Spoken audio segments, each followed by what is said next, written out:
downfall. My love, if you feel like I do right now, don't say you're on the run to the other side. My love, you say you wanna try, but you never do. Sugar, there's a reason why we lose.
Let's have a bit of fun till I downfall. My love, if you feel like I do right now, don't say you're on the run to the other side. My love.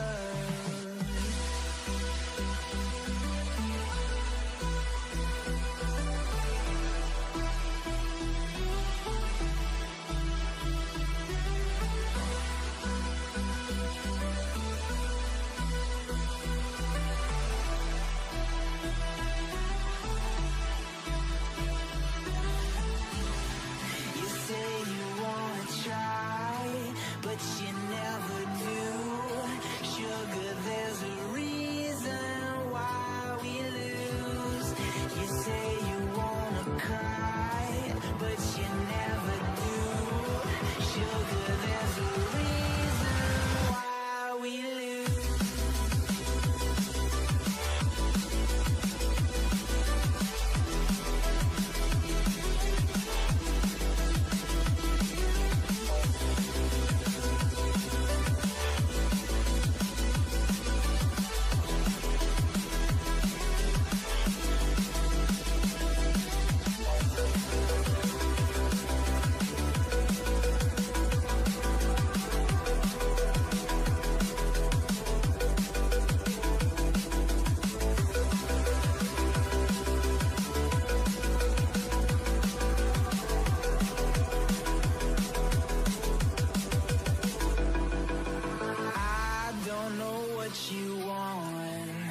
Let's have a bit of fun till I downfall. My love, if you feel like I do right now, don't say you're on the run to the other side. My love, you say you wanna try, but you never do.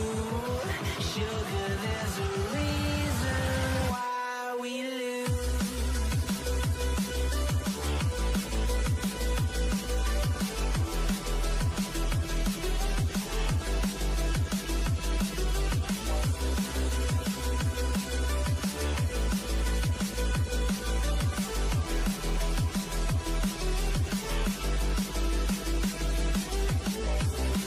You say you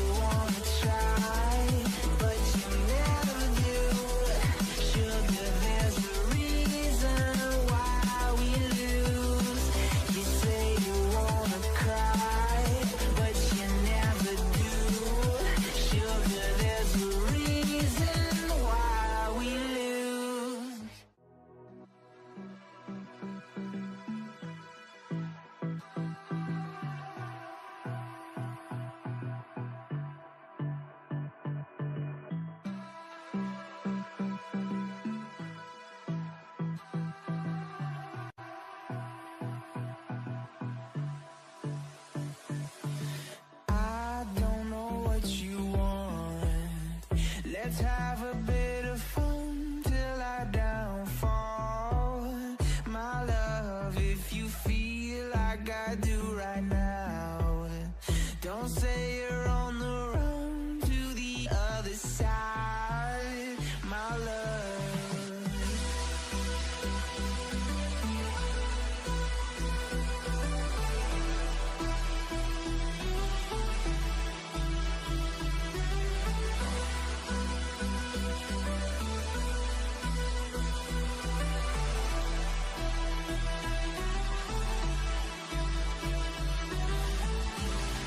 You say you wanna try, but you never do.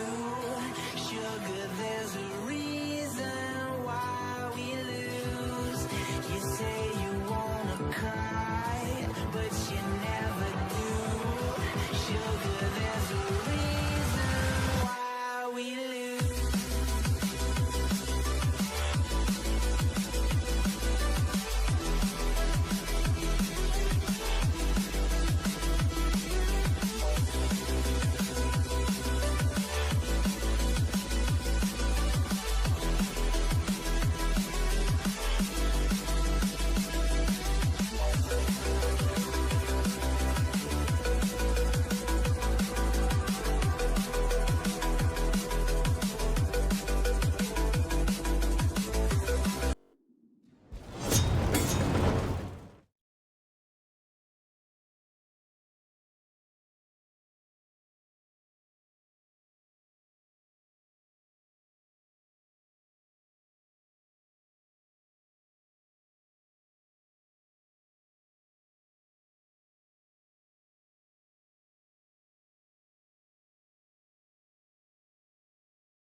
and Legacy going on. So, dude, how's it going?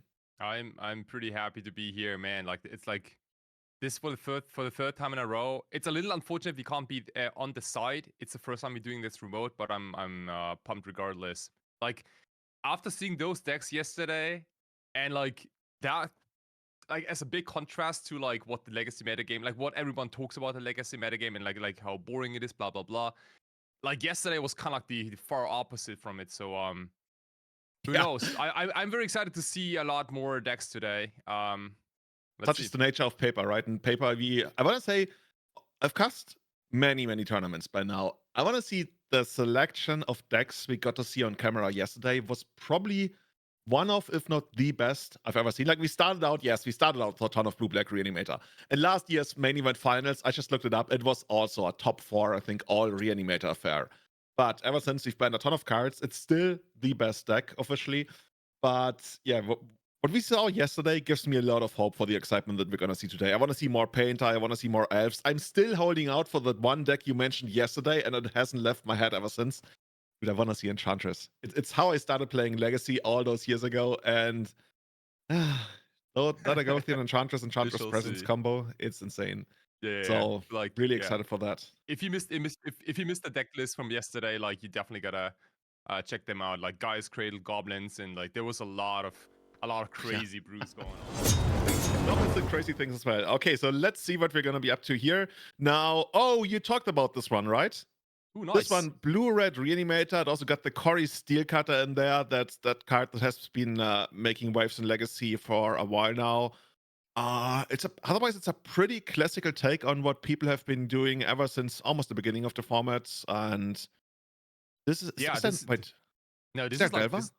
there's no Delver of Secrets, I think, but we got Tamios, Dragon's Fate Channelers, and like Cory Steel Cutter is the big one, right? Like that's the new like Monastery Mentor-ish card. Like a lot of like young Pyromancer aficionados out there like might dig this card a lot. It really pushes you through like the mid game, late game also, where you just make a bunch of tokens, attack for lethal. You have bolts too, and like all packaged in like Force of Will Díez. Dude, I'm excited about this. This is like the most classic tempo deck that's out there in Legacy right now.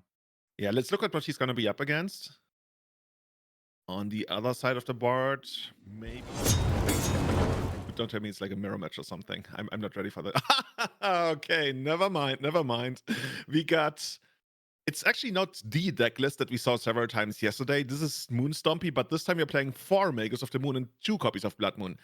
Yesterday it was the other way around, which, I mean, if that's the most exciting thing I can tell you about the deck list, then that's everything you need to know. We got 4 copies of Fury in the main deck, so those are just like minor changes, but it feels like other than that, the deck has been pretty teched out, right? No Rebel Masters anymore. We're just going like Pyrogoyf, Makers of the Moon, Lava Spur Boots, which is a card that surprised me how good it actually is in all the decks I've ever tried it in. And then, of course, Broadside Bombardier is a card that is actually broken. Yeah, absolutely. Like we saw it yesterday in action. So we don't have any unlicensed first in the main deck, just as yesterday.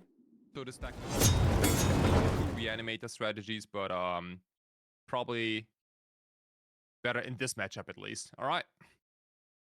Okay, players waiting. Let's see who's on the play. Like every time, like something like Moon Stompy's involved, right? Being on the play is such a huge deal. And oh god, I already see the Chalices of the Void.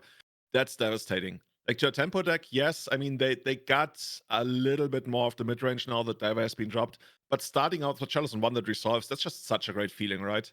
Yeah, that's the ideal. That's the ideal turn one, especially against Delver decks. Like, yeah. Adrian Karlsson just passing here back to Pablo Díez. And yeah, we already got like everything we need. We're gonna stop Adrian from doing anything he really wants to do, and we got a bunch of constructs lined up, and maybe further down might even be 2 copies of Pyrogoyf, dude. The card gets so disgusting once you get the additional copy. yeah, I think like we can definitely argue about like what the best Pyrogoyf version is right now. I think a lot of people might say that Barogoyf is the best version, but like Pyrogoyf is very close. I'm just happy you're not mentioning Cosmogoyf again, because like no, we gotta talk about Cosmogoyf later. In fact, I think the card is actually legal today because there was a pre-release yesterday, or like I think this weekend is the pre-release weekend of Edge of Eternities. So you might see a couple of those cards. Like in fact, we saw the Tezzeret yesterday already in action. I wouldn't be surprised to see some Cosmo. It'd be kind of funny if we see some Cosmogoyfs today. we talked about that on the podcast, right? Like on our last episode, we talked about all the new cards that could make a splash in Legacy, and like I didn't trust you guys in any of those. Like you told me there's one choke card in there. I looked at it and was like, okay, are there like 20 cards that you're not serious about? And the one card that we thought might actually show up, that one was Tezzeret, and actually did today. And we got Corey's Steel Cutter out there. So Kai, tell us again, what does it do, and why is this card actually good? Because it surprised me how good it was. Yeah, so Corey Steel Cutter is a new equipment for 2 mana, red, and it has a lot. It has like the Young Pyromancer Monastery Mentor wipes, where you get tokens if you cast a certain like type of spells or certain number of spells. In this case, it's like the magic number is 2. Whenever you cast your second spell, it doesn't have to be a non-creature. It can also be a creature. You get a monk, and then you get to attach it to the Corey Steel Cutter, which also gives it like I think a trample and haste and buffs it a little bit. Just so good, right? It's kind of like a monk that can't really be destroyed, other than like the occasional artifact removal. Ooh, Adrian is like, I'd love to cast at least some of my spells.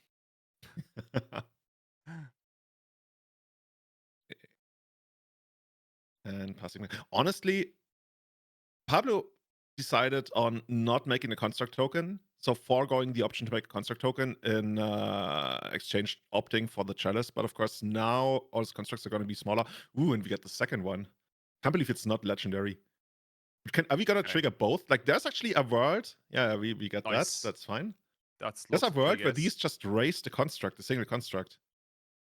Yeah, that might happen. It's very like I understand why you want to go for the Chalice of the Void X2 instead of making a construct. Like if you have Chalice on 1 and 2, that's almost lights out. Only Murktide Regent can be cast, like successfully be cast. Yeah, it's basically renders Petty Theft unusable if that's an Adrian's tech, right? That's one of the rare options that we have in the main deck to deal with a Chalice. But of course, the Force of Will took it out, so he must have probably drawn it on his first 2 turns, right? Otherwise, he would have stopped the Chalice on 1. Yeah, absolutely. And this is a very cool spot for Adrian because like we still have the Chalice on 1, but we might not care. We might not care about the Chalice. Maybe we just keep casting spells into Chalice of the Void to trigger prowess more and and just go through the finish line, right? Like the Ancient Tomb comes with a cost. It lightning bolts you. Oh, it shocks you every time you use it. That's true. That's true. I mean, Pablo already down to 12 life and looking to drop even further. I think he's got a ring in his hand, but he really wants that Chromox so he can get his hand on some red mana. That's probably gonna be one of those 2 Pyroglyphs. Like Pyroglyphs are gonna clean house, assuming they get to resolve. We're not sure what Adrian is holding there. I would bet none of those cards is a Forcible. So first Pyroglyph coming down. How big is it? We're counting it out right now. Big enough to take out one of the monks, most likely. Oh, this one is gonna be large. Yeah, there's even an enchantment and artifact in the graveyard. Ooh. This is a big one. This is a big boy. Somehow, when they made the original Enchantresses, I think they trigger on casting, not playing a land. Playing a land like Urza Saga. That would be sick, right? If you could play Enchantress and then also draw a card of just like dropping a land, might be down. So how does it work once we get the second Pyroglyph? So they kind of like see each other and you get 2 triggers, right? Yeah, they do. That's when it gets really disgusting, I think. 'Cause, you could almost finish the game because I didn't read I read it like the wrong way. I think the first I thought it's like a Flametoon Kavu effect that can only shoot creatures, but you can also shoot players, and like 5 damage times 2. Dude, that's a lot of damage. That's like half of Adrian's life total. So Yeah. And Pablo gets an extra turn here, basically against the blue-red deck. No way to really stop the damage prevention effect. You guys remember the card Flaring Pain? I'm not sure if it's 1 or 2 mana. If it's 1 mana, wouldn't really work here. But that's a card that usually used to get me against goblins when I was playing Enchantress many moons ago. Adrian, what is he looking to draw here? I guess a Petty Theft would, like a Brazen Borrower would unlock some cards in his hand, but he's straight up just passing and not looking too good here. And as you mentioned, right, maybe the second Kavu. Is there even a third one? Might actually be a third one. Not a Kavu. No, you got me as a Flametongue Kavu. The second and maybe even third Pyroglyph might just go to the face here and finish the game rather quickly. Dude, he's shooting one of the tokens, and the rest goes to Adrian. Looks to be just 4 damage. 5. Okay, so 1 more point, as you mentioned. gotcha. Okay. So once you Adrian get the third one, yeah. that triggers like 3 times? I think so. I gotta say, like, I've never seen 3 Pyroglyphs on a battlefield. Well, in you're a about while. to. Okay. So we attempt to cast a Brainstorm. And this is the second spell, so we have monks here.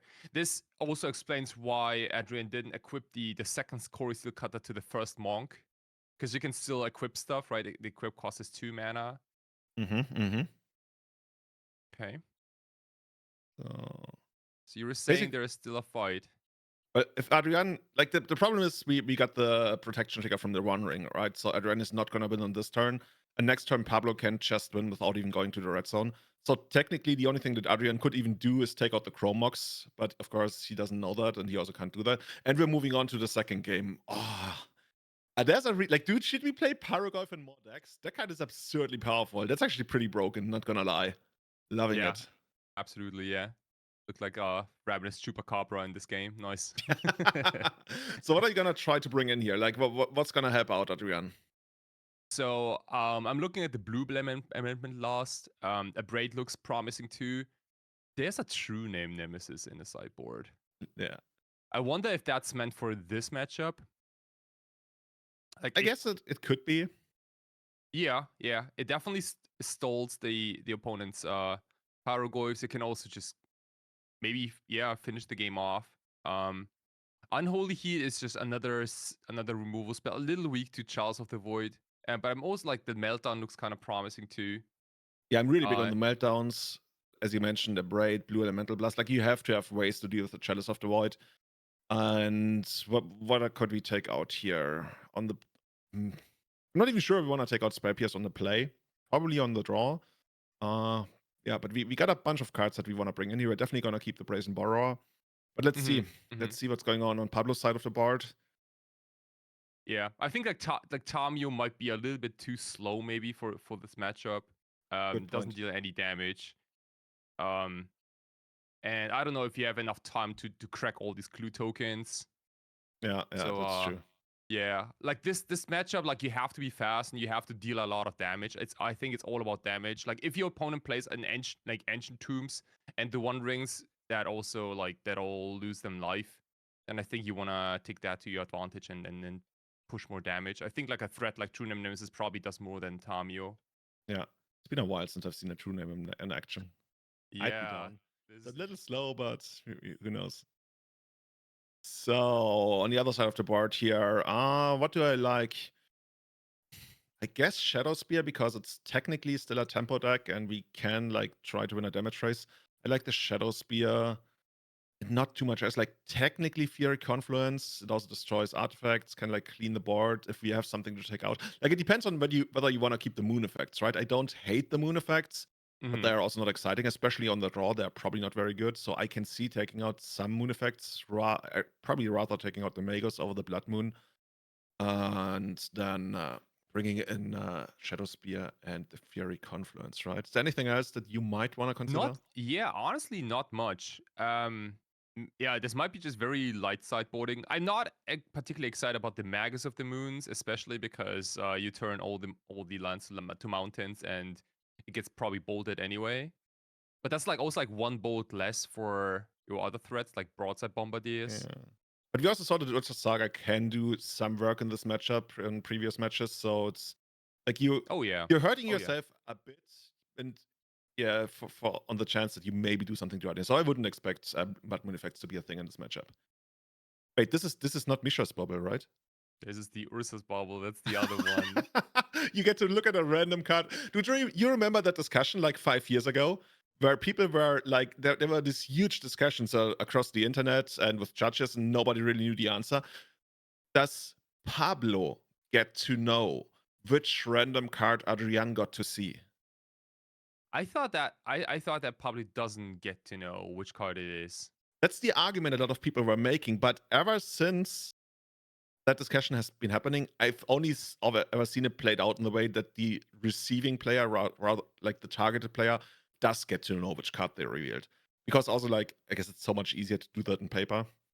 Yeah, but that's a big advantage for the player who gets bobbled, right? If you know what your opponent knows about your hand, that makes it like so much easier for you to like to play around stuff, or maybe you can maybe you should jam that card earlier than later.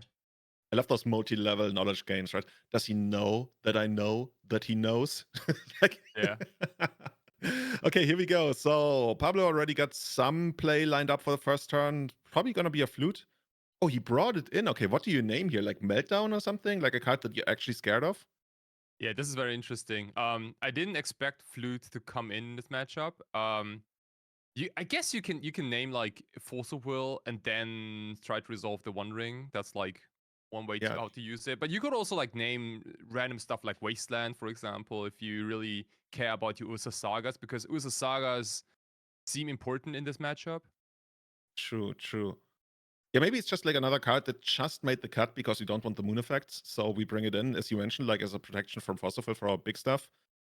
And the big stuff would have been Broadside Bombardiers, but that one gets Blue Elemental Blasted, says Adrian, and moves over to his turn. Is this going to be another Corey Steel cutter, right? That's the kind of play you want to make. Oh, we instead do the modern thing where we play a Scryland. It feels so unlegacy, right? It's just like player comes into play tapped land, scry, and pass the turn again. But I feel like in that way, we've gotten a little more mid-rangey with the whole format, despite combo being a huge thing. Like, is Delver even a legacy card anymore? Like, Blue-Black Reanimator and Tempo doesn't really play it. Blue-Red Delver doesn't play Delver. Like, who still plays Delver? Like, is Ruck still a thing? I see it every now and then, but it's not so sure about that. Yeah, dude, like there was even like this one attempt to go like Ruck mid-range. So instead of Delvers, you play Coruscant Cutters. And so you have like Coruscant Cutters, the Questing Druids, and Murktide Regents. Like a lot of like 2-drops and a little bit of like a slower game plan. Whoa. The Beta Lightning Bolt just goes to the face. Why would you do that? Is this like was there Murktide in the deck? I'm trying to remember. It has to be Murktide maybe. But he could run out Murktide regardless. Is one of it's one of the trump cards in this matchup. Like like a big flyer. The Moon Stompy deck doesn't have anything that flies, so. I see. If I'm Pablo, I'm so confused here. Okay, we pick up the Simian Spirit Guide. We got quite a bit of mana. I think I've seen a Pyroglyph somewhere in there. Of course, it feels kind of wasted when it goes to the face, unless you're like in actual racing situation, such as last game. Let's see what that one's gonna be. Straight up beats. Yes, bring the monkey beats. Nice. Adrian says sure. That's a good sign for Adrian. Nice. Yeah, Pablo hasn't played anything on 3, and now this turn plays the monkey on 3. Oh yeah, there it is, right? We talked about this one. Murktide region coming down, making it 1, 2, 3, 4. That one doesn't count. Okay, so we got a 7/7 flying dragon, slightly better than our 2/2 monkey. Mm-hmm. And we're still holding up. Oh yeah, and we have Force plus Pitch plus Spell Pierce. Oh, that's rough. That's gonna be really rough. I'm not sure if Pablo's actually. I think he doesn't have any blast effects, right? We didn't see any red blasts. Oh yeah, correct. Yeah, no blasts in the deck. Not surprising considering he's playing Chalice, but yeah, taking out the Fable just because you get a good rate on that.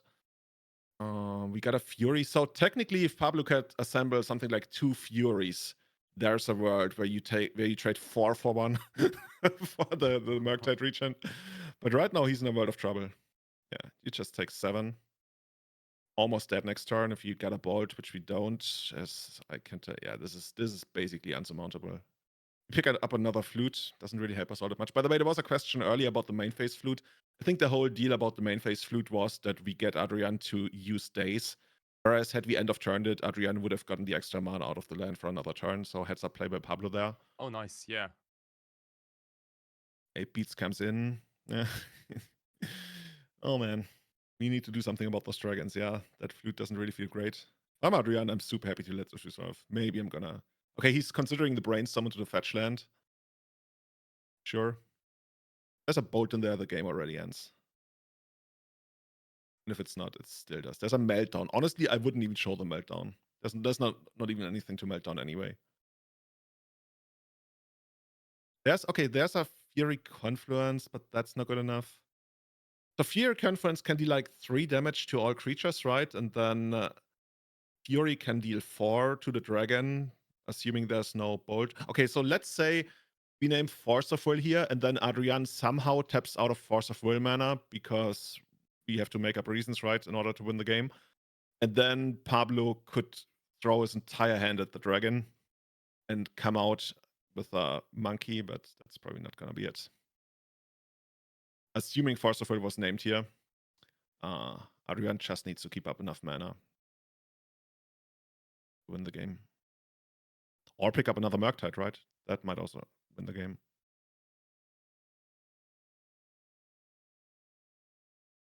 Yeah, nice. Like, yeah, this is like one of these like typical Delver protect the queen type of game plan.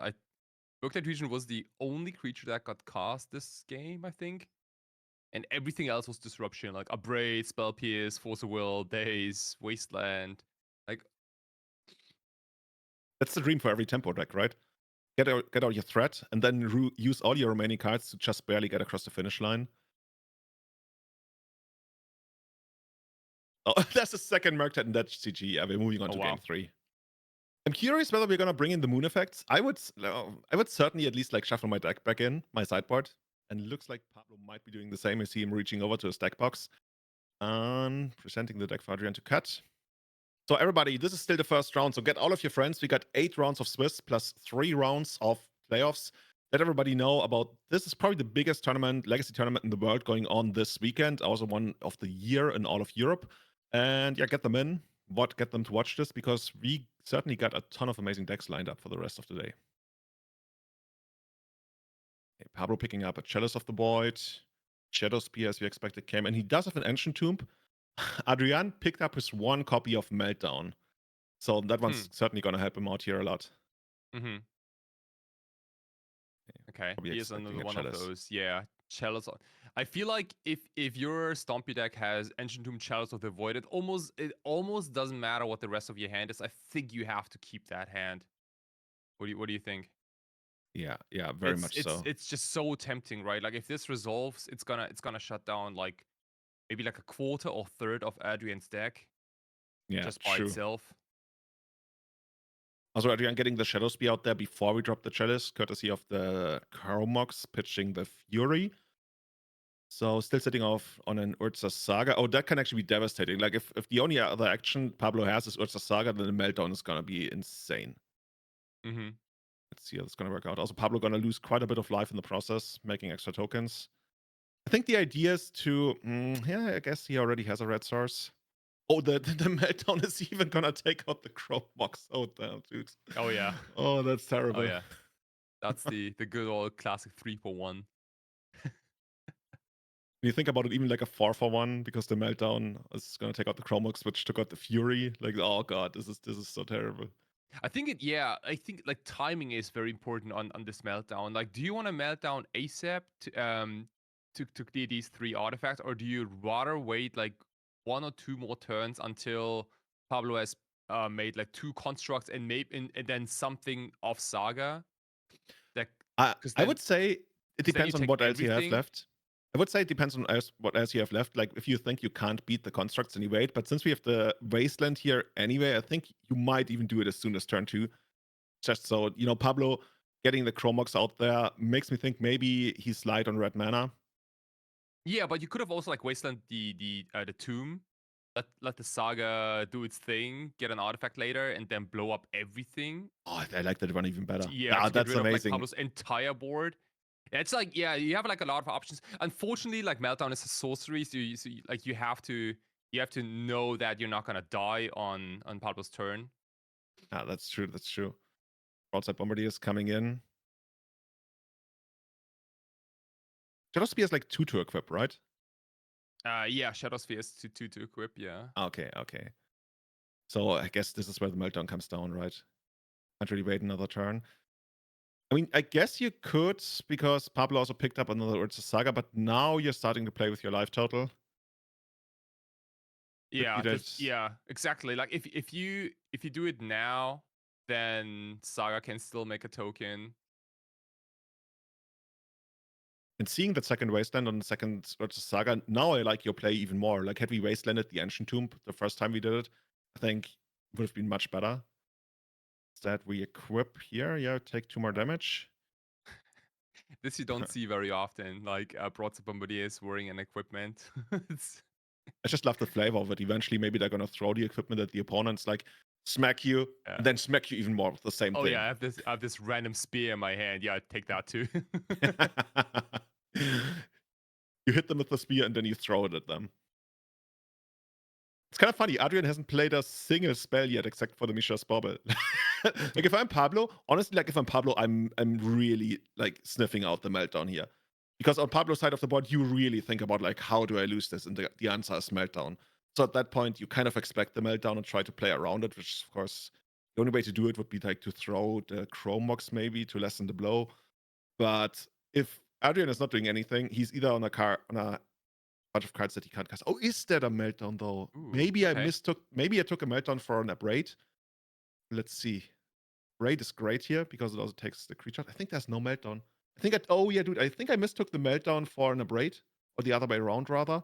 Okay, I mean that also makes a lot of sense. If that's the case, I'm a little surprised that the Abrade didn't go for the Chalice of the Void, given that there's like at least 1 Brainstorm in Adrian's hand. So Yeah, I think Adrian was just like scared of dying within 2 turns. That's fair. Also, like Pablo is sitting on a Fury Confluence, so he's got 6 points of damage in hand already. Another Wasteland, yeah, dude. Yeah. You gotta keep track. Like once the 5th Wasteland show up, we're gonna call over the judge. Okay, big dragon. Now we're slowly turning around the game. It's actually not that big. It's like a 4/4, I wanna say. Yeah, Fury can take care of this. Yeah, it's a modest, like, yeah. It's a modest size dragon. And Pablo, I'm happy if I can pick up some more like soul lands. Can't believe he's still at 17. I guess we wastelanded most of his sagas, so we never really got to use those ancient tombs. We also got some lifelink of the Shadow Spear early on. Okay, Fury comes down, trying to take out the dragon. I think, yeah, Adrian is happy to force for this. Passing back.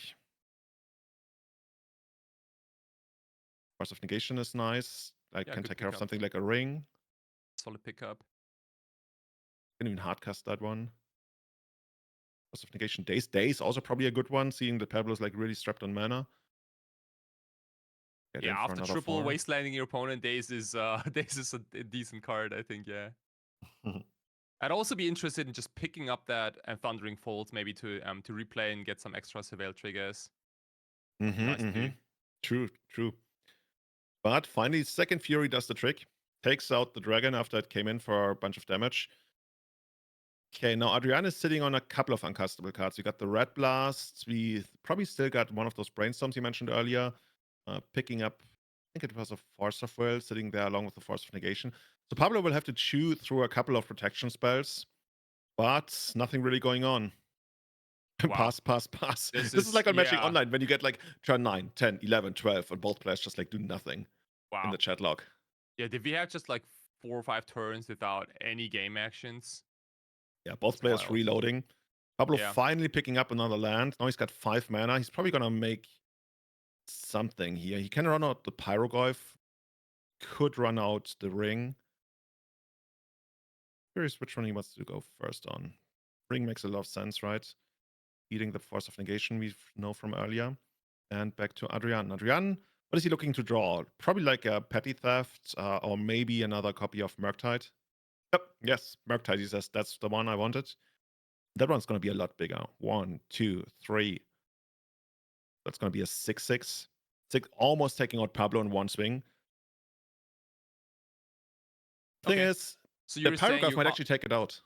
Yeah, so you're saying like you can't use your Ancient Tomb anymore? He can if he's got the Paragraph to take it out. But let's see. Is there a Force of Will for this? I think there is. Yeah. And that means that Pablo's dead. No meltdowns needed. Turning around. Okay, turning around the entire game. And I don't think there's anything Pablo can do here anymore. He's got the Fury. That doesn't do anything. Wow, and GG's. Adrian takes the game. Blue-red tempo here. Round 1 of 8. Still a long way to go to the top 8, but I have a lot more respect for that deck than for Blue-Black Reanimator. I don't think anybody in the audience is ever going to be like, oh yes, Blue-Black Reanimator, I hope they win, right? But Blue-Red Tempo, like Corey Steelcutter, I can appreciate that. I like that. That's like honest work, right? Yeah, you have to do. It's also like, it looks like a lot of fun to play. Like Corey Steelcutter seems... Okay. Cool. So we actually got a backup feature match lined up for you guys. So we are going to jump into that in a moment. Let's see what those players brought to the tournament. Excited to see. Oh, there's another. Okay, here we got another Moon Stompy deck. Is this the same? This is exactly the same list.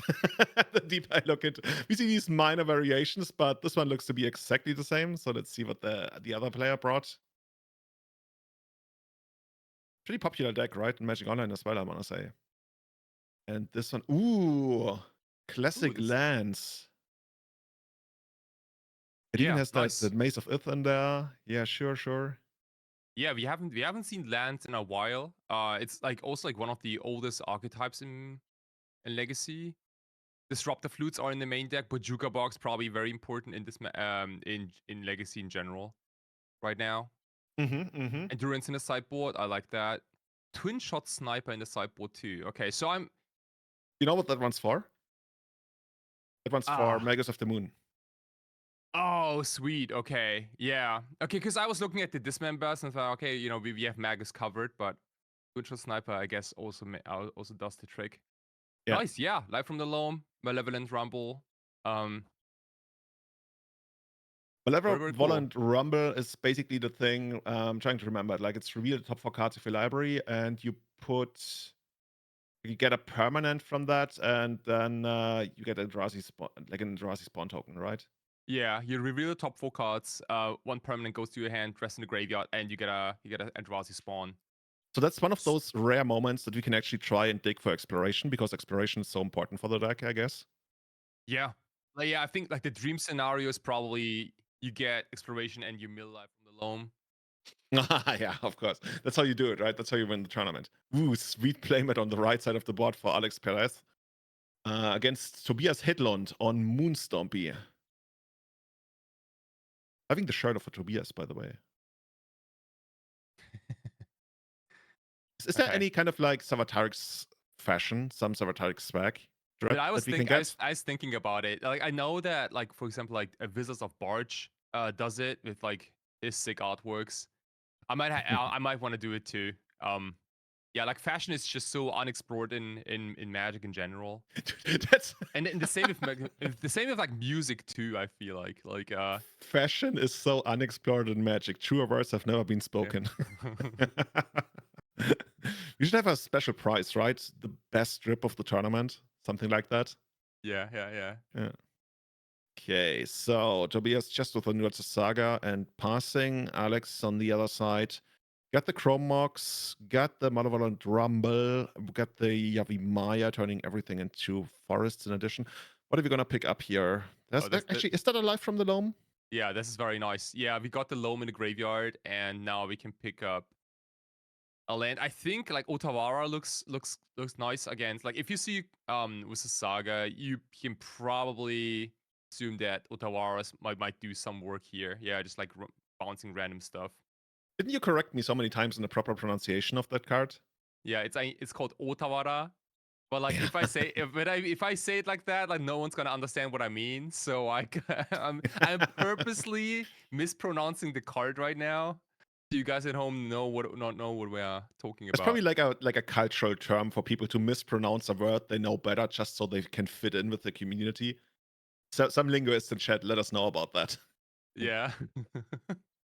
Okay, also quite interesting. Like when Moon Stompy starts out on Saga Go, right? You would think that they're gonna just try to make tokens, but that feels so slow considering the deck they're playing. So instead, we're gonna get to 3 mana. Otawara, can that actually bounce an enchantment? What does Otawara bounce? Does it bounce an enchantment? Yeah, it should be able to bounce. Oh no, it bounces artifact, creature, enchantment, or planeswalkers. Yeah. So I guess you could also say like non-land cards. Pretty much. And since Alex has that Chrome Mox available, Mox Diamond available, he's gonna be able to bounce the Magus of the Moon if he wants to.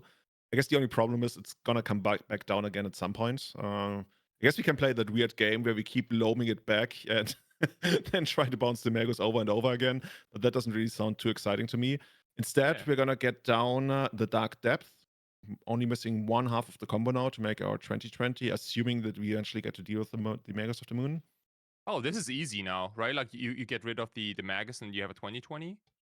Oh, even better. Yeah, those are the rule change that came into effect, I want to say like a year or two ago, right? Now it makes it so that if it comes into play, there's no longer the replacement effect that still puts the 10 ice counters on it. Oh, that's terrible for Tobias, right? Yeah, Holy like shit. I need to double check if I think that this is how it works. Like Dark Depths entered with Yeah, 0 counters. It does, very much does. And That's once no problem. and once the Magus is gone, it like the Dark Depth checks checks its counters. It has 0, so like it does the thing and you get a 2020, I believe. Yeah, it is. It's a change they made to the rules like a couple, maybe 1 or 2 years ago, something like that, where replacement effects no longer apply when a card enters, like as a different card. In this case, a Moon. So yeah, we're gonna try to destroy the land, but we can straight up just bounce the Magus. We're paying 4 mana for this. Oh yeah, Otawara costs 4, of course. Yeah, and he packs it in. He just wanted to check whether Alex was aware of the interaction, and he was. Dude, milling that Otawara, like, that's how you won the game. Otherwise, we would have been, like, in a world of hurt here. Let's see what Moonstompy got going on. Like, being on the play for the second game, that's gonna help out quite a bit here. I guess Disruptor Flute is a card that you want to bring in. Maybe stop the combo. The problem though is, as we saw, sometimes you don't even need to stop the combo, right? Or you don't get to stop the combo because parts of your deck, in this case the Moon effects, are part of the combo for the land stack.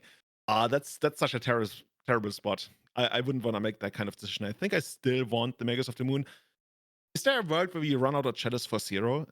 Like if we get the Magus down on turn 1, let's say, and we also Chalice of the Void for 0, just so we can stop the Mox Diamond. I like that. Yeah, possibly. Yeah. I like Disruptor Flute. Also, like the Fairy Macabres look decent enough for Loam. I think this deck has a lot of stuff to take out. Like Fury doesn't look appealing. You don't necessarily need Pyrogoyf, I want to say. Yeah, Pyrogoyf is medium, right? Like if your opponent doesn't have any creatures, then Pyrogoyf is quote unquote just a Tarmogoyf. Just a Tarmogoyf. 4-mana Tarmogoyf, heard it here first. So let's see what's going on the land side of the board here. What do we want? Probably ways to get rid of the Magus of the Moon. We already talked about the twin shot sniper, which is probably gonna come in. Force of Vigor, good choice. And then you probably also have to bring in the Dismembers, right? Just so we can have another way of killing the Magus of the Moon. Taking out... I would even consider the Ghost Quarter, right? Like, because then you can Ghost Quarter your own lands in response to a moon and get your 1 of Forest maybe, and then do some action later. Or like the world's worst fetch land. It's, yeah, you can call it a fetch land. Sacrifice 2 lands, get a basic land. I guess, yeah. It looks a little bit of like a desperation move, but maybe that's what you gotta do. Yeah. You can also deal with the Moon with Besiege who endures. Other than that, I'm gonna see how they decide to adjust here. So let's move back into the game. Also, there's a Grave Digger's Cage main deck, right? Yesterday we talked about all the little changes you make to the deck, little adaptations, because of course, the big presence of Blue-Black Reanimator. So maybe that's a nod to that. Also, we can get it off the Urza Saga. So yeah, there's something. Okay, Alex on a mulligan to 6. Tobias, we will see what he's going to be up to. We see a City of Traitors pull to the front. Always indicative of like a very explosive, but not necessarily sustainable start. Okay. Getting the Chromox down, pitching a land. And just getting the Fable out. Still, yeah, okay, that's good. I mean, when I do that, I'm happy about that, right? I've got my mana set up for the next couple of turns. I'm probably going to draw into some business. It's going to depend a lot on whether Alex has some kind of acceleration here, right? You probably want exploration. If you don't have that, at least Mox Diamond. If you've got neither, then I don't like Land's position here. But let's see what it's going to be. Yeah, it's a very decent start. It's got some manipulation on your second turn. See what you need. Would just Saga go? No. It looks like it. Okay. Tobias here, ramping up the Saga to 2, deciding which cards he doesn't want. Looks like some lands put to the front here.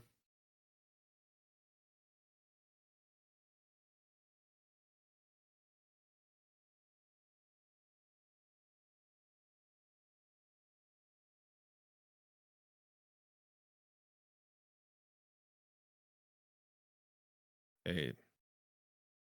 Picking up 2 new cards. We already got our mana settled. No more need for the Ancient Tomb. Picking up a Chalice of the Void, another Fable of the Mirror Breaker. Not quite sure what the card on the very left is. The card that got pitched? Or what do you mean? The card on the very left in his hand. But it's the same as the card that got pitched, yeah.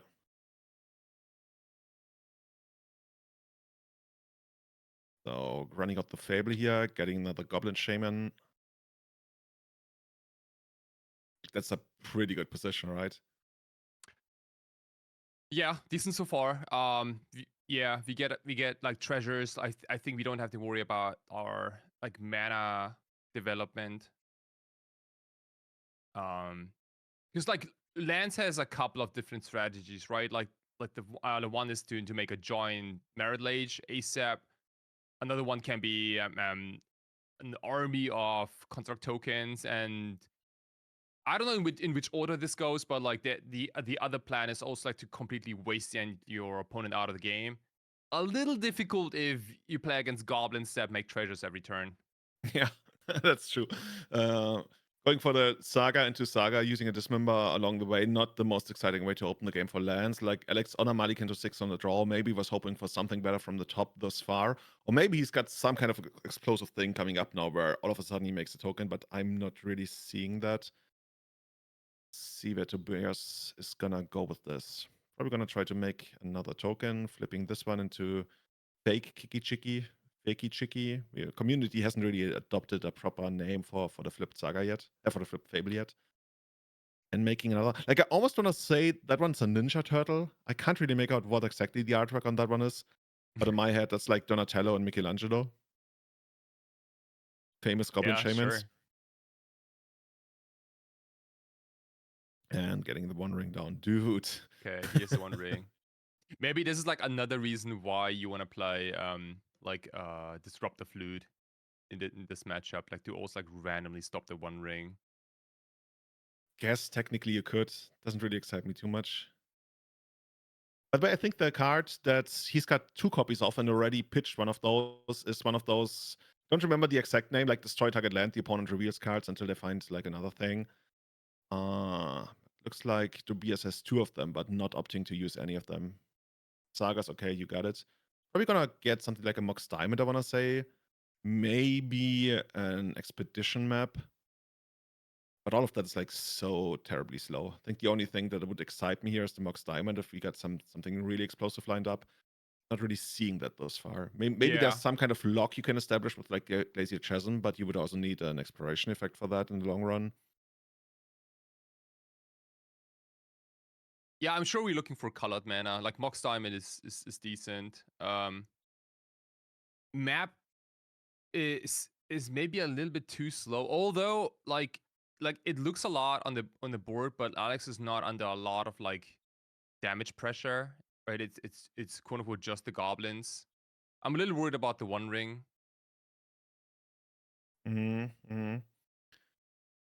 Yeah, Tobias getting to his second copy of Kiki Chiki is gonna allow him to present a lot of damage 2 turns from now, making like these extra copies of it if he wants to. So Alex basically has like this one and the next turn to make something happen before the game ends for him.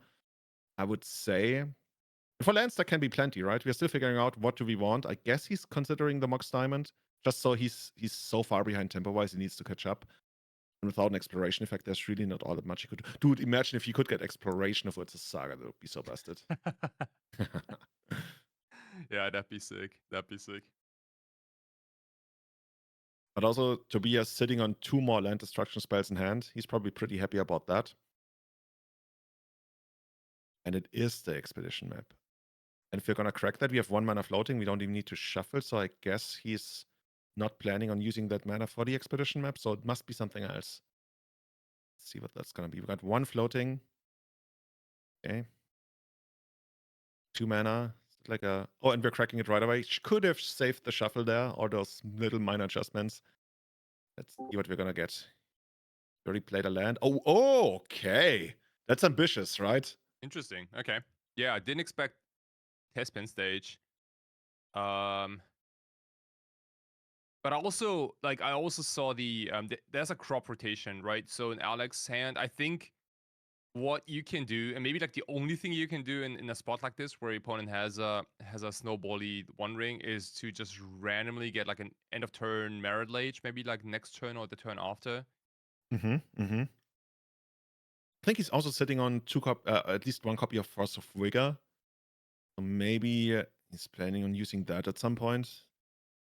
Not sure it's too exciting of a card, but yeah, you're right. Maybe that's the play, right? We actually try to raise Tobias, hoping that he doesn't have anything else going on.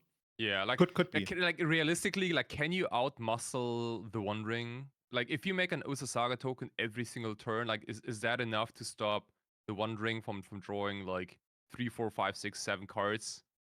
Yeah. Yeah, that's another problem. I guess we have to assume that Tobias is not gonna draw anything relevant, really. Also, the card I was thinking about earlier, I couldn't remember the name. I think that's Sundering Eruption. Destroy target land. Its controller may search the library for a basic land, put it into battlefield tapped. Oh, and creatures without flying can't block this turn. I guess that's not too relevant right now. But it's a sorcery, so it can't really interrupt the combo if Alex was to go for it at some point. But right now, we're just adding some more mana. Okay, take 2. Got another treasure. Isn't there like this dwarf? Like, once you have like 7 treasures, you can summon some dragon from your library or something? Oh, I you thought mean that was, like super Magda? flavor. Is that Magda? Yeah, loving Magda. Yeah. I didn't know you were familiar with commanders, but yeah. Dude, I'm co-host on a podcast with you. You know, there's some That's information enough. that reaches me. Yeah, exactly. So there's a Magus of the Moon. That actually can make it so, like, if Alex had like an instant speed green source, like an every spirit guide and a way to get rid of the Magus, he could actually like randomly pick up this game out of nowhere. Of course, that's a little bit much to ask for, I guess. But there's so many copies of Sundering Eruption to be a hand.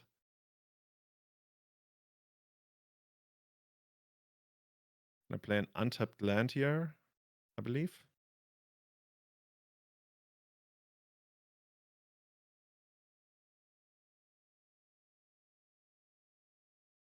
Was Alex gonna pick up another Saga? We already have had enough of those, I want to say. Probably not desperately needing one more. There's a Busicho in there that's not really doing anything. So what's going on here? So next turn, Alex is taking, as of right now, 8 points of damage, which is nearly lethal. So this is the turn you gotta make something happen. I guess technically, is there something you can crop rotation for that helps you? No, because everything is gonna be locked away under the Magus of the Moon.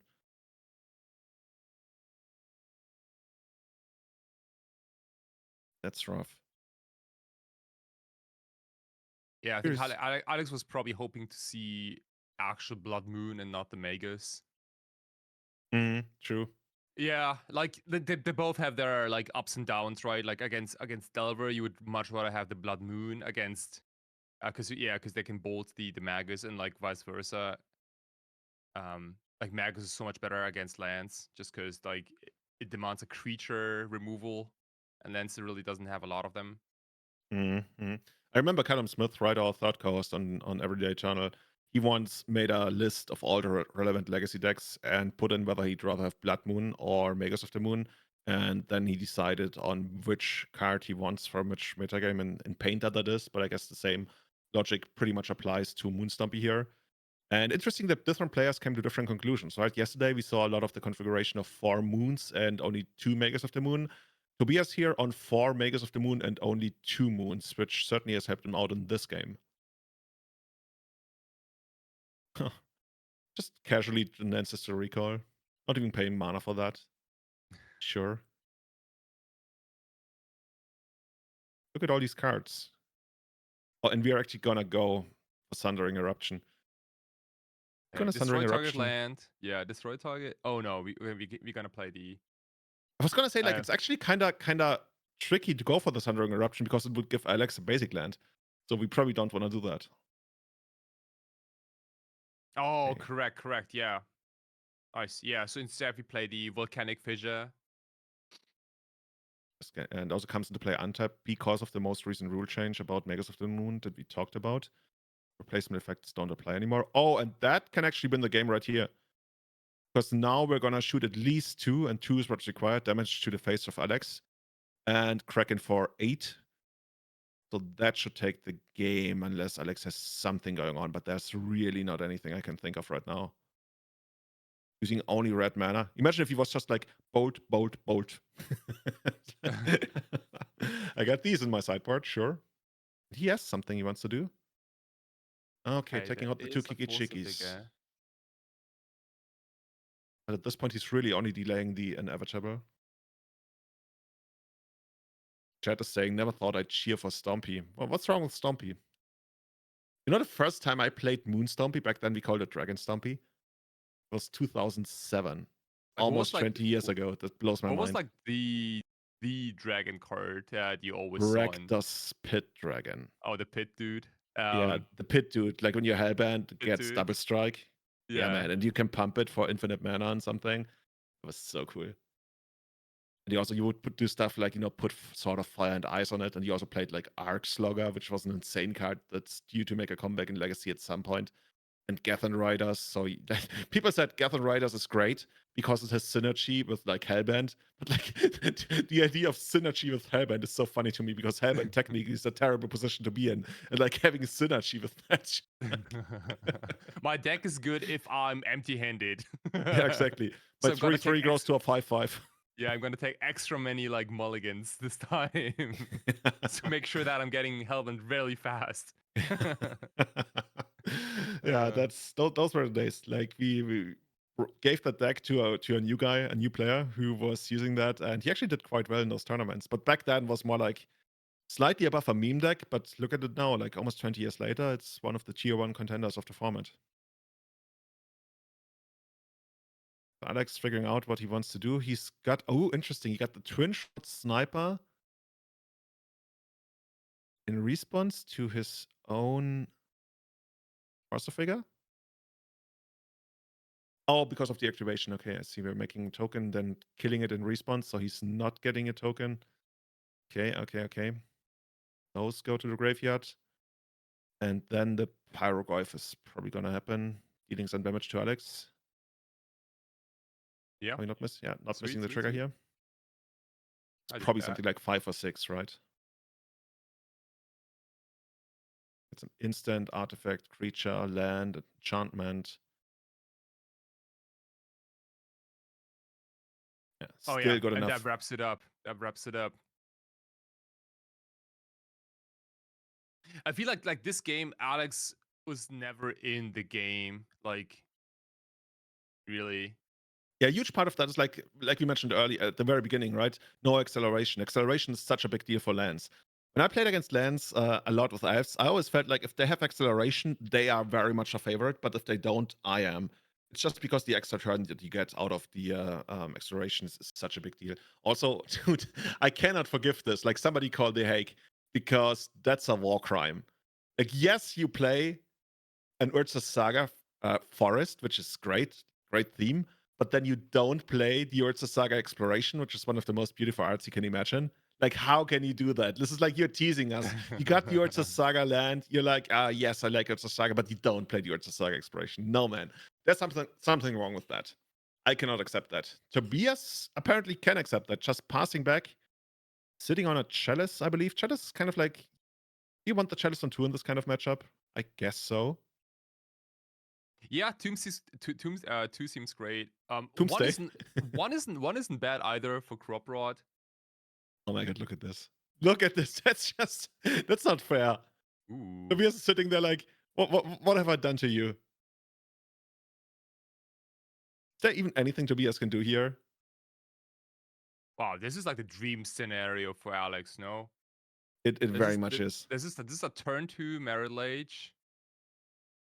And even extra green mana for like a crop rotation, if there is one. Okay, there's one scenario, one thing that Tobias can do, and that's having a Simian Spirit Guide and a Disruptor Flute. That's the only thing he can do in this position, I believe. Wow, yeah. There's nothing else in this. I guess technically you could ramp into a One Ring to survive and then do it a couple more times. But even then, you're not dealing with a 20/20, right? So you could technically chain a bunch of One Rings and while building a giant board, but that's, utopia. That's not really the place we go.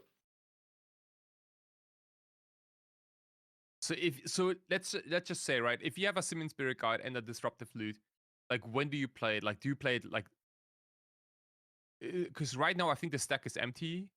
Oh, you're right. It doesn't even work that way because you can't respond to cast. Yeah. You would need to do it. You would need to do it like at the very least like an upkeep or draw step. If you do it on main phase, it's too late because you never get priority. Exactly, but at that point, that you don't know that Dark Depths and Tespin Stage are going to happen. So this is very awkward. Maybe like looks like he actually has those cards. Oh my god! And he was just asking whether the Dark Depths is a trigger, which is not. Oh my god! Oh, that feels so terrible. I think I've seen a Simian Spirit Guide and maybe even a flute in his hand. Oh, right. That must feel so terrible. Like he made the same realization that we just did. Like you have to predict when it happens because like we are operating from perfect information, right? We see those cards in his hand. We're like, oh yeah, you have to flute, and actually before. But Tobias is just sitting there. Oh my god, that must hurt so much because the flute is like you brought in the flute primarily like to stop this combo. Yeah, Tobias needs Alex to put something on the stack. But then still doesn't work. Then it still doesn't work. Oh yeah, like it. Oh, this is wild. Yeah, there's nothing you can do. Like you had the answer, but you had to predict what's gonna happen. Dude, there's card, there's Seven Spurk, and there's Flute. Oh man, oh, it feels so terrible. But I mean, yeah, that's honestly, yeah. Tobias and anybody watching this is never ever gonna make that kind of mistake in that position again. So it sucks to lose, but also you turn into a better player, right? That's always how I feel about mistakes, and that's why it's great when they happen in practice and not like at a big event. Here, it did happen at the big event. So what can you do? Yeah, you need to hope that Alex, for some reason, does not go for the Merit Lage. Yeah. Which is extremely unlikely. I mean, you could try to catch him while he's like tapping 3 of his mana for something else, but I mean, that's not really going to happen. It's not even that Tobias can threaten anything. I wonder if he's going to show the Flute. Oh, yeah. He's like, yeah, I had it. I just didn't think about it in time. Yeah. Wow. Yeah. It must feel so bad, right? When you feel like, okay, I got the combo covered, but actually, do you? No, I don't. Oh, man. So Alex moves on to 1-0. Still needs a couple more rounds to at least get some kind of proximity to the top 8 today. It's going to be 8 rounds in total. 180 players coming here for the Impact Return Legacy main event. Stay tuned, everybody.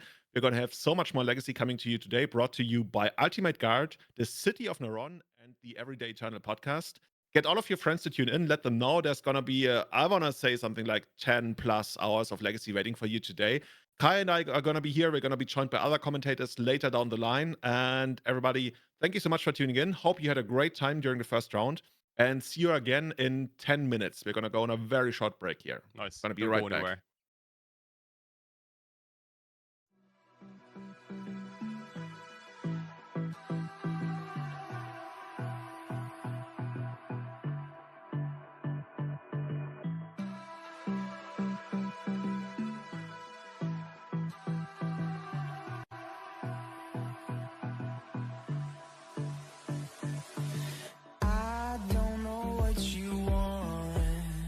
Let's have a bit of fun till I downfall. My love, if you feel like I do right now, don't say you're on the run to the other side. My love.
Let's have a bit of fun till I downfall. My love, if you feel like I do right now, don't say you're on the run to the other side. My love, you say you wanna try, but you never do.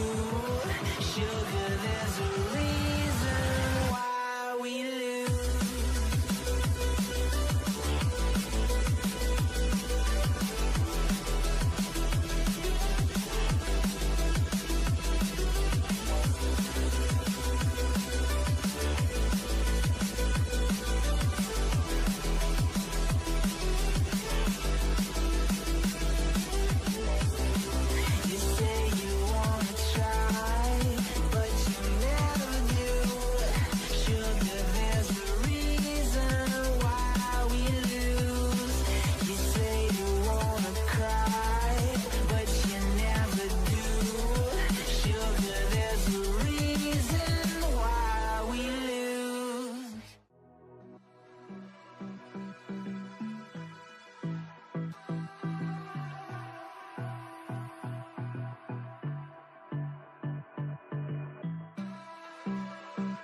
Let's have a bit of fun till I downfall.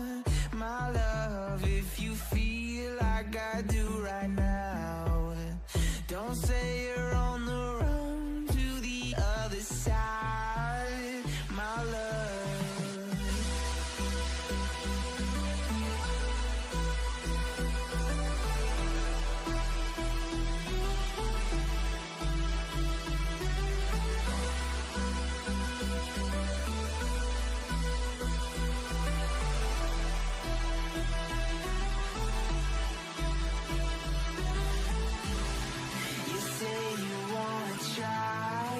But you never do.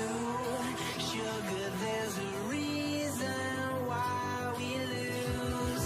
You say you wanna cry, but you never do.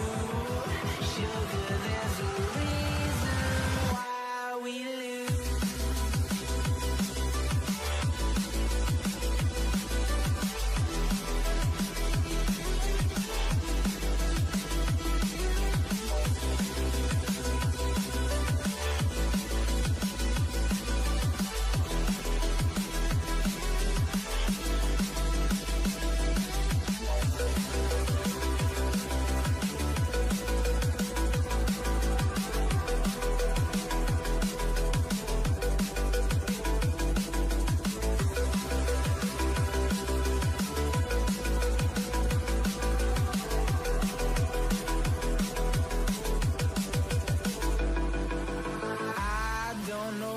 You want. Let's have a bit of fun till I downfall. My love, if you feel like I do right now, don't say you're on the run to the other side, my love. You say you wanna try, but you never do. Sugar, there's a reason why we lose.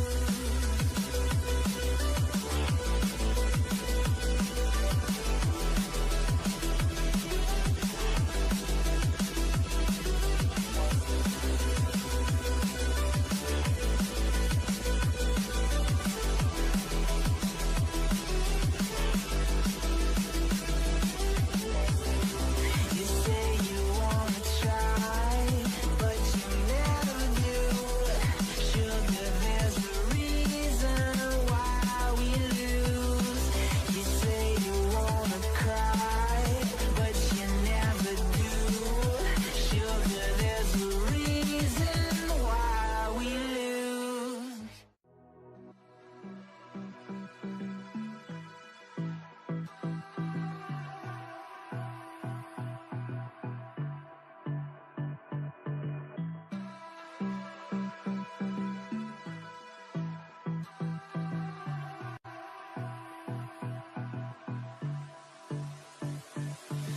I don't know what you want. Let's have a bit of fun till I downfall. My love, if you feel like I do right now, don't say you're on the run to the other side, my love.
Let's have a bit of fun till I downfall.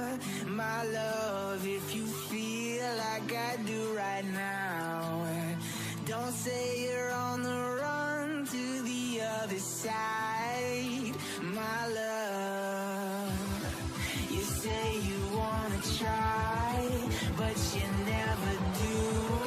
Sugar, there's a reason why we lose.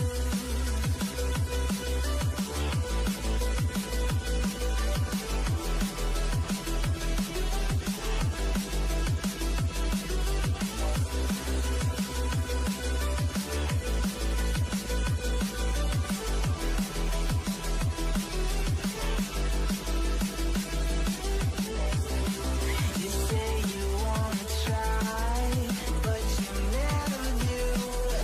Sugar, there's a reason why we lose.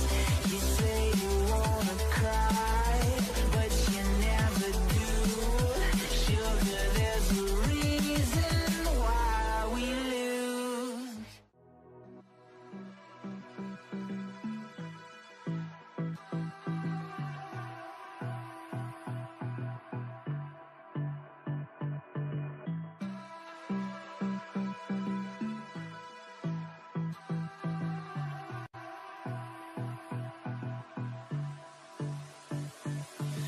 I don't know what you want.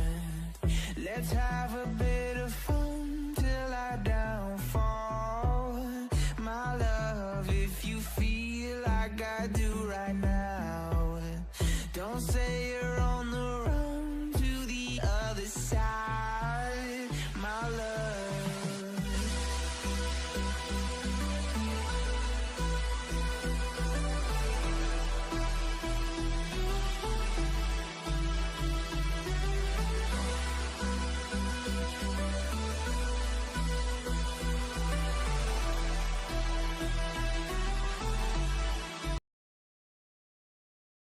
Welcome back to round 2 of the Legacy main event of Impact Returns 2025. I'm Julian Knab, this is Kaiser Vatari, and we are all here to witness 8 rounds of Legacy plus the top 8. First round, we already got 2 matches. We're always going to have like a main match as well as a backup future match. So let's get excited. Let's see which other decks we got here going on. Kai, we just saw the playing area and you told me that you used to sleep so much of one of those benches in the background. If you want to come here this and sleep on the bench, but also maybe play the tournament, this tournament is taking place in Naron, northwest of Spain. So nearest airport would be A Coruña or Santiago de Compostela. Consider it. It's one of the best and biggest legacy events in all of Europe. Maybe even turn it into a whole trip, right? That's what I did when I went there for the first time. We went down to Portugal afterwards, had a great time.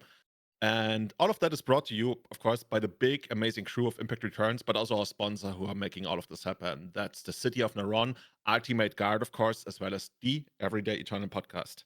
I want to say I'm a fan, but also I'm a host, so does not really count. What do you think about our show? You're also one. Anyway, let's jump into the match. Yeah, is it okay to be a fan of your own show? I think it's okay. Yeah. I think it's mandatory. Yeah. At least that says so on your contract, right? Wait, you guys got contracts? Yeah, wait. Okay, All I right. guess it was only a matter of time until we get into this. What do you think? Oh, interesting. Wasteland the sideboard. Take us away, Kai. Is there anything exciting in here that we haven't seen before? Yeah, like this is the boogeyman of the format. Blue-black Reanimator. With the transformational sideboard, with like Barogoyfs and like Orcish Bowmasters. Sometimes you see the Dauthi Voidwalkers also. I don't think there is a Dauthi Voidwalker in this list. But Yeah, we it's have the like cling to dust slot, right? Kind of. Yeah, this is like one of the like newer like quote unquote techs. Cling to Dust. I haven't seen that card in a while. I think Cling to Dust was very popular when Uro was the best threat in Legacy, like 2 years ago or 3 years ago. Everyone used to like Cling to Dust Uro, which I thought was really cool. Yeah, I But thought now it we was use kind of cool, kind of cute, but now it seems to be like almost a mainstay in the Blue-black Reanimator decks. it's mandatory, yeah. Like if you play Legacy right now, it doesn't matter which deck it is. Like you have to interact with the graveyard in some fashion, right? Be it Endurance, be it Cling to Dust, Nihil Spellbomb, Dauthi Voidwalker, Leyline Yeah. of the Void, you name it. So let's see what the other side of the board is gonna bring to the table today. But one Wasteland aside, what is kind of cute. I wonder like which extra land they added to the main deck just so they can get that. maybe the second Scryland, but I think actually 2 Scrylands is quite normal for them these days. Yeah, no, two sewers is where you want to be. Especially like there's always a chance that you can like dump any of your fatties into your graveyard like Yeah. at random. Like, who needs Entomb when you can just go Scryland, put my Archon into the graveyard, move on? Yeah, absolutely. Let's see what the second player got here. Both players probably sitting at 1-0 after winning the first round. Imagine if you randomly at some point, like round 6, we pick the players who are like 1-5, just to give them a little bit of attention. Honestly, like if we could like make that, if we could have a vote in chat on which match we want to watch, I wonder if sometimes people would be like, "Hey, show us table 500 or something." Yeah, nice. Okay, and this is like a deck we saw as a pair in the top 8 yesterday. It's Karn Forge, and I'm excited about this deck list in particular because it also features the newest card possible. It's Tezzeret, Cruel Captain, and we saw it a little bit in action on camera yesterday. But it's a 3-mana planeswalker that can get you any of your valuable like manifold keys, or a Candelabra was played yesterday. I don't think there's a Candelabra in this deck. But it has a lot of utility. It can also grab your Sogard Lantern if you want to. So in some way, you also have Graveyard Hate in game number 1 already. And other than that, it's a big mana. It's a big mana deck. I was going to bring up that Candelabra is like very expensive, but I just realized if I read correctly, I think this tournament, the main event, does allow proxies. I'm not quite sure, but I think it does. We also saw that proxied Mox Diamond in the last round. So yeah, if you want to come here and you want to play and you're missing some cards, I think they do allow proxies. By the way, there's again the Masticore. That's a card that I want to see in action. Dude, I've always been a fan of the Masticore family. They have the most amazing family reunions. It's just like you often have to like discard. They have to bring so many extra cards when they show up to the dinner table. Like, oh mom, sorry, I forgot to discard my card at the beginning of turn. It's like, sorry, son, you gotta be sacrificed now. Okay. Interesting. Okay. Yeah. Argentum Masticore is like, I know this card from vintage shop stacks as a sideboard card sometimes. Protection for multicolored, right? That's sometimes a big deal, but we'll see when we get to it. We'll introduce the card if it ever happens. Okay. So on the left side, we got Messiah Hoshino. I probably butchered that name. We could have probably done a much better job at that against Mikael Bacaicoa on Mystic Forge. Messiah with the Thoughtseize. Looking at a pretty healthy hand of a mix of lands and spells. We got the Flash Raker in there. We got the Kozilek's Command in there. The 4-mana Karn twice. Ooh. What do you take here? Is it going to be the Flash Raker? It's kind of like what sticks out to me. Yeah, Flash Raker is a good pickup. Like we talked about this yesterday, but like the blue-black Reanimator deck doesn't run a lot of removal in the main deck. That's true. Yeah, so whatever creature comes down, it might just stick around for a couple of turns.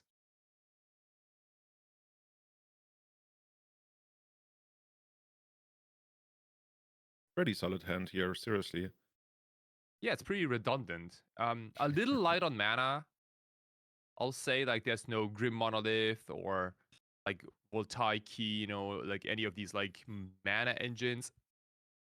Kozilek's Command is kind of serves as a cantrip maybe. The cards seem a little clunky at this point, but like at the same time, like Messiah's deck only has a pair of Wastelands, and the third Wasteland is on the sideboard. This might be actually one of the matchups where,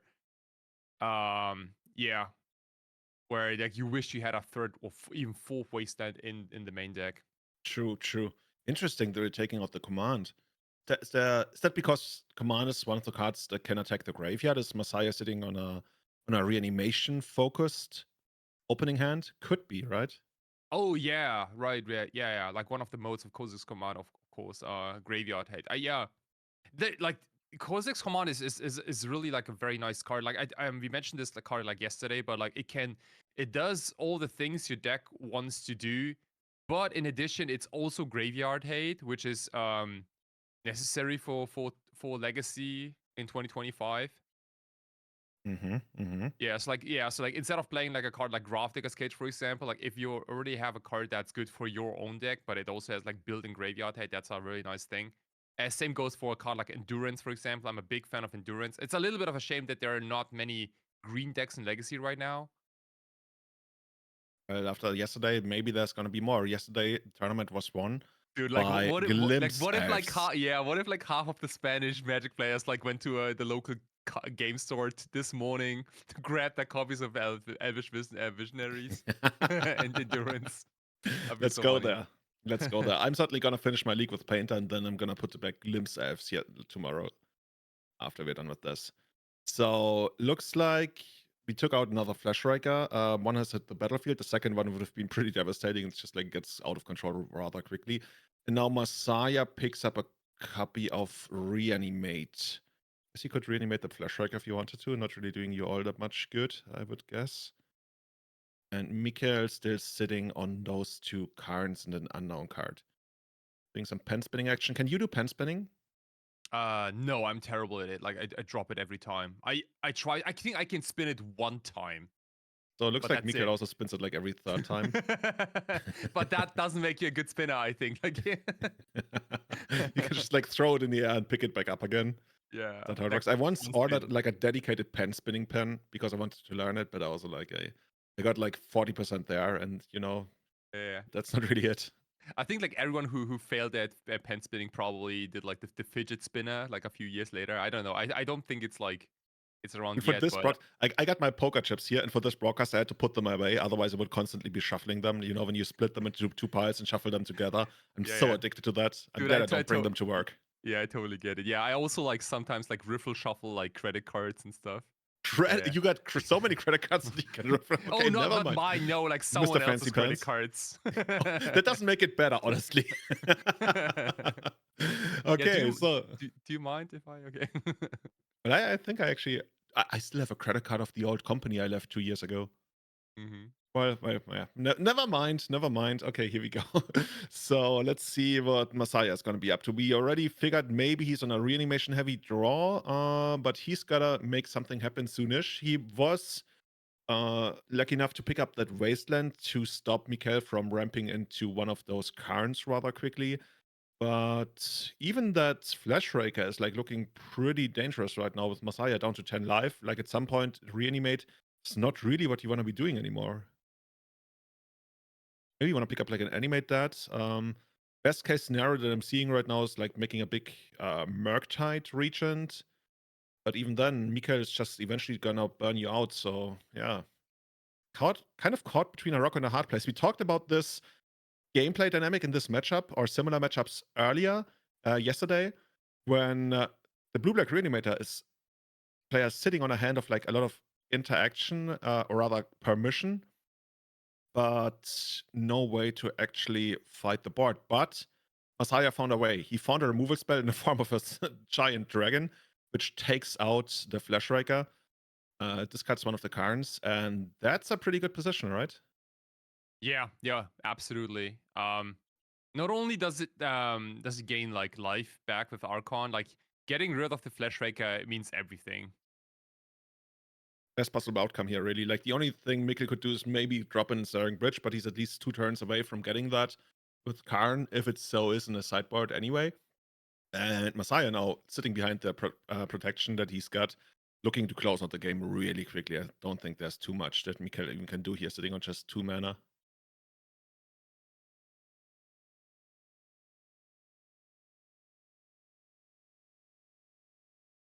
Ooh, nice. Old Frame Entomb.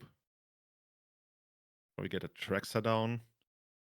Kai, you get to construct the perfect hand for Mikkel here. What does he have in hand? Like, you can pick any of the cards in this entire deck that allow him to still win the game. Full Force of Will. For Mikkel?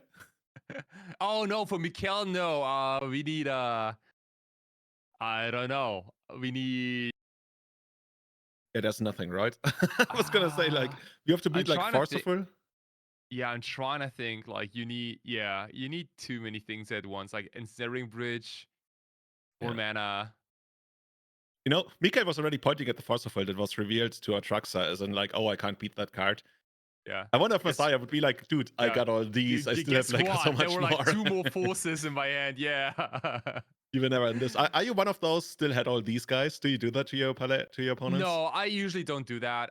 It's like I get why you want to do this, to kind of show your opponent, hey, I had some other backup anyway. But like if I'm in a serious match, like I'd rather not show any information like whatsoever. I think it's a sign of class to not do it. Like when people do it, that doesn't feel very classy to me. Unless like your whole persona is being like obnoxious, but you're also playing a part. I mean, maybe that's just like when I go into a Magic tournament, I become the most obnoxious player ever. I do everything the way that people don't like me. But then you also gotta win, right? If you do that like when you're down like 1-5, like nah, dude. then you're a meme person. Yeah. You're a meme person. Is that the official designation? They put it into your passport, meme person. Okay. Wasteland in Consigned Memories in I think the Force Negations too, but not much else. What do you think, Julian? Yeah, I like those cards for sure. There's nothing else that really sticks out to me. Technically, Orcish Bowmasters, if we have to take out something, but I don't think there's too much we want to take out. We probably take out the Cling to Dust. That's pretty much it. I like the reanimation plan. We talked about Tamio yesterday a couple of times, right? In a way, like when you can flip Tamio on the second turn, it's a way to put a real clock on the opponent. But these like big mana decks, they have their ways of trying to fight this. This is not the actual proper ramp deck that once called Trev Post deck. This is more like the mid-range version of these decks. But yeah. Absolutely. And check this out. I mean, this deck doesn't even have a sideboard, so it. Who needs a sideboard? You know that Simpsons episode where he has like 2 or 3 bowling balls he can throw to hit one pin, and he's like, I don't need extra strokes or whatever you called it. I have no idea how bowling works. Oh, you know what I think? I think the sideboard is merged with the main board, because I see like Fairy Macabres and like a liquid mental coating in the deck. Like those cards you usually don't see in main decks. Yeah. So we're just getting the information that the player actually reported the whole 75 is one thing. Not sure they're actually playing like that, but yeah, it makes a lot of sense, right? Yeah. Paradox engines, yeah. That's terrible for Karn, the Great Creator, because you can't get anything. I mean, I would guess that the deck list gets adjusted to what the player actually plays, and you probably get some kind of penalty for it. But yeah, we'll see. I would assume that like Torment Script not exactly in the main deck, we're not there yet. So yeah. Okay. We will see. Liquid Metal Coating, by the way, we talked about it yesterday, was missing in some of those lists the other day. But let's see where we're gonna go with this. So again, to Masticore, if it actually happens, it can kill non-land permanents by discarding cards with equal or higher mana cost, basically. That's the most complicated way I could have phrased this. You discard a card, and then you destroy a non-land permanent the opponent controls with equal or lesser mana cost, mana value, whatever the cool kids call it these days. Don't really think that's gonna be a thing here, but who knows? I mean, let's try. Probably not really gonna kill Murktide Regent. Well, I guess you could discard Ugin or something. We will see. Right now, is Messiah sitting on a Malik into 5? Ooh. Okay. Not good. Other side of the board, I think I see 7 cards in Mikhail's hand. Planar Nexus, one of the enablers for, of course, the Urza lands. Messiah sitting on an Entomb. I can see a Thoughtseize, basic Swamp. Yeah, leading on Thoughtseize like that. Ooh, we were 1 mana away. We could have actually gone for turn 1 Tesseract if we wanted. Okay, instead, this hand is, no matter what you do, gonna produce a turn 2 Tesseract. The interesting thing is, Messiah has played the basic Swamp, so he can't even threaten a potential Daze. So Mikhail knows that unless there's going to be a force of will or negation, the Tesseract is going to resolve, so he doesn't need to run out the second Lotus Petal. Like that. Yeah, good point. Yeah, for everyone who's not familiar with Tesseract, it's a new 3-mana Planeswalker. And the only way you can put loyalty counters on this dude is by casting casting or getting into play? Yes, by getting artifacts into play. You don't even necessarily have to cast them. So even if you make a Urza Saga construct, for example, Tesseract triggers and you get a loyalty counter. Tesseract Crew Captain. This might whenever be an artifact you control enters, you're right. This might be the first Tesseract we see on camera today. The first Edge of Eternity's cards. Probably also the only one we'll ever see.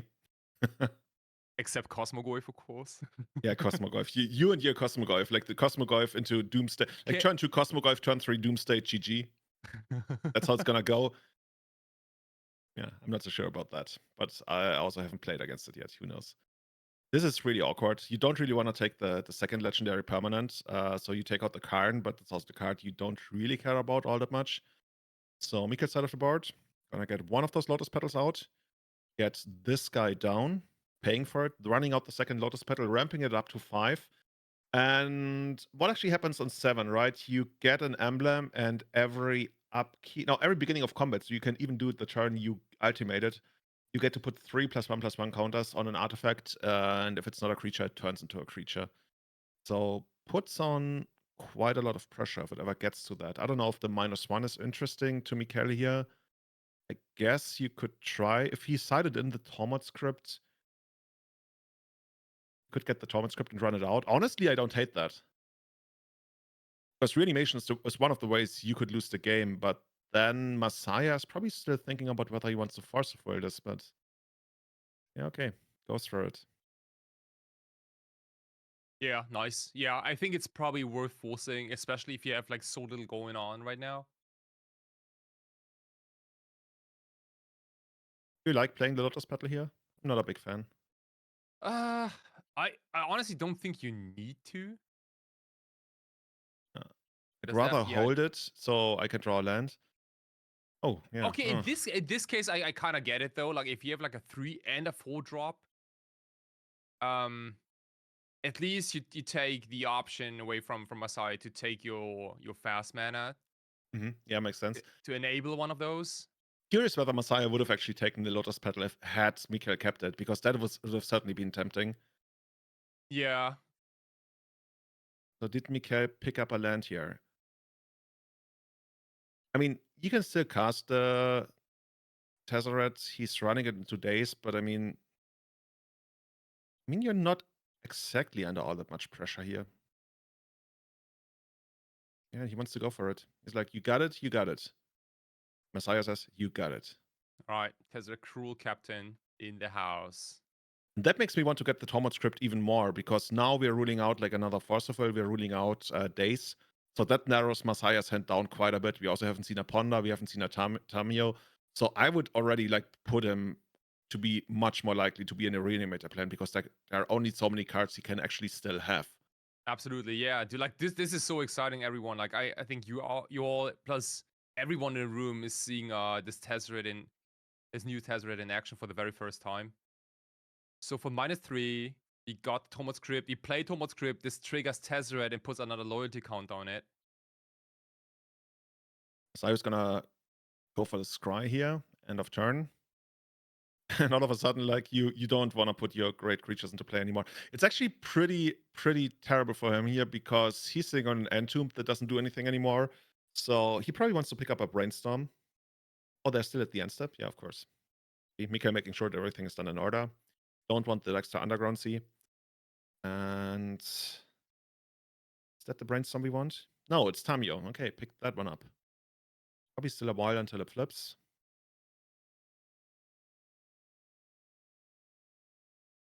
Sure. Can we turn this into some kind of mana source here? Maybe a Mox Opal. Ooh, interesting. Petition map.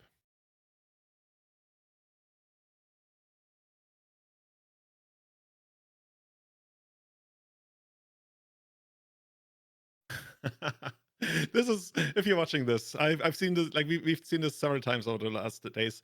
If you're gonna get a tutor effect out of your saga, and you're gonna immediately use the tutor effect, you can actually save some time, and that's sometimes really important when it goes to game 3, and just like announce that you're gonna use the tutor effect, so you only need to shuffle once. Also, when you play Green Sun Senate, you're also not shuffling twice, right? Because technically the card requires you to shuffle twice. I always like that. Have you ever seen anyone like shuffling it twice? It's on Magic Online every single time, of course. Oh yeah. I wonder if it actually says so on Magic Online. I would need to read the chat log next time. Yeah, like I can't imagine like someone at Wizards of the Coast saying, okay, so yeah, this is exactly how we're gonna phrase this card. You're gonna shuffle twice. Yeah, cool. Because these tricks are matters, right? Like the little merfolk that picks up +1/+1 counters whenever the opponent shuffles their deck. Yeah, those are the little things. And there's a Flash Raker, probably one of the best cards that Mikael could have drawn from the top, given the top-heavy nature of his deck mana-wise. But 3, yeah, that's something he can do. Gets that one out.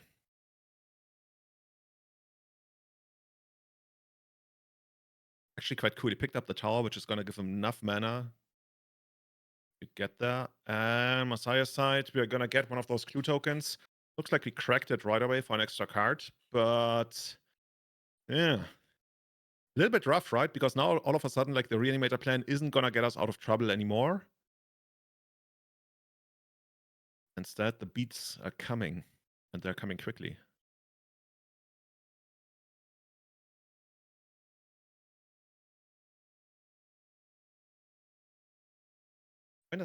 Are there Flash Raker tokens? Are those artifacts? So, yeah.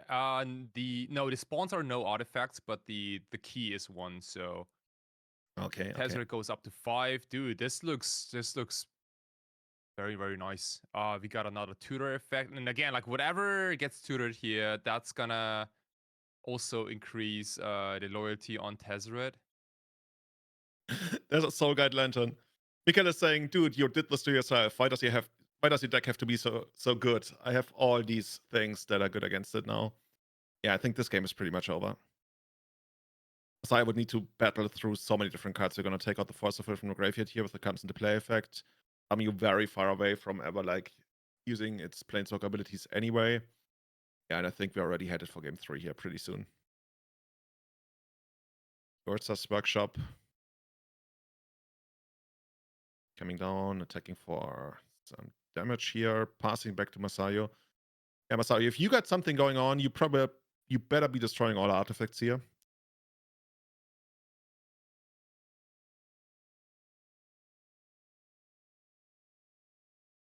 Picked up a Brazen Borrower, if I saw that one correctly. Back to pen spinning on the right side of the board. No? Pen goes behind the ear, like that.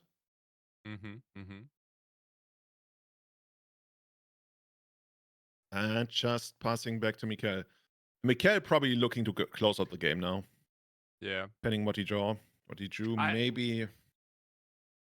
I have to like double check the Mystic Forge deck, but like so we are in a spot now where we have a lot of mana, and it'd be great if Tezzeret can tutor for something that's 0/1 that can then tutor up some big spell.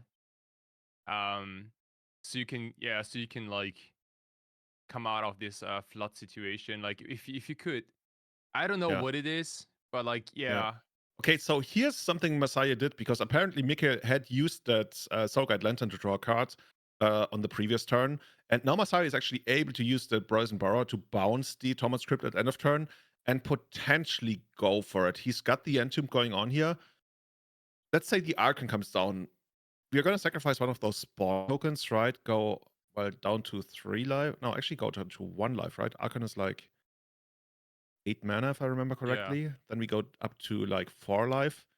This is scary. Like, I don't think Archon alone is necessarily going to do it, because you can like minus Tezzeret to get an artifact, then probably have some more artifacts in hand. Maybe even use an artifact to find more artifacts. Artifacts galore. Ooh, probably not what you wanted here if you're Messiah. Probably wanted like an Animate Dead or something.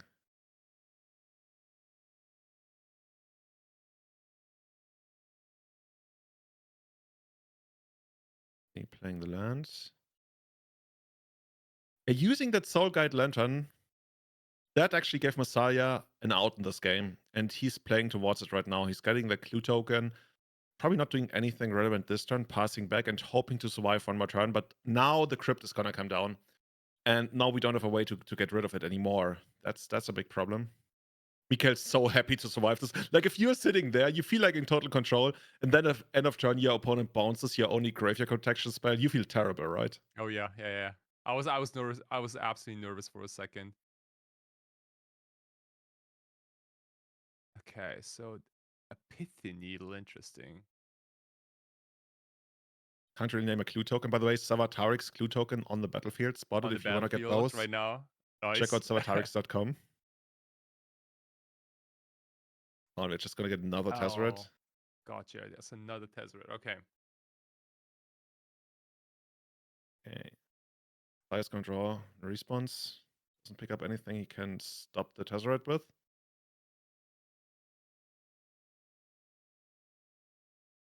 Here we go. Okay. In a Shot way, face. actually, in a way, Messiah actually helped out Mikkel quite a bit. It's like, yeah, you bounce the artifact, cool. Here are some more triggers for you. Let's see whether he can work his way through all of this.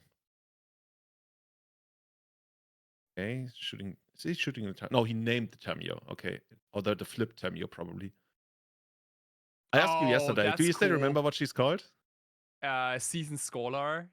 Okay, okay. Yeah, I yeah, wouldn't yeah. know. I have no Oh, idea. this is cool. Yeah, I didn't even think of that part, but yeah, like it's okay. So we are already prepped for the backside. Down to 4 life. Picking up. Was that a Reanimate? Like, it was a black card, a very black card. But don't think it's gonna help us out. We got the Wasteland, sure. Oh, it's a Barrogoyf. Okay, we got a lifelinker, so Mikkel not necessarily gonna be able to win through combat. But he's probably just gonna win with the Flash Raker, right? You can minus the Tezzeret to get at least one artifact. Maybe he's gonna pick up a couple more through draw steps and extra draws that he might get through the artifact. Like, he's in a pretty good spot. Barrogoyf is annoying, but he's just passing right back. Barrogoyf is an 8-9. Okay. Now that's, I mean, at that point, the lifelink becomes really relevant. Because if Messiah picks up 8 life here, goes all the way up to 12, I don't know, man. I almost kind of want to attack here. Or is that like bad?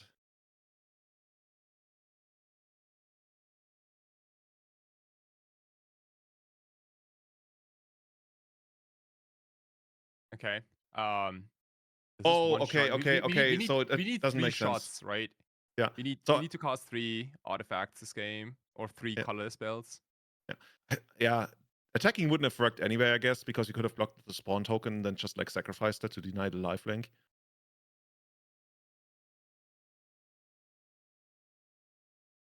Yeah, and packing it in, going all the way to game 3. Yeah, dude, that's so annoying. Like, denying the lifelink. I remember the first time that happened to me when I was in a game and I was like, oh, cool, I got this lifelink. I'm gonna win the game eventually. And I attacked my opponent, and my opponent literally snuffed out his own creature. And I was like, wait, but I was supposed to win this game. I want the lifelink. So yeah, when you have lifelink, better pair it with trample. So Wizards make a huge mistake on Barrogoyf, right? Unplayable card. Needs trample as well, turns out. Yeah, that's the one for next year, yeah. Yeah, Ultra Übergolf. Is there gonna be a card one day? Übergolf. 1 mana has all the Golf abilities. Look, I mean, we even got an enchantment, I think, that makes Tarmogoyf every turn. So, Really? yeah, I think so. I think it was like in a Modern Horizon set or so. Tarmogoyf Foundry? Yeah, like I think you enchant a land, and then the land can produce a Tarmogoyf every turn or so. Dude, like Squirrel Nest? Yeah, just like that. Shoutouts to Kind MTG, by the way, in chat. Supporter of Everyday Channel. Always happy to see you, Bruce. Saying Cosmogolf is the next best golf. Okay, sure. I want to see that. Don't disagree. Never disagree with Kinda. One of the grave mistakes you can make in Legacy. Messiah going for the Thoughtseize, helping us out on the stream here, revealing all the cards on Mikkel's side of the board. He's got another Tezzeret. That's probably some promo version of Ugin, I would believe.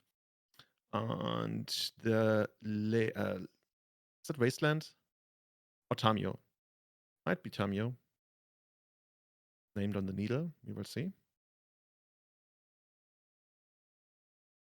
Okay. I wouldn't be surprised to also like see maybe like Wasteland maybe as a name for Pith Needle. Yeah, I was actually thinking Wasteland. Then I looked at what's written and I was like, is that long enough to be Wasteland? Maybe. Let's see. Get our truck sent to the graveyard. Is that the main phase? If that's the main phase, we already know what's coming up, right? And there's Reanimator right away. Nothing Mikkel can do here to stop this. We're going to pick up a bunch more cards. Like, at this point, I just want to pick up more forces. Just like Force of Protection, Force of Negation, Force of Will, maybe even Díez. Stop Mikhail right there. But of course, you're only gonna get one copy of the instant. So let's see, is there gonna be any kind of permission? Closest we got to that, not really. You got a bounce spell which can help. No force. But we do get an enchantment. I think this is like one of the like quote unquote rare hits. Yeah, true. Ooh, we take the Archon. Interesting. You really want to take the Archon? I thought we're gonna go for the Brazen Borrower for the petty theft. Yeah, but maybe this. Okay. Second Thoughtseize in hand or something like that. Oh, like the discard step. Okay, so we discard this. This is cute. Okay. Yeah, so we discard the Archon in our cleanup step. Oh, we already cards. Picked up the Animated. Sweet. Yeah, that's cool. That's cool. Thought it was like supposed to be a downside that you can go to 8 and then discard. Well, Monolith Stretch certainly disagrees, and so does Messiah today in this game. Already had the Force of Negation lined up for the next Tezzeret. That one's gonna go to exile. Yes, there we put it. And then Mikhail getting out his phone. Like, true, yeah, okay, sure. Passing back to Messiah, I would guess.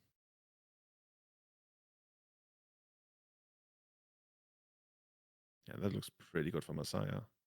Not gonna lie. He has another Force of Negation in hand, so he even has like Ugin covered. Actually, if you get to cast Ugin, right, you already get the Vindicate effect. So I guess if he ever gets to 7 mana, he can try to deal with the Atraxa. There's a Force of Will, Force of Negation, and a Petty Theft. Are we gonna Petty Theft something? No, we're just gonna get another Archon. Oh, that's brutal. That's just like, that's unsurmountable. That's just like too much stuff. And this is how I like my Reanimator decks. I want them to reanimate several times. That's just like good old Legacy Reanimator. Unfortunately, both of those creatures are good enough to finish the game on their own.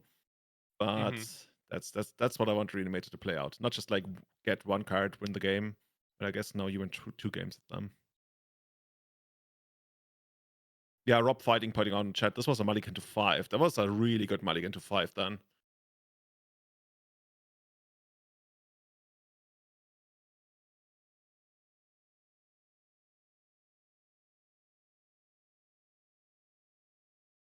Oh, discarding the flute. Dude, flute has not been great today.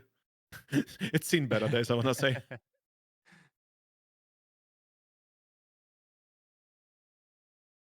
But yeah, like we can kind of see like the Mystic Forge deck has the tools to fight graveyards, but like once the dudes are out, it gets a little tricky to keep them in check. Yeah, some decks can still try to race, right?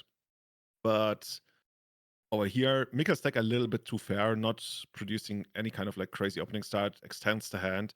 And Messiah, Hoshino moves on to 2-0, playing Blue-Black Reanimator. Probably not the only player around on this kind of deck today. Mikhail's still live for top 8, but now needs to pretty much win out for the remaining 6 rounds that are still to come. And I think we might have a backup feature match. So let's see what's going on over there.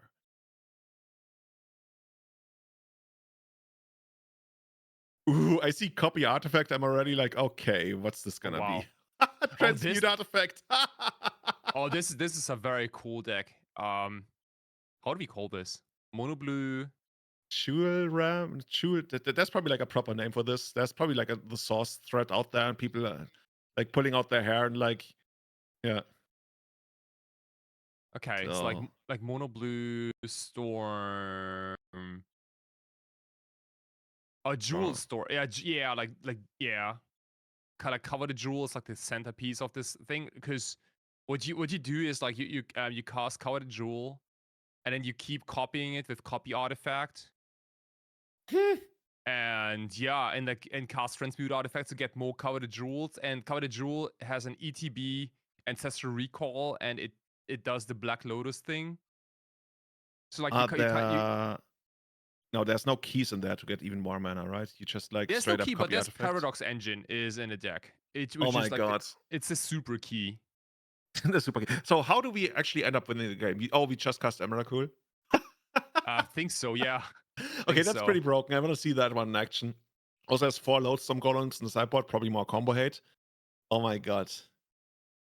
Yeah, dude, this is cool. They even plays like 4 copies of Show and Tell in the main deck to get the Counter Jewel out earlier, and also like sometimes randomly you can just fart out an Emrakul maybe. Yeah. Dude, you got so many like Transmute Artifact is a copy in fact kinda in itself. Like Transmute Artifact, Phyrexia Metamorph, copy artifact. Those alone are like 12 copy effects already.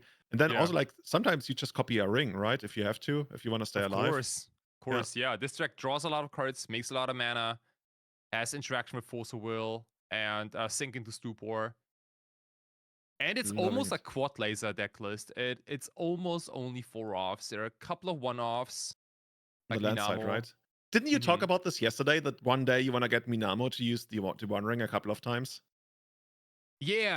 I mentioned it yesterday. Like untapping the legendary permanent for 1 blue and tap, it just seems so powerful to me. Yeah, that's amazing. Coveted Lotus is unfortunately not legendary. Mhm.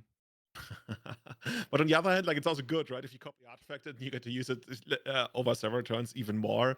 That's crazy. And this one, oh, now look at this. Haven't seen you in a while. Is Nice. this is not exactly. Reanimator.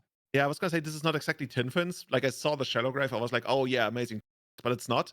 But yeah, Rectus Reanimator, the not the OG Legacy Reanimator deck, but certainly the deck that took on Reanimator over Reanimator in 2016. I remember it popping up at Eternal Weekend Europe that year. I think it actually won that year. That's 9 years ago. But there's one card that sticks out to me because what does that Yawgmoth? No, Yavalagoth Terror Eater. Valgavoth. Yeah, Valgavoth is I a tried. yeah. Good try. Is a 1-off. Flying and it has like a crazy ward ability. I don't think you can ever touch this dude. Like you have to like sack 3 multiple non-land permanents. Yeah. Okay, that's never gonna happen, right? If a card you didn't control would be put into an opponent's graveyard from anywhere, exile it instead. During your turn, you may play cards exiled with Volagov. If you cast spell this way, you pay life equal to its mana value rather than pay its mana cost. So is there anything the opponent plays you can later play yourself? That's okay. By the way, I absolutely know why you know what this card does. It's just realized it's a demon. And aren't you like, don't you have like some kind of like demon tutor in your ad nauseam Tetris? Yeah, exactly. Yeah. The other day on the podcast, you told us that you went through all the demons that ever existed in Legacy to see whether there's like a playable ones in there.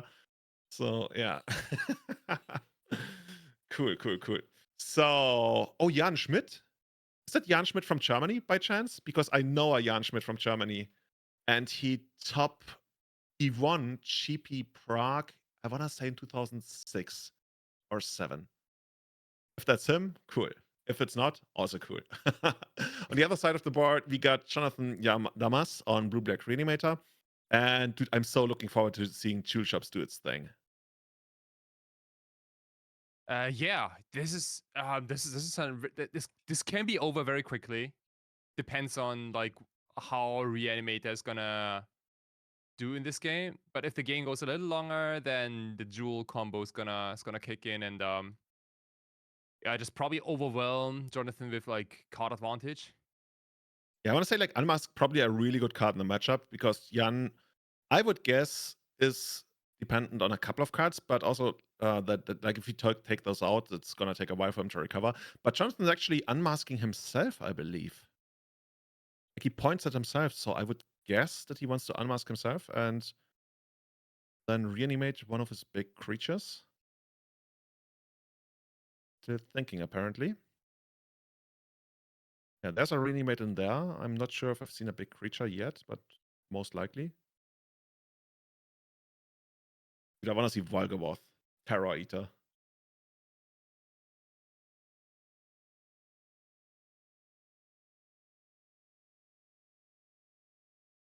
So Jonathan's still figuring out whether he wants to target himself. Or maybe Jan is thinking about countering the unmask. That is possible. Like getting your fatty out of your graveyard is pretty easy. But getting a fatty in your graveyard is the challenging part. Like Entomb is the best card to do it. Faithless Looting also helps. But if your opponent pitches like an unmasked Dark Ritual to bin a dude, like that's it's so tempting because you know that Jonathan's hand, like it's like what, like it's 5 cards only. One of them is an unusable fatty. So yeah, okay. And look at this hand, right? Like there's not one, there's 2 ways of reanimating Griselbrand. And one of those doesn't even lose you life, and technically even gains you life this turn. Yeah. But yeah, Jan sitting. So Oh, I feel dude, like that's exactly, like, so if you have like 1 force of will, like now the cat's out of the bag, right? Like now you know what's going on. Like you have to force the Dark Ritual almost. Yeah, you have But I to think, force like, the Dark Ritual, but yeah, and then you basically buy like a turn. But like I think the best target would have been the Unmask, because like look at this hand, right? Like without Griselbrand in the yard, this hand doesn't do anything, and like it doesn't even have the red mana for Faithless Looting. it's like the only tell Jan could have picked up on is that Jonathan actually pitched a Dark Ritual, which in some world makes me think it's more likely that he has one, because if we keep Force of Will, the only way we get punished if there's two reanimation spells. And if Jan is willing to pitch the Dark Ritual, well, I guess that could also be a tell that he only has 1 reanimation spell anyway. So not too much return. Like it's tough, a really tough decision, right? Jan wished he had Force of Will, the Unmask, but of course that's otherwise, like, it doesn't really feel like a good play. Let's see. This is my Griselbrand, and there's the second Force of Will, pitching the third one. Oof. And it's still not over, right? Jan's still under a lot of pressure. If Jonathan picks up another land, he will get to Shallow Grave next turn. So Jan sitting on just 2 cards here, he really needs to make something happen. Minamaro, School at Water's Edge. And that's fetch land. And that might be the game for Jonathan here. On the other hand, though, like, yes, Griselbrand is going to draw a bunch of cards, but Jan is playing from the top anyway, right? And the black-red Reanimator deck, not good at fighting over the top decks. So if somehow, I've never seen this Jewel Shop combo go off. Maybe it can actually go off of a single Jewel. Well, it's not a Jewel Shop, of a single Jewel. I'm curious how that's going to work out. Because just having discard spells, I don't know. What are you looking to draw here with the Griselbrand? Just like ways to make more creatures on the same turn? Yeah, like typically you would try to attack your opponent's hand. Maybe in this case, I honestly don't know. I think just more gas. There's no combo finish, right? Like you basically just quote unquote just attack with fatties. That's how you win the game. Yeah, there's no Tinfin style combo finish that you win on the same turn with. Yeah. So it's not over yet, right? Like if any, like the One Ring stops the attacks for a whole turn. If you keep copying the One Ring with like Phyrexian Metamorphs, that's like more time walks essentially. So it looks bad for Jan, but it's not over. yeah, if Jan actually can make something happen on the next turn, his biggest opponent is probably gonna be his own life total, because he's gonna lean on those Ancient Tombs quite a bit, I would guess. So now we're running out. We got all these 14 extra cards. Let's see what Jan is working with. I wonder if he's gonna reveal what he's playing, if there's actually gonna be any kind of revelation, because right now, I was gonna put him on like some kind of show and tell deck. Okay, he doesn't want to show. I wonder whether he actually had the Jewel in hand. Yeah, those are pretty explosive decks. What do you see him bringing? Oh, there's a Chaos Defiler in there as well. That's amazing. That's probably one of those cards that's just in there as a one-off. So during the combo, he can get it and, just like remove something that's bothering him and then win on the same turn. Oh, sweet. Yeah, Transmute Artifact can also get Chaos Defiler. I missed that part completely. Oh, it's because it's an artifact. Yeah, I think, like, I mean, the Leylands are slam dunks. How do you feel about Loathsome Golem? It's a little slow, maybe. On the play, I don't hate it. It also makes it so that if the other player actually goes off, it's going to be hard to make use of the 7 or 14 extra cards that you're going to draw. You're still going to get out the Lotus Petals, but then like your Unmasks are going to cost 1 more mana and stuff. I don't hate it, honestly. But I don't know how explosive the Jewel Shop decks. I keep calling it Jewel Shops. I'm sorry. We're gonna stick with that. The Jewel Shop decks are, because if they can explode rather quickly and try to only like fade 1 or 2 spells with Force of Will, then maybe we only want Force of Negations, right? I guess Leylines of the Void. Oh yeah, there's 4 copies of Leylines of the Void. Okay, that's already a lot of cards. So we want to bring in like 6 cards. And then at that point, I don't think there's enough room for the Lodestone Golems. Maybe we trim some of the stock ups. Maybe that was a request. It's really hard to tell, right? Without having ever played the deck. Where do you want to like shave off cards? Yeah, because like the Loathsome Golem also makes your forces cost 1 more. Yeah. I wonder if we're gonna trim some of the show and tells. Those could be awkward. Oh yeah, show and tell seems terrible in this matchup. Yeah. On the other side of the board, oh, do we get the main deck Grave Titan? Love that. Other than that, what's in the sideboard? I can see the hymns.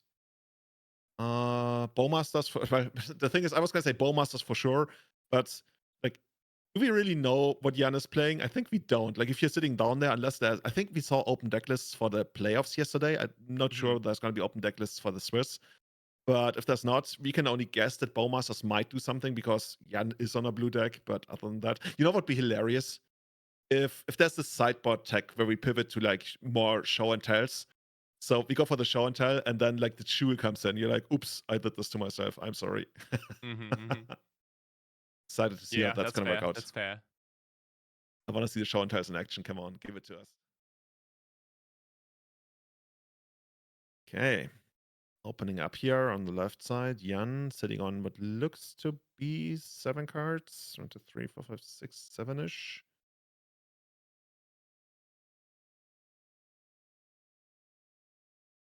Force of Will in there. Nope, not good enough. Might be looking for Leyline of the Void. I feel like Leylines are even better when you have Force of Wills to protect them, right?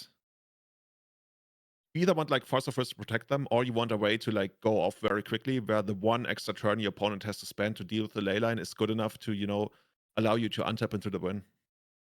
Okay, hold on. I think this might be the wrong match though. Yeah. Good thing we got somebody paying attention. I would have totally commented that match and be like, oh, look, they totally transformed into very different decks. Yeah. Okay. Quickly going back to the sideboard. I think we're going to load up the other game in a moment. Dude, there are 2 copies of Liliana of the Veil. I just, like 3 days ago, I streamed like a mono black deck with Liliana of the Veil. I asked chat like, which card should I cut from my sideboard first? And then everyone said like Liliana of the Veil. Yeah, there was a time when she was the best planeswalker on Out of Legacy. Oh yeah, not even close. Yeah, it was Lily or Jace the Mind Sculptor. Exactly. Then there were, you remember those bug Landstill decks from like 2011-ish that played like 4 copies of Liliana, 4 copies of Deed, and 4 copies of Jace? Nice. That was something. They also played 4 copies of Ancestor Visions. Sometimes they played Standstill. I like those. Channel Fireball played those. I think Follow Me to Damodar Rosa, I think top 8 or GP with it. Oh, there's a Leyline in Jan's hand. Okay, here we go. Leyline, potentially a Force of Will, I want to say right next to it. Maybe that's a Transmute artifact. Maybe even a copy artifact. Looks like Jan is happy with his hand. Jonathan certainly is.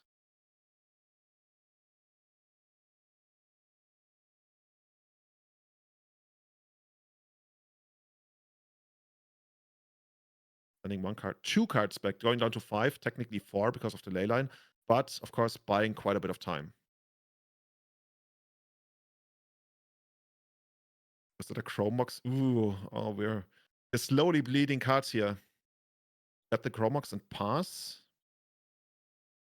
On the side of the board. Yes, like a Faithless Looting coming down. Maybe a oh yeah, okay. That's gonna be rough for Jan. He's gonna use his stock up. He's also gonna show Grim Monolith. Honestly, I don't hate picking the Grim Monolith, but then again, like if you picked up a Soul Land, yeah, you're ready to cast the stock up. So, okay, let's do it like that. Let's take out all the business and make you draw 2 more cards that you actually need. Okay, or take out your entire hand. Yeah, I'm just gonna. Who needs cards anyways? Wow. Notably, Atraxa pitched to the Unmasked, so that's not going to be a card going further into the match.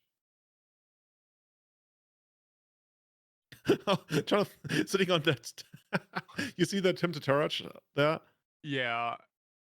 Like now you need your opponent to pick up a couple more cards and then you can him them. And so does Jan. And he's gonna lose his hand all over again. Like for a big mana deck, he's very far away from making something happen here. And get rid of both of those cards. What is that? Oh, 2 more copies of Transmute Artifact. Meanwhile, Grizzlebrand has been scried to the graveyard, so Jonathan ready to do something. And he's got the Faithless Looting. I mean, at this point, it's a big pile of like exiled cards, right? True. Yeah. Quote unquote. I always graveyard. get a little bit confused if the cards don't get like flipped like sideways. That's how we usually do it, right? Like that. Yeah. Like the 90-degree turn. I always like putting them like on top of the, like not on top of the library, but on the other side of the library, because I don't like it when they like rotate them 90 degrees to the side, but they still touch the graveyard.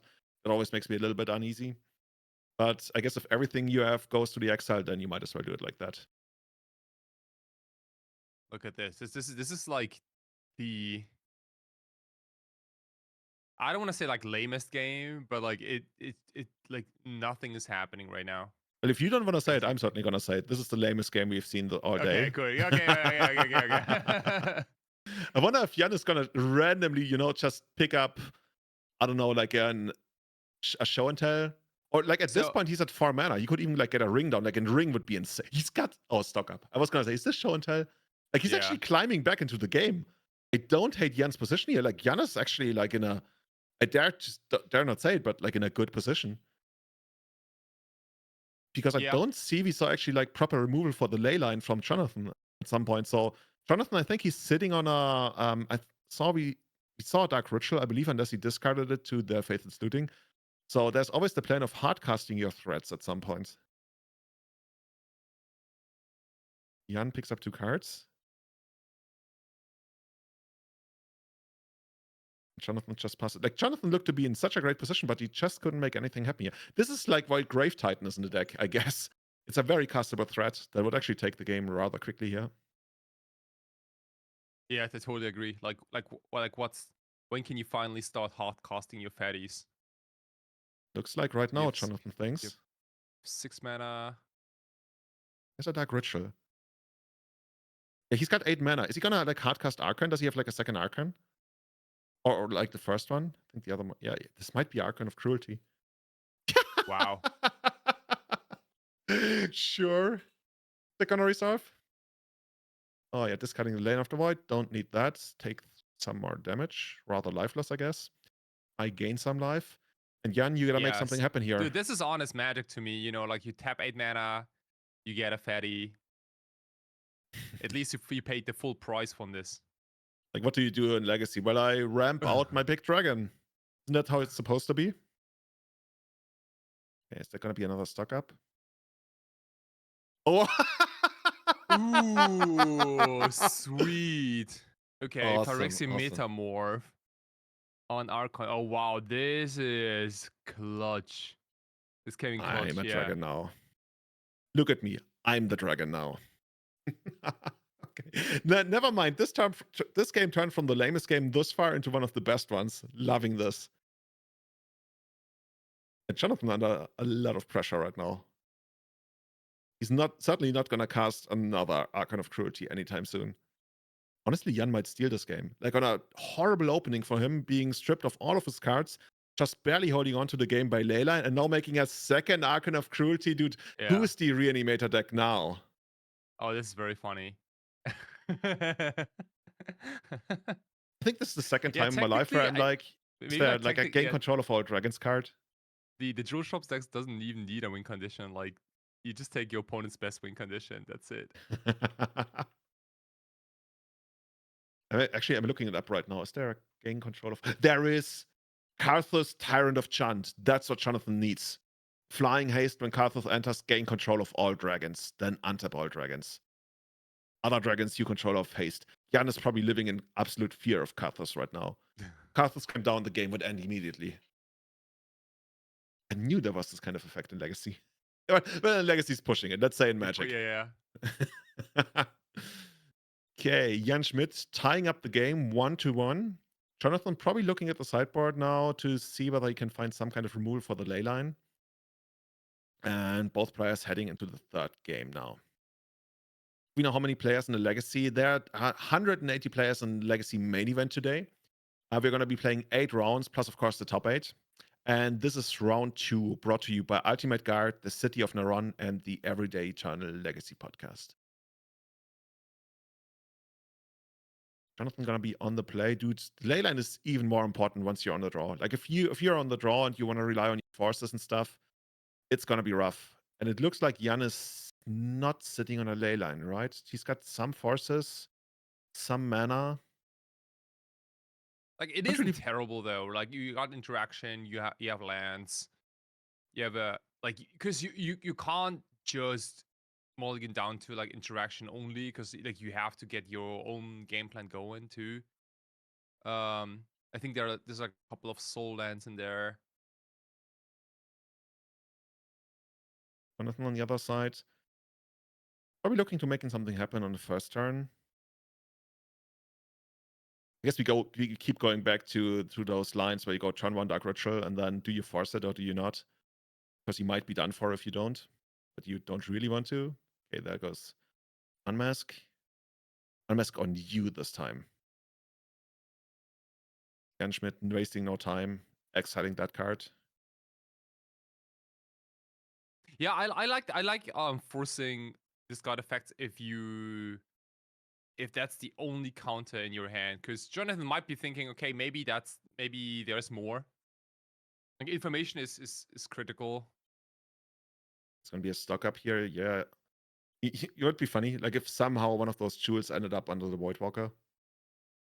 Let's see.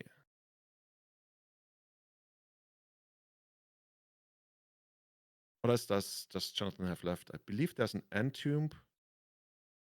Is it a hymn? I think it might be a hymn to Turok. Not bad. Seriously, with Doughty in play, any discard spell now is might be lethal. Right, you better don't put Emrakul in your hand. That would be something, right? Yeah. Okay. That would quickly turn this into an all-time classic. I think we saw it on the Pro Tour. I think it was like on a Pro Tour last year where, like Black Red. Yeah, it was a modern Pro Tour and Black Red Scam won over Tron. I think Christian Calcano played Tron and got his Ulamog strip by authorities, and then Doughty Voidwalker cast the Ulamog. I think that's like how one of the best of 5 games ended, like within like a minute or two. It's a terrible way to go. Yeah. Especially if you're the Tron player. Jonathan picks up the One Ring, courtesy of Voidwalker here. Now he's gonna turn into Frodo, I guess. No idea how all of this works, flavor-wise. What I do know is that he's getting to draw a ton of cards now. Jan may be unfazed. Like, dude, I wanna see the Jewel in action. At least give it to us one time. I think we're gonna go stock up one more time. Mm-hmm. Okay. Like, yeah. Like, what's it called? Phyrexian Metamorph is a nice pickup too. Like, you can copy the One Ring. You don't necessarily... Like, Phyrexian Metamorph is a card we haven't seen in a while in Legacy, and it has so many applications. Like, clone effects are very popular in Commander, for example, but not as much in Legacy. But like the things in like the better the cards become in Legacy, the better clone effects become. If they're affordable, right? That's the big problem with clone effects. They're usually like 4 mana, and like all the amazing stuff that you want to copy, people paid a lot less mana for. So yeah, you get something, but it's gonna be delayed, and you're paying a lot of mana for it. But in a deck except Jan's last Jewel game, combo, right? Yeah, that's true. Yeah, especially it helps if it also takes out the amazing thing the opponent has, right? So when the Archon came down and took out the OG Archon, took over. It's kind of like the conspiracy theory, you know, Avril Lavigne? Mm-hmm. Yeah, Skater Boy and everything. Yeah, there's this like conspiracy theory that she was killed off and replaced by a lookalike. Yeah. So let's see. Gonna draw 2 more cards. And somebody in chat is gonna be like, no, it's not a conspiracy theory. It actually happened because I looked at your music video and your hair color changed, and I don't know, man. Okay, sure. So there's gonna be probably another Thoughtseize. Like Jonathan might actually be put into a position where he constantly just like plays all those many discard spells that he's now gonna pick up with the One Ring. And Jan just looking to drop a couple of lands, hopefully. Thoughtseize. And we're gonna unmask the last card away as well, which is a ley line. Unfortunate. Oh, dude. So at the very least, Jan can make land drops and then top deck whatever he picks up, assuming Jonathan doesn't do anything, which is quite unlikely considering that he already has the Reanimate going on, the Entomb going on there. So yeah, it's gonna be a big mountain to climb for Jan. Gonna get out that Ancient Tomb we knew about. And passing back to Jonathan, who goes for the Entomb. Yeah, makes sense. What do we want here? Another Archon. Which, as I'm being told, is actually not a dragon. What a flavor fail. Seriously, look at it. Dude, I don't know. Like so we saw it last game, right? Like if you get Archon and you copy it, can be very bad for you. That's actually true. What is this? Oh, I don't know what this is this the weird new card we talked about? The giant demon? The ward one? No, or it could be a Grave Titan. It looks, I mean, like the border looks like one of those Fallout cards. Maybe it's a reprint of something. I can it's see definitely a Grave creature. Titan. It might be a Grave Titan, yeah. I was gonna say, like, I could imagine Grave Titan flavor-wise in some kind of Fallout unit. Have you ever played Fallout?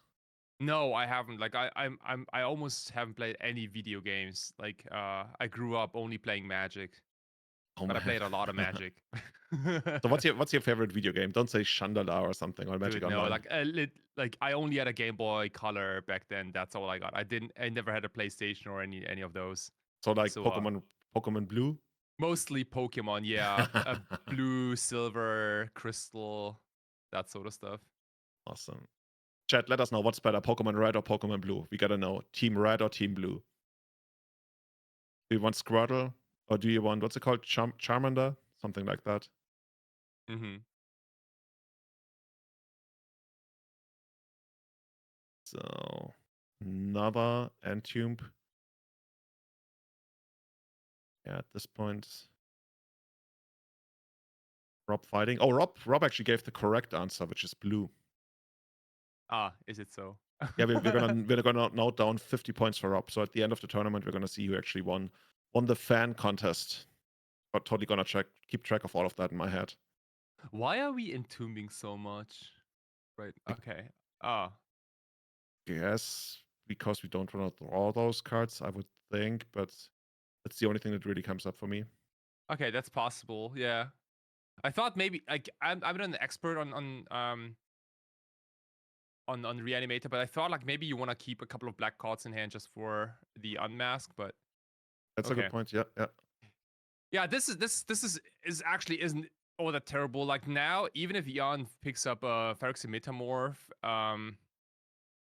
it's not game over. Like copying a Grave Titan is like much worse than copying a. Dude, we're going off here. We're going off. Yeah. Ooh, sweet. Oh, Jonathan reading. Okay, so we get an recall. We can tap this for 3 mana. Let's see if we can find a copy effect. Like, is copy artifact 4 mana? Yeah, okay. Let's see. Let's see where we can get 1, 2, 3. We're picking up a Forcible and then getting 3 mana. Phyrexian Metamorph paying 2 more life, getting another one of those, drawing another 3 cards. Actually, do we copy? Or do we rather copy the Grave Titan? No. See, I'm not so sure. We have enough life to at least survive like one attack. I think like if you're really greedy, I think you can kind of start chaining jewels. And let's not forget, right? Like the jewels go to Jonathan's side once once a creature has successfully attacked Jan without being blocked. It doesn't even have to deal damage. We're gonna sacrifice one of those. Probably gonna get all the cool cards. Oh yeah, sweet. Yeah. Transmute artifact. What does that do? So basically, you get to sacrifice something, and then you get to tutor for an artifact. But you also get, and you kind of get to play it, but you get a discount based on how much the artifact you sacrifice cost. So I believe if you get another jewel, it should actually be free. But it's been like over 20 years since I last cast my last transmute artifact. Make sure.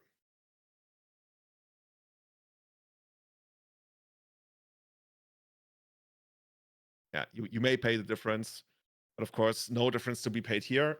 Just gonna get out another one of those, but yeah. Wonder what I guess a ring would be amazing if we could. Yeah, we pick up a ring. That shield deck, man. Do you think Jan is actually gonna win this game? It's like it looks a little bit like the good old like high tide deck where like you do a lot of stuff, but it's a little uncertain. I hope Jan gets to do the thing. Okay, this is nice though.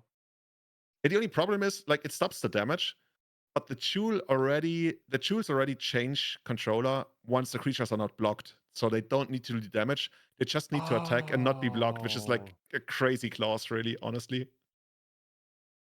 Oh yeah. Yeah, that's correct. Okay, so Jonathan's gonna tap with like 2 Black Lotus and get double Ancestral for free. Yeah, true. You also get to draw the cards once the jewel changes control, so it's not only when it comes into play. But yeah, okay, that's gonna be rough. So Jonathan's gonna pick up both those jewels, make some more tokens in the process, maybe even get the Archon down if he wants to, but I'm not sure that's actually where you want to be. He's gonna dude, all those. This is like Frodo against Sauron, I believe. Like both players ringed up, ready to go. And I'm just trying to figure out what he wants to do. I wonder whether he's gonna be surprised that he gets to draw 6 cards now. Here are 2 jewels. Have fun. Do your worst. That's a casual draw 6, and here's 6 more mana. Ooh, this is particularly nice for Reanimator when you can like maybe you can just hardcast a couple of fatties. You have so much mana. There's an Animate Dead in there. There's a Voidwalker in there. Some reanimation spells. Yeah, Animate Dead is very nice, right? Because there's a Phyrexian Metamorph in the graveyard. So like you as a Reanimator player, you can do the jewel thing. You can reanimate, Metamorph, let it come into play as a card with a jewel, and then you can be the better jewel deck, maybe. It's like I'm gonna. I didn't expect to turn into an entirely different deck. Like this is not a transformational sideboard. This is a transformational main deck. Yeah. Getting out the Voidwalker. Just adding to the board. Jonathan's not done. He's like, I've drawn 7 cards this turn. Yeah, that's not good enough. Let's just draw a couple more. I mean, yeah, like this is all like turning into a party game.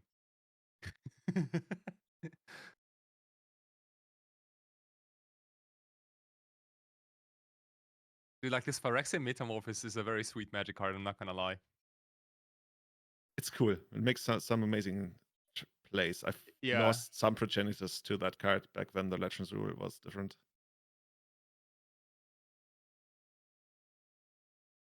So Jonathan, try to figure this out, right? Jonathan's like in a very commanding position. Just wants to make sure there's nothing that Jan does that actually gets him back into the game. But yeah, he can't control the top deck, and Jan is gonna draw something like 3 cards most likely next turn. But there's not too much he can really do. I guess he can buy another turn trying to use the One Ring, another copy of that. But right now, Jonathan is sitting on, like, I want to say 27 cards in hand. Judging by the shadows we can see in the top right, he's probably talking to a judge, asking some questions, if I had to guess. Yeah, no, I agree. Like, you don't do this every day. You don't get covered jewel every day. You don't get to reanimate Phyrexian Speak for yourself. every day. I just did it this morning. Oh, did you? Part of my routine. Yeah, part of my routine. I get out of bed, get the jewel down. Like, oh yes, 3 extra cards. No, get someone's jewel down, right? It's Oh not yeah, you yours. get. Yeah, it's called a robbery. You might be familiar with it. Okay, Yeah. so Jonathan asked the judge for some help. So, dude, how can I make the best use of these cards that I can barely hold? Maybe you ask one of those card holders from Yu-Gi-Oh, right? The one where you just like shuffle the cards in and they all appear on the battlefield. Once we get to that technology, Magic is going to take the next logical step.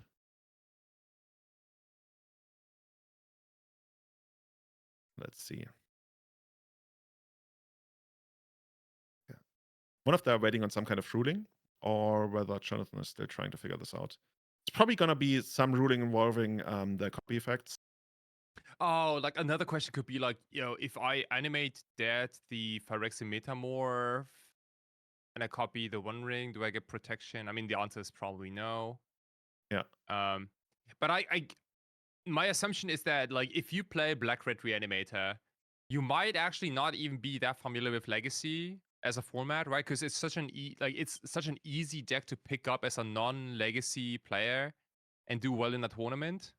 Because you do your thing, you do like the one thing your deck is designed to do, but like once you're in a situation where you have to actually also engage with your opponent's game plan, this might become a little more complicated. I didn't come here to play my opponent's deck. I wanted to play my deck. I don't know if I want to do this, but apparently reanimating your stuff is better than my stuff. Yeah, looking at, like, we talked about how Jan has already won a GP like way back in the day. Jonathan also not win a GP, but he's played some pre-modern modern tournaments from what we can tell here, favoring decks like 4-color Cascade and Blue-White Control. Now having arrived in Legacy on Black-White Reanimator / fake Jewel combo. So he does reanimate the Metamorph. Okay. Did you see what he was pointing at? What is he copying? No, not yet. Not yet. He might have. No, he's not copying the Grave Titan, right? Also, did those 2 Grave Titan tokens not attack? They probably did. It doesn't matter, right? It doesn't matter because of the protection. He just needs to, like quote unquote, connect with one creature to get the. Oh, you mean like on attack? Yeah. I think there are 4 tokens. Okay. I was just surprised not 2 of them are not tapped. Anyway, so Jan gets down his own shoot. This deck is getting out of control. Is some player actually gonna deck at some point? I mean, probably not, but like there are too many cards in both hands here. Jan is gonna get rid of that City of Traitors. Drawn 2 cards of the ring. He can use his Scoot at Water's Edge to draw another 3 cards, bringing his total up to, what's that going to be? 1, 2, 3, 4, 5, 6 cards for the turn. But right now, just wants to add some more mana to his mana pool. Dude, is this going to be another copy effect? Of course it is. There is another Phyrexian Metamorph. Okay. Sure another thing. Jewel. Let's give me more cards. Like, both players are going off completely. Like, why are we playing stuff like, I don't know, Stoneforge Mystic and Legacy when this is something you could be doing? I say that now as Stoneforge Mystic is going to end up winning the tournament. Nice. Copy Artifact. That's another one. Okay. So for those wondering, like the end game right now, we talked about this, right? We can get Paradox Engine down. We can either use Emrakul to reflow or cast Emrakul to probably most likely win the game. Those are basically the 2 things that we're going to draw towards. But the first thing we want to see here is a Paradox Engine, which is a one-off in the deck. I guess we can also get it through, like Transmute Artifact. And from there is the Transmute Artifact. Gonna get rid of one of our jewels. It's like, nope, that goes to exile as well. I got the Voidwalker. Is that gonna be the Paradox Engine? Is Jan actually gonna turn it around here? There it is. Oh yeah, Boom. finally. There it is. I believe he started out saying this is the lamest game we've casted this far. It certainly is the best one by now.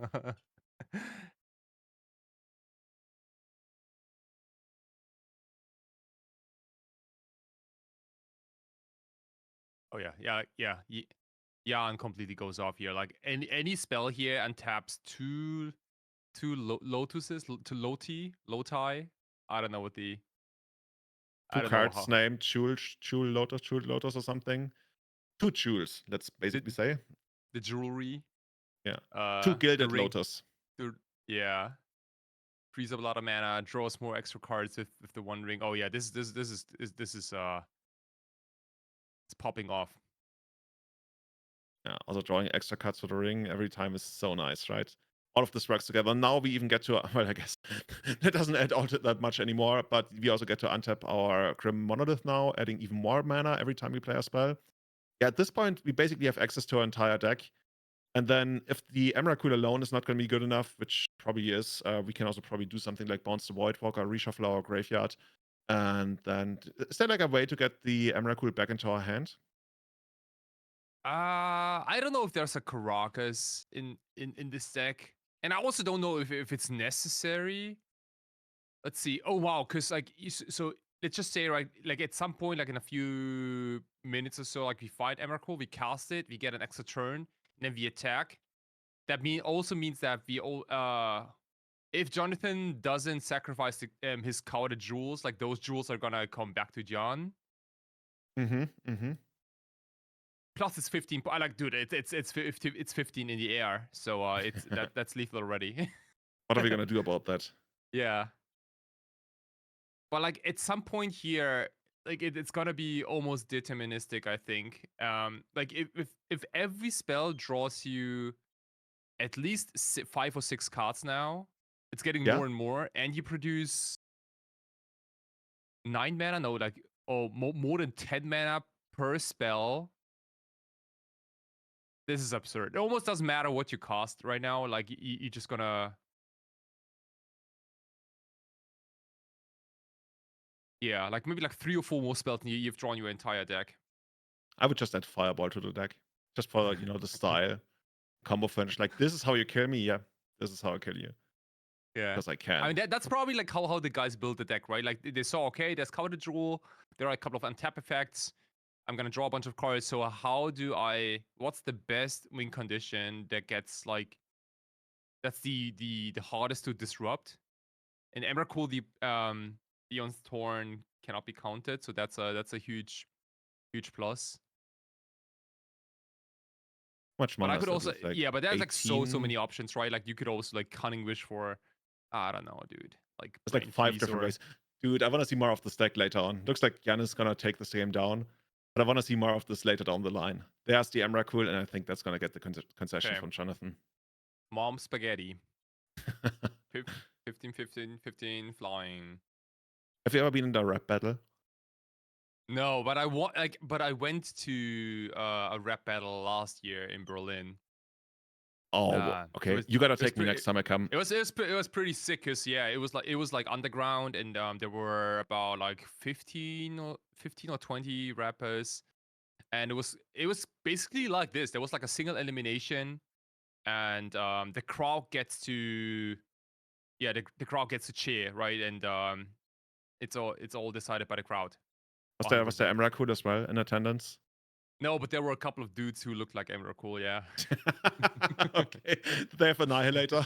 I don't know. Yeah. Okay. Actually, Jonathan's still sitting there, waiting for Jan to play it out.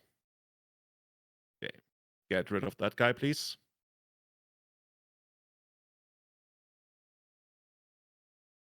Jonathan's like, okay. Oh, it's a bummer that you can't think of Stupor your own Emrakul. That'd be so sick, but it doesn't work.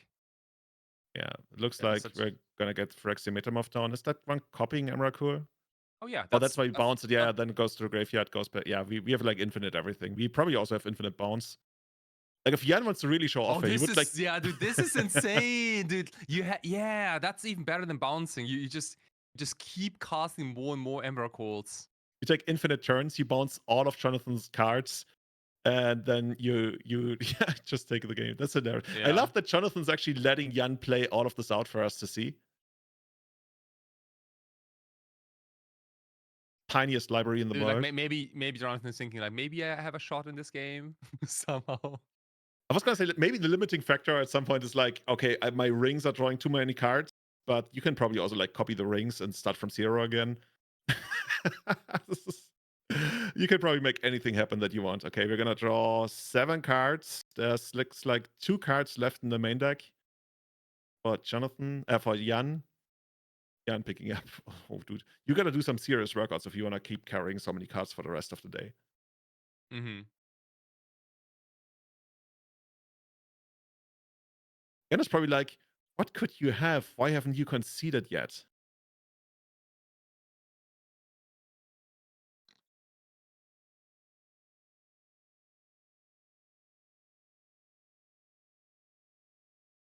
Okay. Some more mana. He's like, this guy is summoning sick. That's an Emrakul. Like, oh yeah, sure, you're right.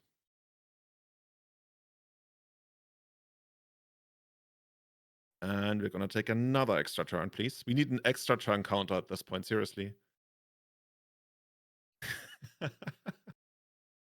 You got some Chrome Moxen over there. It's like, yeah, okay, I don't care. Jonathan loses the game in the most amazing fashion. Jan takes this one down. Like, both players got to do some serious fireworks here. Didn't really look like Jan was in it at some point, but dude, this gag is amazing. This is seriously amazing. This is one of the best games we have casted thus far. So really looking forward to seeing more of that. Yeah, this is like pure entertainment, I think. Is this something you want to play, like at your local Legacy in Berlin? Yeah, I might. Like, I did not expect this game to last this long. Because I seriously thought, like, yeah, so Reanimator's gonna do the reanimation thing, the jewel shop's gonna do the jewel shops thing, and that's it. But like, it was far more interactive than I thought it would be. So I think cool. we're actually gonna jump into a little break here. I believe we're gonna switch you out for a different caster. We're gonna have Jari coming up in a moment. So we're gonna jump into a 10-minute break. Stay tuned. Let your friends know that Impact Return's going on. The rest of the day, there's gonna be so many more rounds. I think we got 8 rounds of Swiss total. So there's gonna be 6 more rounds plus the top 8. So we got 9 more rounds of Legacy matches, of feature matches, and backup feature matches. So hit everybody up, let everybody know on Twitter, and see you 10 minutes from now.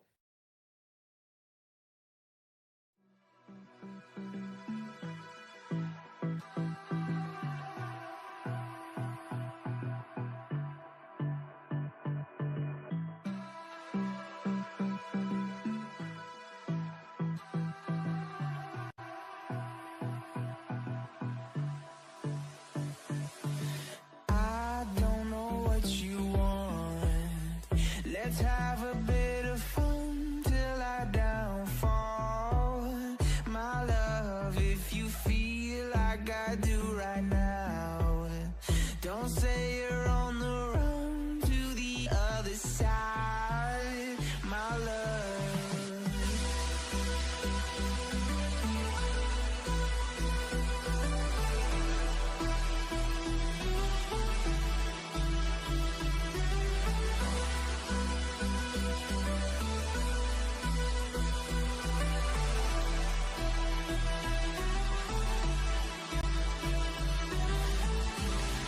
You say you wanna try, but you never do.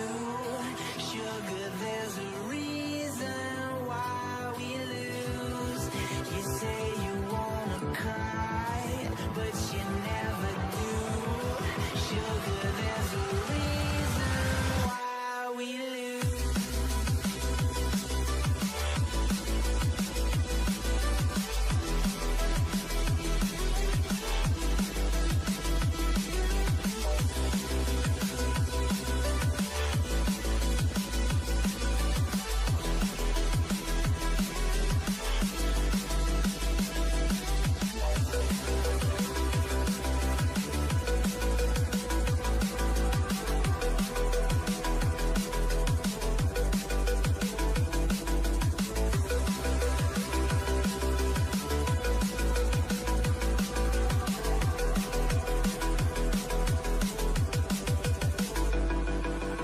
I don't know what you want. Let's have a bit of fun till I downfall. My love, if you feel like I do right now, don't say you're on the run to the other side. My love. but you never do. Sugar, there's a reason why we lose.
Let's have a bit of fun till I downfall.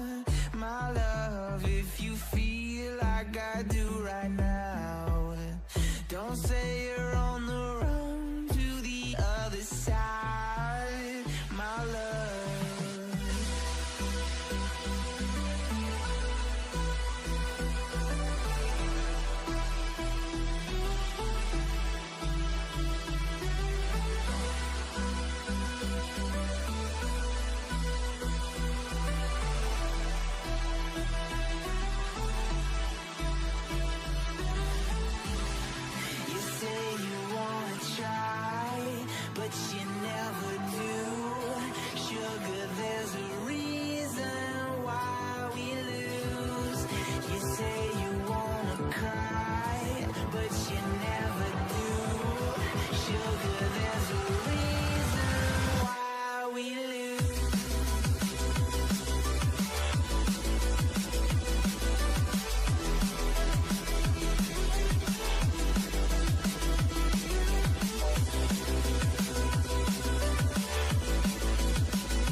Let's have a bit of fun till I downfall.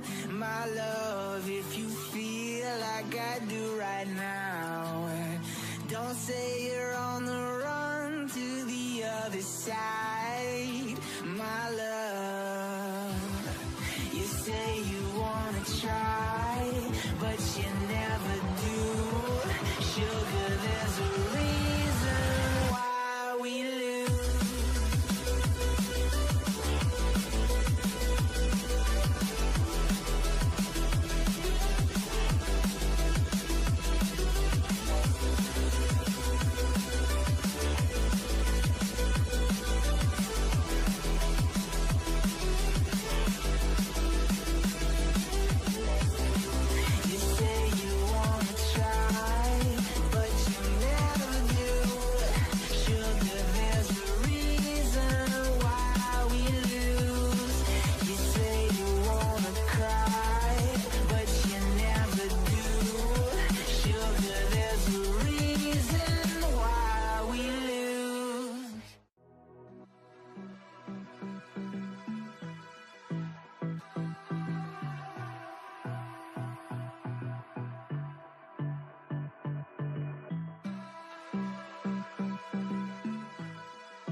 Let's have a bit of fun till I downfall.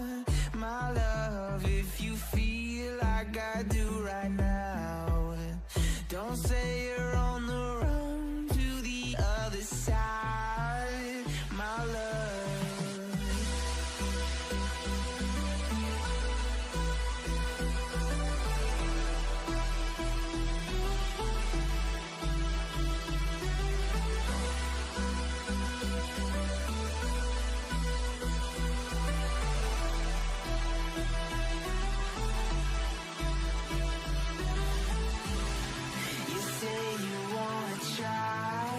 But you never do.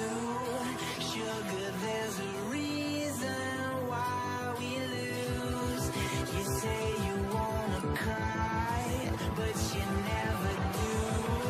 Sugar, there's a reason why we lose.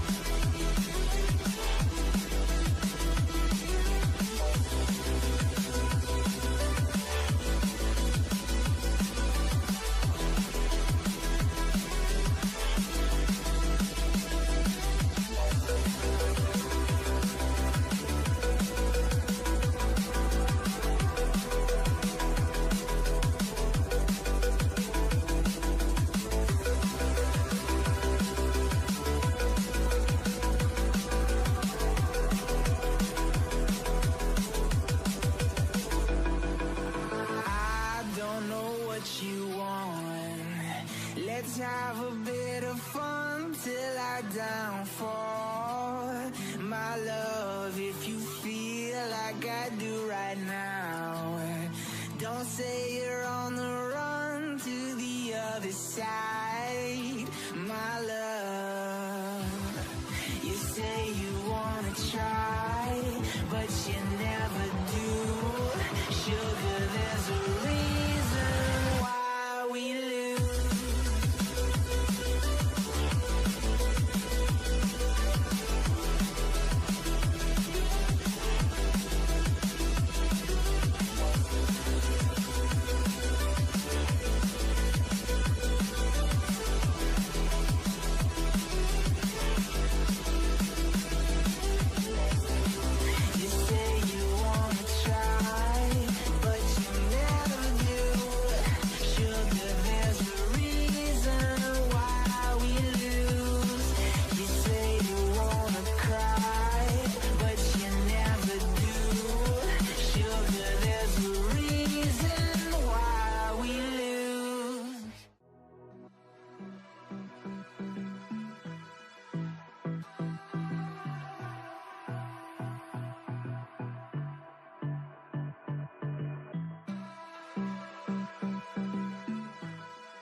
Let's have a bit of fun till I downfall, my love. If you feel like I do right now, don't say you're on the run to the other side, my love.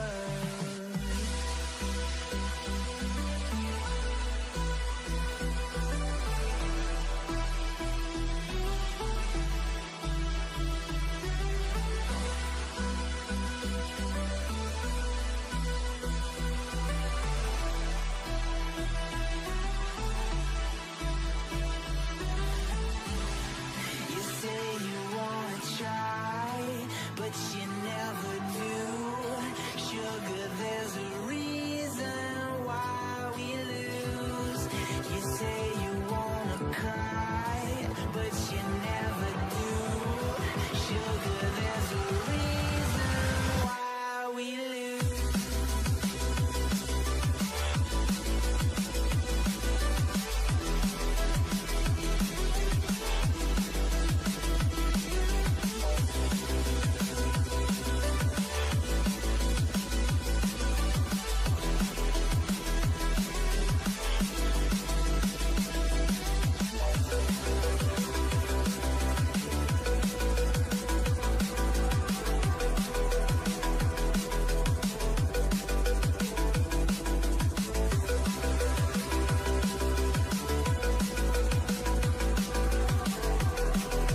Hello, thank you so much. Thank you for waiting. We are back with round 3 of the Impact Returns Legacy main event.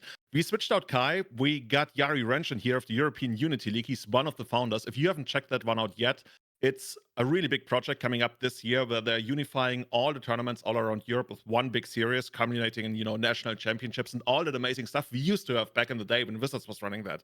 So Jari and his people have taken this one over.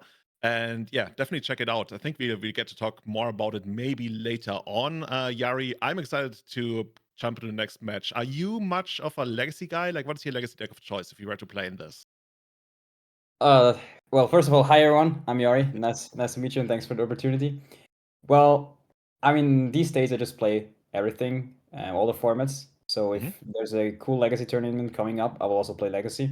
The last deck I played was the blue-black Reanimator deck, but I find the Nadu brews interesting. I'm not sure how good they are, like the Cephalid or the full mid-range one, but I know a bit of how the format works, so I should know most of the decks. So I can imagine you actually sit down, you blue-black Reanimator your way all the way to top 8, and people are like, no, another one of those. Comes in, plays the best deck, maybe takes on a tournament. That's how it actually sometimes goes. We will probably see it later today. Yesterday, Kai and I had a bet, like, are there going to be plus or minus 3 Reanimator decks in the top 8? Turns out it was 2.5. So what's your prediction? What's going to top 8 here? Is it going to be like more than 3? I mean, hard to say, honestly. Like, I mean, I don't know the metagame like that well to say like which deck is the most popular and like the best in the metagame, but I would assume, yeah, probably around those numbers. I mean, it's still insane to me that it was like banned 3 times in a row or something like that, and it's still the best deck. So it's kind of crazy. Kind of like that really annoying strategy, right? Of having a good mid-range game, but also potential combo finish like early on in the game. So we'll see which decks have been selected, which players have been selected for the 3rd round today. Brought to you, of course, by Ultimate Guard, the City of Naron, and the Everyday Eternal podcast for all your podcasting, game utility, and real estate needs. If you ever wanted to move somewhere, consider Naron. I've been there twice. Very much recommended. Not only, but also because of the food. Oh my god! All right, Pox time, baby. That's quite something. I did not expect to see Pox sitting here at 2-0 in the 3rd round. Like straight up a copy of Pox even, and then not only small Pox. We got Hogak. I don't even know if this deck has a proper name, but we will stick with Pox for now. Is this something you would have expected to face? Oh my god. No, that's my brain has to adjust for a minute. So wait, how does this deck function? Can you maybe walk me through? Okay, I'm trying to see whether there's like I'm trying to see whether there's a Mox Diamond in there. There's not.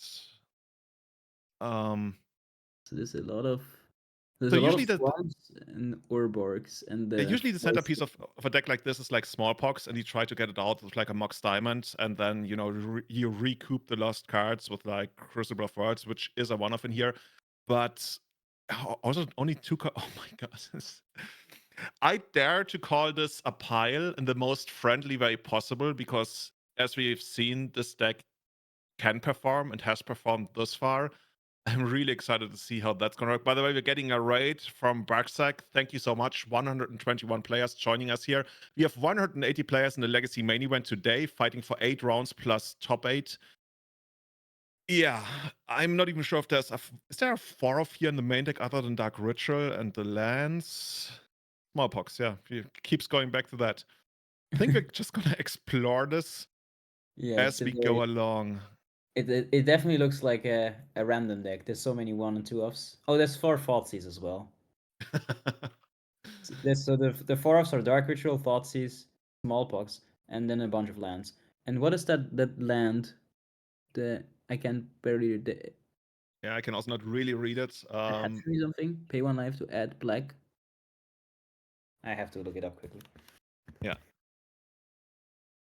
There's also the Warring Triad. We haven't seen that one in Legacy yet. It's a legendary artifact creature, God, 3 mana, 5/5, flying, trample, haste. And as long as there are fewer than 8 cards in your graveyard, the Warring Triad isn't a creature. And then, of course, you can tap it to mill a card. Target player adds 1 mana of any color. On the other side of the board, that's Doomsday, I would guess. Doomsday with Night's Whisper, also a popular choice, of course. Looks to be a rather straight up Doomsday build, but it has the one ring. Okay, it's got the one ring in the main deck. Playing one ring. Díez is first of all, yeah, this is like true flavor commitment. We're only gonna play the 1/1 ring. And the sideboard free. Yeah, this is okay. This is much more of an established legacy deck. It's gonna be interesting, right? Because Doomsday, the thing about Doomsday is you only really need to resolve one spell to win the game. So if you're playing against a discard deck, you can just sit there, get your lands, and eventually hit the Doomsday. But yeah, I'm curious to see how those two decks are gonna interact. Yeah. Yeah, that sounds like a very interesting matchup. Who do you think is favored? I mean, I assume a combo deck that only needs one card and has a personal tutor to put that card on top of your deck. Probably not so badly set up against a deck that tries to discard cards and return lands, because I mean, I assume you play Dark Ritual as well, so you can just for 1 mana play a land, Dark Ritual, Pox, and you're Pox. I think the biggest problem for the Pox deck is that, I mean, it can disrupt early on, especially if it's on the play, and that can be quite annoying for Leo. But I didn't really see a big clock in the Pox deck. So at some point, all of the disruption you might be doing might be for naught if your opponent can just literally draw out of it while you're not really doing all that much. So I think Impact Returns is just up there. Doomsday is going to be very favored. Impact Returns, of course, always favored here. And Pox is probably gonna struggle. Like we saw some cards in the sideboard. I saw another Void in there. It's been over 20 years since I've cast that card in Legacy. And Leo is off. Okay, we got the Nihil Spellbomb here, passing the turn. That's doing anything in this matchup? Yeah, I guess it can, but also in a way, it's like a stored draw. You can just let it sit there, and if you really have to, you can like get the drawback from top of your library here once the opponent is like assembled all the discard spells in your hellband. But yeah, technically you can disrupt something like a Crucible of Words if Alex puts together like a Wasteland lock or something. But that's really marginal value. I think the extra card might just be straight up better. Yeah, I agree. So interesting decision here. Do not fire off the Díez. What do you think is the logic behind this? I mean, like you don't have much going on, so protecting the Brainstorm from the Thoughtseize sounds interesting. Yeah, very much so. Like I like it, especially since you're not really doing anything with 2 mana next turn anyways. So unless you draw into something like Night's Whisper, and even then it's questionable. So also like preserving some information, I guess, would be good. Yeah, I would have liked it the Díez there. Leo deciding against it. Yeah, I mean, I think also like it seems to be like, I mean, if your opponent leads off with Thoughtseize Swamp, it could be like Reanimator, but then you're like super well off if you start the game with a Nihil Spellbomb. So I think there's not much reason to like it's not like you need to counter magic immediately. I feel like. But yeah. There's also something to be said about like having the Force of Will, but the opponent not knowing about it. Should they be a combo deck? So they might go for it next turn if it was some kind of like very committal combo deck. Unless Leo scouted, he probably doesn't expect Pox here. No, if we have to be aware of this, that the players probably don't know what they're off against. I mean, Leo looks like a Dimir mid-range deck, I guess. Pretty much right. That's what I would expect right now. And especially with the Spellbomb in the main deck. Like I would not expect Doomsday to have a Spellbomb in the main deck there. Yeah, and Alex looks like also like a Reanimator deck, I guess. Yeah, but the Wasteland though, the Wasteland is really throwing me off there. If I was on Leo's side of the board, the Wasteland. I mean, it could be Dimir Reanimator, right? It just plays Wasteland at one swamp in the deck, and I thought it's still very unlikely that you have the natural swamp. Yeah, right? Yeah, that's. But you're right. If this is like the one-off basic swamp that we got in the opening hand, then that could actually that's probably the most likely line, just because anything else is so unlikely. Oh, resolving that Brainstorm over here. That one was in response to the Wasteland. Oh, those will be cracked. Oh, we cracked our Nihil Spellbomb by now. Okay, sure. Yeah. Yeah, I find it a bit aggressive, maybe. If you don't know what your opponent is playing. I think he might have seen him. So in that case, I think it's a pretty fine play. Yeah, if you know what you're up against, it's perfectly fine. But for me, I don't know, I would still not know. But I guess you're quite like your hand is quite dead, so like you have to like progress your game plan and draw a card at some point. So I don't blame him for the decision. Also, Shouldn't some of the cards be exiled because he cracked the spellbomb, right? They should. They should. Yeah. Yeah. Probably It's not gonna actually. matter. It's actually. If Crucible of Worlds comes down eventually, it might actually be. So Yeah. probably too late to fix that one now. But okay, we got the Ponder here. We're really only looking. Honestly, forces are not good against Pox. Like what are you gonna do? Like force Smallpox? I mean, Smallpox is not even all that great against Doomsday because there's no extra advantage to be gained through killing creatures and stuff. Yeah. Though I looked up the card, the Eumidian Hatchery, and what it does is basically you lose 1 life when you retap it for a black mana, but you also get a hatchling counter on the land, and when the land goes to the graveyard from the battlefield, you get a 1/1 flying insect token for each counter. So that's like a way to get advantage from the Smallpox. It's one of the Pox ways, yeah. Oh, dude, double Dark Ritual here. What are we gonna ramp into? Ring, probably. Yeah, the One Ring. And the One Ring is such a big problem for Pox. Like, Mono Black not really able to interact with artifacts all that well most of the time, and like giving Leo so many draws. If there's something like Orcish Bowmasters in the Pox deck, which I don't really expect, but I mean, we've seen this deck list. It's been a little bit all over the place. There might be some, because that's the only really proper way to answer the One Ring in Mono Black and Legacy, I want to say. Yeah, if I remember correctly, he has 3 copies of Bowmaster in the deck. Perfect. But yeah. But still, I feel say like perfect as the ring is already underway and we don't see them in play. So better find them rather quickly. But I think both players are still a bit confused of what their opponents are playing. Because, I mean, I guess at this point it might be real, but still, like, I mean, that Doomsday deck playing like the Nile Spellbomb and the One Ring is a strange combination. And like some more cards. I mean, at this point, probably it's clear that it's a Pox deck from Alex's side, maybe, because the way it lands. Yeah, the Mishra's Factory is really giving it away. That's a clear sign that's a Pox deck, because no other mono black deck would run Mishra's Factory out there. Yeah. Yeah, we already picked up the Doomsday. So since, especially in the main deck, Doomsday can't really disrupt you all that much. Leo is probably just trying to set up a pile where he wins on the spot. Ideally through, the only real flash threat that we talked about is Orcish Bowmasters. So ideally you craft a pile that can also win with Bowmasters, because the extra damage hopefully wouldn't matter for him yet. So just getting perfect information here. Or rather near perfect information. Now he knows what's up. Or does he? Look at that. It's a Pox. I didn't even know. Yeah, that's a sweet Pox artwork. And I mean, it must be the Pox, right? It looks like it. Like, it looks like the Future Sight frame. I do not remember Pox being reprinted in Future Sight, but that's there was like a mystery booster edition where they had this Future Sight style of cards again. So it must have been from this set.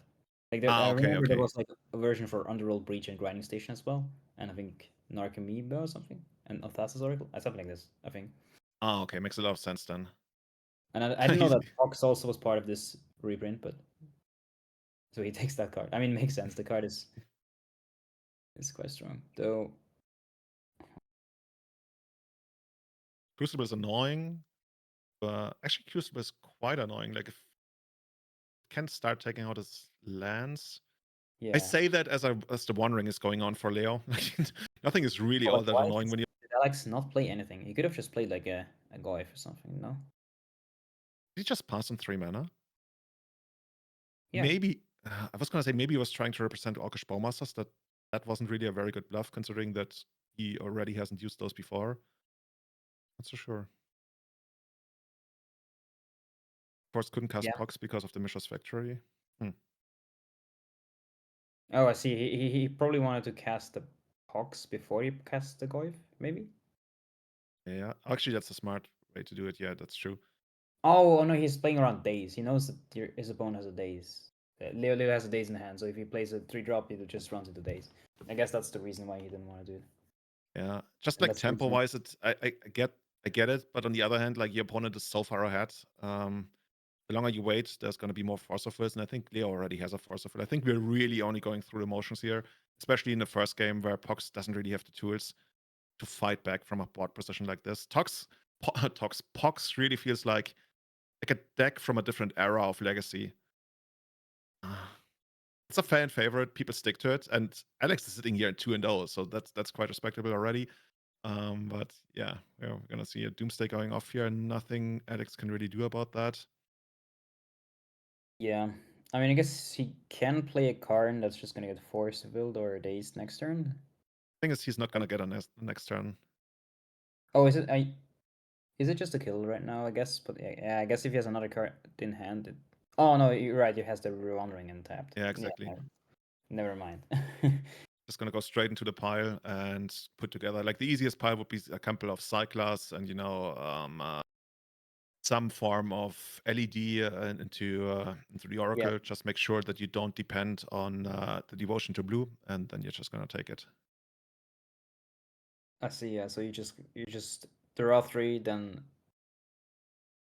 play the LED. I mean, that would be, to me, that would be the easiest way to put it. There's probably like ways that Leo can craft the pile to play around a couple more spells that Alex had. I actually didn't pay attention. Maybe Leo already has perfect information, depending on what Alex played last turn, since he saw us hand the turn before. But there's a chance that he doesn't even need to go for any kind of fancy pile.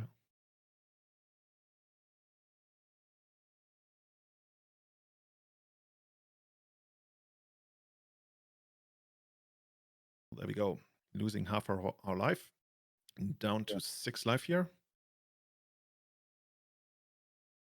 And then triple demonic tutor. Thank you very much. Picking up another Forcifer. Guess he already had everything he needed. Oh, he had the Oracle in hand, maybe even. Okay, there's 2 more cards. No, I think he drew it. Okay. But Devotion to blue. Gonna take this one. Yeah, but he has like 3 counter spells in hand, so like even if there's like a fatal push or something on the other side. It could have been a try, right? Yeah. Loving it. Yay. Now Pox will have to do a lot of work. Like if Pox can do something like, the dream would be turn 1 Nether Void, and then you both sit back forever because you also can't cast any spells, and then you only slowly start attacking with the Mishra's Factory, maybe. So let's see. I care about the disruption, but I also do care about how quickly we can finish the game, because otherwise it's not going to be all that important. We do have Barrogoyf to finish it quickly. We have the 3 Orcish Bowmasters you talked about. No 4th copy of that, but what else is there? Nether Void we saw, Nilrod potentially. Opposition Agent for sure. Yeah, that one sounds. I guess Torpor Orb, but the thing is you probably keep Torpor Orb in the sideboard for Karn. I guess that's the idea at least. Yeah. It's kind of awkward though, like when you only have 2 Karns, but you have like dedicated Karn cards in the sideboard that are really good in the matchup. So you have to make like a judgment on what the tempo of the dynamics of the matchup are gonna be. Like what you want to do is just like board in a few cards, but not all of them. So basically you still have like some cards that are strong. Like I mean you always have the lattice and the liquid metal coating. So you probably want to leave in something at least. But I think the null rod I would bring in, right? Because like it's the same effect as the card itself, right? True. So I think that one is probably more a card that you bring in. So it's like, yeah. What's going on the other side here for Doomsday? Is that a transformational sideboard? Not that much. We got 3 Barrogoyfs. They got shielded, but I guess against Pox, you're happy to like not do the transformational thing and not rely on creatures. So yeah, sounds not very too much. Sounds not that great. But I guess something like Force Negation might be okay, just to get rid of the Pox. But I'm not sure like how much you worry about it. I'm not even sure if I guess Pox still stays in the deck just because it's also like pretty strong hand disruption. But other than that, maybe a Brazen Borrower just to, bounce some problematic permanent that Mono Black might present to you. Like, you're probably not expecting another Void, but it is out there. But other than that, honestly, I like Pox, like Doomsday against most Mono Black discard-based disruption decks. I like it quite a bit there. I think it's really strong. No, I agree. I mean, I think especially with the personal tutor, that gives you like, I think a big edge as well against discard decks. I think that like pushes Leo's list definitely a bit on top of this matchup for sure. Let's see. Turn 1 Thoughtseize. Let's see what's in Leo's hand. Or do you think he's thinking about Force of Willing it? Sounds a bit. Yeah, he had the option, but I guess not really interested in that. So the first card I see that I'm considering taking is the Ponder, just because everything else is mana, and well, I guess the Force isn't even live once you take the Ponder. Yeah. I would Yeah. agree. That's most certainly Ponder. It sounds like the best option. And then, yeah, I assume Leo's deck still plays like one of the survey lands, probably the sewers. Yeah. He can. I'm not sure he wants to do that because he doesn't really do anything. Oh, he picks up the ponder. That's how you do it. We just speak of personal tutor. Oh, and he passes. Oh, that's yeah, okay. Maybe we're actually gonna see the Scryland, as you mentioned. Yeah. Also, it's a blue card, right? So maybe he hopes Alex is gonna go into some Dark Ritual Field play that he can then disrupt with the Force of Will. Don't hate that.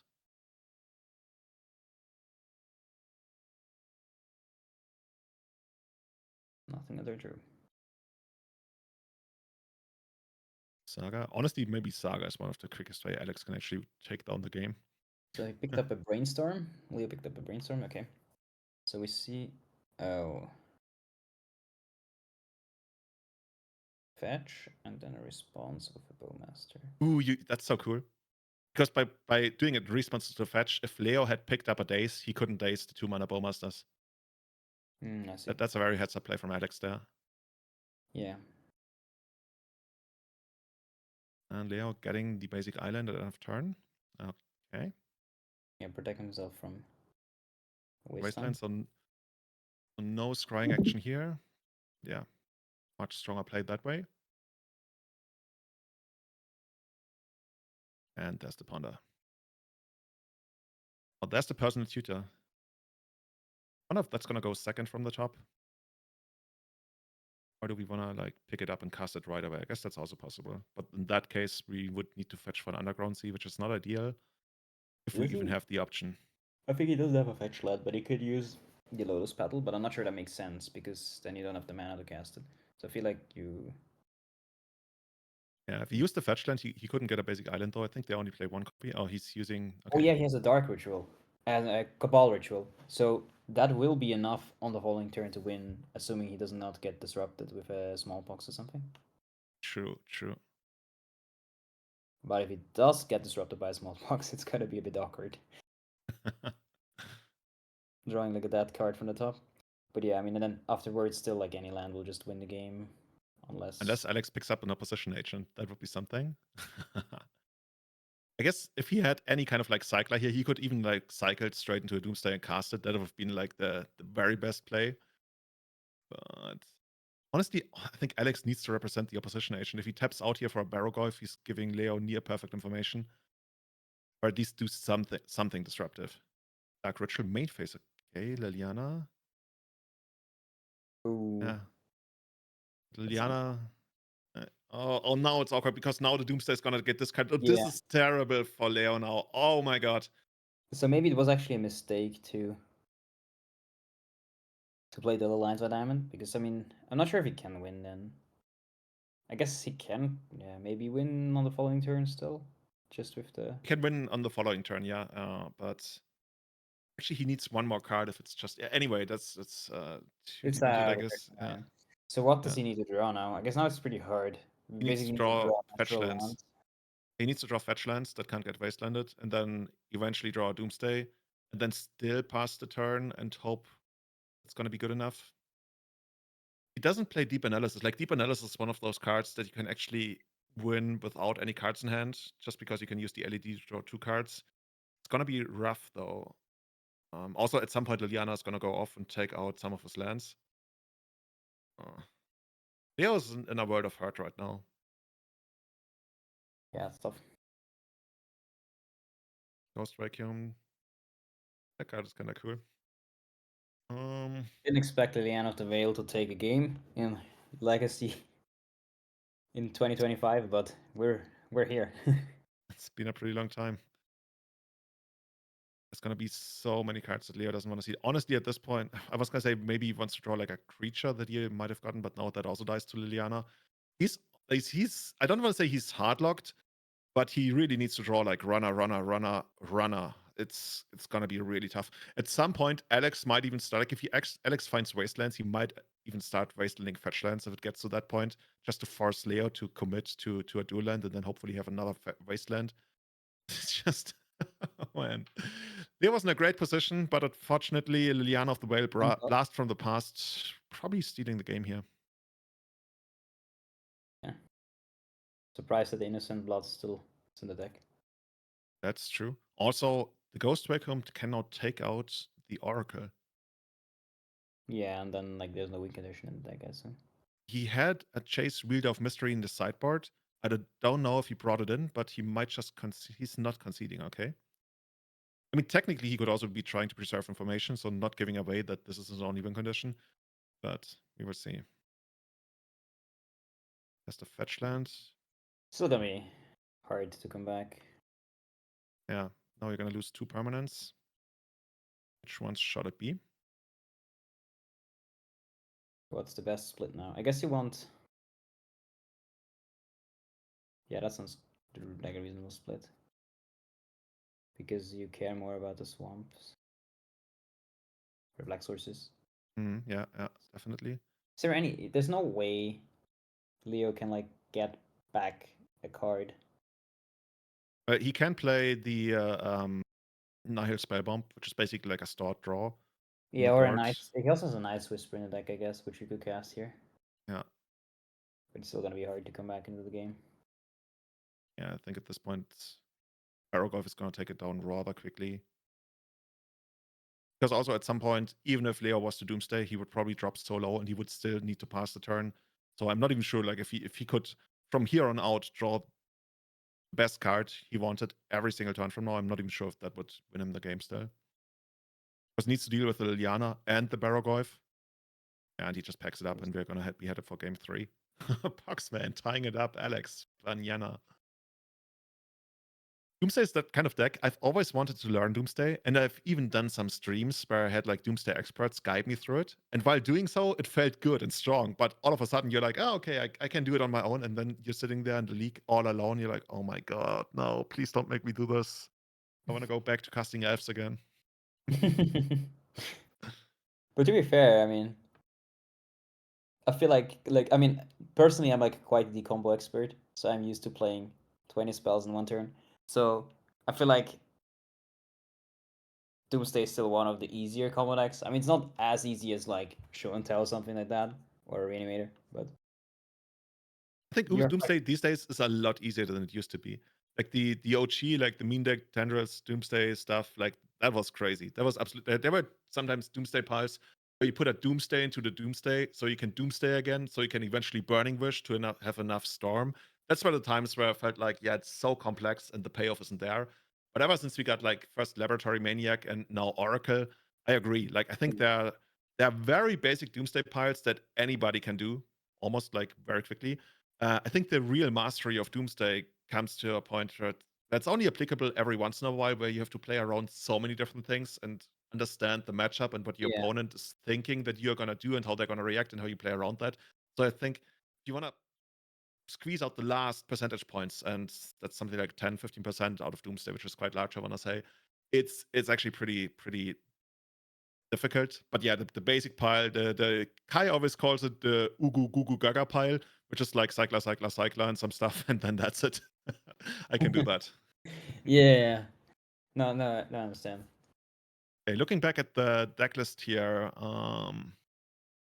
nothing too exciting here. I think we can move on from there. Top the Foundry, probably too slow, another one of those things. Actually, what do we get of Saga to disrupt? Ghost Vacuum? Not that much, I think. Yeah. I mean, this Ghost Vacuum even disrupting so much. I'm not sure. Yeah, that's one more. I guess Needle. Sometimes you can like Needle a Cycler, and that's the one thing. Sometimes it can be annoying if you Needle a fetch land, because then you force them to commit to the... But yeah, it's all like minor stuff. Yeah. And of course, Doomsday. Not sure if anything changed here. I mean, I think, yeah, I still feel like the Force maybe. I mean, we saw him board Cyber 2 cards, so it's maybe the Chase and like a Force or something like that. Or the Flusterstorm. I mean, the Flusterstorm also gets the smallpox, but it's just still a bit too narrow maybe. I mean, there's not that many instances of sorceries in there. Like, I don't hate like Flusterstorm just to defend yourself from a Thoughtseize if your hand is like set up in a way that you really want to protect it. Yeah, I can see that. But yeah, only the One Ring, so it almost feels like the One Ring is like the 5th copy of Doomsday. It's one of those spells that when it resolves, it's like really good for you on the matchup. Yeah, agreed. So now Leo wants the turn 1 Vaults guy. Yeah, lots of thoughts being thought. Oh, and there's an opposition agent that can be played on turn 1 with the Dark Ritual. Oh man, that's quite annoying. Oh, the Dark Ritual goes. Interesting. Okay, I can see that. I mean, Leo like might be sitting on a pretty aggressive hand then. I mean, especially if he has like a Díez to back it up. I mean, then Alex is not really doing that much up until turn 3, right? Yeah, yeah. And This is usually where like Pox just randomly picks up a Dark Ritual from the top and Leo doesn't have the days.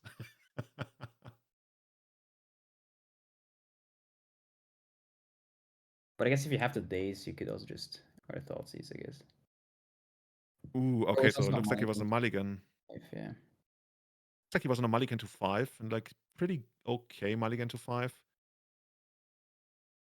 Yeah. It feels so bad to take the personal tutor because it's like not a great magic card. But yeah.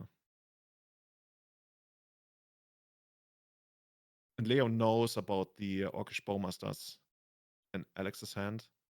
Yeah, So I mean, he so would- the Bracer would need to be fired off immediately. The Mhm. question is, yeah. I guess the problem is just that you're gonna get poxed the following turn.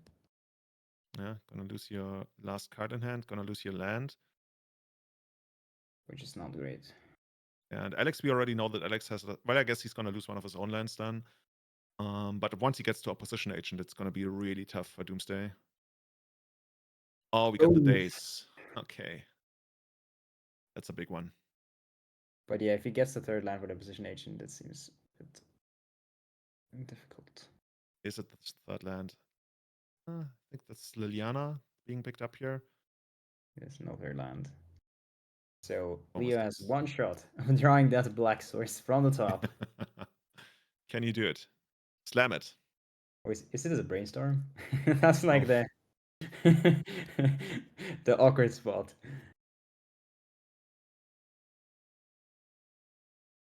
So I guess we're in the situation of just checking who draws the land first. Yeah, yeah. And he just passes it back. I think that was land.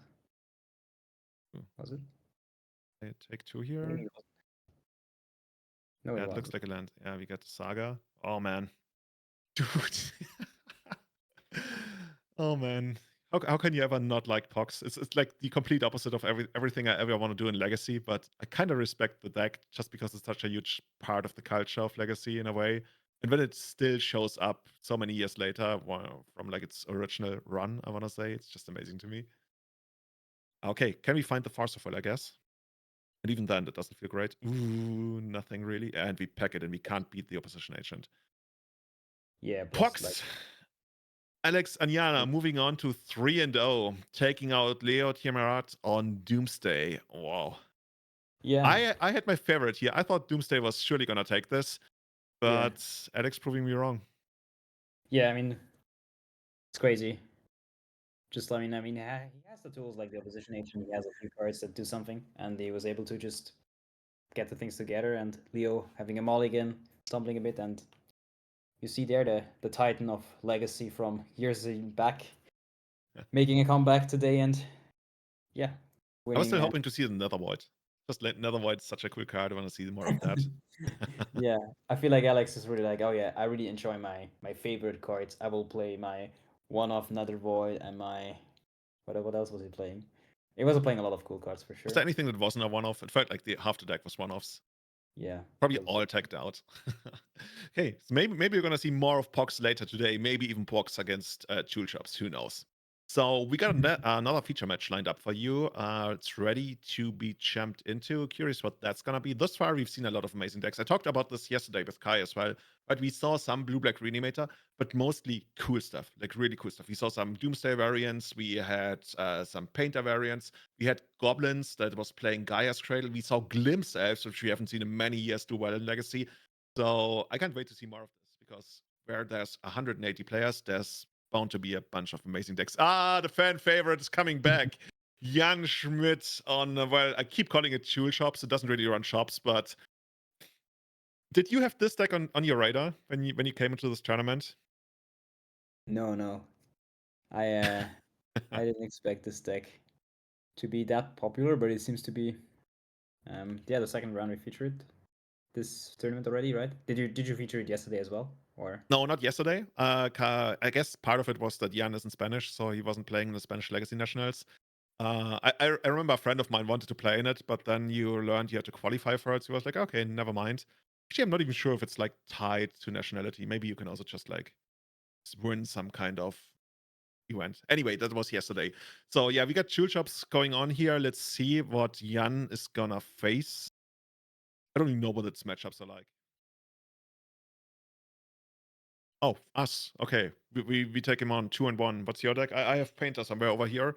You're gonna pick up some other legacy deck, and then we're gonna see how that goes. Yeah, I can see it. I have Reanimator deck somewhere in my room, I think. Yeah. So we're actually getting the info that the other deck is Nadu Cephalid, so Cephalid Breakfasts, and combo deck against combo deck.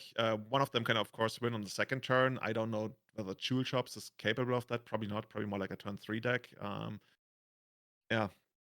Kind of classic matchup. Both combo decks, both have access to Force of Will. Usually they neutralize each other early on, and then we start playing from the top. So I think we're gonna jump right into the match because we don't have access to the deck list yet. Yeah, let's see. I feel like probably the Jewel deck is a bit favored. Well, that's it. I guess the Cephalid combo is quite fast. I'm never gonna like bet against the Jewel deck just because it's really cool. Oh, okay. Apparently it's completely different decks. So we got Alejandro González over there on the left side playing a straight up show and tell deck. Wait, is he also playing Jewel Shops? Could be. Like I thought there was only one person in the entire room playing Jewel Shops. We will find out in a moment. We see some show and tells, which of course are present in both decks.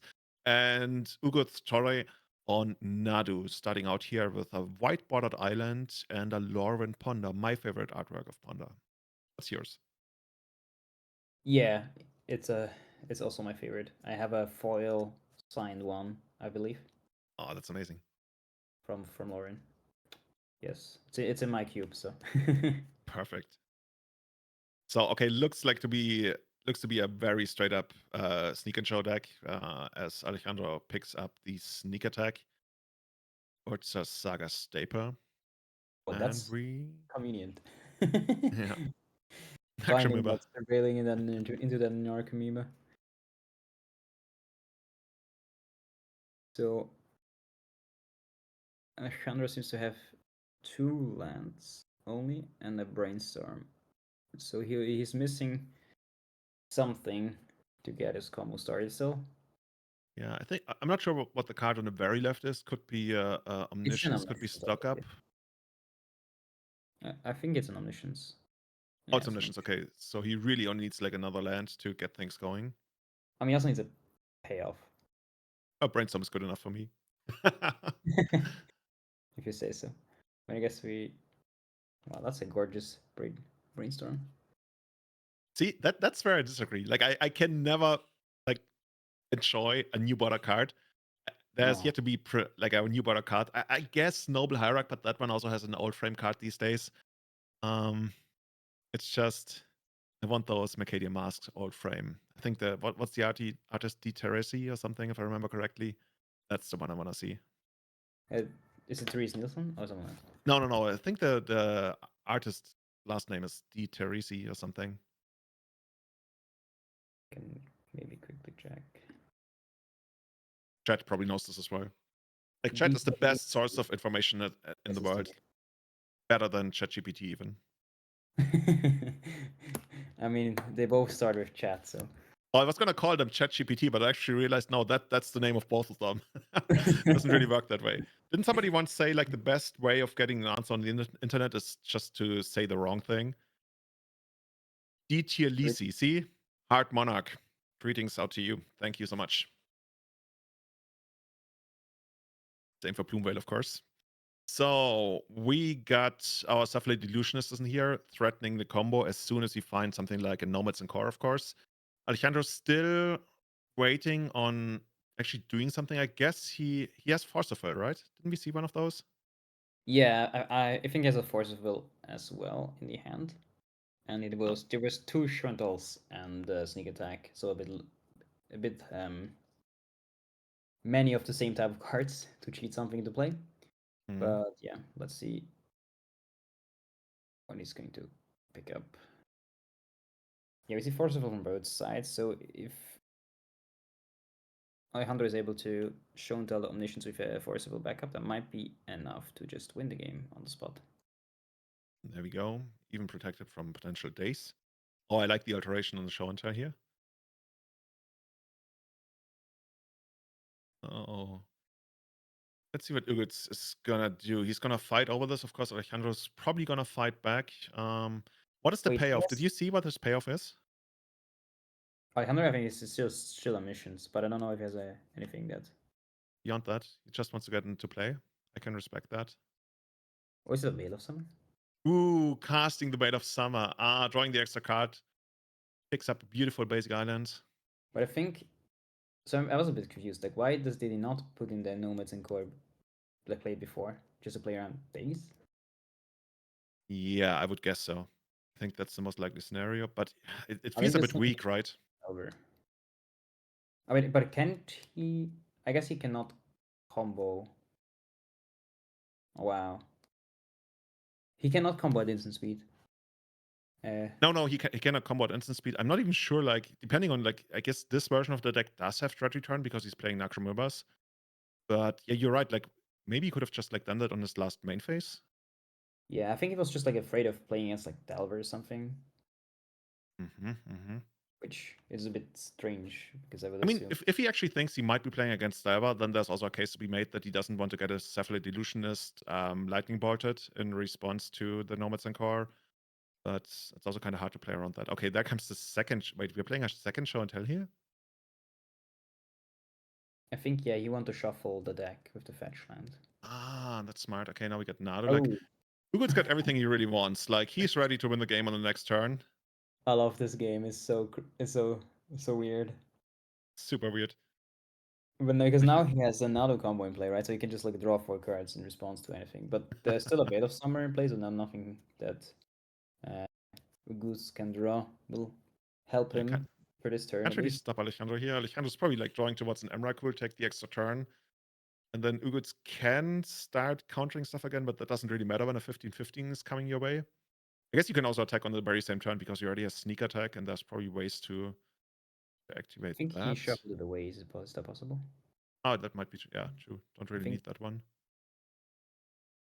Let's see, what are we going to pick up here? Another force. Some lands. An Atraxa? Atraxa. It seems like to be an Atraxa, yeah. Oh, yeah. Okay, it's going to be pretty hard to whiff on that one. But it's possible. Okay, thus far, nothing. Literally nothing. And another Atraxa. Okay. They're going to go deeper. Yes. Well, there's a creature. And pick the That's enchantment. fine. Might as well. Sneak attack, an artifact, and an instant. Rest we don't need. Technically, we need to shuffle those.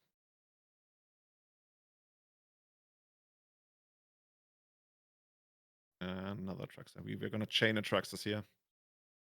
Oh, first of all, this one, sure. I guess he could sneak attack out the Atraxa, so you can try and win this turn right away if you find some other stuff. But it doesn't help. I mean, it's not enough damage anyway, is it? Well, yeah, he would need like an Emrakul, and then it's probably going to be enough. Yeah. But he needs to find something. I don't know what other payoffs are there. Usually like Emrakul, Archon of Cruelty, and technically Grizzlebrand or something. Depending on which kind of configuration he has chosen. Okay, there is the Emrakul. Wonder if Ugitz is just going to pack it in now. Creature, instant, sorcery, enchantment, artifact, land.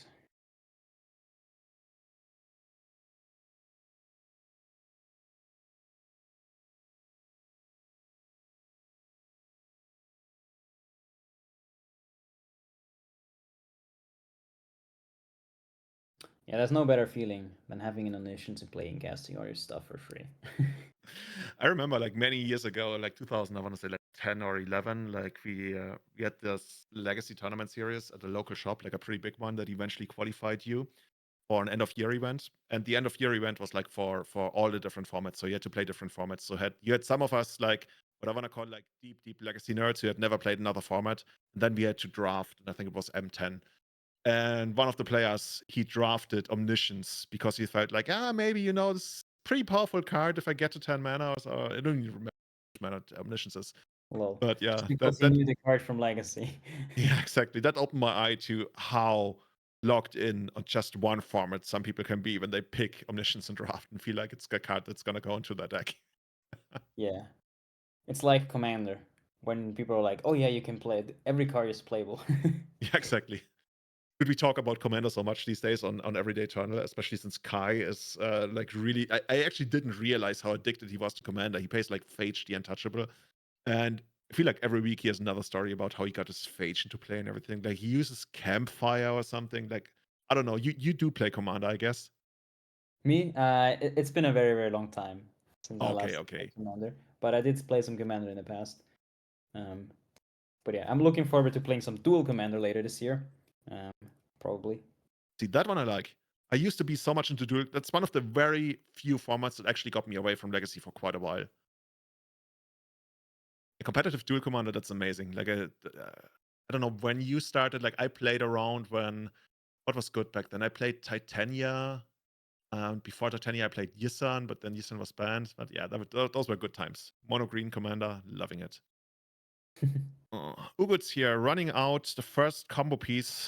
Alejandro, not up to much. Still just checking out, but pretty good hand. Some acceleration, sneak attack. I think it's only missing the payoff sneak attack and show and tell. You know what you can sometimes do? You can sometimes just run out the show and tell to check for counter magic. And if it resolves, you just put in the sneak attack in the game. And if it doesn't resolve, you at least trade it for a counter spell. So it's basically like an additional protection piece, right? An extra layer of protection for your actual payoff. Yeah, but I feel like here trading and Lotus Paddle to do that is probably not the way to go. So you'd rather No, wait. not yet. Not yet. Also, I think he doesn't have a payoff yet in the form of any kind of creature. Uguts has protection, right? We see Force of Negation in his hand. I think And another Force of Will. Yeah. Yeah, but I think Alejandro can also expect to skip the back to... He surveilled the Force of Will in the graveyard. Right? True, I mean, true. you just have to assume there's probably another first, otherwise it's a bit aggressive, probably, in this kind of position. I mean, you can also say, like, maybe you really need, like, a combo piece, so you put the Force away anyway, but yeah.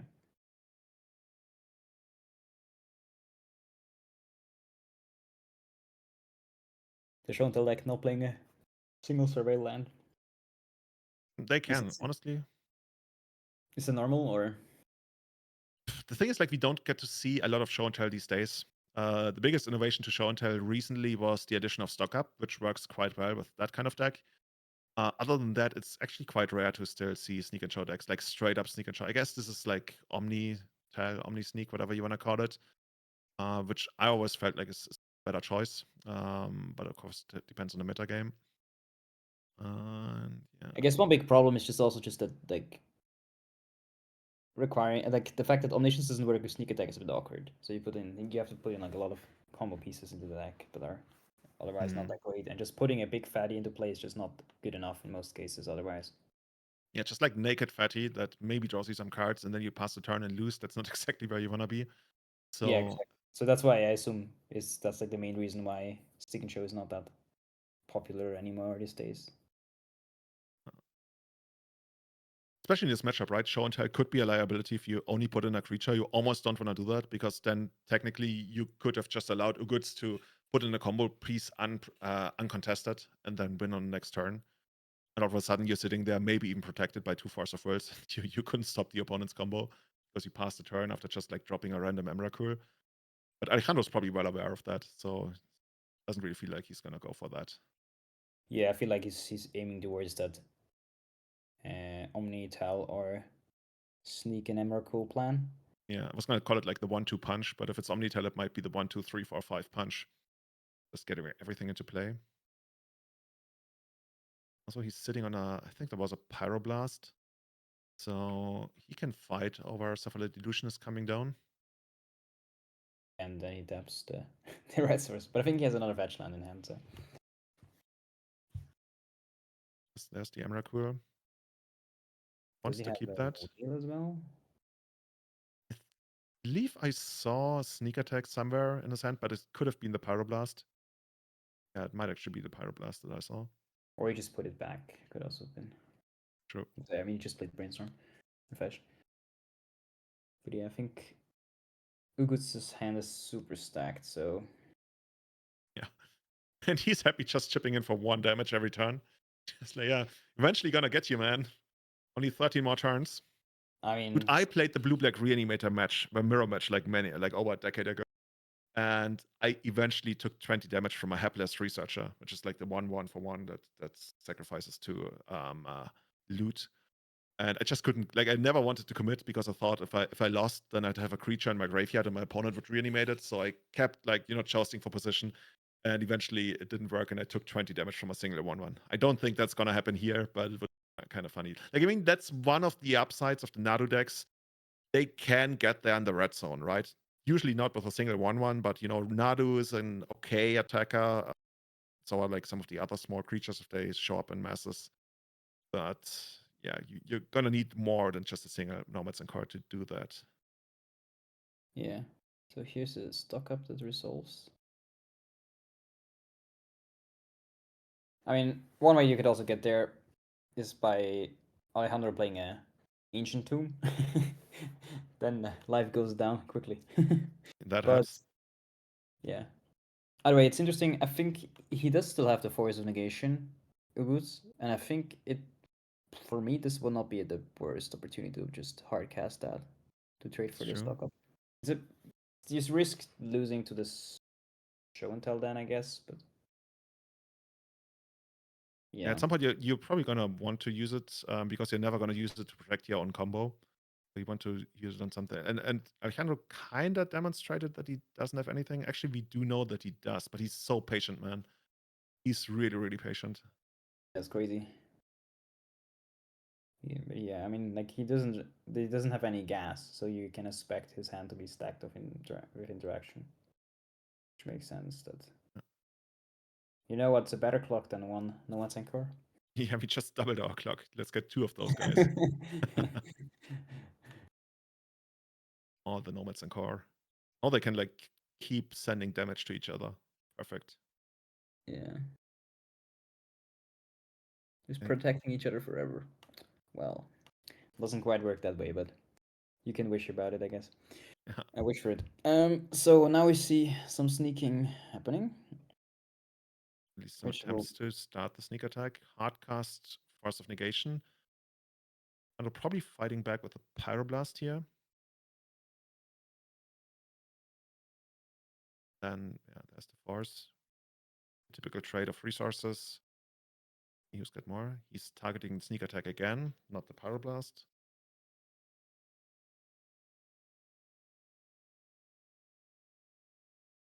I wonder whether the same sequence of events would have played out had Alejandro led on the show and tell.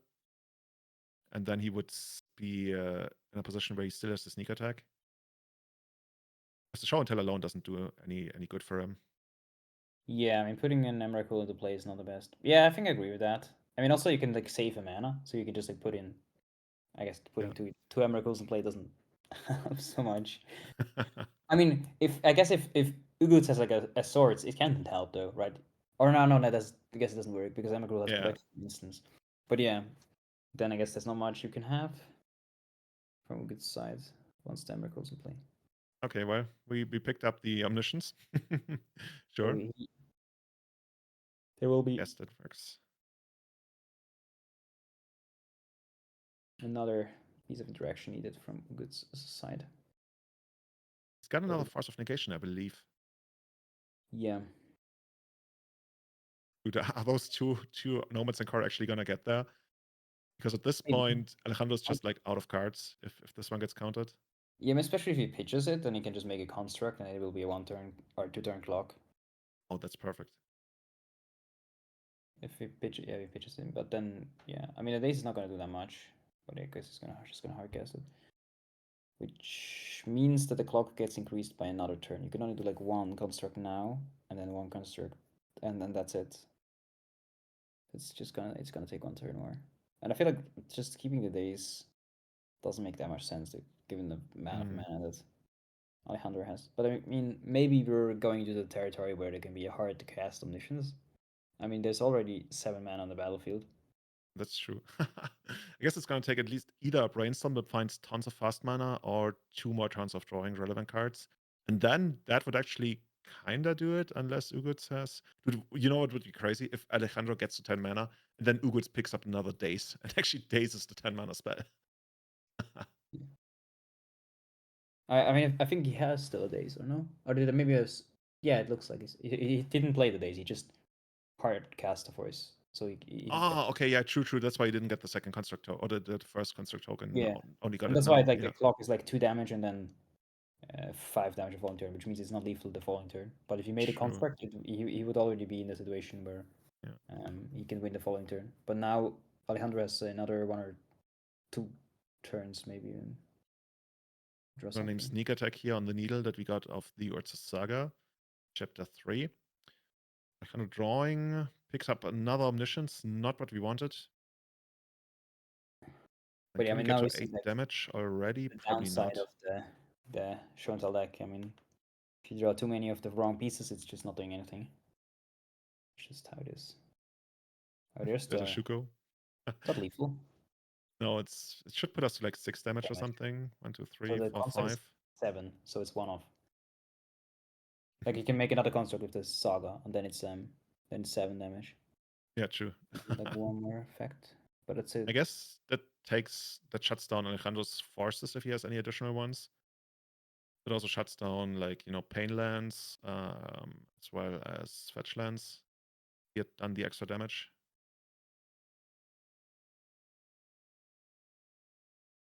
Chat is saying Alejandro's deck is more expensive than a house. It actually might be. Yeah, but didn't happen this game. A lot of old cards. But I guess the primary chunk will be the black bordered dual lands anyway. Oh yeah. No matter how many foils you buy, those will probably always be more expensive. I'm not sure. I'm not that much of an expert that I can detect whether it's beta ones or foreign black bordered. But well, the beta and foreign black bordered ones you can usually see pretty easily because the foreign black bordered ones usually have like more text.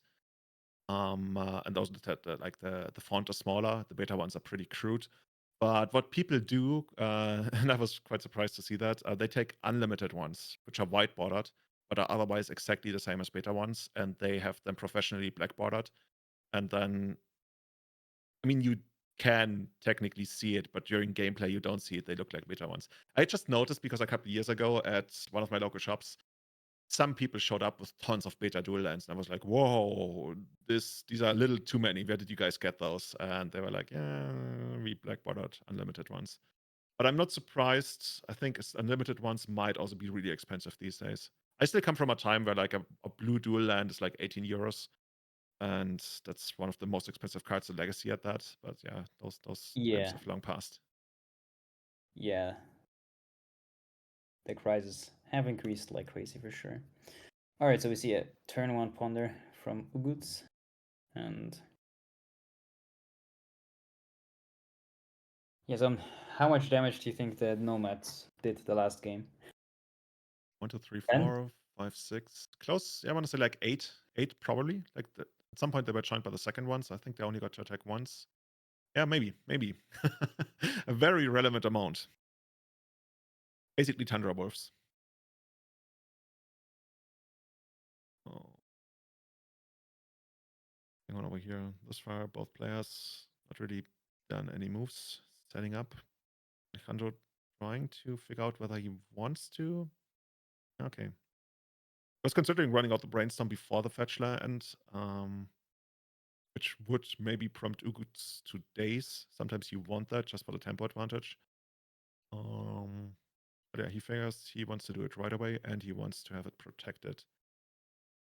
Ideally, segueing into a second Ponder at that point. There's nothing else you really want to play. I guess technically a Grafdigger's Cage, but that's not important right now.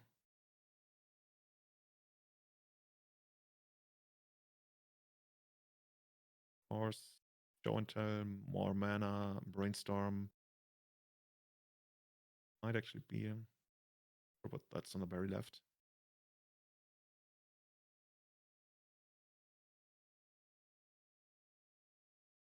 As we're waiting, by the way, shout outs to all of our supporters here. Everybody in chat, let your friends know that this tournament's going on. We're going to have 8 rounds of Swiss, followed by another 3 rounds of the top 8. So let all of your friends know, Twitch TV/Impact Returns for the rest of this tournament. All of the rounds are going to be streamed. We're always going to have backup matches. And of course, brought to you by Ultimate Guard, the City of Naron, and the Everyday Eternal podcast. Thank you so much. And let's see. By the way, chat, what do you think? Who should win this game? Are you a bigger fan of Show and Tell, or are you a bigger fan of Nadu? 2 combo decks going up against each other. I have a clear favorite. I won't say which one, but I wanna hear what chat thinks.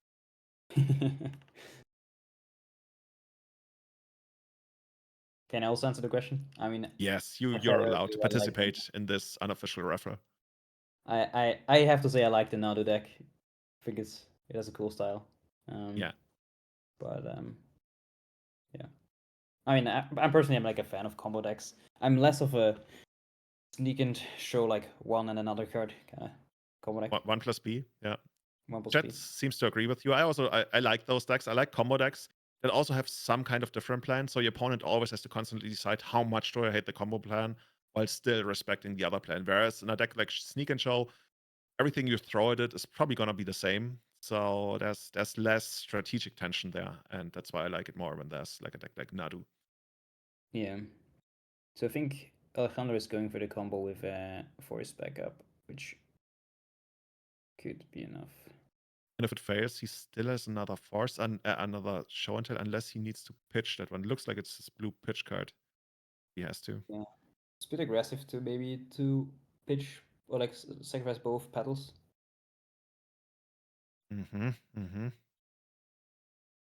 Because yeah, I mean you cannot show and tell the following turn because you're only putting in a track, so you probably need another show and tell the following turn.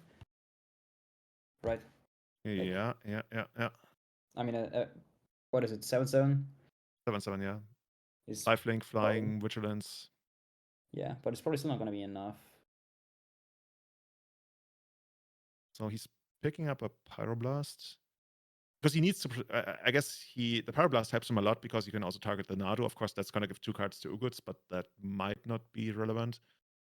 I mean, I guess 1 card. 1 card? I mean, you Pyroblast it now and then you just get 1 card. Because the Shuko is not instant speed, right? You cannot, or what do you mean? That doesn't Nadu draw you 2 cards when it gets targeted? No, it's just 1. Oh, why is it? Oh, because you can only do it twice. Yeah, see that's where I was lost. It's not as good, right? It's a totally unplayable card.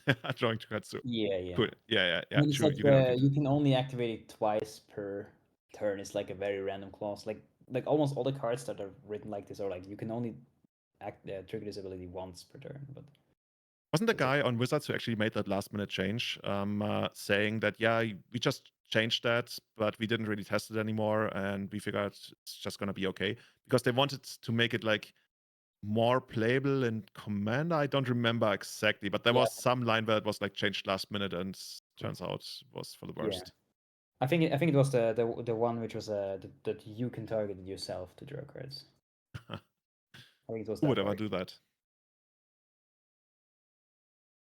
So it looks like we took out the Nadu, got the extra card. Ugut's just scrying, passing back to Alejandro, riding on top of flying 7/7. I have absolutely no idea which creature type Atraxa is. Is she an angel? Probably something completely different, like a demon or something. Phyrexian, probably, isn't it? Phyrexian angel. Dude, I actually got half of that right. She actually is an angel. Makes sense. Is she the best angel in all of Magic? My favorite angel used to be Binding Angel, which makes the opponent like skip their attack steps. It's been a long time since we've seen that card. I honestly have never seen that card in action. I'm not that old. I'm not blaming you. The card is from Nemesis after all, so I'm not really blaming you. Yeah. I mean, I've been playing Magic for like 16 or something years. But yeah, still out of my reach. So you've started playing when it was like a dual land was like $17. So I started playing Magic around like 1998, 1999, but I only got into competitive Magic like in 2005, and then like 2006 I got into Legacy. So yeah, back then like we paid, I don't know, I paid 12 euros for my Savannas, and the most expensive cards was Underground Sea at like 18 or 20. And then technically we had these Portal of Three Kingdom cards, which was like Strategic Planning, Imperial Recruiter, Ravages of War. Those were like 100 euro cards, but everything else was just like. I see. But we thought they were expensive. We had no idea what was coming. We see a handshake. Yeah, Not Alejandro like- takes it down. We talked about how it's often not good enough to just drop a single show and tell and ride the creature to victory in a matchup like this. Turns out here it was. He picked up another protection spell. Managed to fire off the Nadu to stop Uguts from even attempting any kind of combo anytime soon. So that was good enough. And he moves on to, I want to say, like 3-0. We saw a bunch of amazing more matches here. Jari, I think you're going to stick around for the next round as well, right? Yeah, I think I'm in here for the next 2 rounds still. Awesome. So if you guys have any questions about the Unity League, I will hang out in the chat a bit as well. Awesome. Yeah, so definitely ask more questions about that. I already like got introduced to it by you off stream, and I also read about it. We talked about it a bit on our podcast as well. So that's something really cool. Maybe we can even talk about it more after the next round. With that, we're going to go on a quick 10-minute break. We're going to be back very soon. We're going to have a couple more matches lined up, especially for the next round. And stay tuned. Let your friends know that this is going on. Send them to Impact Returns, and see you again 10 minutes from now. See ya.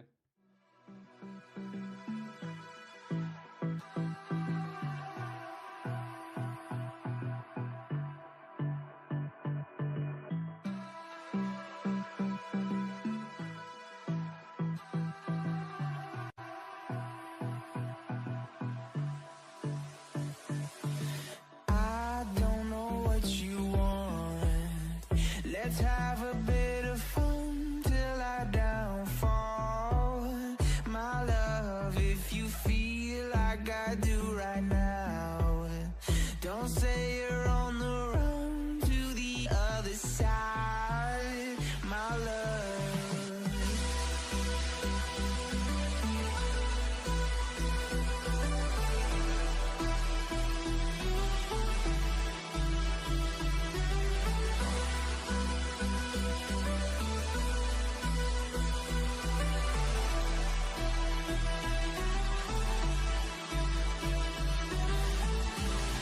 You say you wanna try, but you never do.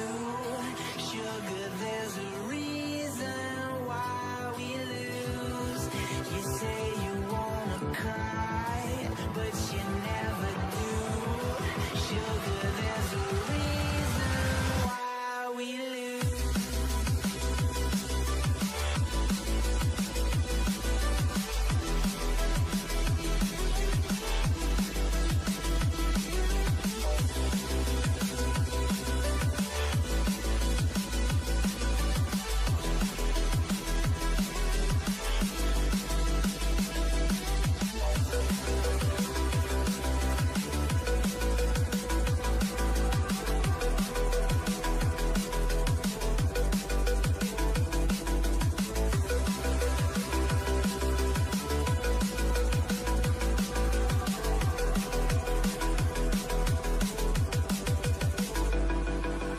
I don't know what you want.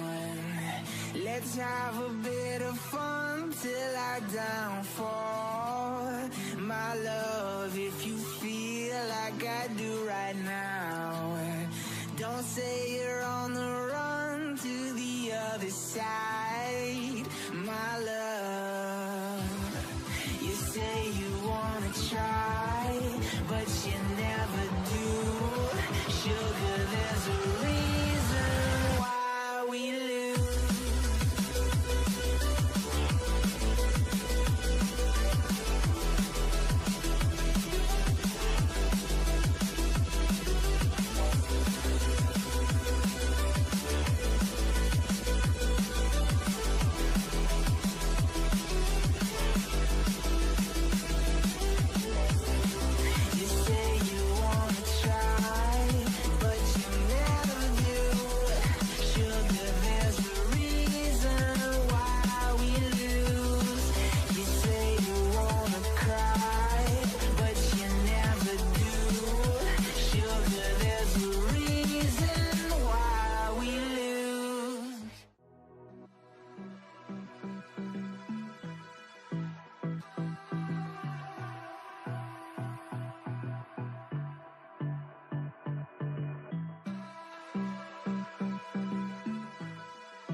Let's have a bit of fun till I downfall.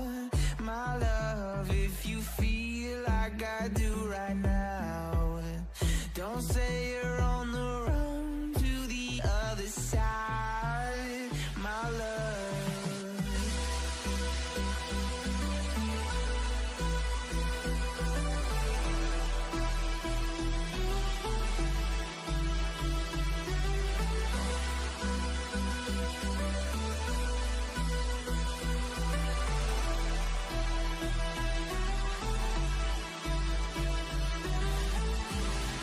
You say you wanna try, but you never do. Sugar, there's a reason why we lose. You say you wanna cry, but you never do. Sugar, there's a reason why we lose.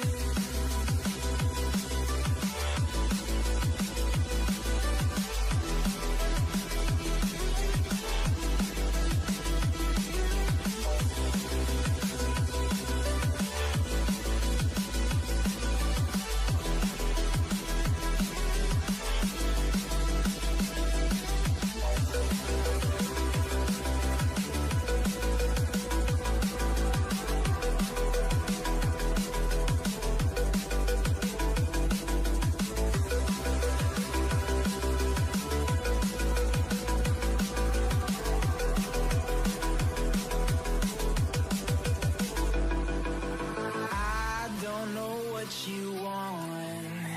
Let's have a bit of fun till I downfall.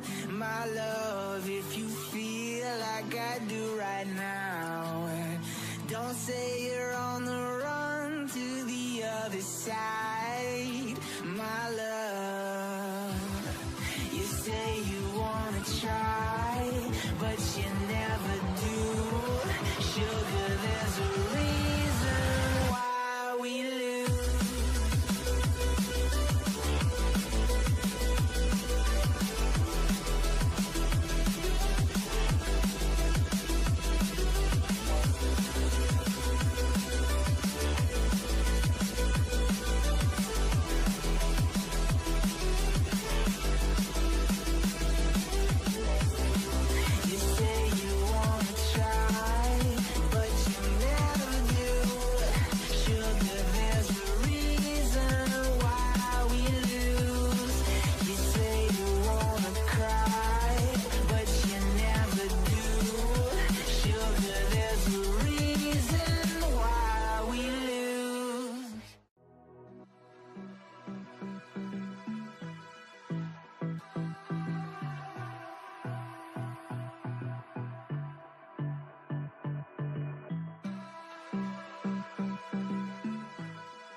you want.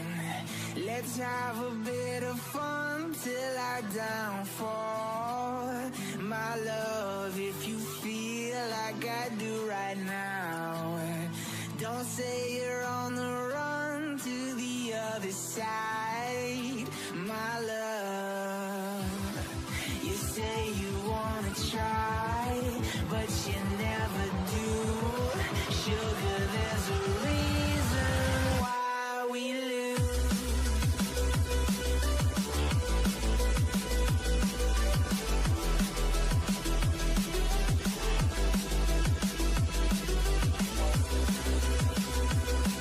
You say you wanna try,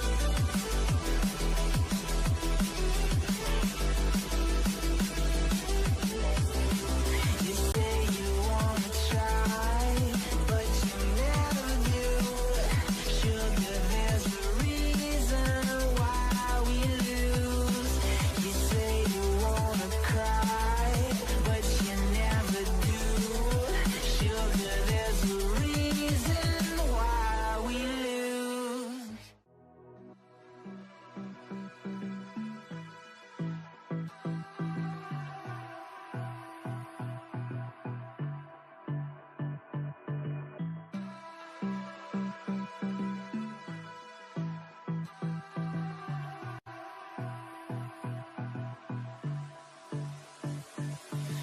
I don't know what you want. Let's have a bit of fun till I downfall. My love, if you feel like I do right now, don't say you're on the run to the other side. My love.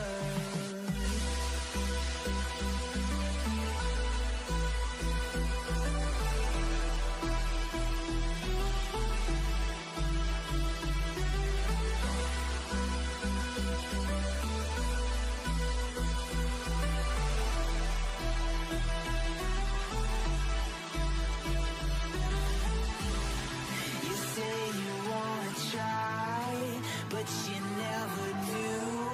Sugar, there's a reason why we lose. You say you wanna cry, but you never do. Sugar, there's a reason why we lose. Hello and welcome back to the European Unity League, I was going to say. Now, this is the main event of Impact Returns Legacy. We are here for round 4. I'm here with Jari Rentsch of the European Unity League. And Jari, before we get into our next matches, do you want to tell me about the European Unity League? Because I feel like we've seen some projects, sometimes localized to certain areas, sometimes focused on specific formats. I want to say your league that you co-founded is one of the most ambitious projects in all of Europe right now. So can you tell us, what are you guys doing? What are you trying to achieve? And how far have you already gotten with it? Yeah, so we're trying to bring back a lot of cool things that have existed in the past. So we have like a point system where any event can participate, from like the smallest FNM up until the largest, like biggest convention, like a regional championship, or also the Impact Returns convention. So like all of the main events, including the nationals and the legacy main event, the modern main event, they will have a higher level of points for this system. Yes, and then from there on, we have a national leaderboard for each country, and the best players in that country, they will qualify for a national championship that is hosted there, and from there you qualify for our European Magic Cup, which will feature individual and team gameplay similar to like the World Magic Cup that happened in the past. So we'll have like we will crown the best modern player, pauper player, and standard player, but also the best team, the national team of Europe. Basically, that's kind of like how our system works. Sounds like a lot of work, seriously. Like, how big is your team that you're working with? Well, I mean, don't say it's just you. No. We will have, so we are 3 co-founders primarily. So me, I do like a lot of everything, like streaming, communicating with organizers and everything. We have Antoine Albertelli, who does most of the code, because like we have a quite extensive software that allows to track all of those points and all of those tournaments. Yeah, and then we have Dredgevine. He handles like a lot of the logistics, like sending prizes and products that we have a lot of merchandise that you will soon also be able to buy on our website if you're interested. We have like playmats, altered cards, and things like that. Can I buy some championship points to qualify for the bigger events?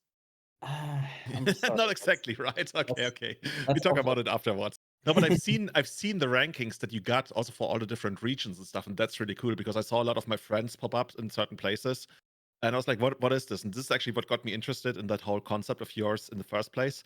And how many people do you have playing in the European Unity League? Because that's many more than I initially expected. Like when I looked at the rankings and of all the different countries, that's like a 4-figure number already. Yeah, it's actually more Might like a be. 5-figure number. It's a So we have 5-figure number. Okay, never mind. It's like, oh, you're underselling me, my friends. Yeah, I think it's something between like 20 and 30,000 players that we're tracking in the system. Wow. And so far, I mean, not all of those players have signed up on the website. So like we have about 10 people, 1,000 or 2,000 players that have already registered, which will be required at some point. And also, like if you want to play in your national championship in your country, we'll have to sign up on Unity League to create an account. So I would recommend to do that now. We'll release some more information about this. So like it varies a bit like how you're counting, but to give like some numbers, we have about 10,000 events that will take place this year, according to our numbers, and about 20 to 30,000 players probably total that are tracked, and we have so far about 300 organizers, I think. So any LGS association, independent organizer, whatever, can sign up, whether you host like an FNM, a weekly league, or a convention. Yeah, tell your story about it. They can sign up, you collect points, and off you go to nationals, and then hopefully also the World Magic Cup that we're gonna, or the European Magic Cup this year, and probably we're aiming towards a World Magic Cup next year. I'm not sure if we'll be able to call it this way, because that is something that exists in the past. But yeah, our vision kind of is to expand this across the globe, basically. Dude, getting this off the ground must have been so much work. Like just contacting the organizers, and like it's easy to create a concept, right? But getting people to actually buy in on the concept and support it with their players and everything, that's amazing to me. And like I thought would be a surprise, or like would be a really good success if you got a couple thousand players. Now you tell me you got a couple of 10,000 players almost. Like this is much more than I initially expected. So it's just like for me, I looked it up and I was like, oh, I know this guy, I know that guy. And that's what I loved about the old system that we had like until, I want to say like 2009, where you could like look up the best players in your region, right? Not only by country, but even by your state or what have you. And that's why I liked going to your website. Like just also, I have to admit, kind of like spying on my friends. What are my friends up to? Which tournaments are they playing? And you can do that as well. So yeah, dude. If you have more questions for Jari, drop them in the chat later on. I think we're gonna go over to our match at hand here, but honestly, I love the energy, I love the enthusiasm, and I love just you have this concept that you're actually putting into action and trying to, create a common frame set for playing Magic, not only in a single region, not only for a single format, but for all the formats across all of Europe. Yeah. And then you already teased it, right? You wanna create some form of World Magic Cup. The expansion ideas are right there, I guess. Yeah, so stay tuned for all the things that we're gonna do. I mean, I totally agree with you. Like, I mean, we've felt like the need from the community. There was so many people that like missed the old Planeswalker point system, or like I don't know, just like a team world championship and things like that. And we're aiming towards to bring those things back, and we're taking one step ahead, one step at a time. And so are the players in this tournament, right? They're already collecting points for the European Unity League. And yeah, to be precise, basically this main event today is a Grand Prix, which is the highest level that we offer so far, which has a 6 times multiplier, which means you get 6 times as many points for every win, or like for your top finish. And the winner also qualifies directly for our European Magic Cup. When is that one going to take place? It's going to take place early 2026, so probably in end of January or early February. But it will depend on like the official schedule. So until in particular, Affinity doesn't announce their schedule, we will not be able to settle on a date, because I mean we don't want to put it on the same date as a regional championship or Spotlight Series. Yeah, that makes sense. Yes. Cool. So I heard that we have some interesting decks lined up for this round as well. Like this is what you get: Impact Returns. You come to this place, or you even just watch it. I hear that there might be a deck that I haven't seen in Legacy in something like 5 years that still survived the some of the bans that happened in Modern. There was a particular summer where everything was going crazy because of a certain card. It's still being allowed to be played in Legacy. So let's jump to the deck list. Let's see what we're going to be up to here. I'm going to let you in on a secret. It's Dredgevine. Have you ever played Dredgevine in Legacy? Me? No. I have actually not even played. So I assume it's like with Hogak, right? That's what you're Yeah. referring But to. it has that No, I never. Phyrexian altar thing where you can like mill them out Mm. entirely. So Yeah, no, there's I've never played that deck, unfortunately. Somehow I was like, I really like Arclight Phoenix. I would just want to play that instead in Modern. And then like I don't know, I didn't play like Legacy at that like ever. okay. So Let's see what we got look, here. Does this look familiar to you? I mean, it looks like a Modern deck, but Actually, I lied. It's not Phyrexian Altar, of course. It's Altar of Dementia. This is like one of yeah. the combo pieces of the deck. It's not required to win the game, but it allows you to literally mill out the opponent. At some point, you can also do it to yourself to just get more cards into the graveyard. But right now, what we're really looking to do here is just, get our crap down. Maybe use Stitcher Supplier in combination with, I guess there's a Cable Therapy somewhere. Yeah, on the top right. Bloodgust, of course, also being able to come back. So this is very similar to what we used to do in Modern. I want to say there's really only like some utility additions, but the core concept is the same. You also can get out your Vengevines. Sometimes you even just like go hardcast them if your opponent throws everything in the kitchen sink at you. But yeah, this deck looks to be 3-0 in the tournament right now. Definitely looking forward to seeing that one in action. Cool deck list. Seems like a cool deck. Especially also the Bowmaster bringing along 2 bodies is nice with the Hogak. Right, you just, if you mill 5 cards in the grip bin at some point, you just go like Bowmaster, cast my Hogak from the graveyard. Pretty strong.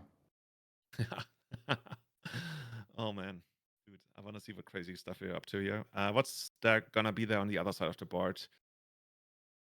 Jeskai control with a 4 of Flame of Anor and the Thundertrap Trainer and Tamio as the Wizards, I guess. and Magus of the Moon in the main deck as well. Okay, that's a new one. We haven't really seen that kind of combination of cards. Like the Frame of Anor, it does extra stuff if you control a wizard, right? That's how it works. It has 3 modes, like target player draws 2 cards, destroy target artifact, or deal 5 damage to target creature. And if you have a wizard, you can choose 2 of them. Otherwise, just Pretty one. unfair. Yeah, I mean, like if it's enabled, it's usually either you destroy 2 permanents or you destroy a permanent and draw 2 cards. But yeah, it's still like not. It's still a 3-drop, and it requires having a wizard in play, which is not always the easiest. But yeah, it can be. It has shown to be a very strong card in Modern. So I'm excited to see how it performs in Legacy as well. I mean, in this matchup, it's probably okay because there's a couple of creatures in the Dredgevine deck. There's no Díez, which a bit awkward for the Flame of Anor if you just get. Yeah, honestly, matchup wise, I think especially in the first game, Dredgevine is gonna be very favored. This is the kind of deck you prey upon. The best card that Jeskai Control really has here is something like Swords to Plowshares. And I think we saw Magus of the Moon, not only Magus, but also Back to Basics. So you could lock out Dredgevine kinda at some point if you're able to deal with the early assault that the deck usually throws at you. But especially in the first game, I'm very happy to be on the Dredgevine side here. Yeah, I totally agree. Though I think there was no shuffling.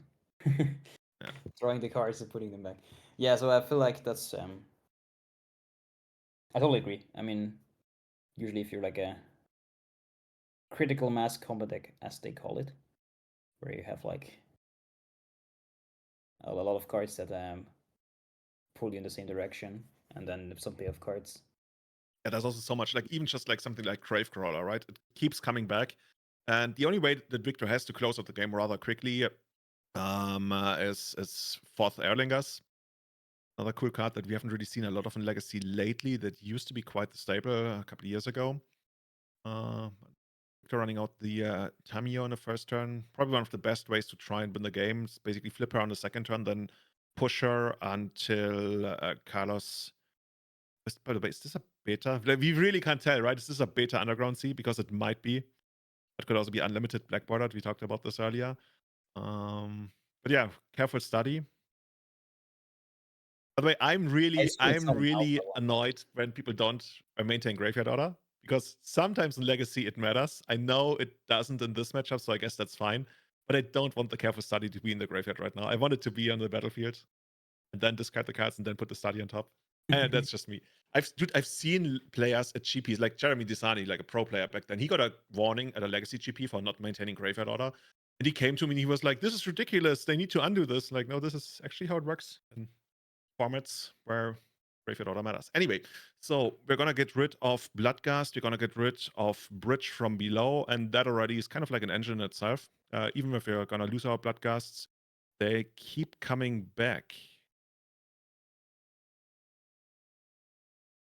Chat is asking, Jeskai Control is Julian's all-time favorite deck. Yeah, you know, the Everyday Channel, sometimes also known as the Jeskai Control podcast, because every one of our hosts is in deep mad love with Jeskai Control. We believe it's the best deck to play. It's very healthy for the format, and everybody should play Jeskai Control. But you've not seen this list before? Huh? You've not seen this specific list of it before? I have not seen the specific list before. Also, I just lied. Nobody on our podcast really likes Jeskai, but I like Jeskai Wizards. Like, if you bring some kind of innovation and you make it interesting, I'm down. Like, I want to see what's going on there.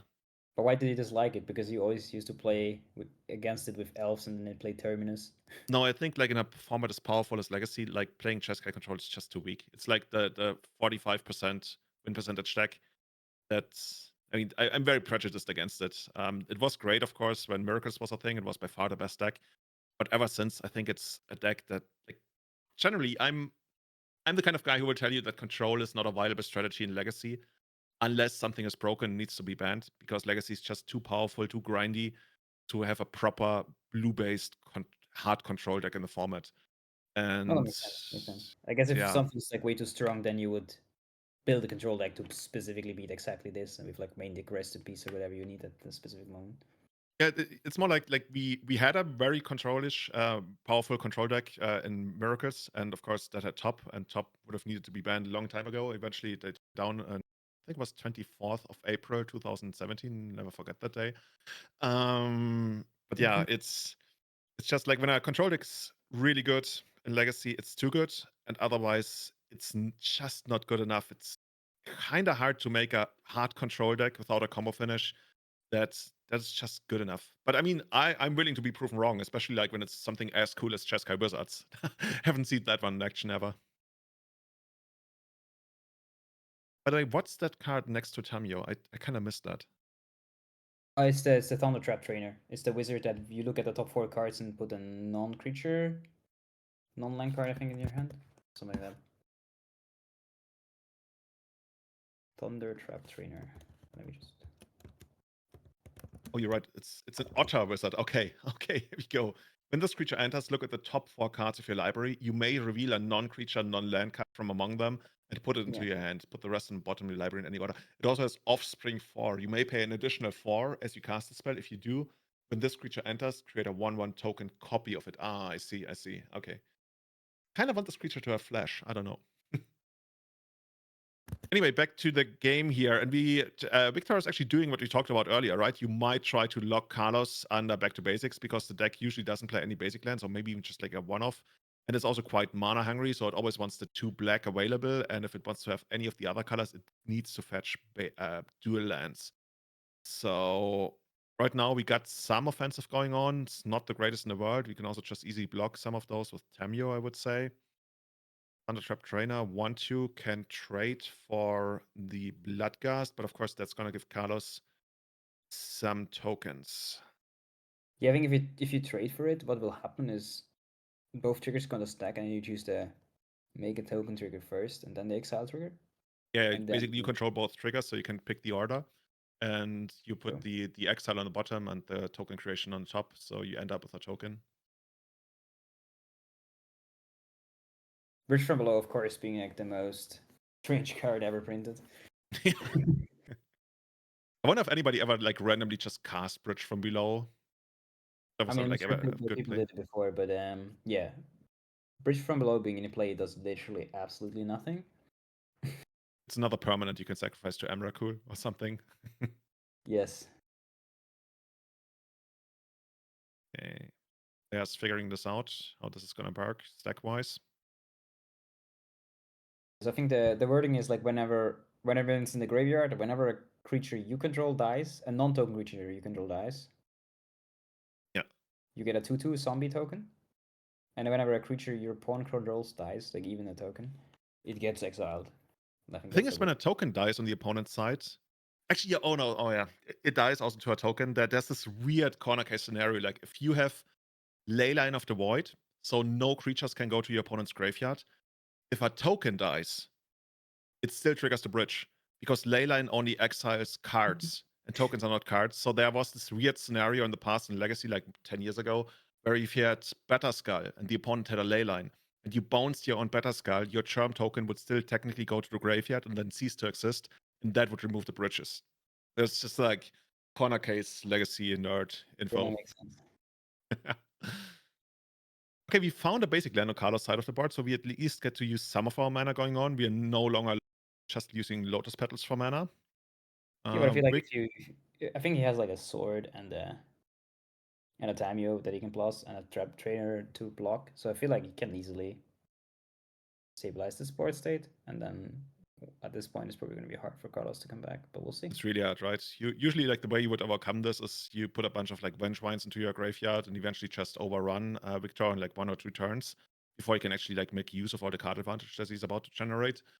But right now, there's not a lot of setup to be done with just black mana, and Victor is probably gonna take this game. It's gonna be pretty hard for Carlos to put something together that can still take it from here.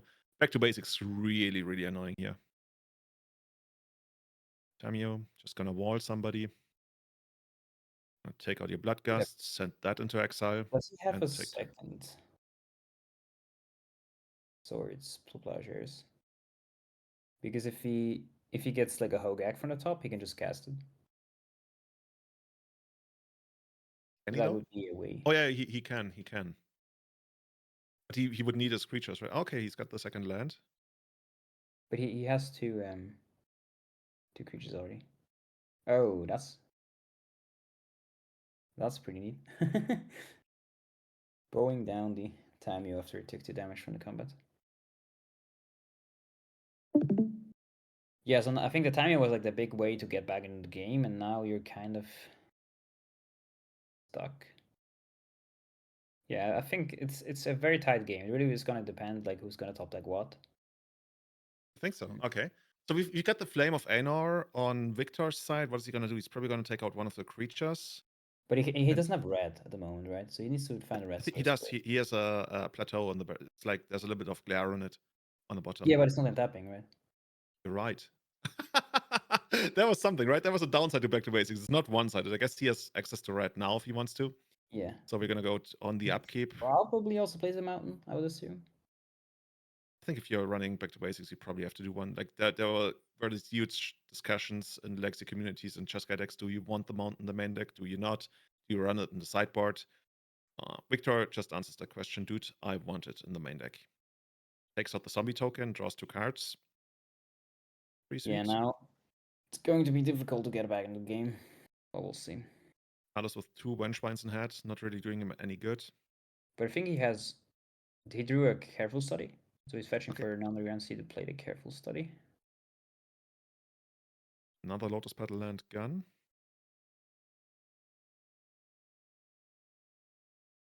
Both of those players sitting in 3-0, 8 rounds of Swiss coming to you today. So the first player to make it to 6-0 can probably draw into the top 8.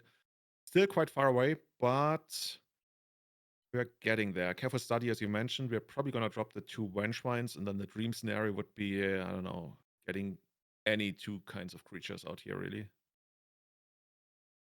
The dream scenario is trading the Gravecrawler for the Thundertrap trainer, and then finding another creature. Well, that's probably not happening. No, yeah.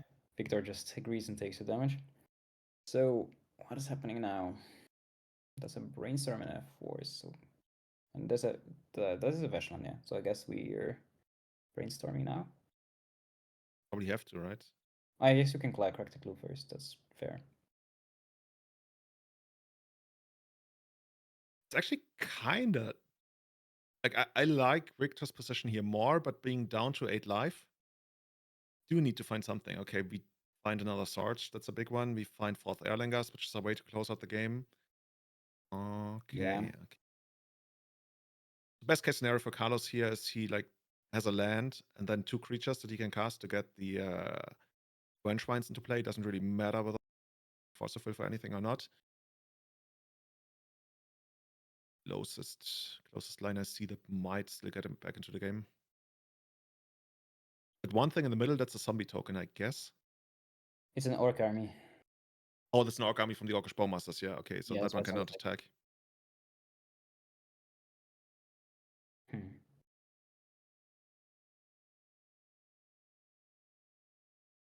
Victor's like, I've seen enough.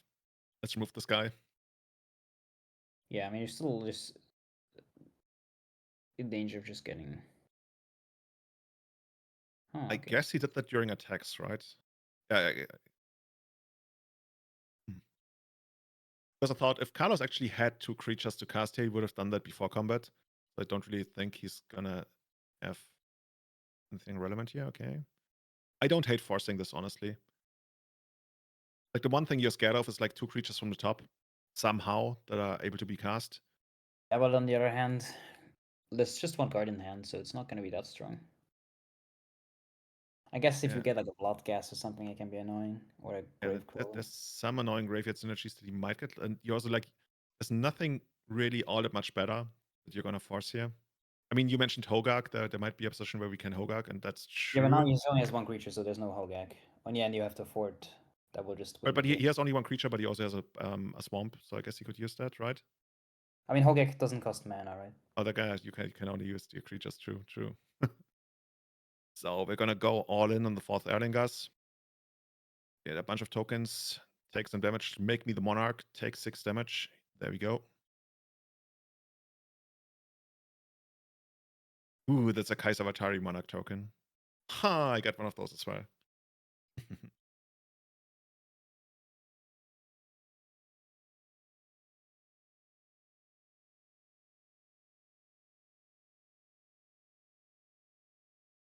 Just passing back to Victor. The 2 dress downs. Yeah. What's the primary those. purpose of dress down? Primary purpose of dress down?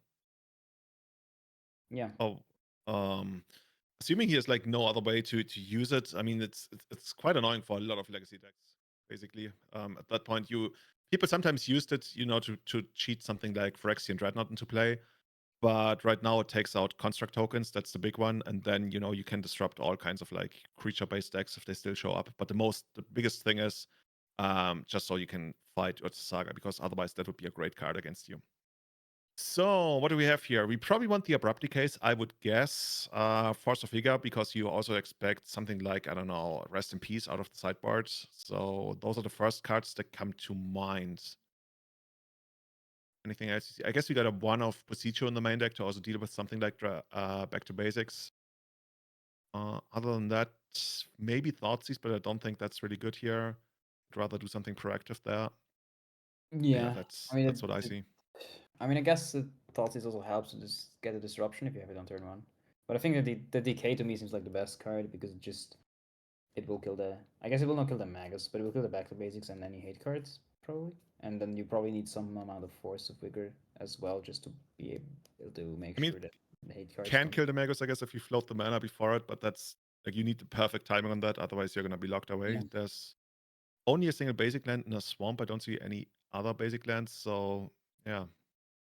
Better have it at the right time, but you're also not expecting Magus of the Moon out of this deck, I would say. So let's switch over to the Jeskai side.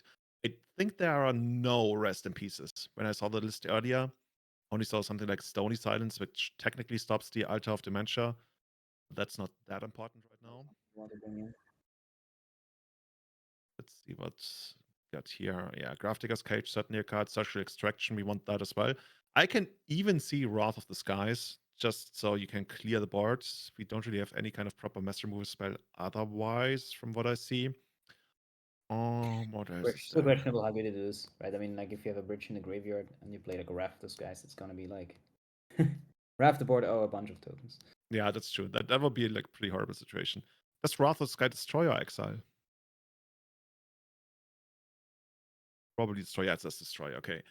What else is there? I would certainly bring in the second Magus. It's like a really annoying card for them, as we already saw. Like when you attack their mana, that's one of the weakest points of the deck. Other than that, technically you could bring some blasts, but I don't really like that at all. You could attack like the Faithless Lootings and the Careful Studies, but that's a very fringe application, and there's nothing I really want to take out for that. So yeah, let's jump into the game. Let's see how this one is going to play out. Yeah, definitely not the strongest sideboard from either of the decks. Surprised that Victor is not playing any kind of Rest in Peace effect in there. Maybe, because against Blue-Black Reanimator it can be a little bit slow. So that's why I opted for the 0 mana interaction in Surgical and the 1 mana interaction in Grafdigger's Cage. That one, of course, also like pretty good. Carlos on the other side is probably just going to try to raise him rather quickly here early on. But it's going to depend a lot on his hand. Like if he's got a more reactive hand, he might also just like go for the grind.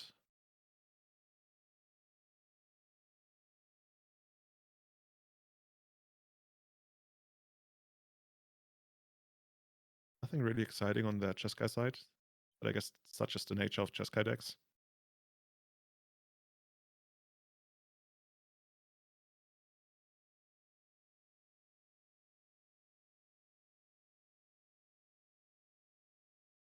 Wonder if we're gonna get a basic land here. Actually, we can't.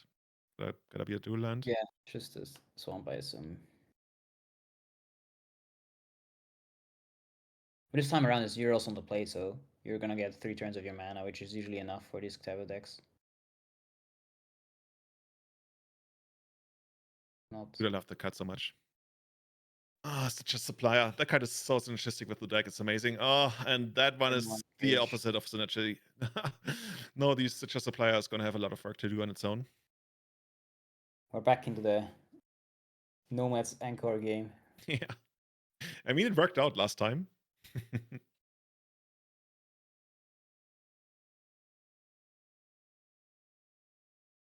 They're gonna be just like a random Bloodghast joining the attacks now.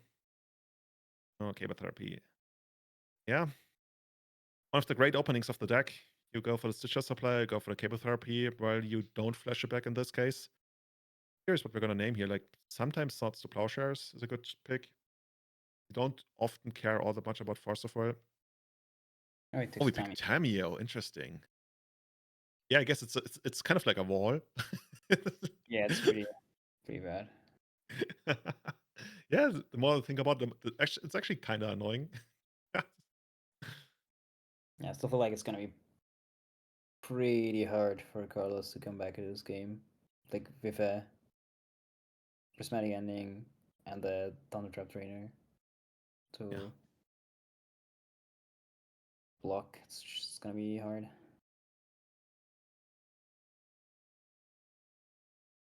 I mean, if he gets to a point where he can remove the cage through something like, let's say, Force of Vigor, which is the most likely card, Prep Decay potentially, then he can go kind of crazy by flashing back like Cabra therapies and stuff. I mean, taking the trainer helps, of course. It's a secondary, because now you can at least get some attacks through. But I mean, having so many brainstorms is just gonna mean Victor can like refresh his hand quite effectively. Yeah, also Victor picking up a Force of Will is important in case Carlos ever finds the Force of Vigor. It's not going to be good enough. He's going to need the Abrupt Decay or, let's say, additional copies of Force of Vigor or like another Cable Therapy, which might not necessarily name Force of Will. So there's a lot of work to be done from Carlos' side. As Victor is really just like sitting tight, developing his board, and dealing with threats as they come along. But Stitcher Supplier, not much of a threat right now. Yeah, drawing the one of Grafdigger's Cage was really clutch. I'm not gonna lie.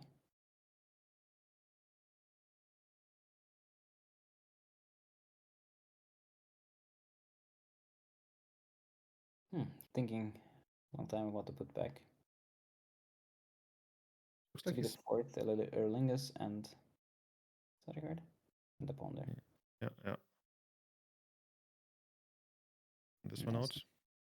Yeah, I think he's very afraid of Hogak at this point. So he's killing all the creatures.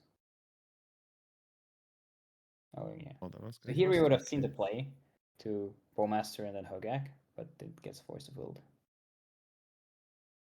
I guess we already have enough to do that. We didn't see a Caracas in Victor's deck, right?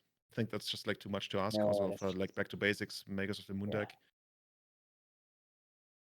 Yeah, and that's really strong. Last card in hand. Maybe the Monarch. I've enjoyed that card so much. When I played Painter, there have been games where I played this on the first turn on the play. Just like take the Monarchy right away. Like you invest some Lotus Petals to it, but then it pays off so quickly. Yeah, agreed. Oh, and there's a back to basics. Ugh, Yeah, mean- it's getting harder and harder to get back into the game for Carlos. I mean, I guess the Bloodcast will be able to take the Monarch at some point. But Depends, right? Yeah, we got a fetch land there, so bound to come back at some point, but also with Victor drawing 2 cards a turn, he's more than likely to find an answer for it for the next wait, couple of is he not turns. attacking? Oh yeah, no, he can not come back because he has a Graphic Cage in play. So if you attack See, with like Ghost, you will just trade. tricky. Dude, that cage is just so good. Oh, Magus. Yeah, so I think he's hoping for the Hogak, but at this point he would need. Yeah, I mean, if he top decks a 1 mana black 1 drop or a Bowmaster, I guess, then the Hogak. Does he have a Hogak in hand? Yeah, I think so. Ah, okay. There So we he go. did draw Orcish Bowmasters here. And that one's gonna resolve, most likely. Like 1 damage. Gonna make an Oak army. And actually, that's gonna get the Hogak into play here. Hogak has Trample, right? Yes. So he can even steal the Monarchy next turn. Ooh, okay. Karlsson trying to mount the comeback here. What is that? Ponder could potentially find an answer to Hogak. It's Yeah, gotta be Swords to Plowshares, most likely. I guess the Fairy can also bounce it. Yes, but bouncing it's not that effective. Just gonna That's true. come That's down true. again. Guess it gives you like a redraw or 2 redraws, kinda. And there it immediately is.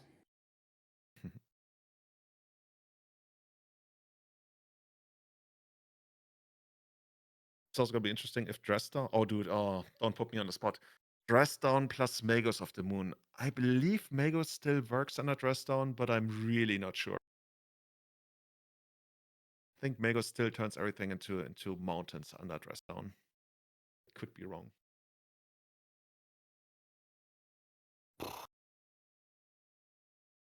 Drawing the extra card for the Monarchy. I also don't know. He's gonna go for it. Okay, so he's gonna the Monarchy's draw is on the stack. In response, we're gonna play the Dress Down, then we're gonna draw the card. So the Dress Down sticks around for Carlos's turn, so he's only gonna have a bunch of 1/1s.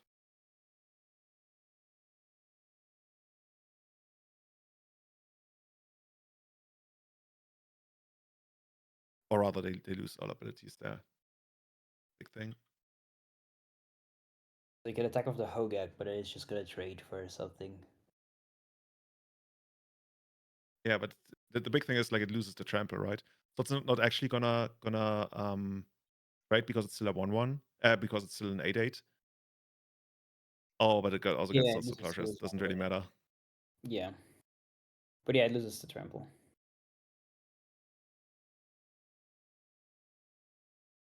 So getting confirmation from chat here, Mago still works under humility. Yeah.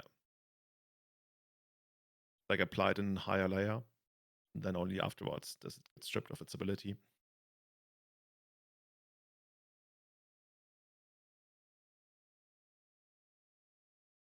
Oh, where do we go from here? I mean, the board is that it just feels so unfair. Like my lands don't untap and you get to draw 2 cards a turn. Plus a clue. Yeah, that's such a tough spot to climb out from. I mean, the Hogak was like pretty cool. There was like one moment where Carlos might have been able to reclaim the game, but now Victor firmly in the driver's seat. I mean, you can still draw another Hogak now. Yeah. It's just like so many outs that Victor is drawing to. But we also, I guess we gotta keep track of how many slots to plowshares have already been used, because eventually he's gonna run out of those, and then Hogak is gonna become an eventual problem if he can't close out the game before. Yeah, but it's unlikely that Carlos is gonna draw more Hogaks than Victor is gonna draw swords While drawing 2 cards a starting turn, price is or game. even 3, kinda. It's true. Tridar is still gonna untap it, or no? Tridar was not untapping, no. Why we attacked him? Huh.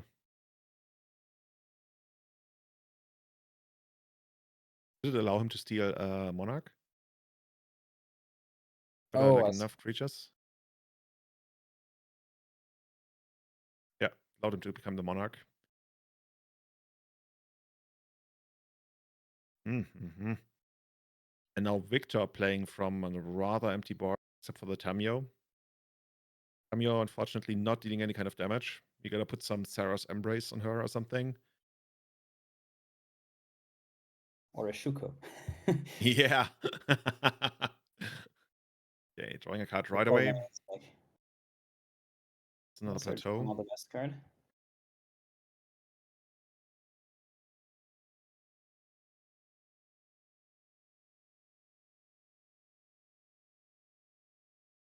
I mean, we got Victor down to 10. That's pretty good.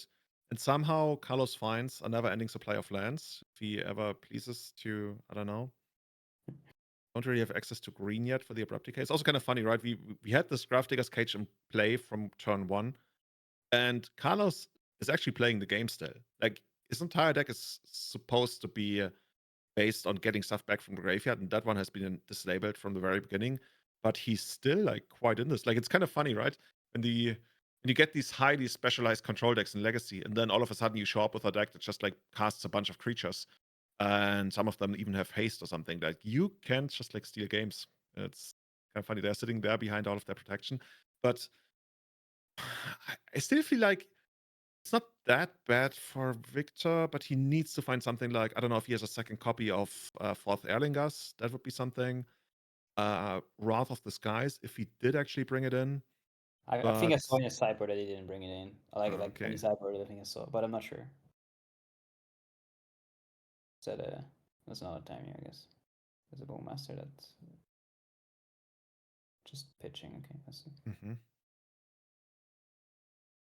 Like a world where he flips the Tamiyo and does something with it.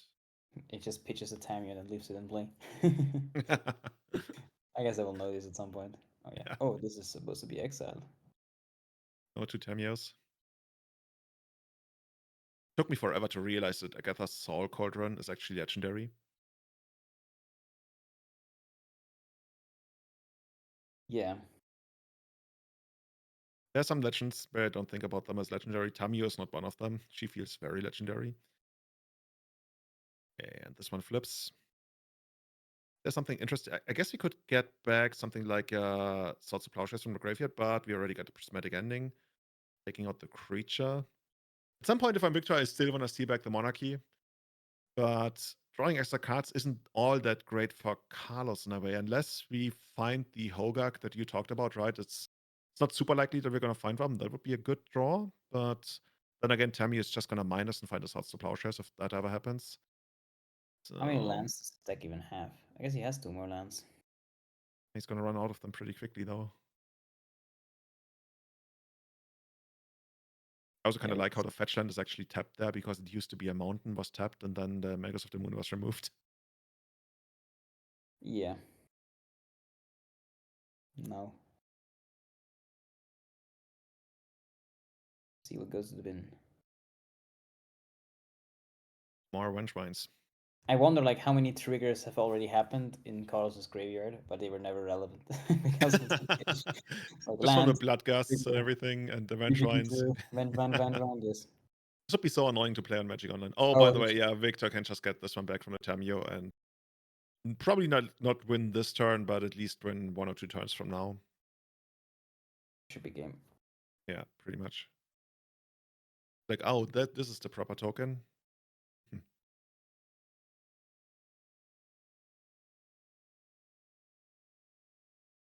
He's also got a surgical extraction. Honestly, if somehow there's something like a Force of Vigor or so in the graveyard, I would probably like proactively surgical extract that, but no need for that. Also, no, there's only like business cards in the graveyard, unfortunately for Carlos. I feel like we have that judge call about the missed Monarch trigger. Yeah, that might be it. Also, is the Monarchy still on the side of Carlos? I think I guess the card hasn't been cast now yet. it's gone. And now it should be gone. Probably going to switch over to Victor's side of the board. You know, at GP Bologna, the last Legacy GP ever, in, I want to say around 12 or 13 or something, I played against a guy. And he was like very friendly, but also acting kind of weird. And I didn't really get it. And then he eventually, I was playing Maverick. He defeated me with Dredgevine. And afterwards, he told me, wait, you didn't know what I was playing? I'm like, no, how would I know? He's like, right before the tournament on Discord, I was messaging you, what should I play in this tournament? And like, okay. And I gave him like a lot of advice. And he was like, okay, I think I'm going to Dredgevine. And he played the entire match thinking that I knew what he was going to play and what his deck list looked like. And I didn't even remember his name at that point, which is like, that's on me. I just have a talent for these kind of situations. Also at GP Birmingham 2018, right before the tournament, I think I had like 2 buys or something. In the 3rd round, I get called to the feature match table. I play against a guy, and I remember his face because like literally 10 minutes before, we were sitting down looking at his entire deck, talking about like how he should like play the deck because it was also Painter, I believe. And I sit down and I'm like, I just saw this face like 20 minutes ago. I literally don't remember what he plays, and it was so embarrassing to me. But yeah, it happens. It happens. So focused on the tournament, you lose that. Carlos trying to come back there, losing a bunch of creatures, but yeah, I think the writing's on the wall already. Missed, so he was able to attack with 3 creatures, even though Victor only anticipated 2, killing the Monarch. But yeah, I don't think it's gonna matter, unfortunately. Yeah. So yeah, it's just both of those games basically a story of not only the Grafdigger's Cage, but also the mana of Dredgevine being quite vulnerable. Sometimes they rely on, being able to hardcast the Force of Figures and stuff, but when you have a deck that already attacks your mana in the first game and successfully does so, it's really hard for them because they only have so many ways really to come back, and none of them have actually worked out for Carlos. He put up quite the fight, even stealing back the Monarchy at some point with that sneaky Dryad Arbor. But yeah, now it's pretty much all over. Yeah, I mean, I think this game, the Back to Basics wasn't even the back-breaking card. It was more the cage. Yeah. I feel like if he has like no cage and just the Back to Basics, then the Vengeance eventually would come back and it wouldn't, and all of the Bloodcast, and it wouldn't have mattered that much. But yeah, now it's just too little, too late. Yeah, sure. Orient revealed, not for you, but you get the game. Okay, and Victor moves on to 4-0 with Jeskai Wizards. Interesting take on the Jeskai variant. I mean, this is not really what I would call hard control, right? This is more like a mid-range control-ish deck. I kind of like that in that regard. I guess that's why I don't really hate it, even though like I'm not very well known to be a friend of Jeskai. Cool deck. Both sides of the board, actually. I hope we get to see more of Dredgevine, maybe even later on the top 8, if Carlos decides to win out. We didn't really see his deck perform to the way it was intended, at least. No, you didn't even see all the crazy stuff, right? Especially like once you go off with Altar of Dementia, you first do it to yourself, then you do it to the opponent, then you literally mill them out on the spot. It's just like, I thought you were like a beatdown deck. No, turns out I'm a mill deck. But nothing of that this round. That's gonna be it from me for now. I'm gonna jump out of the booth. There's gonna be a small break. Then Kai Savatari is gonna be back with you, Jari. You're gonna take on the next round. Hope you're gonna actually no, wait. Do we have a backup feature match? You have a backup feature match, dude. I'm so bad. We promised to you, right? There's not only gonna be a single match every round, there's gonna be a backup feature match. And I hear there's also gonna be at least one more interesting deck in that. So why don't we jump into that and see what our organizers have lined up for you here. Let your friends know this is Impact Returns, Twitch TV/Impact Returns, and get them onto the stream. 180 players of Legacy today. And as it was promised, of course, another blue-black Reanimator deck. This time they also got cut. Actually, it's not the Reanimator version. It's the blue-black Tempo version. Basically, what I want to call the slightly less powerful, more consistent version of the blue-black archetype in general. And what do we have here? We got an Energy Flux. That one might be relevant later on. Nylrod, on that pretty straightforward. So let's see what we got on the other side of the board here.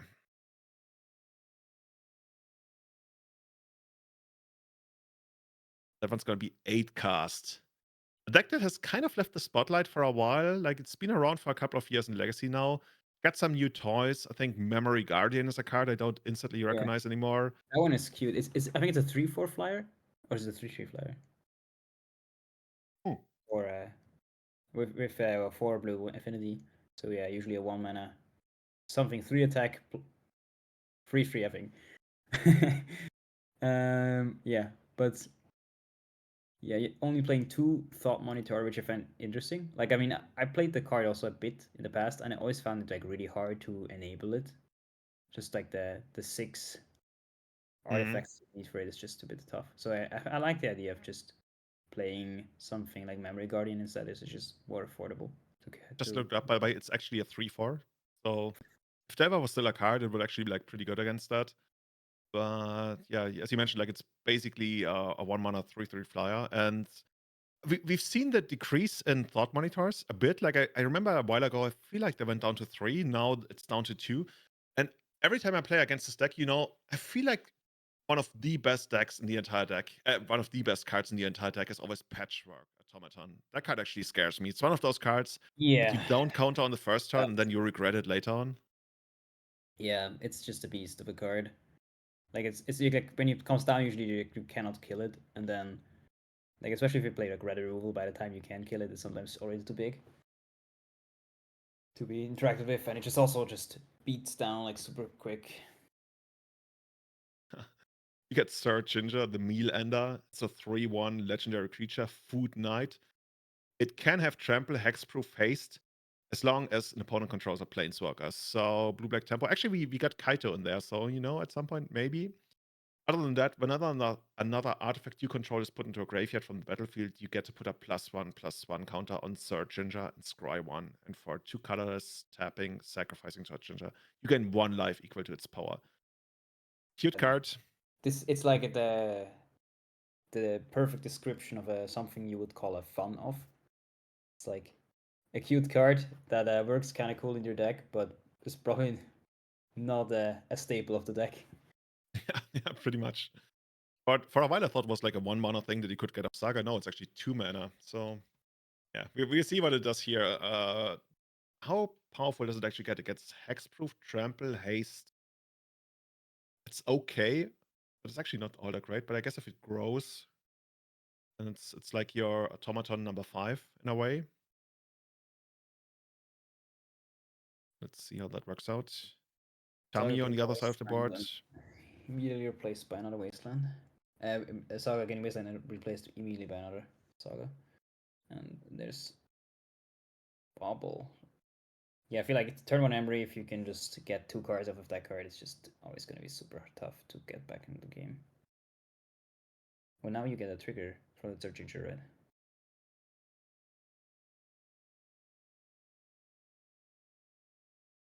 And you get a scry. I feel like when you get this ahead, as Carlos already is right now, in a fair matchup, because Tadeo is not going to be able to, pull any of the Reanimator shenanigans, it's kind of hard for blue-black tempo to fight back. Right now, we got our Tamia. Okay, we got the clue token.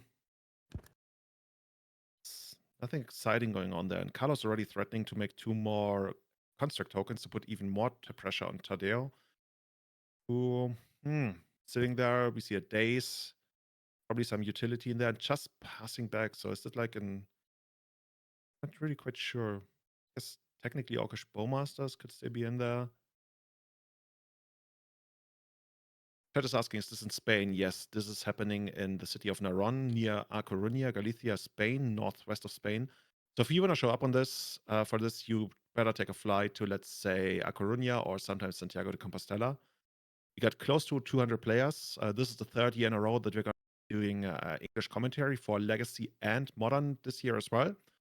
So get all of your friends together, have a nice vacation, check out Galicia, maybe go down to Portugal. That's what I did in the first year. Go down to Porto, go down to Lisbon. Just have an all-around great trip, including amazing magic.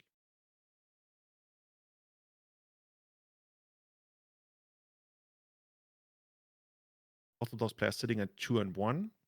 So another win, another loss would take them out of contention for the top 8, but of course not the tournament. More stuff to play for. This tournament is open decklist in the top 8, and there's also 10 proxies available for you. In the Swiss, there's no open decklist as far as I am aware. We finally find a solution for the Emery, trying to take out with a fatal push. There. Why are we responding with the construct token? That are predicted.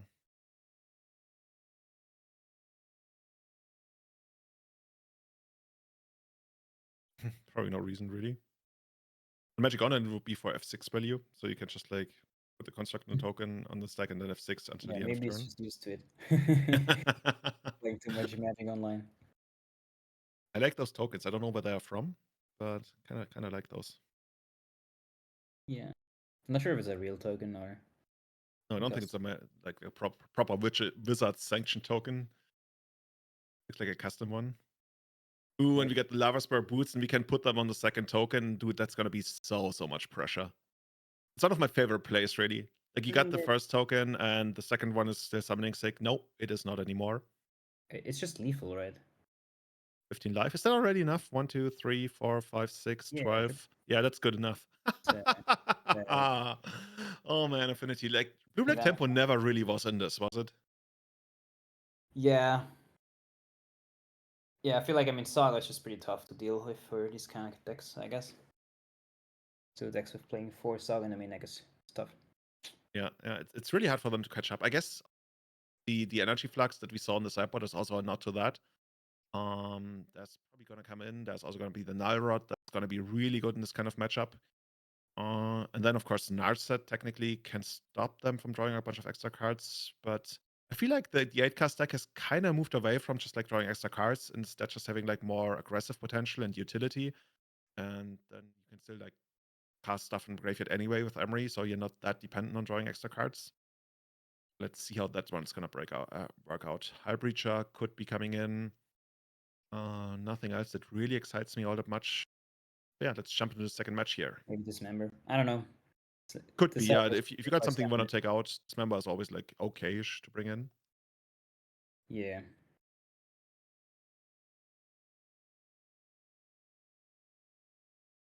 Dude, Search Engine, I've even talked about that card before, and how it actually contributed. Yeah, like, if your opponent doesn't have proper blockers, like if you got a 3-1 that grows quickly, that can actually do some serious damage. Yeah, I think the big problem is just like if your opponent's like a, I don't know, 2/2 creature, it takes you some time to get 2 counters on it. Before that, you just cannot attack. Yeah, that's true. But yeah, once you get like 3 counters on it, it's pretty strong. Like 6 attack. You deal a lot of damage, but your opponent will probably have tough time to block it. But yeah. The good old turn 1 Thoughtseize. Well, that hand is quite Thoughtseize proof, actually. What's this one called again? Oh, the Memory Guardian. Looks from it's from Everdrift. Yeah, kind of reminds me of Fallout, like the whole Fallout universe. They also have robots that look like that.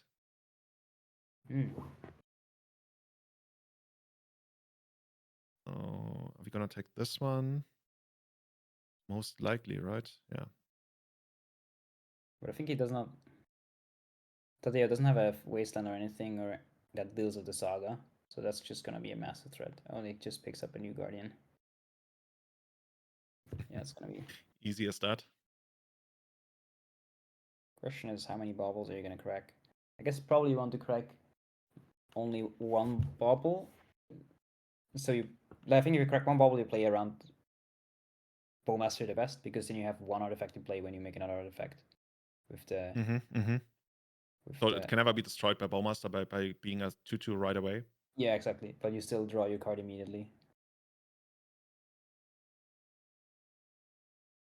Yes, Carlos hopes on like the card not being present, or Or just otherwise maybe nothing. picking up another artifact before he makes the token. But yeah, I feel like I would have liked him to keep one Yeah, I artifact agree. to play around it, because I mean I think your game plan is all focused around the sagas at this point. That's true, very much so. Yeah. Does Today on Tele stats. Rest Down or something in the sideboard, or is it just Energy Flux that's like the only add to Saga? So dress down is pretty rare in these sideboards, I wanna say. Like it happens, and maybe there's a case to be made to play it just because they do struggle against Saga, as we also saw in the first game. He's got Energy Flux in the sideboard, which is, I mean, it's not necessarily solving that problem, and also this deck can only get Energy Flux out as soon as turn 3, which is not that early. Yeah, I wouldn't hate seeing a dress down there, but of course there's also like maybe some application. I guess the big application for I'm Energy just Flux asking is if there's the Forge anything deck. else but the Energy Flux that can deal with the Saga in any meaningful way, especially like since he has 2 Sagas in a row. It's gonna be a lot of pressure. And the big thing is that you want it because the Forge decks are also like a threat in the meta game, and a much bigger one than these Saga decks to you in a lot of matchups, I guess. Yeah. Energy Flux, I kind of liked that card in Vintage for a while, back when I played quite a bit of it. But yeah, Legacy, it's never really had its time in the spotlight, really. It's kind of like a cool card.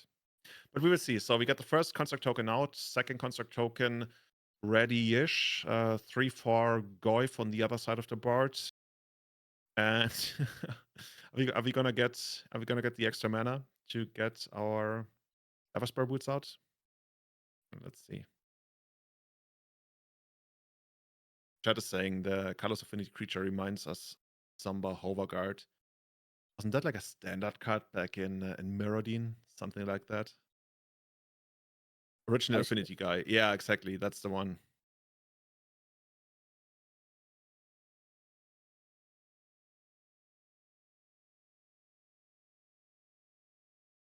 What is that pile of cards? I guess it's a sideboard or something on the top. On the top? Oh, that's actually weird. I have no idea what that is. The second library. Pick on a draw from the left. I from the thought right. this was like the library, and then he like searched half of the library, and I don't know. It was confused. Is anything exile? Because sometimes people exile face down, which is not the way it's supposed to. No, but it's a bunch of cards. It would be kind of funny if you started drawing from your sideboard. I'm not sure it's a cyber. Maybe it's just like half the library. I don't know. I'm confused. Maybe it's a token.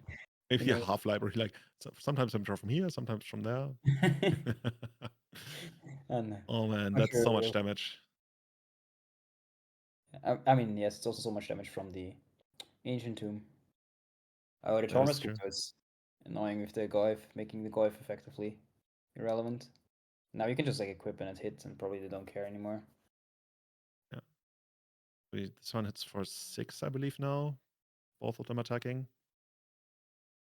And 5. Got some blockers, I guess. It's a box actually. It's not a deck. It's a deck box. Okay. Where it just looks exactly the same as the sleeves. Well, that explains it.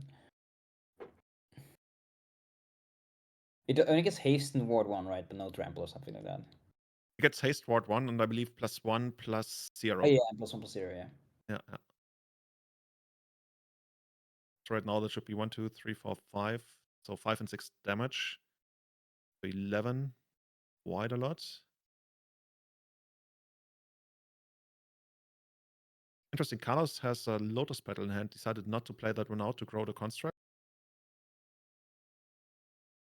Or is it Lotus Petal? No, it's actually not. But he's also sitting on a forest. That's going to make it really hard for Tadeo. I think... I mean, he has 2 days in the forest. I think the forest itself is not the problem for Tadeo. Just needs an answer in the first place. Yeah, just an answer in the first place would be nice, I guess.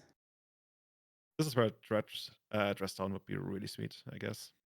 talked about this Yeah, earlier. I mean, I'm just asking like what he has. I mean, maybe he has like something else. Like I don't know. And they don't really have like good mass removal against artifacts. I mean, sometimes people play engineered explosives. That's one way to do it. I've seen it yesterday, but it's also a card that you rarely see in sideboards. But overall, like these blue-black tempo decks, they do struggle when it comes to Saga. Like one way is, I was gonna say, one way to deal with it is just like having access to Wasteland to deal with it preemptively. Yeah, that's Sometimes fair. you even can like Wasteland the Ancient Tomb that goes along with it, and then the Saga dies without making a second construct. But all in all, it's like not that great. Honestly, one of the best ways to deal with it is like having a big Barrogoyf. But against 8 cast, those constructs are going to be really big, and sometimes they Painful even mana outdraw base. Barrogoyf. Yeah. It's not a 5 damage this turn. Like how much damage did Carlos already deal to himself? It's like More than Tadeo, I want to say. 9 damage. Yeah, checks out. I feel like it's 3 activations from the Ancient Tomb. Turn 2, turn 3, turn 4 now, and then now the 3 from the thing, yeah. So it seems like 9. A lot of damage. So that should probably get countered.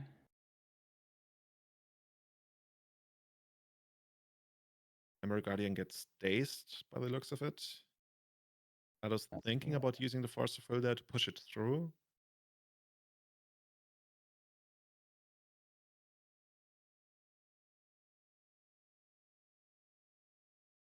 By the way, what happened to the second construct? It's gone now, right? Got pushed. Got fatal pushed. Oh, it got fatal pushed. Okay, yeah, makes sense. Okay, he's fighting over this. Gets his 3/4 flyer down. Another damage to Carlos by himself. How many damage does Tadeo actually hit? Like, Tadeo did like, what? Like 4 damage to Carlos in this game? Yeah. At best. Not all that much. Carlos is very dedicated to using all of his extra life points. It dealt 10 to himself. So 6 must be the difference. That was actually dealt by Tadeo. Just asking, what is that card? The card is Memory Guardian. It's a 3/4 flyer with affinity for artifacts. Usually costs 5 mana, but in this scenario, it just costs a single blue because we already have 4 or more artifacts. It's a good delver. Pretty good delver, yeah.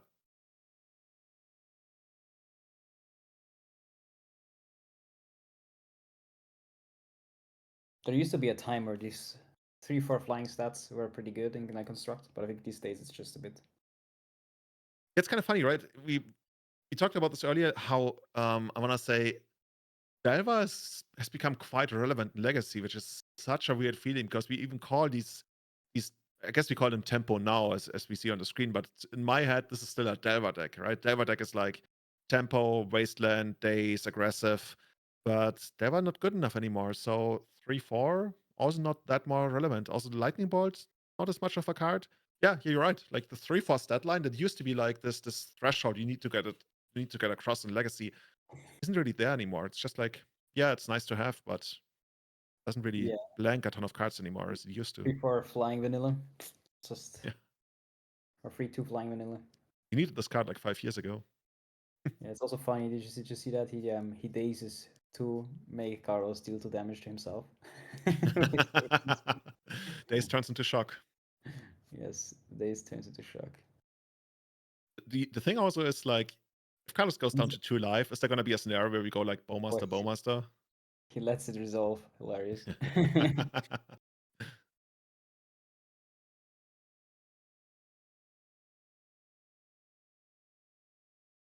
Chat is saying that his name is actually David, not Carlos. Well, I'm going to go with what's on screen here. I'm sorry, but maybe his name actually is David.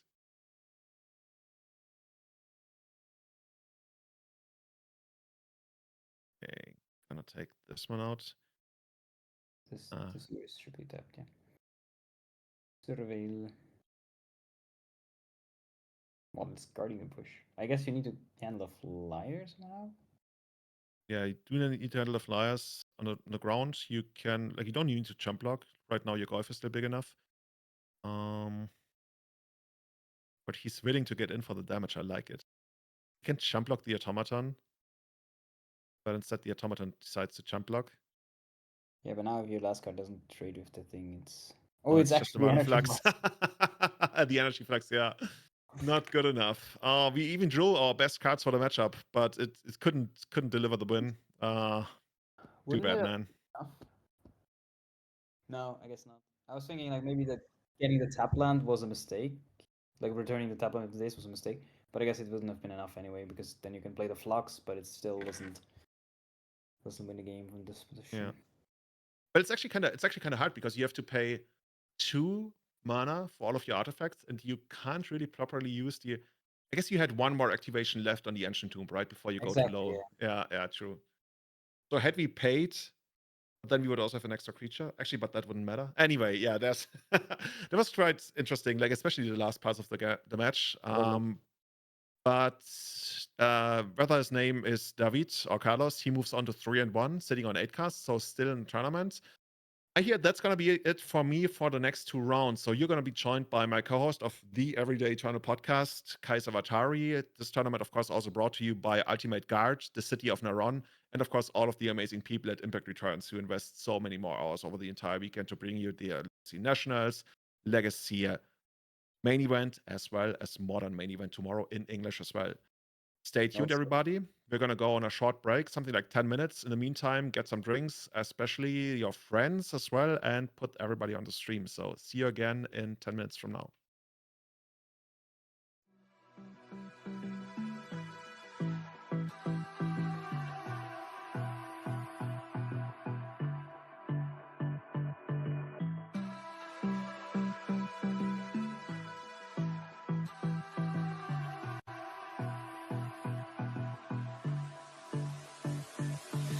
I don't know what you want. Let's have a bit of fun till I downfall.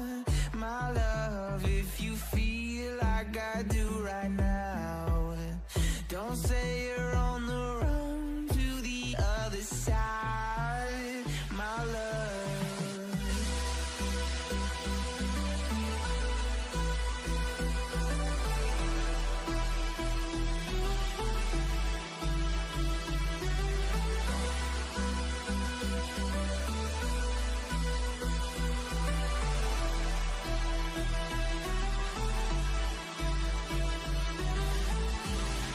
You say you wanna try, but you never do.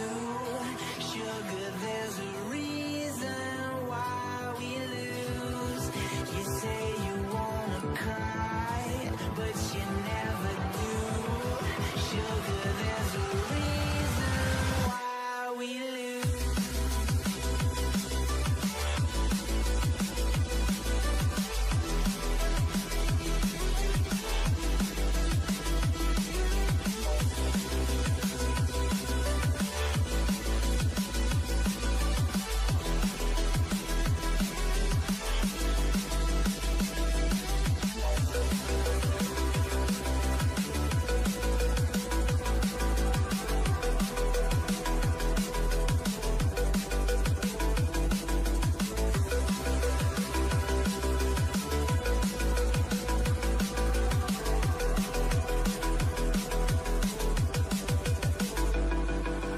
I don't know what you want.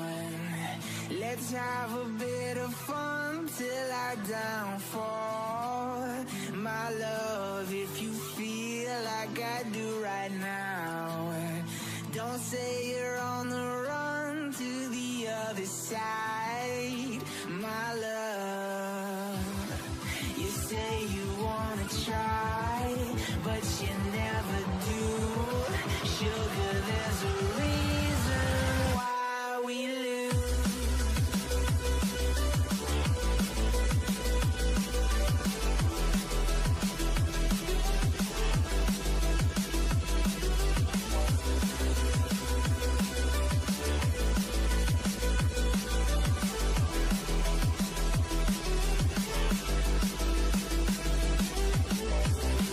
You say you wanna try, but you never do.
downfall. My love, if you feel like I do right now, don't say you're on the run to the other side. My love, you say you wanna try, but you never do. Sugar, there's a reason why we lose.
Let's have a bit of fun till I downfall.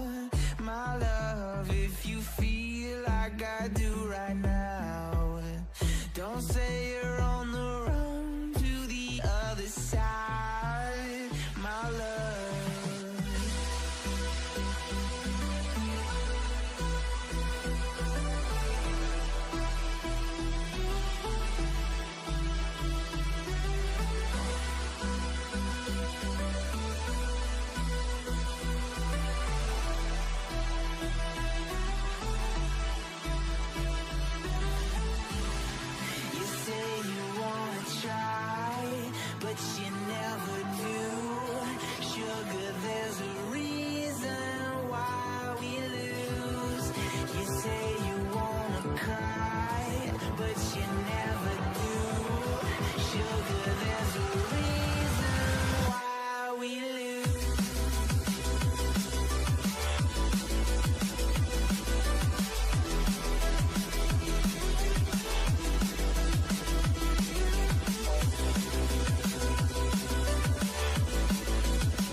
Yo, what's up, everyone? It's your boy Kai Sawatari here, sitting with Jari together for the Legacy main event at Impact Returns 2025.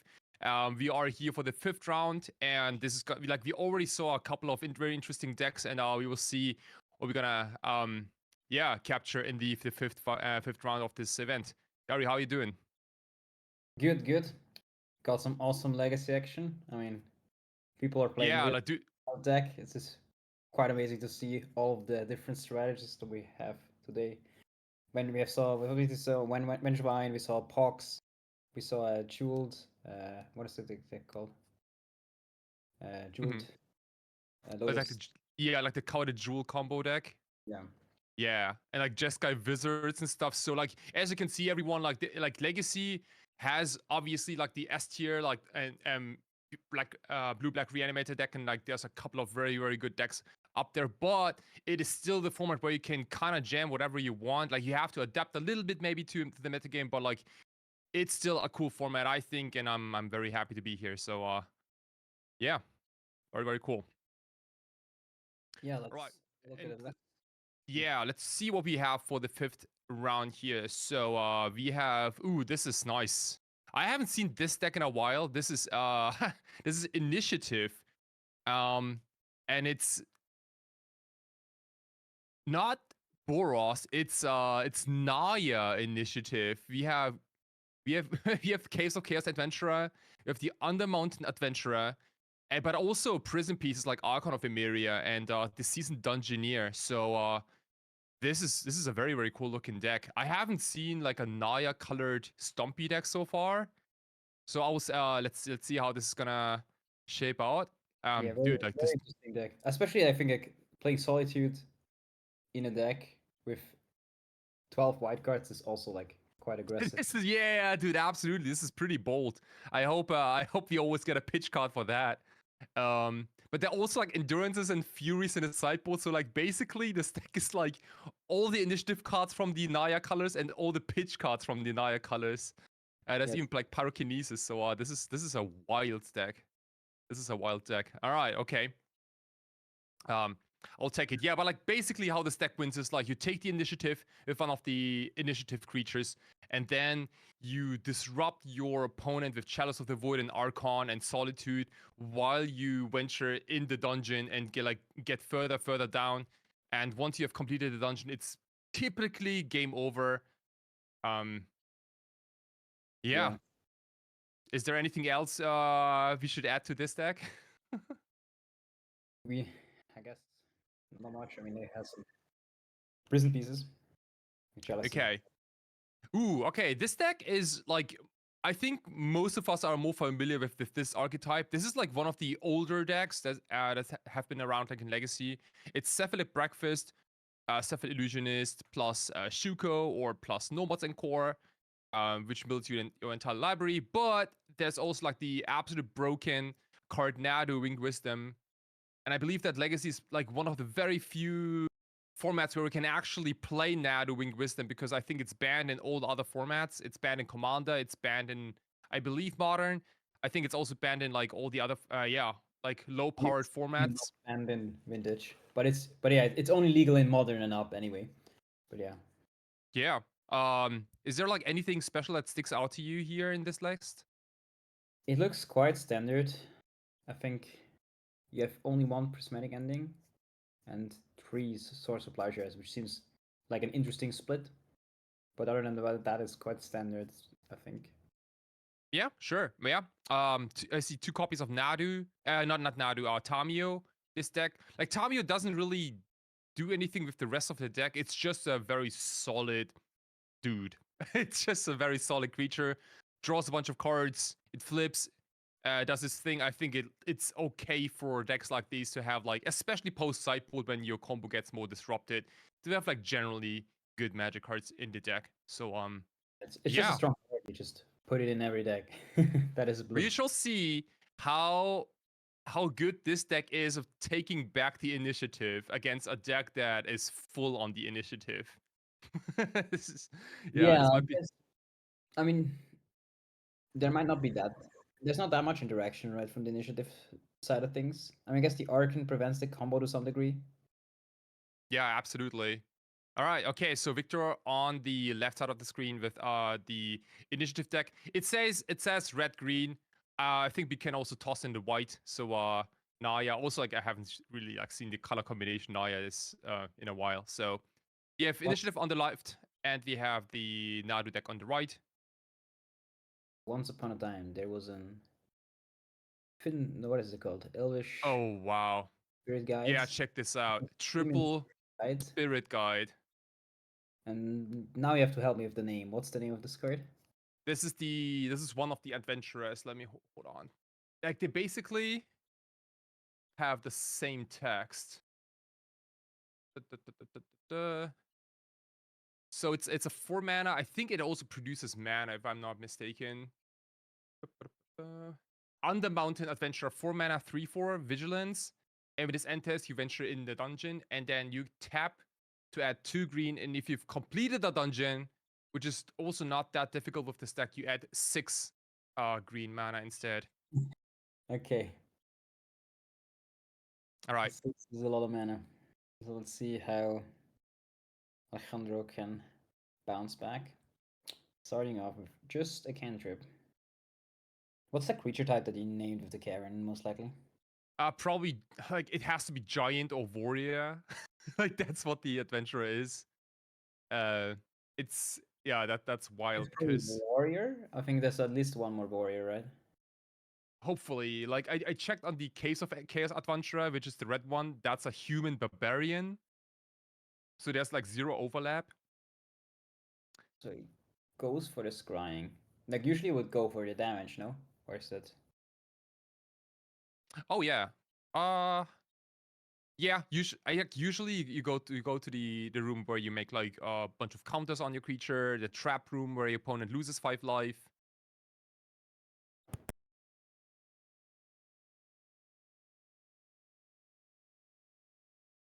And Alejandro, like, of course, I think that priority number 1 is getting the combo set up. Like, I can spot a Cephalid Illusionist already. And like a side quest is to maybe take the initiative. Oh, that's a treasure token, and that's the Undercity right there. Yeah, so it's like scry, then treasure, then draw a card. Ooh, look at that. Chalice of the Void. With a response brainstorm. Good timing, good timing. So Chalice of the Void is a little bit annoying, I think, because it doesn't seem to find anything. It appears like it doesn't have like a combo, nor does he have an answer to the chalice. It appears. At least not yet. Bit unlucky. Yeah, like half of the combo, like half of the Nadu or Cephalid combo is Shuko or Nomads in core. They both cost exactly 1 mana. Yes. So if this chalice resolves, we might have to rely on something like Ursa Saga maybe to get Shuko on the chalice. I mean, I guess it's just gonna play a Nadu next turn, but it's gonna be tough.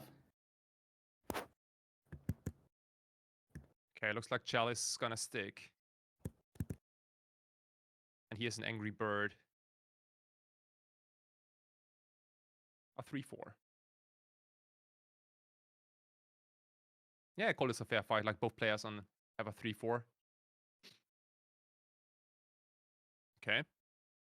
Victor on the 4th room, I think, made a 4/1 skeleton. This one might actually also be pretty helpful to keep the initiative. This one has menace, I believe. Yeah. Very hard to block.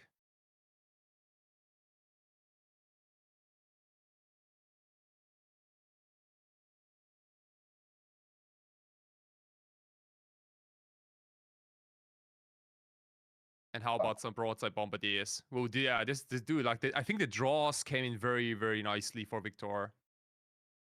Is the bombardier equal to the mana value of the card or the?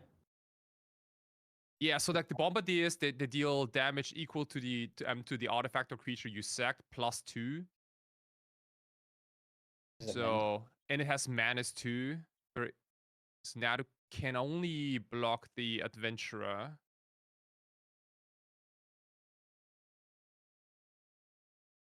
Cool. Yeah, and it looks like we are throwing that Lotus Petal at the Nadu, triggering the Nadu. And Alejandro picks up Thassa's Oracle. Nice.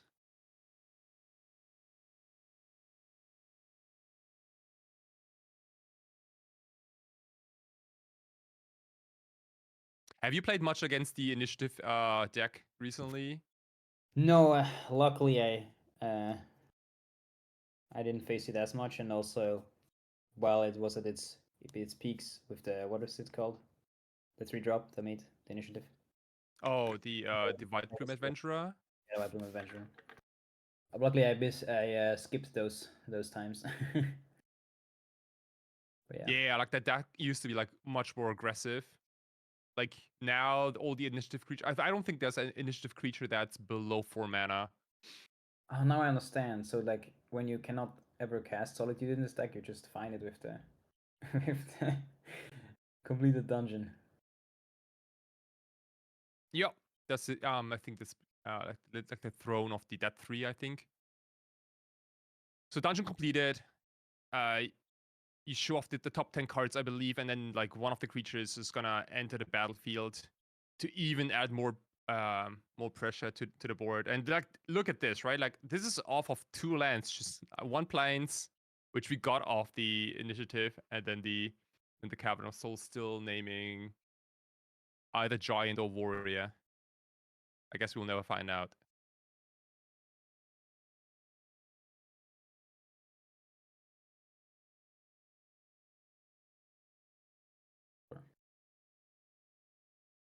Okay, some explore action, and we take lethal damage. As remember, right? Like the broadside bombardiers can throw any of those dudes at Alejandro for lethal damage.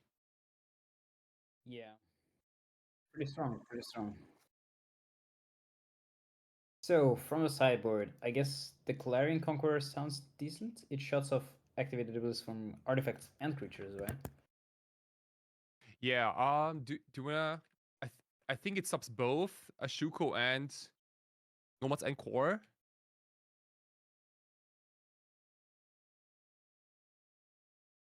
So that's a fantastic card in the matchup. Yeah, the Magus also sounds interesting, I guess. Having more. Yeah, Right. because like I think we talked about this on our one of our podcast episodes. Like 3 mana, 3/3 dragon from Target Dragonstorm. Activated abilities of artifacts, creatures, and planeswalkers cannot be activated. And so unfortunately, the Under Mountain Adventurer can't produce any mana anymore. But I think we can probably ignore that. If I mean, opponent. Bombardier is a bit of a problem, right? So maybe you swap them, because you can also not use its ability. Yeah, that's one option. Maybe you can also trim a little bit on the initiative, guys. I'm not an expert on this, but like once you have the initiative, like you don't necessarily need to dump more initiative creatures on the board. Yeah. I'm also looking at those pyrokinesis. They look very, very juicy too. So you can like interact with like the Cephalid illusionist maybe in response to a Shuko, or disrupt the opponent that way. Yeah. So there is instant speed interaction, yeah. Yeah. I mean, I think the Pyrokinesis should definitely come in. Maybe not the Fury. But yeah, it's unfortunate that the Furies are sorcery speed only. I mean, that's the reason why you would play Pyrokinesis in the first place. Alright, let's see from the Cephalid side, I guess. What do you bring even? I guess maybe the Prismatic Ending to kill like a Chalice that we've seen was a bit annoying. The Forests don't make that much sense. Not sure Blue Elemental Blast is that effective. Yeah, not all that great of a sideboard. Yeah. There's nothing that stands out as like, okay, this is like the perfect card for this matchup. Not really. Doesn't really exist here. Yeah, I don't know if Alejandro made his deck knowing that he's gonna face Naya initiative in this tournament. like you could make an argument for like the blue elemental blast, maybe to counter like some of the red cards, but then like it's a Naya deck, so we might have a game where 0 red cards are drawn. Yeah, and also like Alejandro cannot really know the whole list. Like it's really hard to say what exactly is in there. It's really hard to say how many. Like, does he play Magus of the Moon or Blood Moon? Like you have not seen it yet. It's a 3-color deck. You don't know if it makes sense. All right, once upon a time. There was an Ancient Tomb.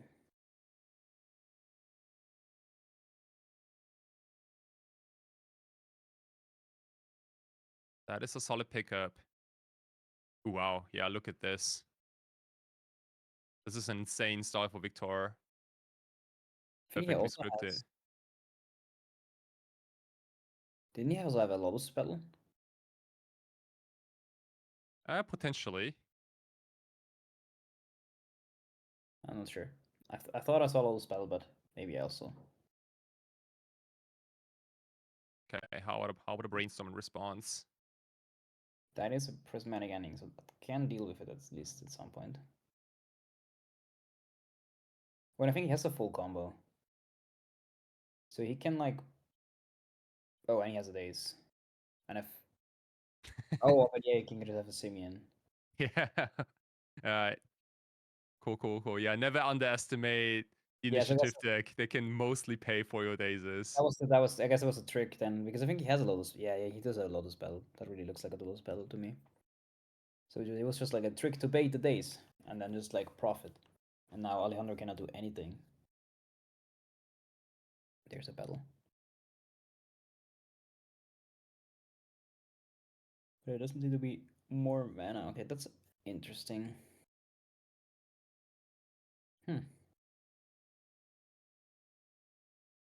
Alright.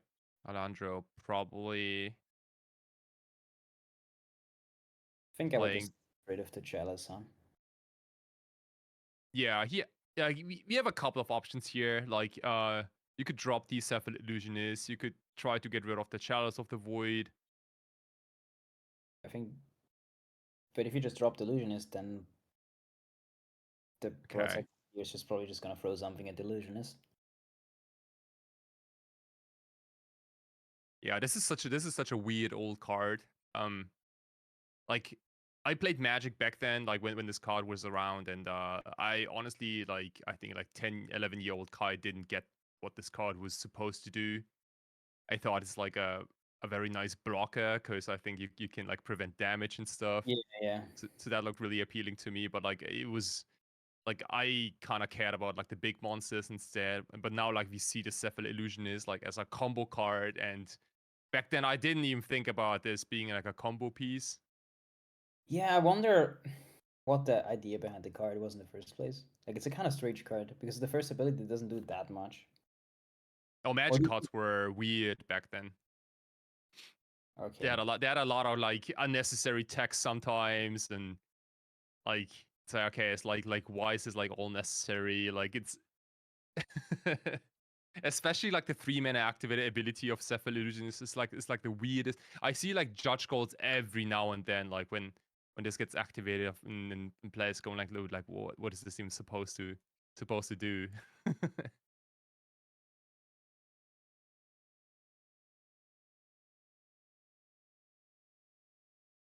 Okay. Transferred for sure. Victor a little mana screwed here. On the Ancient Tomb was nice off Once Upon a Time, but no follow up. And Broadside Bombardiers, like we could like it is a good Magic card, but it's not everything. It's definitely not everything. And this is an attempt to combo. Okay.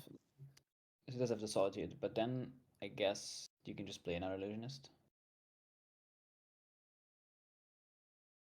How about another Illusionist? Oof. Okay, double Solitude. I think we might have missed the trigger of the first Illusionist, because if it gets targeted, then it mills 3 cards immediately. True. Sometimes you get really lucky and like you mill one of your Narcomoebas. That's like the quote unquote dream scenario. Yeah, but now you just get a Shuko, float the mana Shuko, and then you have to combo again. All right, Victor, do you have another Solitude? A third one.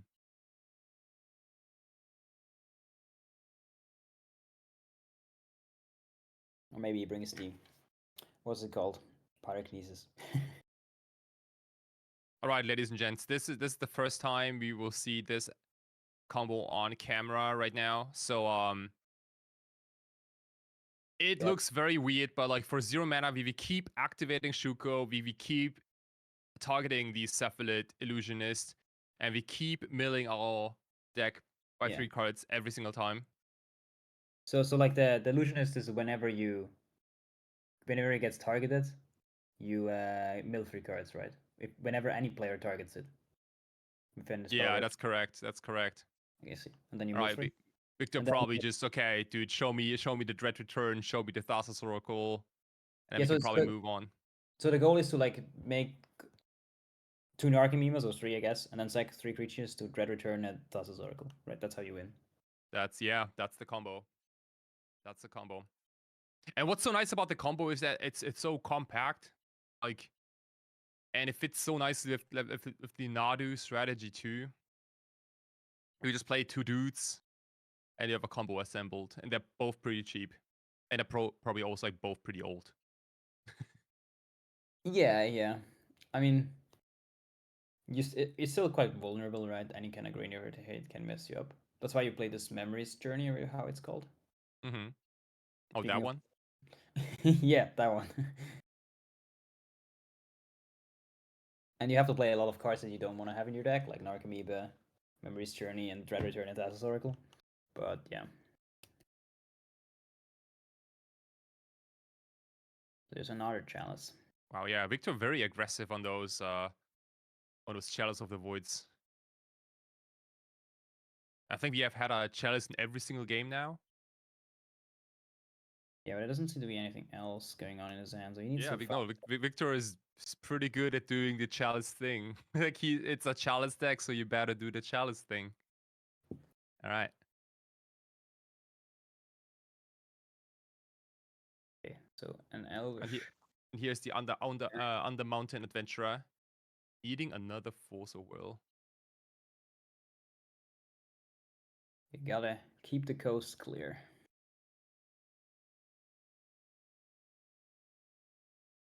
And remember, right? Like this main event is 8 rounds of Swiss, followed by a top 8. Both guys are sitting at an undefeated 4-0. Whoever wins this round is gonna advance to 5-0. And I believe if once you're a 6-0, you can probably double ID into the top 8. So like, there's a lot on the line for those guys. I'm rooting for both players, honestly, but I personally find it kind of hilarious if like a Naya colored initiative deck make it into the top 8 of this gigantic 182 player event in Spain. Yeah, that'd be pretty crazy. I mean, it's looking not bad so far, because I feel like, if I saw correctly, Alejandro only has 2 swords, Swords of Plagiaries in the hand, which are dead against the Chalice. So, yeah, he really needs to draw something from the top of the deck, or it will be difficult to get anything going. Let's see what he draws. All right, Seasoned Dungeoneer making an appearance. Here is an Angry Cephalid. So now you can start using its alternate ability to prevent the combat damage to survive a bit longer.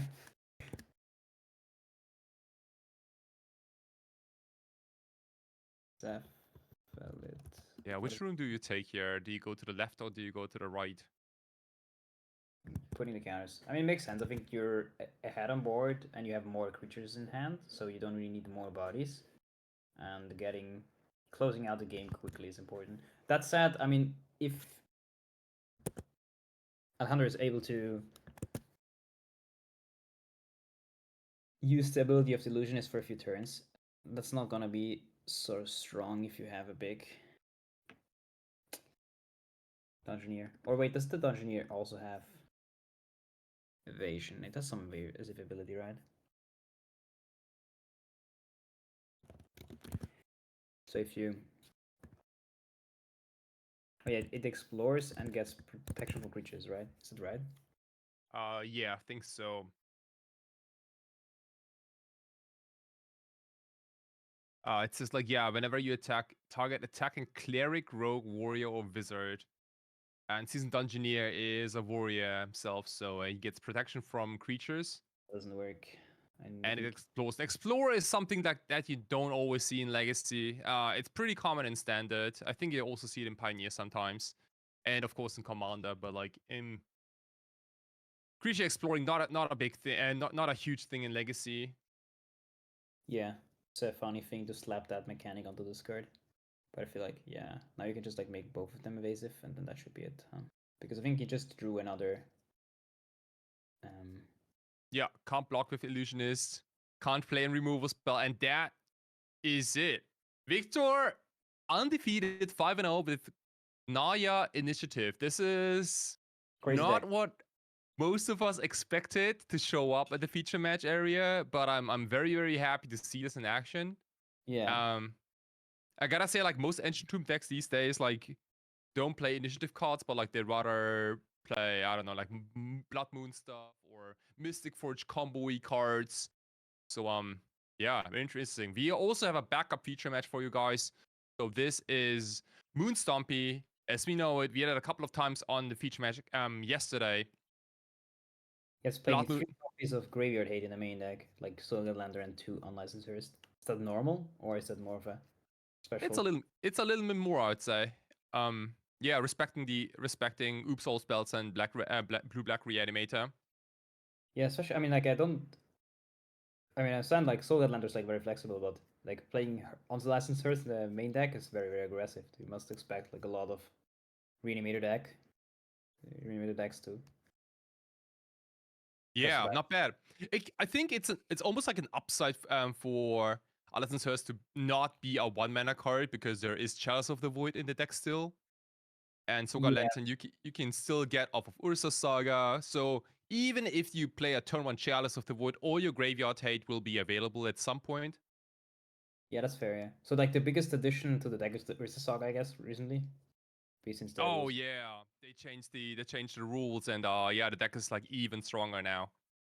Against Oops All Spells. This is like the most like controversial deck right now. A lot of people talk about this on social media and like how busted it is, how much it can like win even through disruption on turn 1 or turn 2. It's the fastest deck right now. It's like the fastest turbo combo deck that's currently available in Legacy. So how does it beat the disruption? Like if the Pact of Negation, I guess, and the discard? That's the way, or? Yeah, pacts are nice. You play Thoughtseize 2, you play the Cabal Therapies 2 off, and a very nice tech that not a lot of people were aware of. I think now it's more common, is the Jack-O-Lantern Memory Journey package, where you can, in response to any graveyard hate, you can put certain number, like up to 3 cards from your graveyard on top of your library, and then usually that can be like a combination of Thassa's Oracle, maybe a little bit of mana or Disruption, and beat your opponent that way. So you're telling me this game should not take long. Yeah, dude. So I had like we had a Oops All Spells versus Painter match yesterday. I told Julian, dude, this is gonna last like maybe 2 minutes or so. But then like it was one of the longer matches because Painter was so well equipped with Pyroblasts and Soga Lanterns and all of that. In fact, I think the Oops All Spell deck also lost the first game, which was crazy. But how about this? Here's 4 mana. Here is a Balustrade Spy. In ETBs, you flip your entire deck until you find a land. Surprise, surprise, there are no lands. Yeah. It's funny how they made the super cool cards to like mill until you find a land, and then people, they didn't care about making the land drops, they just only cared about. Yeah, I think like Wizards of the Coast, when they designed Gate Crash, I think it's a set, they didn't think about this abomination. They thought, yeah, you know, maybe it's gonna mill maybe like 2-3 cards maybe, and then you get some value, blah blah blah, and let's print this as a common.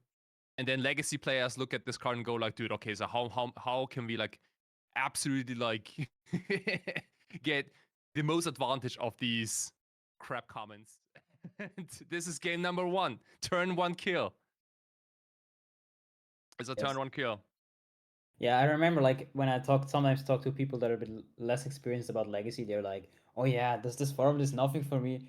There's way too many turn 1 kills happening all the time." And then you actually start playing the format and you notice it actually doesn't happen that often that someone wins on turn 1, but yeah. We just saw there's still a few decks like Upsal Spells. Yeah. You have to be prepared. You have to be prepared. As you said, like it doesn't happen always, but thankfully, like Legacy is a format where you can play Force of Will, Negation, Díez, Surgical, Fairy Macabre. Like there are a lot of cards that that answer like problematic spells really as soon as turn 0. Alright, so how does this Stompy deck sideboard in this matchup? Alright, so let's go through the sideboard. We have Disruptor Flute, Fairy Macabre, we have Fiery Confluence, Fury, Pithing Needle, Shadow Sphere, and another copy of Unlicensed Hearse.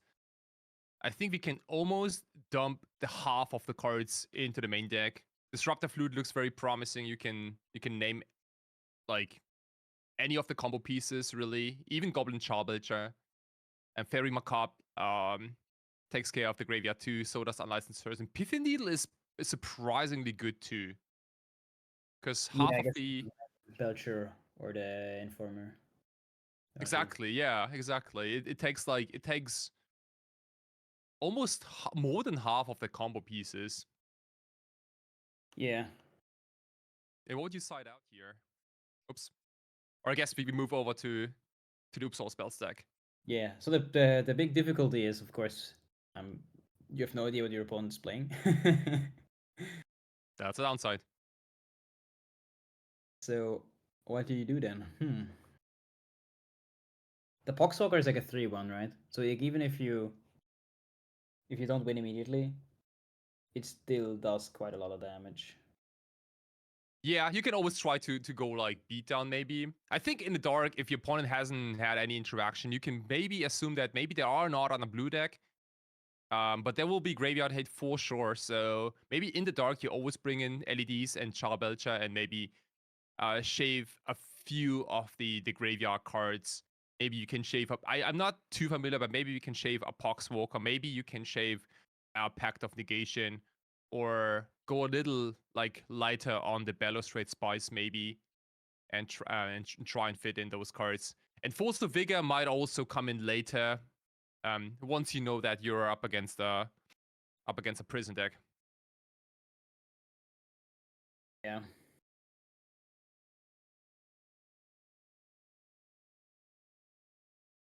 Yeah, hard to say. How do you board in? Very difficult for me to say like how do you board against an unknown deck. But let's see. Because I mean, if the Stompy deck plays a hate piece on turn 1 and Ernesto with Belcher or like Upsal Spells is not able to deal with that because he doesn't have the cards in the deck, it's gonna be tough. See what we can see in the hand. Do you see a hit card? Is that a jar? That's a Goblin Jar Belcher. Okay, there is a Charbelcher. Togores took a molly. No, Togores kept 7. Nice. Okay. We saw Rodrigo on camera earlier, like yesterday, I think, on the same deck. And it's crazy. Like this dude has been playing Legacy for so many years. I think he and we have been playing the game for almost the same amount of time. We were both on Ad Nauseam Tendrils back then. We played a lot of Dark Rituals, LEDs, Infernal Tutors, and Tendrils of Agony. And it's kind of funny because like Tendrils of Agony is always like the promo card of the Eternal Weekend this year. No turn 1 play. So he was really hoping for a land, but didn't get any. Alright, how about a Fable of the Mirror Breaker? Bloodmoon is surprisingly good too. Like Lotus Petal might be one of the very few ways to generate non-red mana.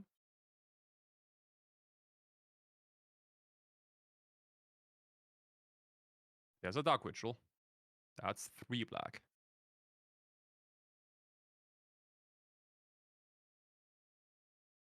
I believe. Oh man, dude, do you know what this card is? I think this is a Thoughtseize. Yeah, it's a Thoughtseize. But what I is the take- other card in the hand? Oh, it's a Okay. Epiphany. Yeah. Holding up Epiphany Needle, and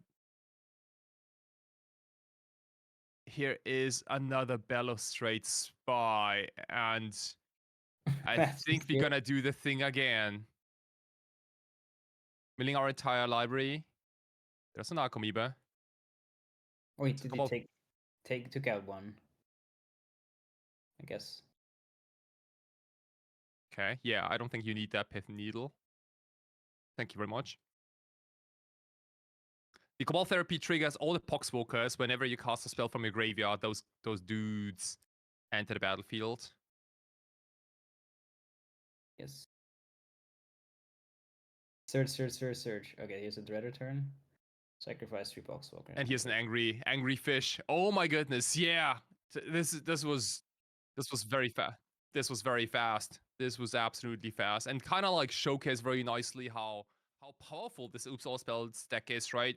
So we beat Moonstomp and we beat the card Blood Moon. There was a Fairy Macabre in hand. There was a Pith Needle in hand, and like this hand was, I think, in terms of like Moonstompy, it was like a pretty rock solid hand keep against the deck. Still lost. Right? Yeah, I mean, it was a turn 1 Blood Moon with a Fairy Macabre and another follow-up. And yeah, it was not enough to beat the deck. To be fair, I guess the Blood Moon is not the strongest card, because if you have... You just need the Lotus Petal, right? And then you can go off. But the rest, it's really hard to get back into the... Like, to get any black mana. You only have Lotus Petal, right? Yeah, absolutely. Yeah, like the Lotus Petal was very fortunate to be there to kind of, get things going. But yeah, man, awesome. This was the fifth. No, this was the... Was it the fifth round? Yeah, I think it was the fifth round. I think it was the fifth round. The fifth among 8 rounds of Swizz, and we also gotta cover the top 8. It's gonna be a long day of Legacy. Yeah, please stick to us. Tell your friends. It's twitch.tv/Impact Returns, and you can also rewatch everything on the same channel later. I think the videos from yesterday are already there. So yeah, definitely check them out. It's a lot of cool Legacy content. There will be a modern main event too tomorrow happening at the same time. And yeah, oh man, this is so much magic. Yeah, so it's really like 11 rounds each day, and then Friday you also have the Legacy Nationals, so it's a weekend stacked with magic. So Hell yeah. Yeah, all this is brought to you by the Impact Returns crew, by the City of Naron, and the Everyday Eternal podcast. I'm one of those dumb hosts talking about Legacy, talking about like random shit. If you want to check us out on Spotify, it's Everyday Eternal on Spotify, and yeah, it's also man. brought by Ultimate Guard, right? Ultimate Guard is also sponsoring this. Oh shit! Yes, of course. Oh my goodness! Yes, Ultimate Guard. I almost forgot you guys. No, yeah. Very important. There's a lot. There's a lot of nice Ultimate Guard supply at the venue. I was there at the venue. Actually, I didn't do it remote, and there was like this like gigantic mountain of supplies, like sleeves, stack boxes, playmats, all of that stuff. So that was really cool to see. And again, like while this is all happening, there are also like a lot of side events. I think there's a standard side event, there's a CEDH side event, there are 8-mans, there's vintage, I believe, and there's gonna be like more side events tomorrow too. Lots of vendors, a couple of artists, and yeah, what should I say? Like everything you're looking for as a Magic player, I believe. So this is a fantastic weekend.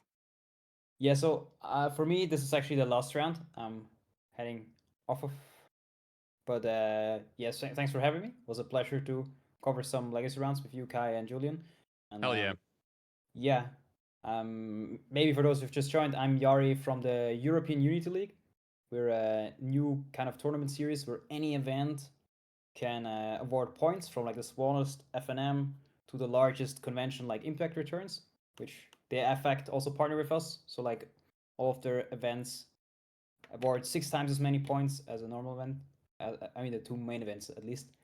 And yeah, we host a national championship in most of the countries of Europe this year. And we have a big European finals coming up early next year in Bologna, called the European Magic Cup. It will be an individual but also team tournament. We're gonna crown the best league player of Pauper, Modern, and Standard, and also the best European team. And that's kind of like our concept. So yeah, if you want to be part of our journey, check out our ranking, and yeah, tell your local organizer whatever they run to sign up, so you can also collect points there. And yeah, don't forget to sign up as a player.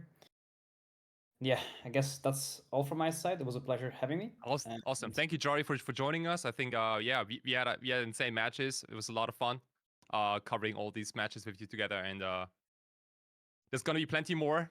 So yeah, stay tuned for this. Julian will be back later. I think Piemonti is gonna join me for the next round or two. So there's a lot more happening today. Can't wait. Yeah.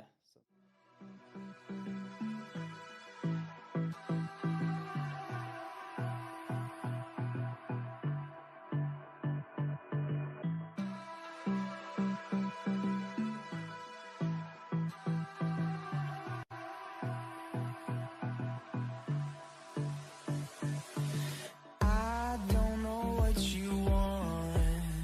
Let's have a bit of fun till I downfall. My love, if you feel like I do right now, don't say you're on the run to the other side. My love.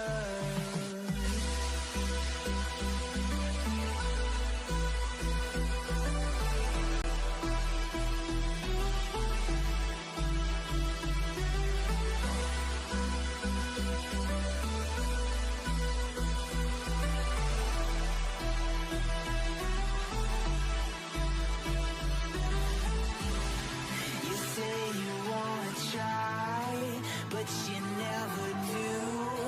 Sugar, there's a reason why we lose.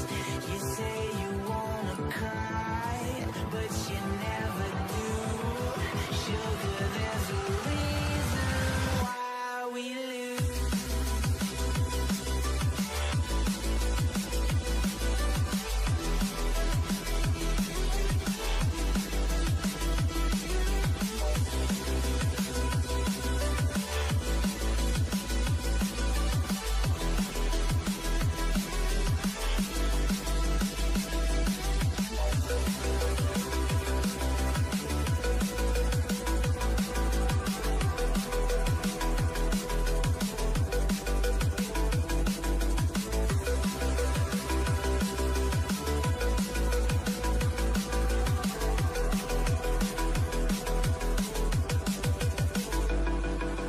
I don't know what you want.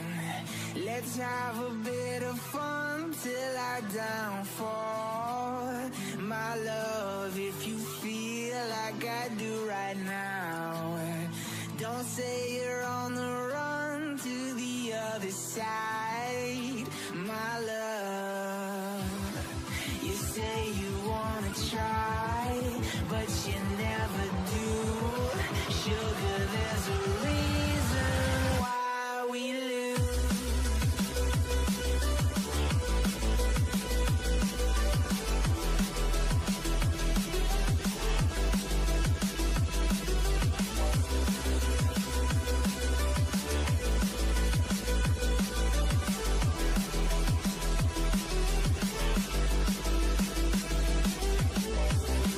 You say you wanna try, but you never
like I do right now.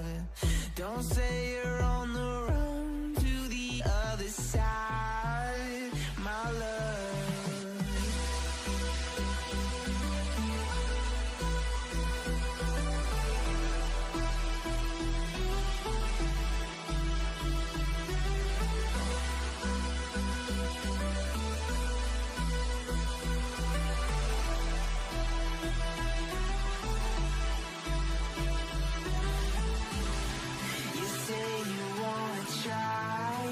But you never do. Sugar, there's a reason why we lose. You say you wanna cry, but you never do. Sugar, there's a reason why we lose.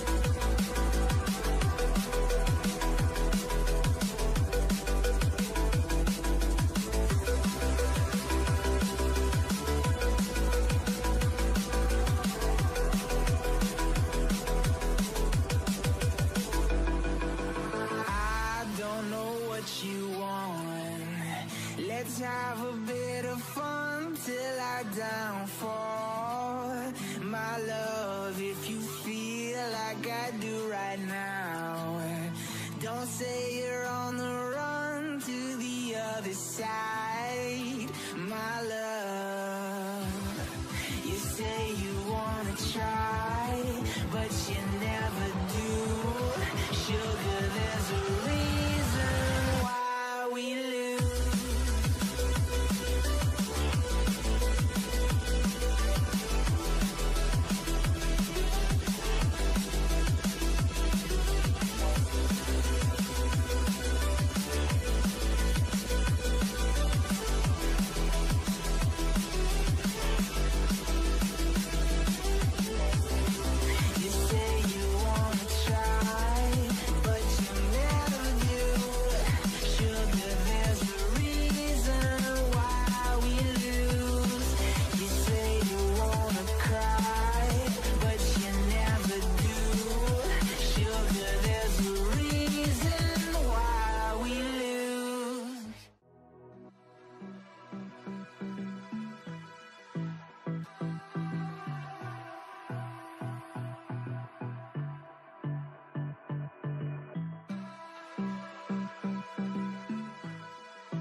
Let's have a bit of fun till I downfall, my love. If you feel like I do right now, don't say you're on the run to the other side, my love.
downfall. My love, if you feel like I do right now, don't say you're on the run to the other side. My love, you say you wanna try, but you never do. Sugar, there's a reason why we lose.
Let's have a bit of fun till I downfall. My love, if you feel like I do right now, don't say you're on the run to the other side. My love,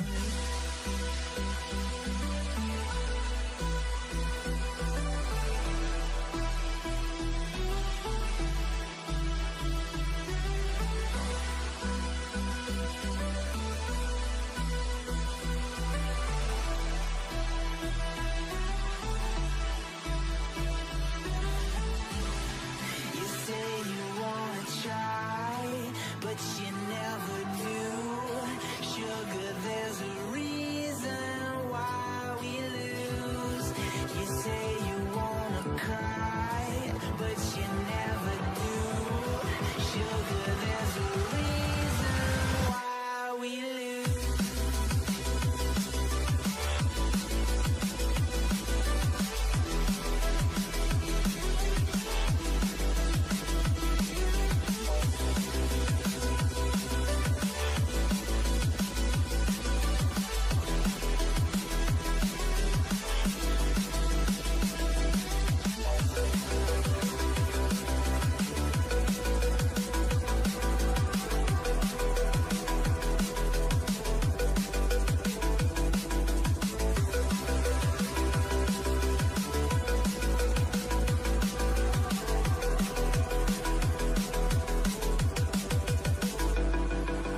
I don't know what you want.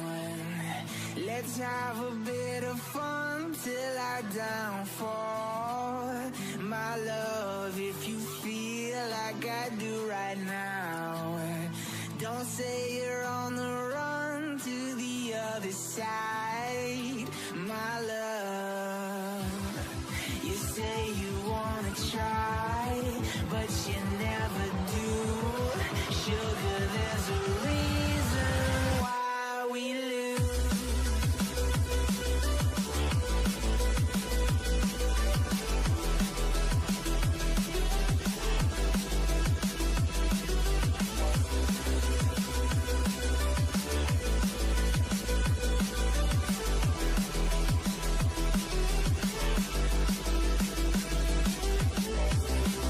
You say you wanna try, but you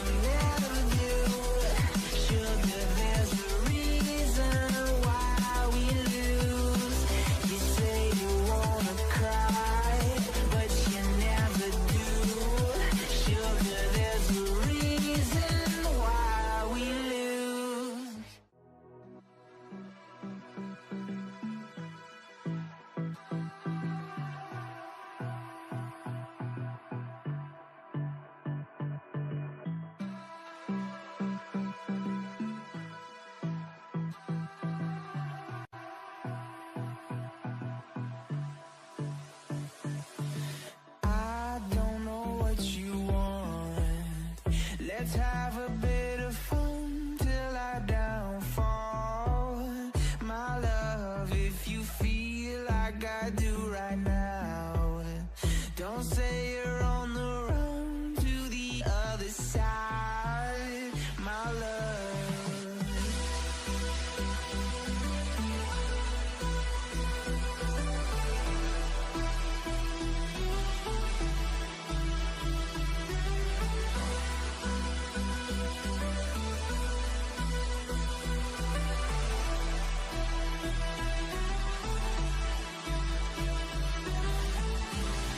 You say you wanna try, but you never do.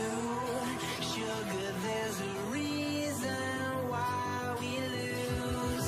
You say you wanna cry, but you never do. Sugar, there's a reason why we lose.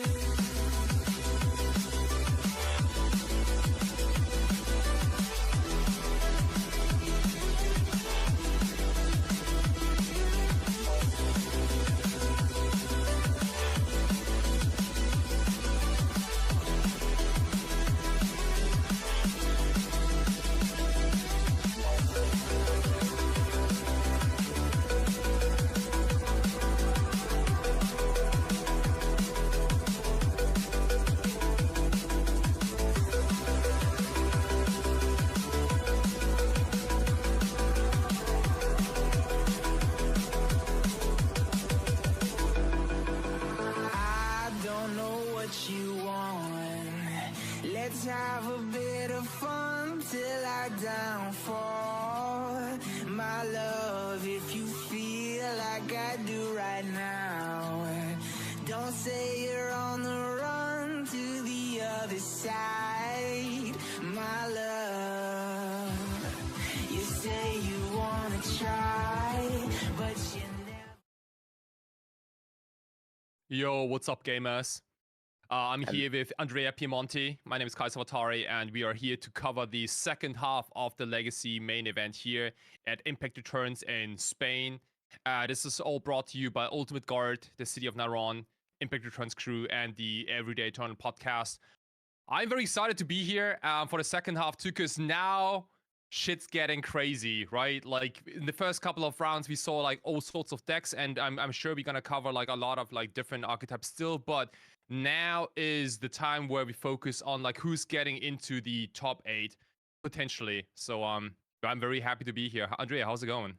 Yeah, I'm very excited too, also because like I love Legacy. I love especially Paper Legacy because everyone is bringing their own pet deck, and looks like there is a very tough battle in the top tables. There are a lot of archetypes, and I'm very curious to see who will emerge in the top 8. I think I can have a prediction of probably 4 or 5 different archetypes among the top 8ers, but we will see. I'm very curious as well, and so happy to cast. I'm Yeah. actually here in Spain, and like the event has been a blast for now.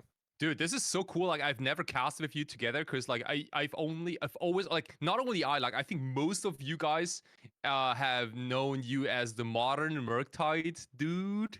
If I'm correct. I don't know if it's like if you had to say that, but like Murktide region is not only a card in modern, it also sees a lot of play in Legacy. So there are a couple of overlaps here and there, which is pretty cool, I think. Yeah, I'm very happy to see the card doing well. Also, like there are cards like Brainstorm that I love, and we'll see in Yeah. modern. Absolutely. And since you are not doing it remote, like you were actually at the venue, tell us like how's the event? Like how's is it very hot in Spain? Well, it's actually fine. Like I think we are near the ocean, so there is a cold breeze, and I think like the day is kind of fine. Like there are probably 20 degrees. They told me that usually this part of the Spain is foggy and a bit cloudy, but those days like the best summer ever, probably. Oh yeah, And no, that's correct. Yeah, like if you think that Spain is like all Barcelona and Madrid, that's a big mistake. There are so many other parts of Spain too, and this part in particular, like A Coruña, is on the northwest part of Spain. So it's actually yeah, not even that Spanish. I feel like it's actually pretty cool. Like middle European climate, I think so. Yeah, Very I nice. love it. Like I came from Milan where it's super hot because of course the site is surrounded by buildings, while here is mostly natural things. And I also got the opportunity to try the cuisine. That it's amazing. Like we tried octopus, and there is a lot of meat, a lot of different meat. It's very yeah. Okay. Yeah, definitely. I feel like that the food is absolutely unmatched at these places. And like I feel like whenever a lot of Magic players come together, like food is usually like the second topic that's like, awesome. And I feel like we're getting ready for the sixth round.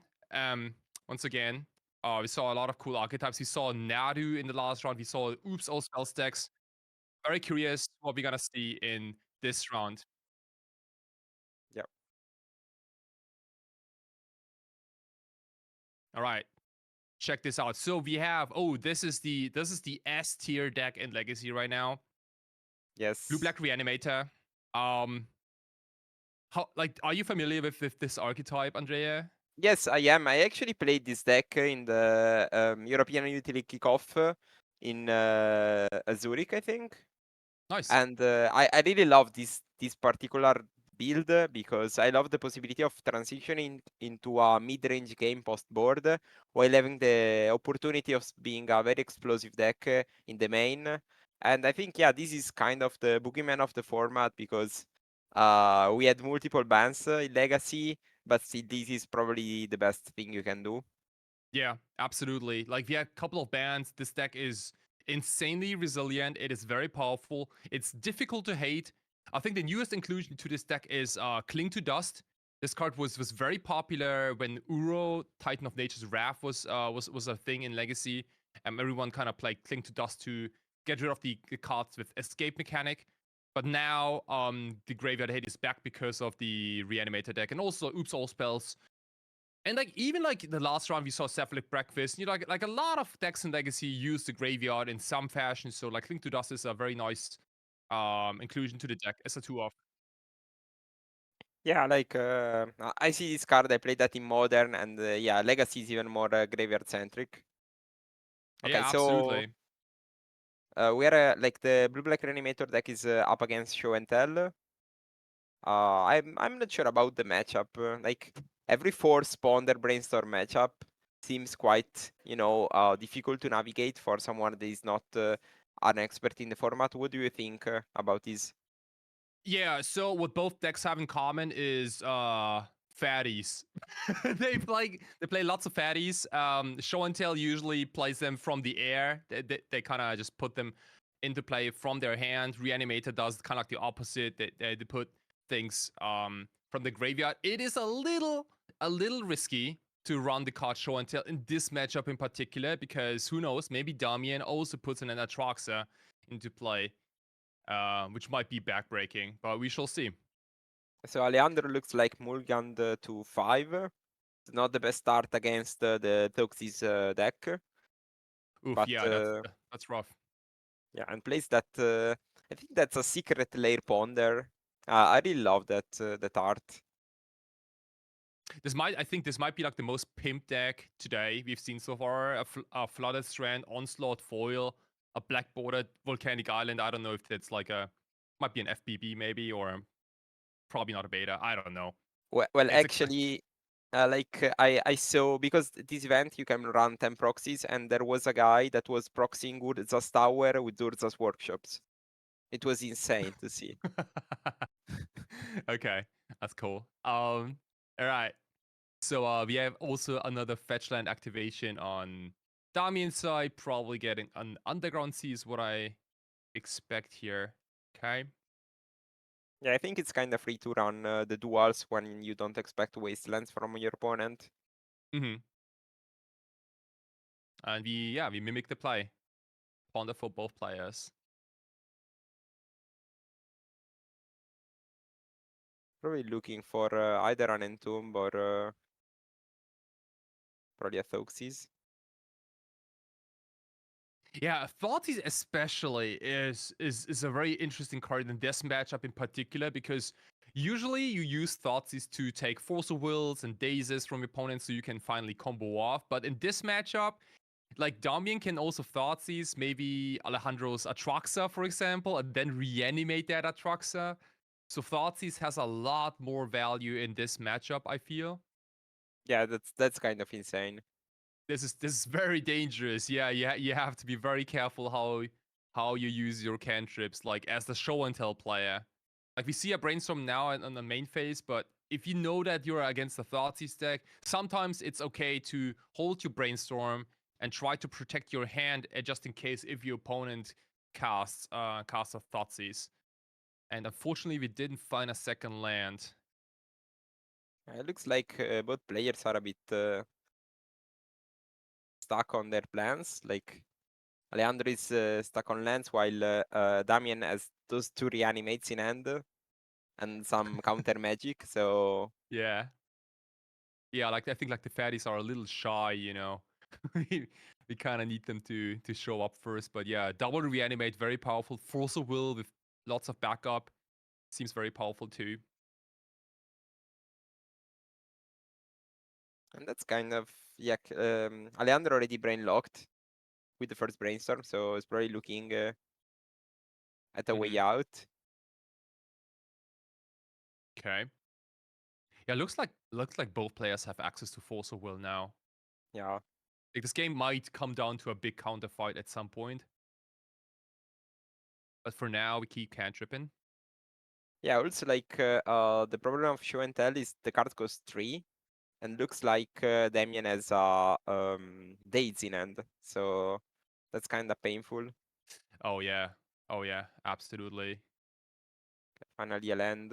Yeah, to sneak attack is shuffle away even the worse. brainstorm. Sneak attack costs 4 mana and an extra mana to activate. So we're gonna test the waters here with a brand new card from Ether Drift. Stock up. How do you feel about stock up in Legacy? Or how do you what's your opinion on stock up in general, even in modern? Well, I think the card is strange. I like it in Legacy because of course you have acceleration. I like it even more in Vintage. Of course, the card is bonkers. Mm-hmm. I have a friend that actually is playing Infect in the tournament and is playing stock up in Infect. Ooh, Because of course okay. you get access to a double pump spell or just force speech, so it's kind of smart. But in modern, I don't think the card is there unless you run something to accelerate it. But in Yeah, Legacy, I think it's very strong in those kind of archetypes. You know, yeah, you're absolutely right. Like we use like in Vintage and Legacy, like we have Lotus Petals, Moxen, Ancient Tombs. Like it says it's cost 3 mana, but like not really. Like it's mostly not a 3 mana spell. You kind of play it as a 2 mana spell mostly. It is also I would say that stock up in particular is like more powerful in combo decks where you try to find very specific cards. In like if my mid-range deck opponent plays a stock up, then I mostly go, okay, yeah, dude, you got it. That's more like a draw two. But if my combo opponent resolves a stock up, I feel like I'm in danger. Yeah, I'd agree. And looks like the play you predicted is going to happen because there Oh is my an goodness. Atraxa. Yes, and triple reanimate plus double force. Like nice poker hand from Damian. Oh gosh. And you know what this means, right? If you get Thoughtseize and they take your fatty, that's a sign right there. Ay. Yeah. This will be tough to beat. Yeah, what do you even do? Like, do you force? Like, I think you have to force. Yeah, or you concede. But like, it's so tough, right? Like, if you know that, like, you know that your opponent knows that you have a force of will, and they still go for the reanimate. It's so bad for you, right? Because like, you don't know. Like, maybe you get days back, or maybe they have another force of will. Like, no matter what you do, you are so screwed. Yeah. Like I think the concession was a nice shortcut to save time. I think so too. Like it's fair. I guess you can play like maybe for like 1, 2 more turns maybe, but like you need Damian to brick heavily on Atraxa, and you need to run very hard to even have a shot in this game. But I don't even know if you can even call this a shot. I don't think so, to be Yeah. honest. Like, there is a 1% over probably the 99% games. Right. All right. So looking at the sideboard, is there anything that sticks out to you? Anything you bring in as the Reanimator deck? I think like the Force of Negations are kinda the easy pick. And then we can discuss other cards, but I think it's just probably the Forces. And you can probably trim either the Cling or I'm not even sure. I think just the Clings is fine. And you still played your combo because it's kind of fine to run something. Also, it's fine as you said that if your opponent shows and tell and you have a Traxa or Archon, you can still play that and get some value. Yeah, no, absolutely. I think I'm with you. I've seen some weird plays recently where sometimes people bring in consigned to memory to counter the triggered ability of Atraxa when it comes down. But I don't know if that's a winning strategy. I kind of doubt it. It looks kind of funny to me, but it's possible, of course. I don't know how good the Brazen Boros are gonna be in this matchup. Like, I don't think there's a lot of things to bounce. But maybe you still keep it in as a 3-1, or maybe you upgrade them with Orcish Bowmasters. That might be possible too. Yeah, maybe Bowmaster is fine. I was also wondering about Doughties, just in case like the card can get some value. And Ooh, be it's a nice, a free it's a, card in the counter war, but yeah, it's a nice combo with Thoughtseize too, right? yeah. If you Thoughtseize Atraxa and then you cast Or Atraxa even with Doughty. or even Omniscience is maybe. Yeah, Alejandro, you better you better keep your hands safe, dude. This is a very dangerous game. Yeah, I think the best start from Alejandro would be starting with probably a Veil of Summer and holding it in hand until you get to resolve something. Yeah, Veil of Summer seems like a key piece in this matchup in particular. It does everything for you. It prevents, like, it wins you counter wars. It stops Thoughtseizes. It also stops random stuff like Orcish Bowmaster or like I don't know, like a petty theft if that comes down. Very solid card, and probably the card that will push you ahead in this matchup in particular, because otherwise there's not much card advantage going on both sides, really. Yeah, I would agree. Like I remember Veil of Summer being called the Cryptic Common for 1 mana because you counter a spell and you draw. And kind of how it feels most of the time. Sure, yeah. All right. We kick this one off with a Ponder. I think we already have the Spaghetti Monster in hand, and I think there's also an I think it was like an Altered Force of Will, maybe. Yeah, and maybe I'm seeing a show and tell. Okay. So it's just looking for one more card.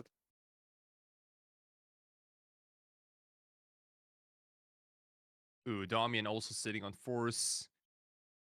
A few lands. I think there might be like in Bowmaster. I think a Thoughtseize. Dude, this is backbreaking, right? Like Thoughtseize.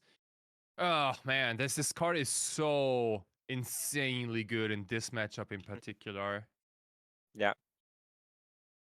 Like, what do you do, right? Like, do you force a Thoughtseize? Probably not.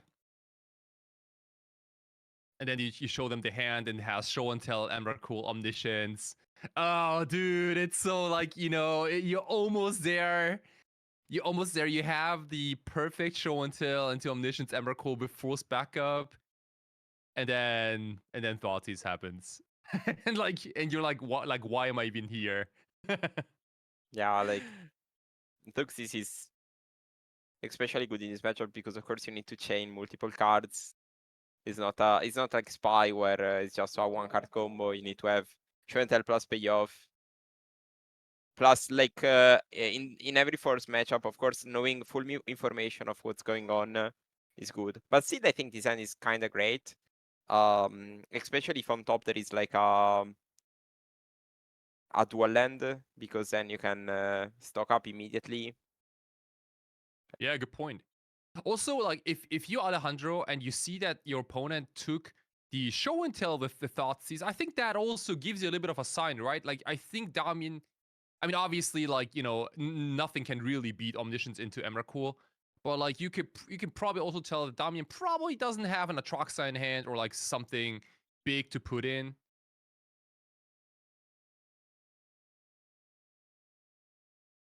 Nice. So he's playing around Díez for his decides not to cast the stock up.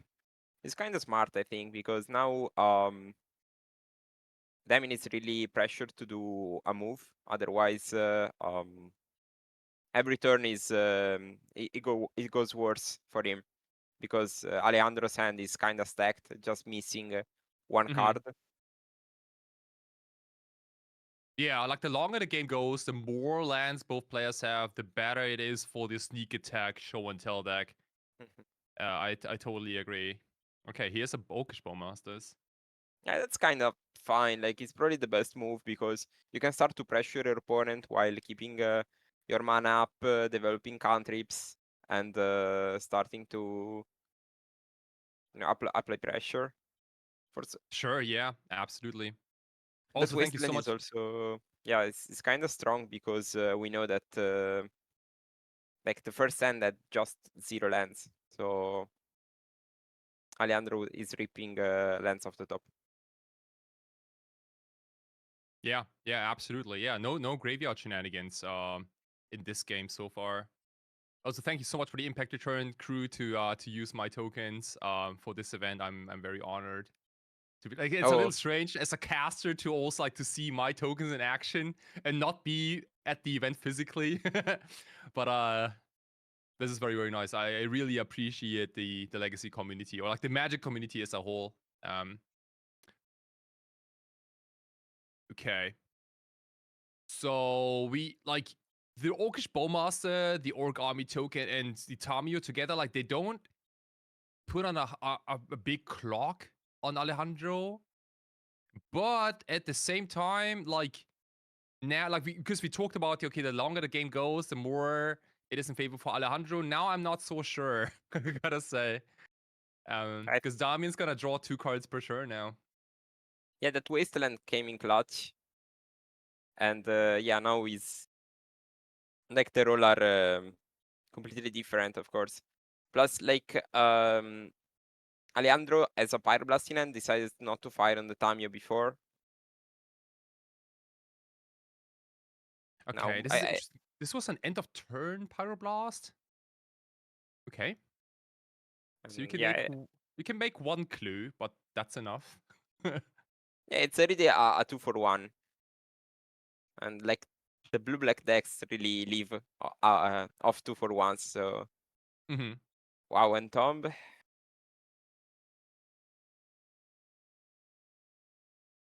Okay, that's like even crazy because we know that Damien just ripped a Brainstorm, but doesn't even bother about brainstorming because his hand is kind of stacked. He has 2 Forces, 2 Peaches, so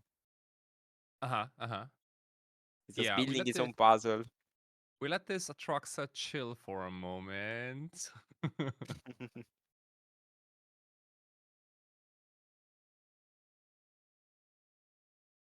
Okay, looks like he picked up an Archon of Cruelty. Probably not what Damien was looking to draw, but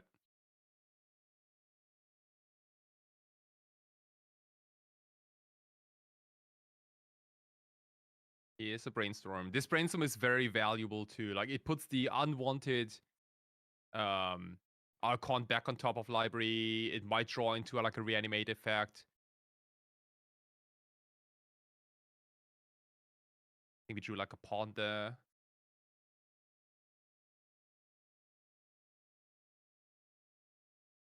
And like Damien doesn't even necessarily have to go for the combo, right? Like maybe the Orc army and the Orcish Bowmasters might go the distance in this game.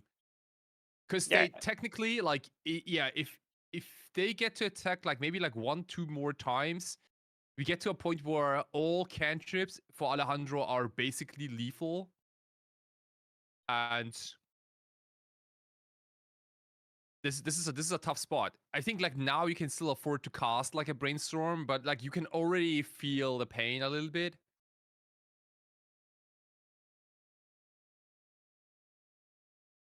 Tropical means there is probably a Veil of Summer coming. I really hope it. Yeah, I really hope it's a Veil of Summer.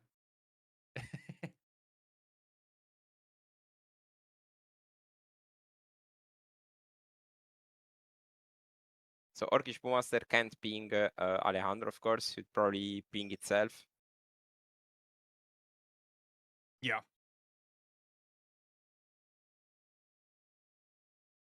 I remember like the first time I saw this interaction with Veil of Summer, like what I did, like I pinged myself, not the army. It's like I kept pinging myself for like absolute no reason. And I told my friends, yeah, dude, that's how you do it. It's like Tarmogoyf, probably. Like, it has a damage, but it's already grown, so... Exactly, yeah, I think I did that mistake too. I think back then. All right, we're chipping in for 3 points. Alejandro really like stuck on 2 mana for the entire game. Unfortunately, it's so rough. I think like he's been holding the stock up for so many turns now, unable to cast it, unable to really like do anything. Yeah, maybe retrospect, playing around Díez was a bit greedy. But I respect the decision, mostly because he was actually looking for something to capitalize, and the stock up was the only payoff in the end. Yeah, no, yeah, I agree. I think this Panda is a good one too. It has a Daze, it has an Animate Dead. And I like that Dami picked up the Daze. Like it's still online. Desperation, Veil of Summer, trying to hit probably a land. Hopefully, I feel like City of Traders would be like a nice pickup. Ancient Tomb is also okay. Hurts a little bit, but Yeah. we'll see. Can we afford to even tap Ancient Tomb? I think if he has a show and tell, maybe he has a chance. But it's really tough to beat the double force of Damien, I think. Mm-hmm.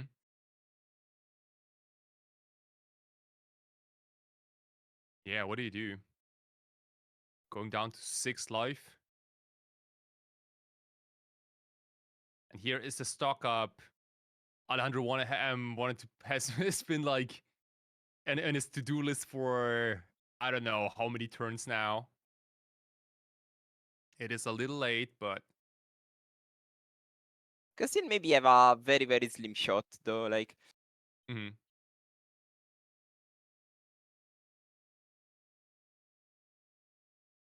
because we know the next draw from Damien is Animate Dead. So that's actually kind of very strong, though. Yeah. Oh yeah, absolutely. Like and like and there are guaranteed 4 points of damage coming in. Which puts Alejandro on 2 lives, so that means like the Ancient Tomb is completely off now. That was like basically like a Lotus Petal-ish effect. Like that land can never be tapped again. There's a Brainstorm which can't really be cast. Yeah, this is like even without the Atraxa, like Damien doesn't even necessarily need Atraxa. It's nice to have, of course, but even without the Atraxa, things are very tough for show and tell. Here's a Force Will.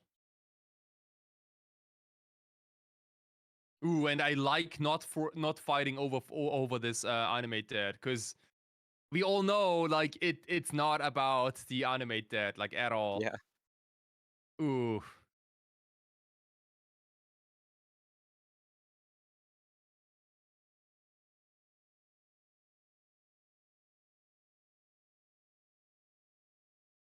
Oh man, yeah. Oh, like you can't even crack the. Oh man, dude, it must be It's that, such. yeah. This is so bad. Oh my goodness, you have all the pieces. You have the mana finally. You can technically cast everything, but you had 1 life. You can't draw any extra cards. Opponent has double force will, even without the double force will. Yeah, like the Orcish bombers, they seemed so underwhelming at first because both players were at high life totals. Yeah. Most of the cantrips were cast before Bowmasters, but there was like this wasteland really changed the outcome of the game. I think like it was one of the best wastelands I've seen in a while. I think, and yeah, with that being said, welcome everyone to the stream, twitch.tv/Impact Returns. This was the 6th round of the 8-round tournament, plus the top 8. There's still a lot of legacy more to come. Blue-Black Reanimator looking pretty solid to make it appearance at the top 8, I think. If I'm not mistaken. I think once you are 6-0, I think you can double ID into the top 8. Yeah, likely. So yeah, that one is probably locked in the top 8. I want to thank the City of Naron, Impact Returns, everyone who helped and support this event to make it happen.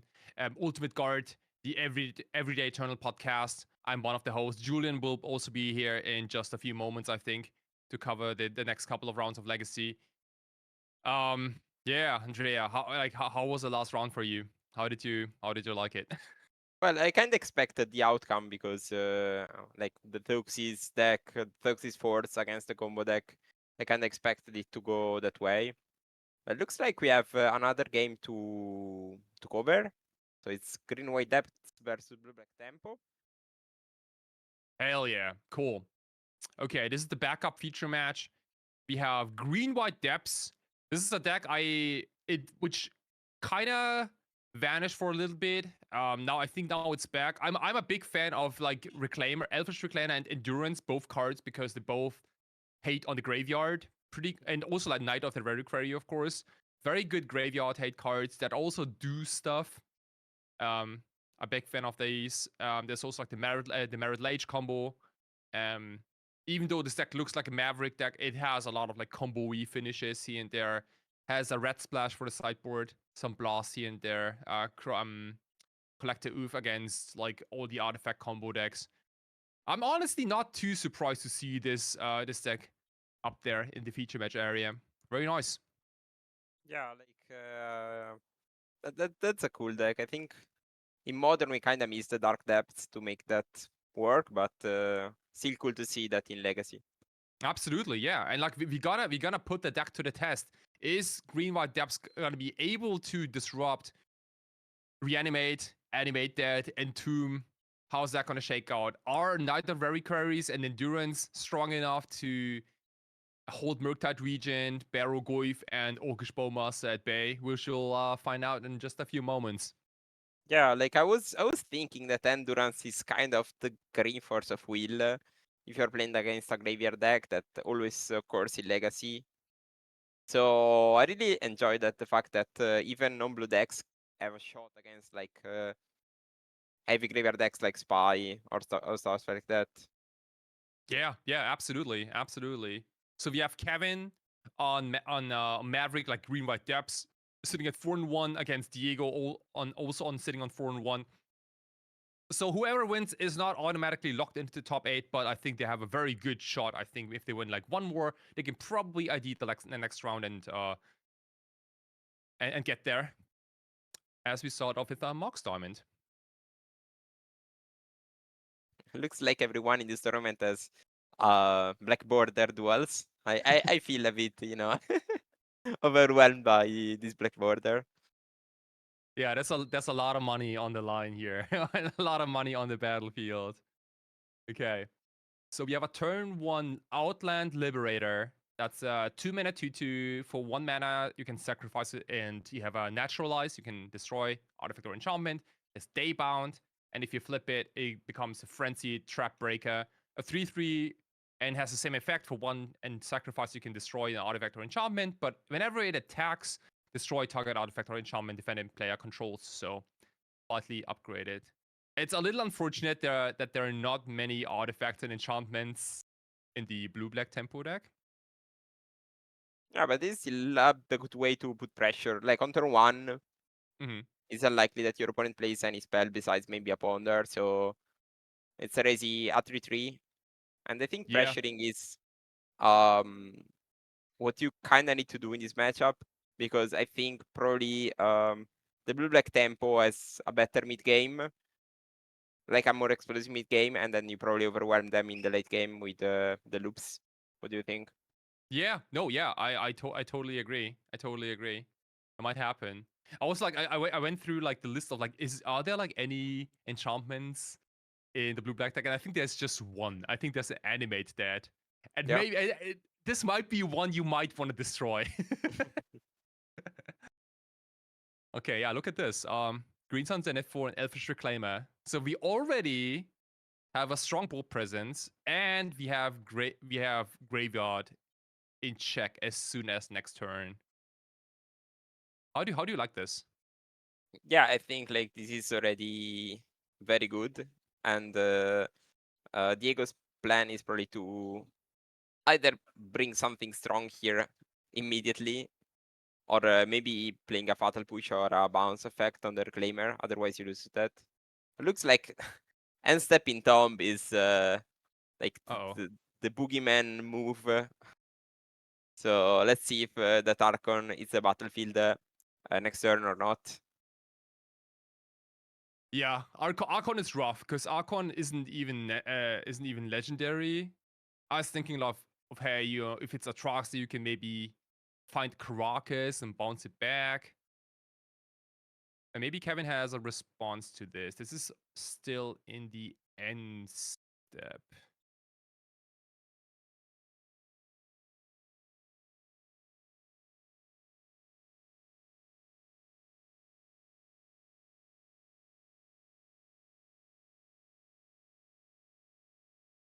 Ooh, wow. Okay. This is an aggressive crop rotation at end of turn. I like it, to be honest. It's probably like the best time to do so, right? Yeah, maybe. I'm not even sure if I think it must be here, because otherwise your opponent can probably like play a brainstorm to cantrip for Díez. Yeah, that's possible. And Kevin doesn't know that like if Diego has a reanimation spell or not. I think like it was extra careful. I don't disagree with this decision. I think it was even better than I thought. But like sometimes I see Reanimator players like randomly casting Entombs even without having a reanimation effect. But I guess like if you play against Elfish Reclaimer, you probably make sure that you have your combo ready. Yeah, also like I like to do so, because then you can eventually get a bug next turn with the Reclaimer. So might as well, seal the game on that part immediately. And then eventually you can grind them out. Like when there is no problem, you can play it more chill and actually get the card that wins you the game. But let's try to not lose at first. Yeah, totally. And okay, so Reclaimer is active. We still have the Outland Liberator. And here is a Swords of Plowshares on Tamio. This is a little risky because, as you all know, if there is a way for Diego to flip the Tamio will stop being a creature and it will be a Planeswalker, and the Swords of Plowshares, the valuable Swords of Plowshares, will fizzle. And it looks like we have the Brainstorm right there. I think it's kind of fine, because if a Tamio flips, it immediately dies to just any combat, right? So. Oh, true. Yeah, because it can't. Yeah, it's like a two. Is it like 2 loyalty? I think it has. I think it's to loyalty, yes. Okay, so here's Tamio ready to die to an Outland Liberator. So yeah, the removal worked off. Finally. You still gain 0, but I think it's fine, because like we looked at Diego's hand has a lot of reanimates in hand, so you can at least reanimate a Tamio. Mm-hmm. So it's better in the graveyard than in the exile, that's for sure. Yeah.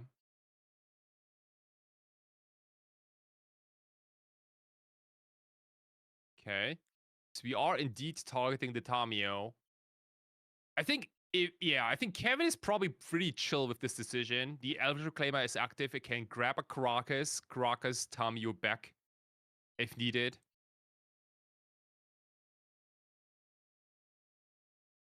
Let's see. There is an activation, sacrificing the Bojuka Bog.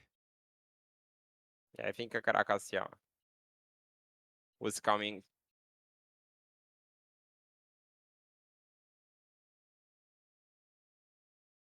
Well, I expected this matchup to be less one-sided, but looks like for what I'm seeing, I really think Kevin is very, very ahead. And every play makes, he has a solution for the next two plays of Diego. So Yeah, totally. it's kinda gas. Alright, here's an activation. And we chip him for 2. Alright, so the Tamio, a little embarrassing against Caracas. Like it will be tough to flip and also to keep it alive. Yeah, I think now looks like a Wasteland is being pulled from the top with Brainstorm. So like Wasteland is probably what you're looking for. I don't know if there is a way to recur lands from the graveyard. Maybe there is the land that copies Yeah, the Island in Echoing graveyard. Deeps maybe. Yes. Yeah, that's the second shot. Like that's like the second Bojuka Bog shot basically. So if you think that one Bojuka Bog is not enough, I think you're absolutely wrong. We can do this like twice. And usually if you can balk if you can balk your opponent twice, that's usually enough. And yeah, look at Diego's like life total too. Like I think 11. So like all this like heavy like attrition wars happening while the Outland Liberator chips in for 2 every turn.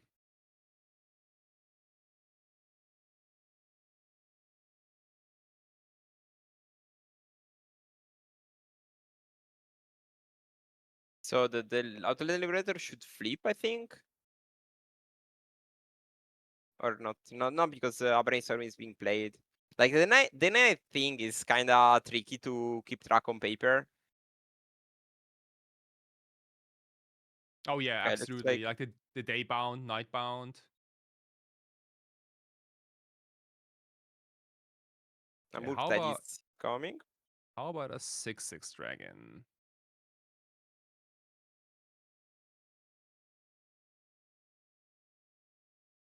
And that's a wasteland. I'm sure Kevin will probably activate his Reclaimer in response to get rid of this Caracas. Or crop rotation, which is technically the same thing. And it looks like it's gonna resolve. And like now I wonder if Kevin goes for his own combo because the green-white depth deck also has a built-in combo, which is the Dark Depths Thespian stage combo. Yeah, that's probably what is going on, I think. So like Thespian stage is being put on top. And that 6/6 Murktide is not even like so problematic because it's like a 4-turn clock. So I think Kevin has a lot of time to do his own things with lands. Transform the Thespian stage in a Dark Depth and then summon Amarit Lage.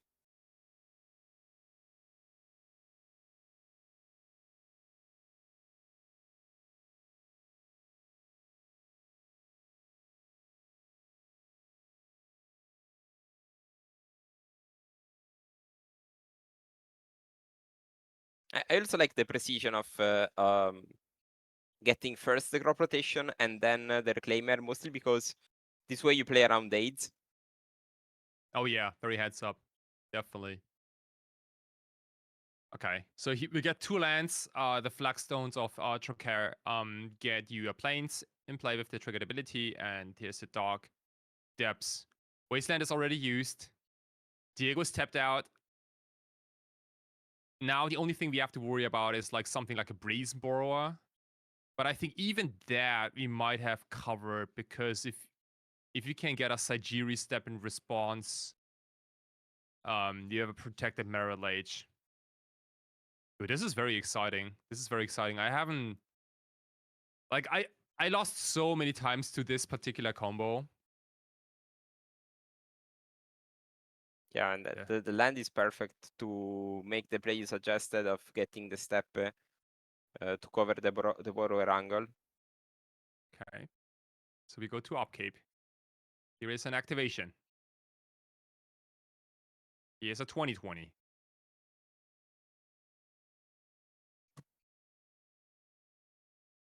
And Outland Liberator transforms into Frenzy Trap Breaker.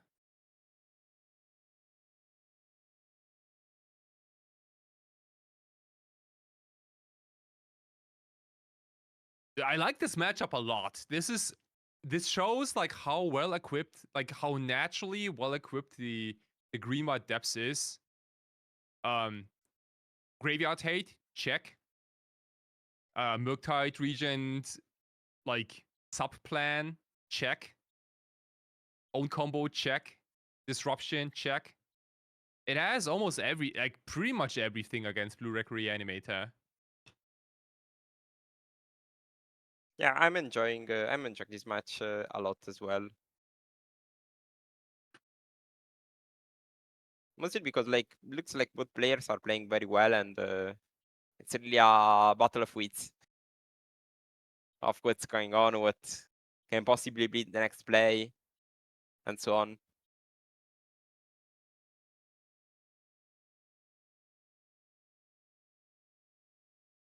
It looks like Diego found another Entomb. So you can go Entomb Reanimate on the Atraxa, but it might still be dead to the step, I think. So he's probably playing around that by holding Yeah. up the borrower. Okay. Good point. Good point. So how about an attack? Also, fun enough, the Trap Breaker can destroy the clue. Yeah, that's funny. I didn't even think of that. Yeah. On attack, you have a triggered ability. Yeah, destroying the clue. And I don't think you can afford to draw the one.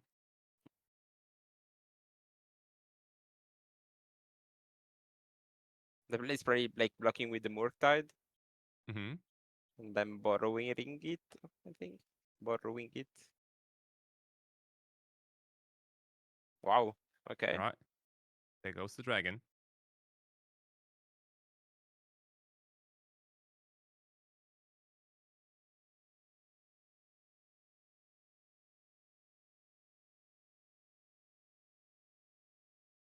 Yeah, what do you do?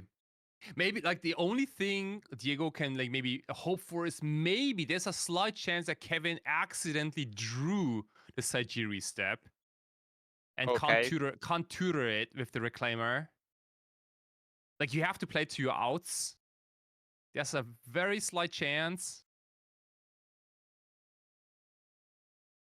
Ooh, there's Talon Gates of Madara too. Yeah, you can also phase out Marit later. I didn't even think of that. I think step is slightly better because the Talon Gates can phase out a blocker. Oh, true that. Yeah.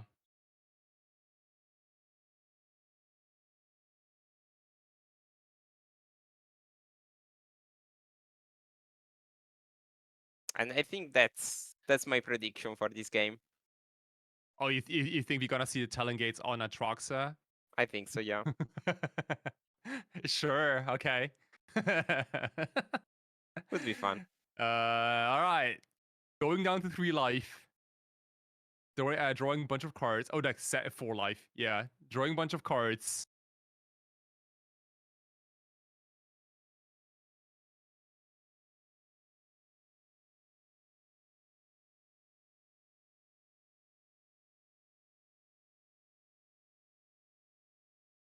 Okay, there's a wasteland among other cards that we might not even see in this game anymore. Like the wasteland seems nice. I don't know if Diego has played our land already. I don't think so. Mm-hmm.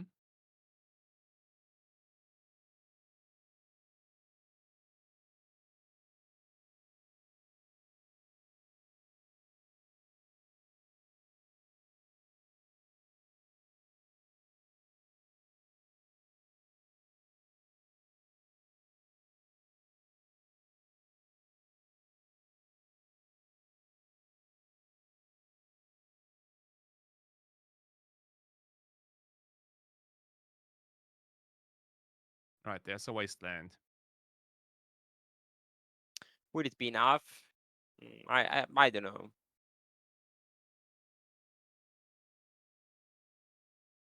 Yeah, because whatever this wasteland does, like we are not here to mana screw Kevin anymore. Like, and Telling Gates of Madara, like you can waste that, but it's already done the work. Yeah, I you don't know need if a stifle, I think, yeah. I don't know if Diego knows that there's a Talon Gates that can be fetched up. Because if there is no Talon Gates, like getting a Trox is actually pretty legit. As a blocker, you get a bunch of life, and maybe you can do and try it again next turn. But as we know, Kevin likes his Merit Lage to be unblockable.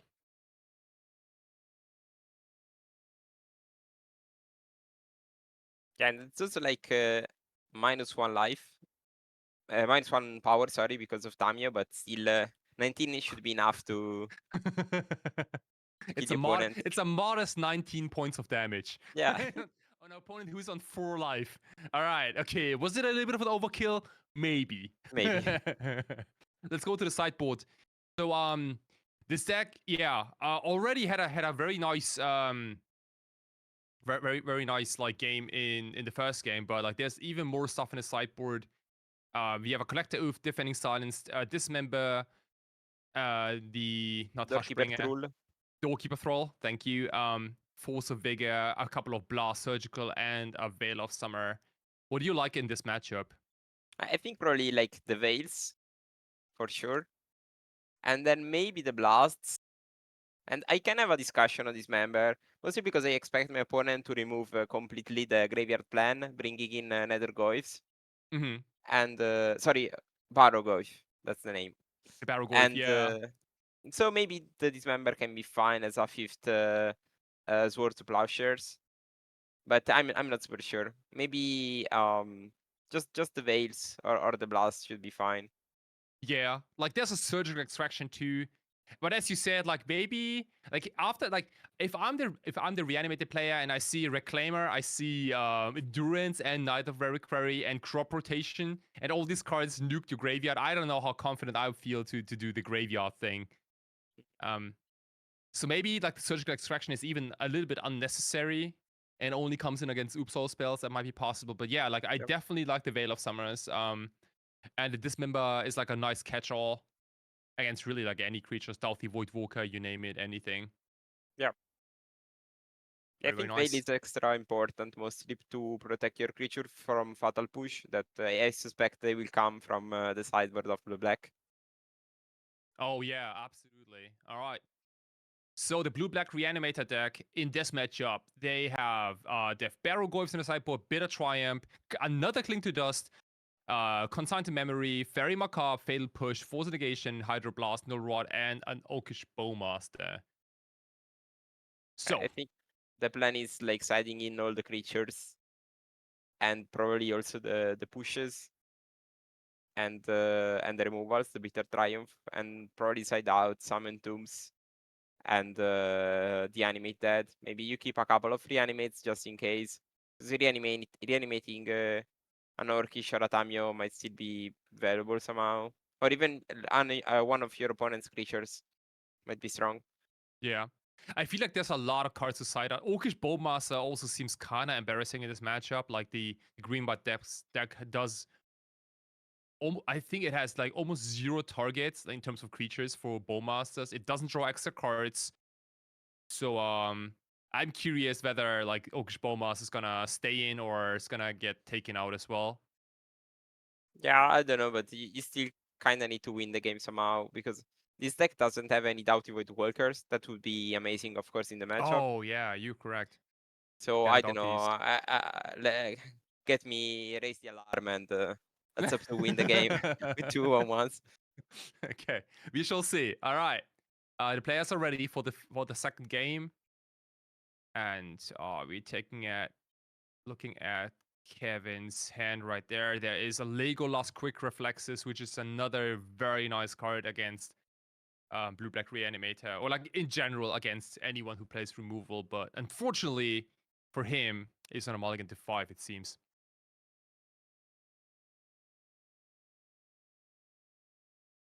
Well, not to exist turn 1 from your opponent when you move to 5 is already kind of a blessing. Uh-huh.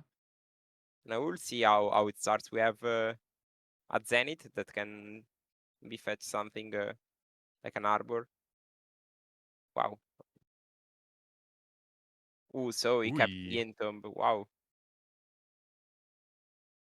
Oh wow, I did not expect this to happen. I thought you're gonna cut on the reanimation package like in the second game, but maybe we were wrong.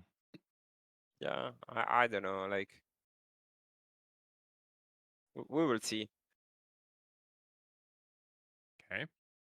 Ooh, looks like there is a reanimate in Diego's hand, but not a second blue source, apparently.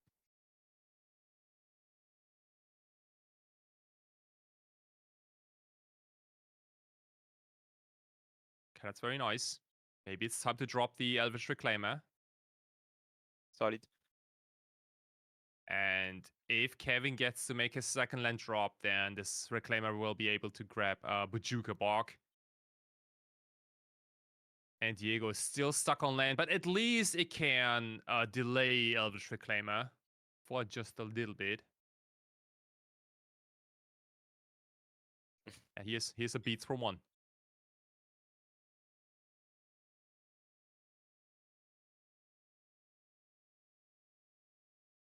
Still not it. Ouch.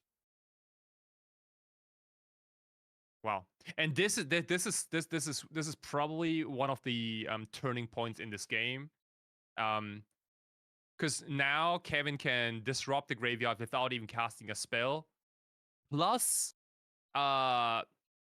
develops his mana even more because the land he's gonna stack is probably like the Flagstones, and that gets another planes onto the battlefield on top of the Bojuka Bog.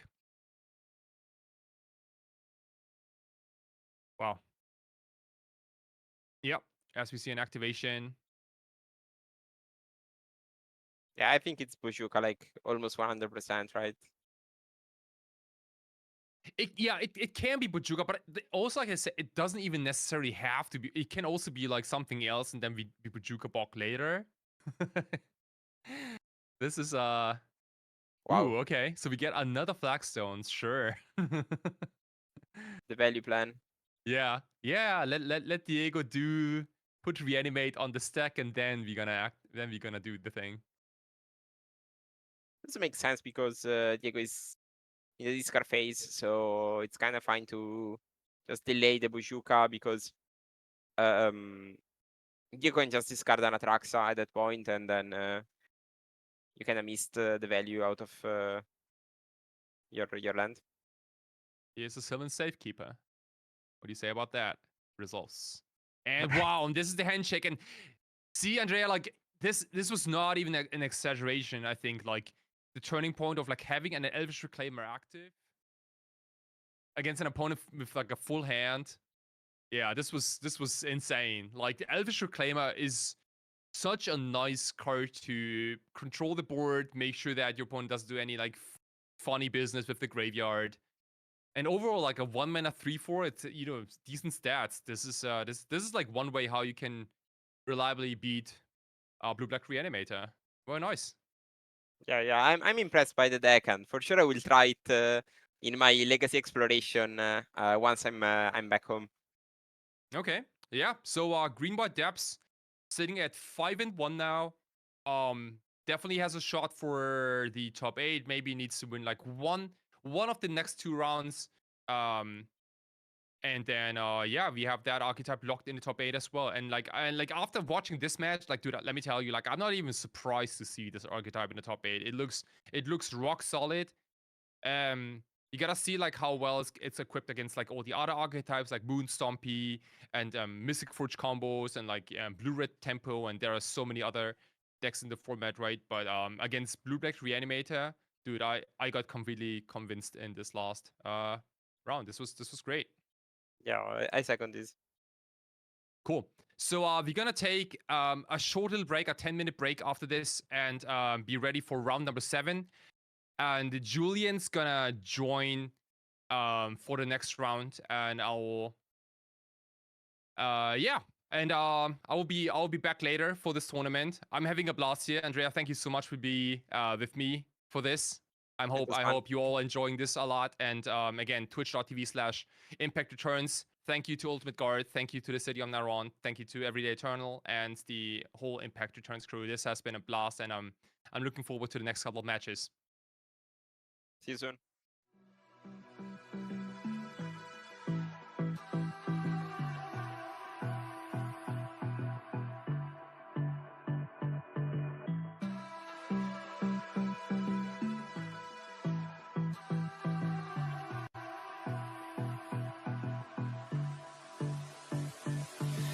I don't know what you want. Let's have a bit of fun till I downfall. My love, if you feel like I do right now, don't say you're on the run to the other side. My love.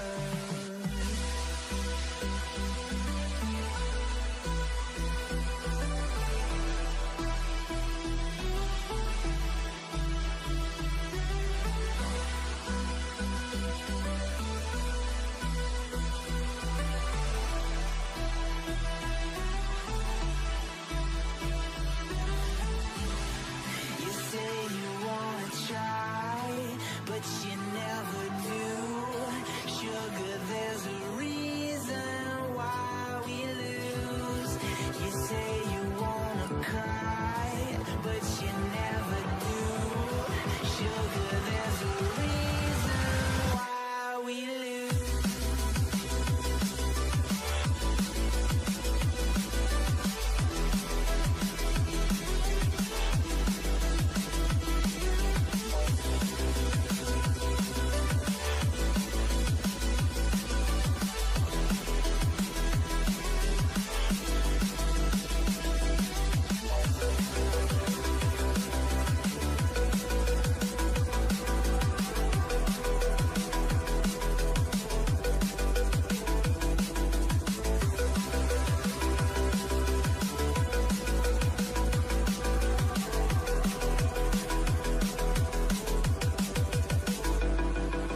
I don't know what you want.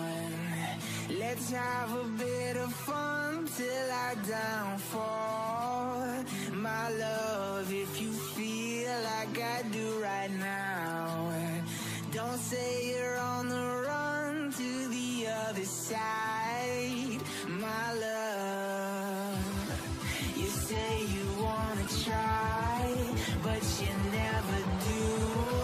Sugar, there's a reason why we lose.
say you're on the run to the other side, my love.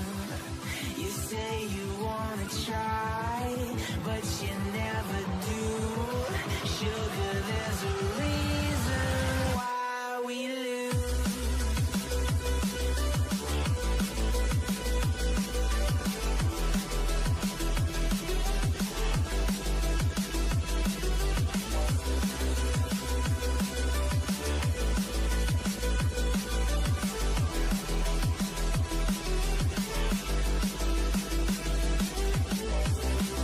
You say you wanna try, but you never do.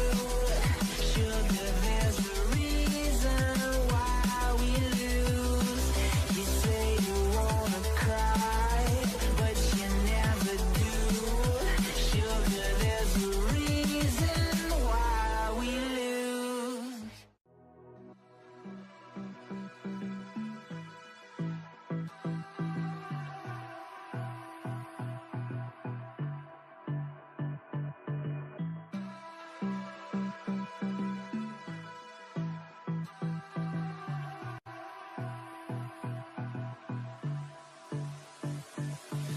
I don't know what you want.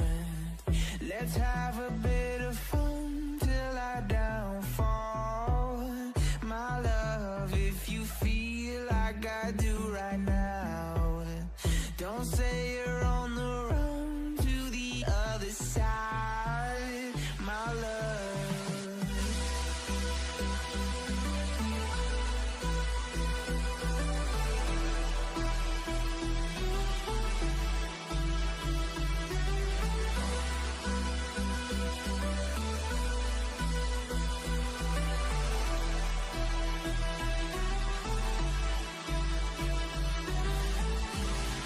You say you wanna try, but you never do.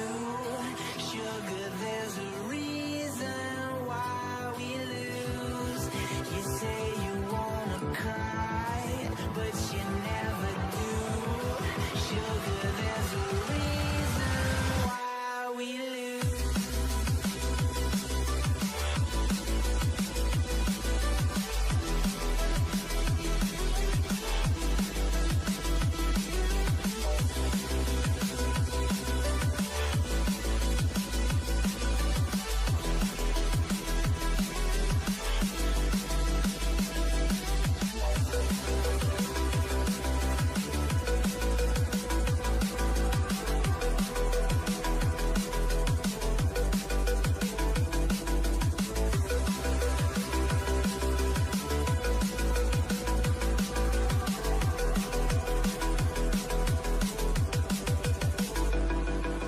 I don't know what you want.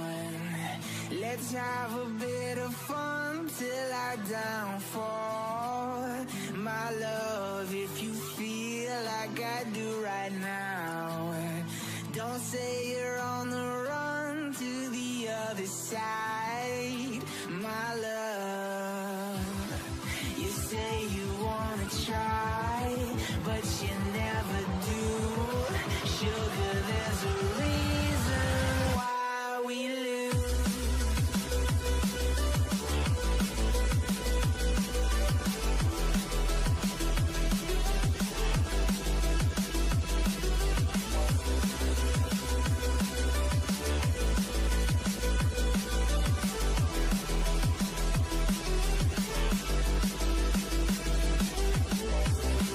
You say you wanna try, but you never do. Sugar, there's a reason why we lose. You say you wanna cry, but you never do. Sugar, there's a reason why we lose. Hello and welcome back to the Legacy main event of Impact Returns. My name is Kai Savatari. It says here on the screen. Guys, come on. I thought I was Julian Knab. I'm here with Andrea Piemonti. Andrea, hey, how's it going? Good to see you. I was just watching the matches that you did with Kai on the previous stream while I was like relaxing on my couch. Yeah, like it was kind of nice match. Like a lot of powerful cards being played, and I didn't expect like a white-green deck, because white-green is usually the teamy colors in terms of decks, but in Legacy, looks like the deck is kind of powerful, and I'm very curious to see how that players goes into this wonderful tournament run.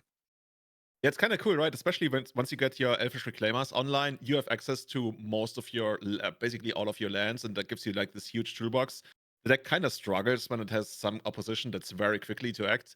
But as we saw, I think, if I saw correctly, it won the last round. And from what I've been told, this round, we might see Elfish Reclaimer again, even though in a slightly different role. But let's jump to the league. Let's jump into the match. Let's see what players brought to the tournament here at the Legacy main event. 180 players. These matches might be for the win and in already. We are assuming that both players are probably going to be sitting at 5-1, so another win would probably allow them to draw into the top 8. So let's see which decks we're going to have for this round going on here. So on the left side, that's that's a familiar face. We've seen plenty of those over the last 2 days. Another copy of Blue-Black Reanimator, and honestly, it's pretty much the same list that we've seen for the last 2 days straight. Cling to Dusk is the flag slot. Nothing more to see here. Andrea, is this the kind of deck that you would bring to a Legacy tournament if you had to play one today? Well, I'm not super sure. I think like, since I don't play a lot of Legacy, this is probably a safest pick for me. But I would probably play something that is unconventional to have fun and experience some different magic. So I would probably play something like Painter, or something that is still tricky, but not super played, to be honest. Oh, I like your attitude. That's exactly how I played most of my Legacy adventures. So on the other side of the board, we are gonna have, well, the deck that people are still unsure about what to call it. I think the community has kind of settled at calling this Cradle Control.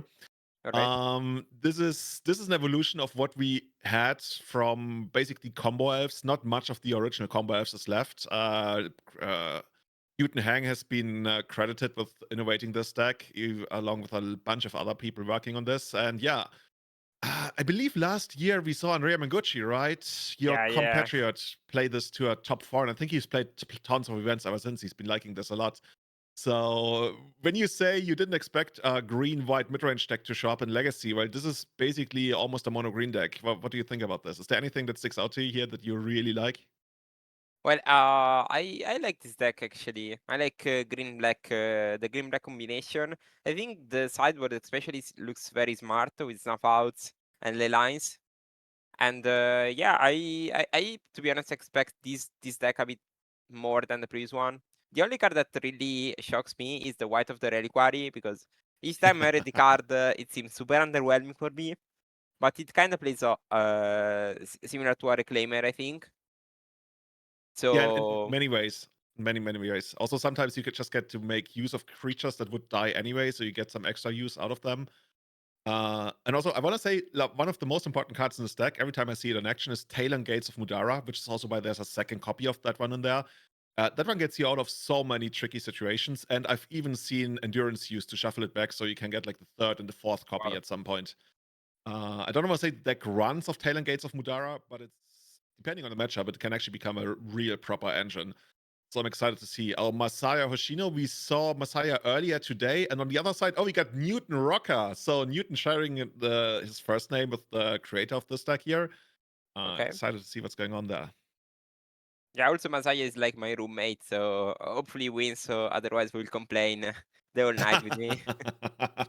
Is that how it works? Okay, I see. You're Yeah, also actually like, there in Naran, right? You're there on yes, the ground?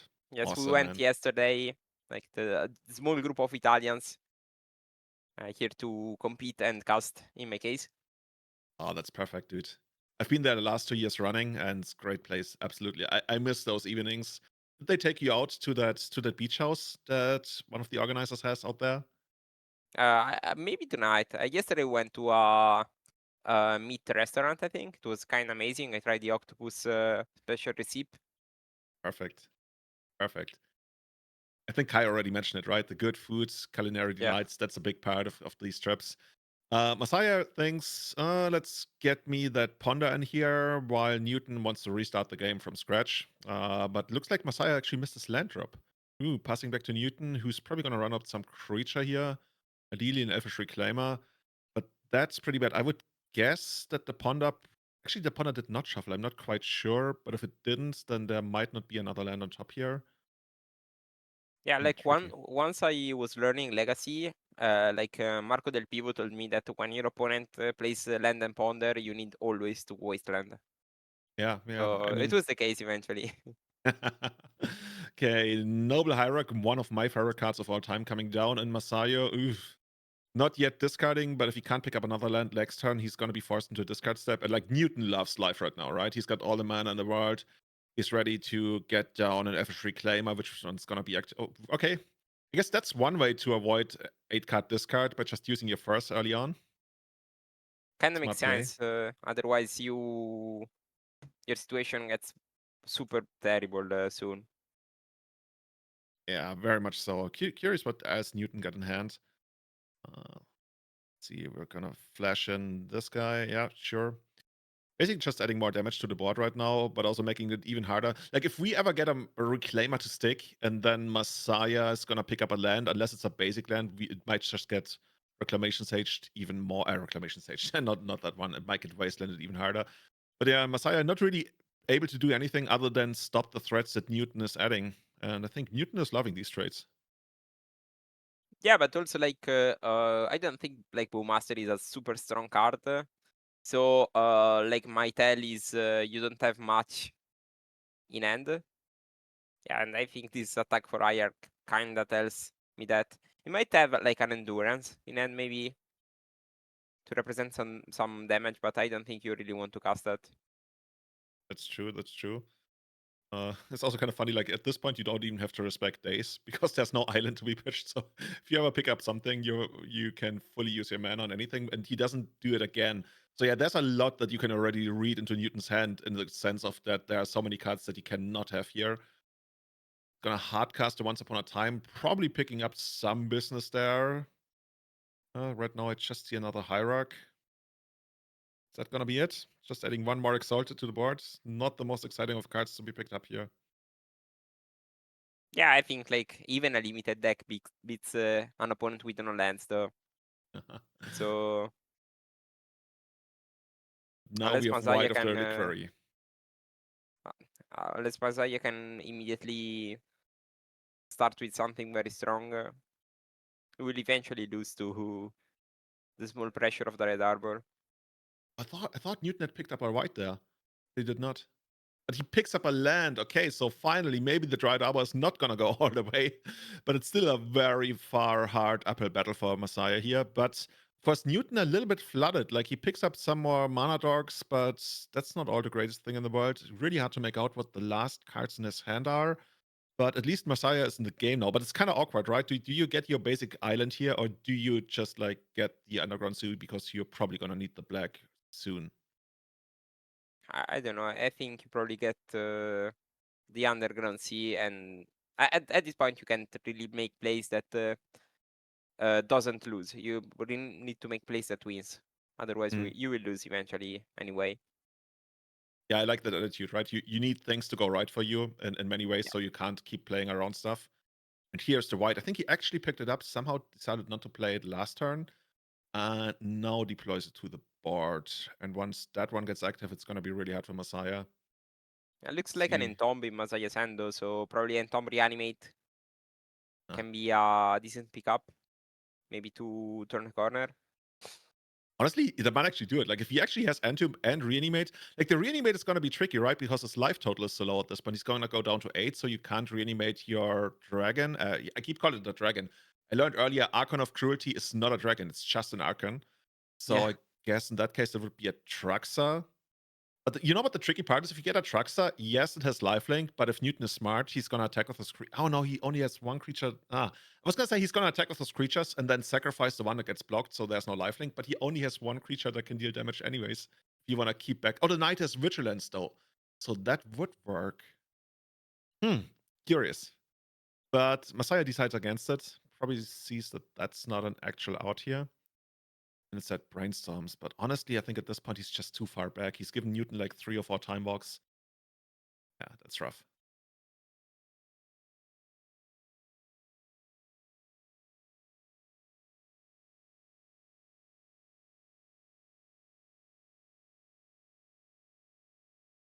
think he was maybe looking for another force for a potential endurance, because otherwise you're kind of fine, right? You stabilize at 1. Do you really stabilize at 1? Like if you make a Traxxer Um, and you pass the turn? Yeah, you're actually dead to the white plus Dryad, right? Yeah, exactly. Let's see what's gonna happen there.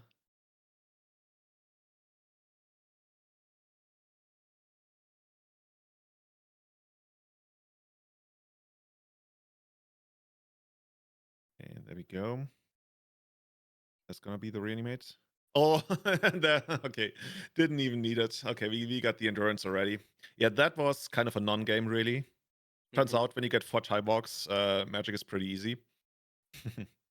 Yeah, I saw a lot of wastelands those days, and like even the previous game was kind of decided by the right wasteland at the right time, and it happens a lot. Like I really enjoy these like picking the right spot for your mana denial. I think Mhm. Legacy is probably the most unique format that can do that, because in other formats, like in pre-modern, in other Eternal formats, you have like Armageddon, but you don't really have a lot of wastelands because a lot of decks just play basics. So wasteland That's is not true. the best.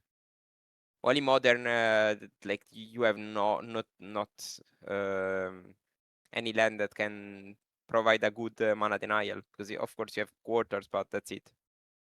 That's pretty So much it, right? And nobody's gonna yeah, like ghost quarter you assuming that you don't have a basic land unless you actually know they don't, which is rather rare. Let's see. Looks like actually, like, Messiah already knows exactly what he wants to do. 4 cards yeah, go like out. do you know Echo Baronen? Yeah, of course. I will make a small shout out to him because apparently he has like probably the best guide for the deck, and we are like Masai is using the Echo Baronen's list.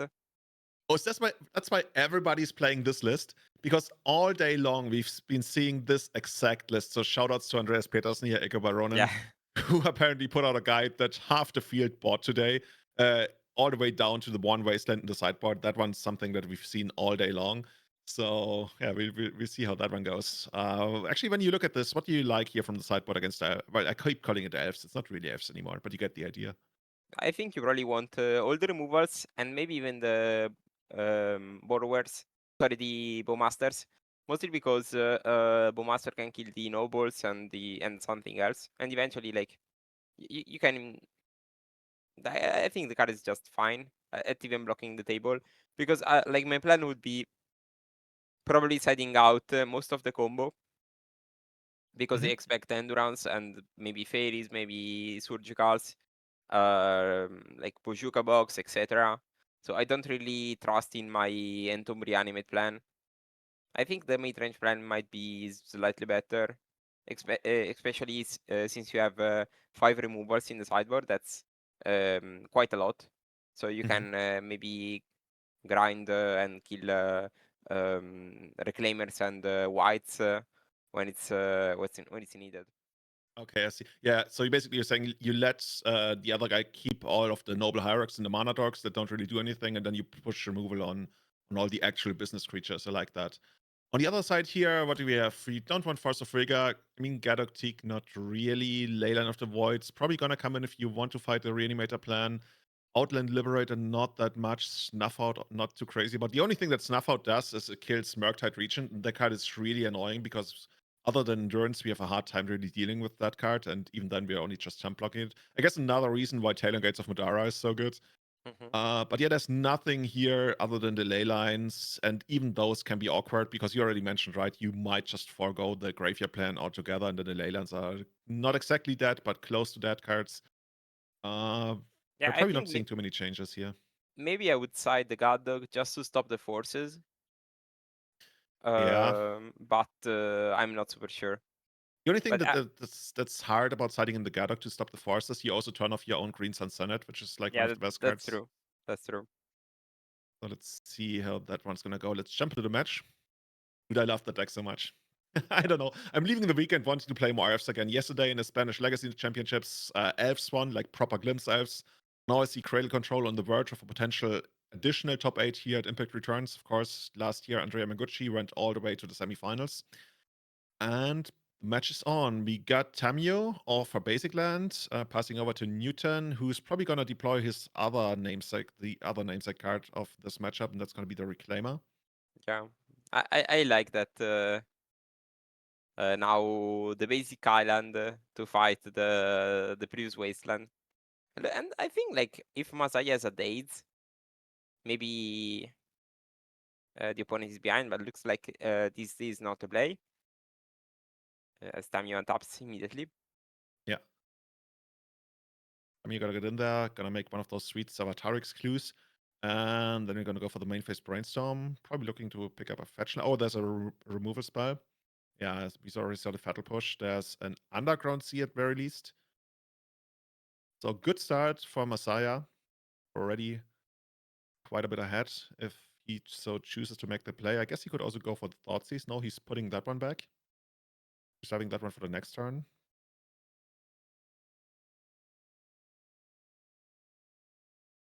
He's also got a Force. Could something dangerous happen.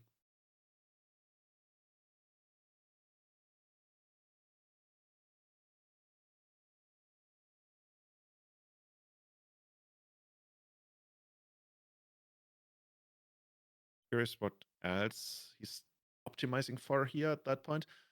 Putting this I Thoughtseize like on top. to put those two on top. Maybe even maybe the wasteland is even better. Just because now you have a threat that needs to be dealt. That is the Tamio. Like if you untap, you can just. But this is Legacy, right? This is turn 2 on the play. We already have a Planeswalker that a couple of turns from now is gonna win the game. Yeah. It's quite powerful, man. Yeah, I don't know. Thinking about the brainstorm, I maybe would have put the Entomb back, mostly because you don't have a follow up, unless you want to regrow the brainstorm. Yeah, I see what you're saying, right? Technically, next turn might be a turn where you want to Thoughtseize and use the Wasteland, depending on what Newton does. But you definitely don't want to use. I guess technically you could Entomb on the upkeep to get the shuffle effect, but I'm not excited about that. I don't think that's what's happening. Those cards are cool. I like them. I don't know. I think I would. Maybe it's my nature to play more control-ish game, but I don't know. We'll see how this evolves. Yeah. I guess Messiah wants to use the Thoughtseize to see what's going on, because technically you might. Oh, well, I was gonna say he could try to minus to get the Brainstorm, but no, the Bajuka Bock removed the Brainstorm. Otherwise, he could have technically made his decision based on what the Thoughtseize sees, whether he wants to get the Brainstorm back. Okay. So we got a Wasteland, we got a Dryad Arbor, we got 2 Green Sun Senate, and we got the Orcish Bowmasters. What do you want to take here? It's probably a Zenith, I'd say.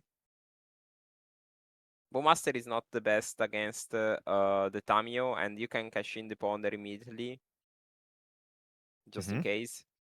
And I think like the Ponder is also kind of strong because with Ponder you draw Wasteland, you waste the bog. Your opponent can either waste your seas, but then you just plus the Tamio again and you minus. True. Yeah, pretty strong position for Messiah here. And okay, so we end up taking out the Bowmasters, which I guess would be the immediate play for Newton, and just plussing Tamio. Okay, I mean, Newton doesn't really have any kind of pressure on Tamio yet, right? So I guess Messiah is just banking on ultimating Tamio 2 turns from now to pretty much win the game, I want to say. I can respect that. Done it for 2. Actually, not sure. Is there? I'm trying to remember. Is there a haste creature in there? I don't remember. I don't think there is. I don't think so. But we're fighting over this. But I think it was just the plan was just to grab the white. Of the Start to Rituary. pressure Tamio. I think at least. Probably the most likely scenario, yeah. So where do we go from there? Tamio probably is gonna take up to 8 here. Saya probably has picked up the Wasteland now, right? The one we put second from the top. Mm-hmm. Going to 8. uh, I mean, Newton has no way of stopping Messiah next turn except for, what's it called? Grist. But he needs a creature for Grist, and he doesn't have that one either. So I think he's It's like, complicated. yeah, it's pretty much over for him. And he sees the writing on the wall. Drawing half Wow. his deck, Messiah was about to. I, Newton I, doesn't I'm want not. to see that. I'm not super sure I like this scoop though. Like I would probably play land go because like Masaya is kinda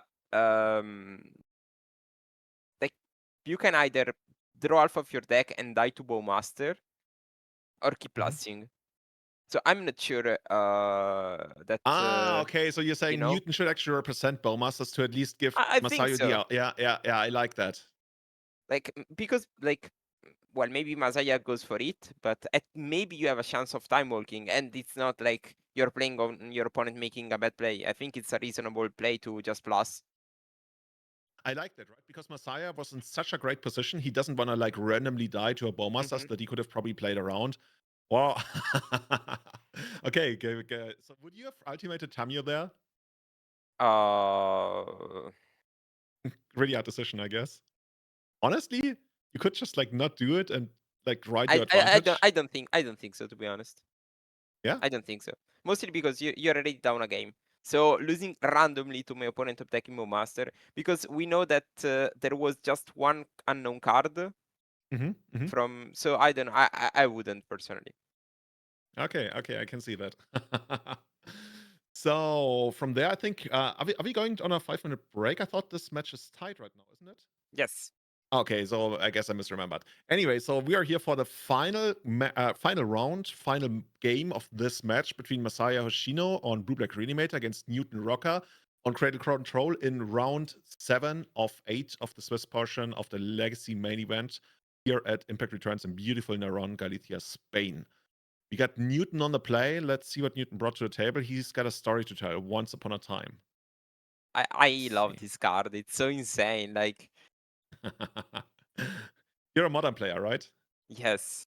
Yeah. That card isn't that card banned by now in modern? Yes. Yeah, rightfully But so, I guess. Yeah, that card's really good. I like Impulse as a card and casting it for free. You know, just my dream. That's so cool. Yeah. So that card was like very quickly added to elves. Also, back when like the classic elves was around, we added 4 copies of this. I think 3 copies of this card, which allowed us to go down a land. Pretty much, I think the deck always used to play like 20 or 19 lands. Now people went to like 19 and 18. For Cradle Control, they went all the way back up to 22, of course. But overall, I just love Once Upon a Time as well. Yeah. Thoughtseize coming from Messiah's side, so probably looking to take some business spell. Those are 2 copies of Keynight Curator, I believe, and Reclamation, Elvish Reclaimer. All of those are pretty good cards. Where do we go from there? It looks like Masaya has the splinter twin Entomb Reanimate hand, but against double Raccoon, that's kinda, stressful. So I think I would probably take 1 Raccoon, and hopefully my opponent makes the wrong play of playing the Reclaimer. Thing is, like, if you kept the sand and you probably sided in something like the second Raccoon, unless it's already in main deck, you already know what you're doing. Yeah. I think he might. I don't know. It's really hard to tell. What else does he have here? Oop, not revealing that card. That's an Entomb.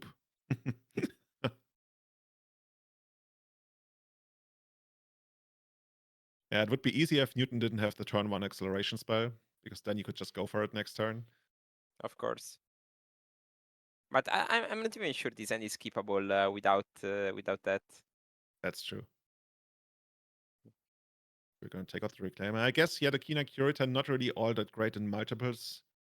Well, unless you actually get it to threshold, pretty much, then they all turn to giants. What actually do you need? You need 4 card types, right? Yeah. Exile But still, I think I would have taken the Curator anyway, because like you're just trying to draw push. And if you draw push, basically you unlock the game. Plus, But you then kind of again, give like, a tell to your opponent, a wrong tell. So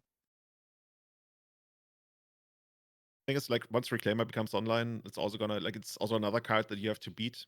I mean, it takes one more turn for Reclaimer to come online, of course, but Messiah is also gonna have, like, 2 turns where he needs to deal with all of those creatures.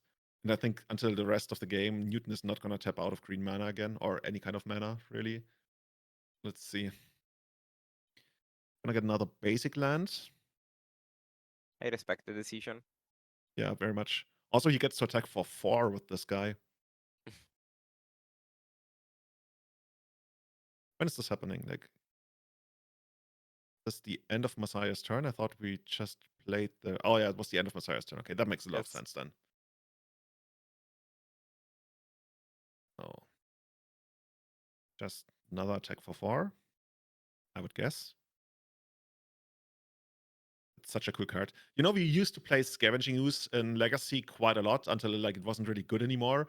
But now Keen Eye Curator is kind of like taken over in that slot. Like, some control of the graveyards, pretty good offense, utility, also being able to be activated with just colorless mana, which sometimes matters. I like the Raccoon quite a bit. Is that Yeah. like a modern card, or is it not good enough? Well, there aren't many good green decks in Modern at the moment. Oh, that's sad. Like, because Yagmoth is not really a thing.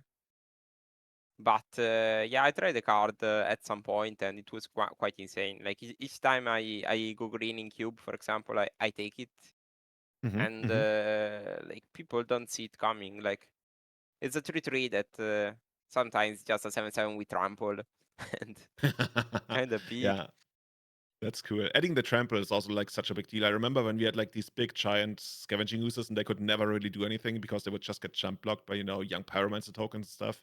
But adding the trample to the raccoon, that makes it a real threat later on.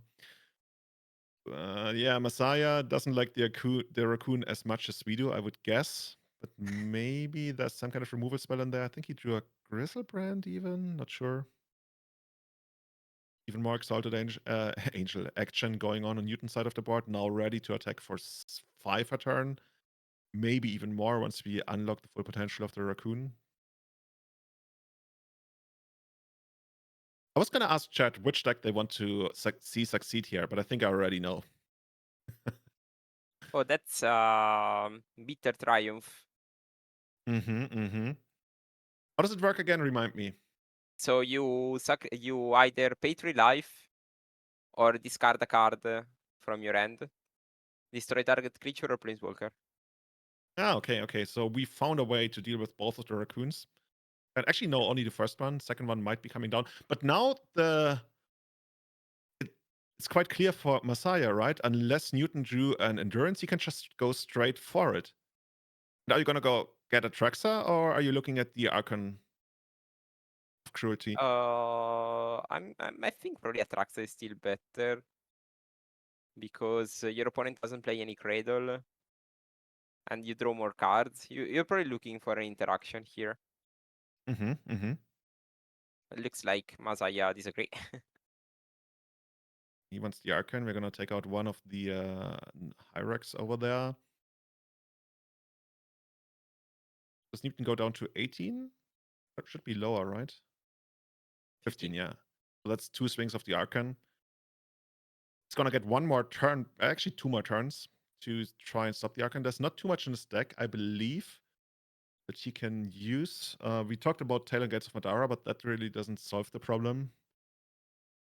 I think that Messiah at this point really only wants to pick up some more permission, right? Like if he can pick up Force of Will, he's probably gonna be really happy. Yeah. Newton trying to figure out which card he wants to it's discard. a complicated situation. I think like the only way a Newton can survive is picking up a Grist, like right now. And Literally then right now, right? Yeah. and then immediately. Okay. Okay, I guess he's Well, got 1 actually, more turn to find the Grist. yeah, that's kind of a Grist.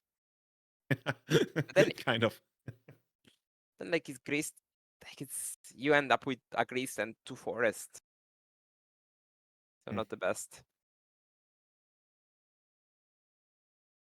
Yeah, at this point. Yeah, there's the Force of Will, and I think that makes it so that it's kind of hard to Newton to do anything. Like, is there any land that we can get? Like, we talked about Tailor Gates of Madara and how much I love that card. But that's really only gonna delay the inevitable by another turn. Messiah happy to pick up. Actually, I think it was a brainstorm. Oh. Here's whether Newton is gonna sacrifice a Dryad Arbor here. Mhm.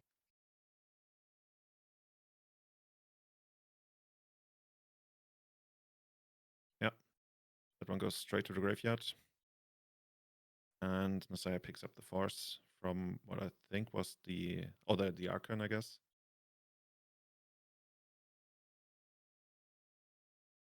Yeah, and that's gotta be, well, I was gonna say that's gotta be the Grist, at least from the perspective of Newton, it's gotta be the Grist. Technically, maybe also Senate would do, but of course, he doesn't know, and he must assume that Messiah doesn't have any kind of interaction. Unfortunately for him, Messiah does. Looks like he's not even done for the turn here. He wants to do something post-combat. Paragoyf, okay. At that point, Alright, it's right, alright. lights out.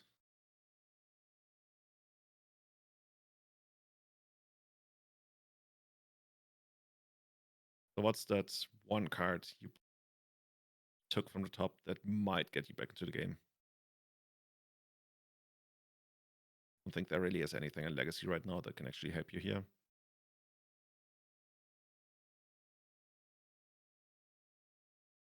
Somehow Messiah ended up dealing with both of the raccoons. Wait a second. How big is The Baragoyf? no Oh, the white. the white? Good question. Do No, you think it's no shot. He has like I drew a removal. I drew a Grist and I kill you, right?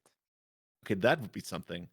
So he needs to deal actually- like 9 damage here. He's got the Exalted and like the creature. Dude, that would be crazy. That would be a way to go into the top 8, like literally ripping Grist. But the thing is, like, Grist isn't gonna resolve, right?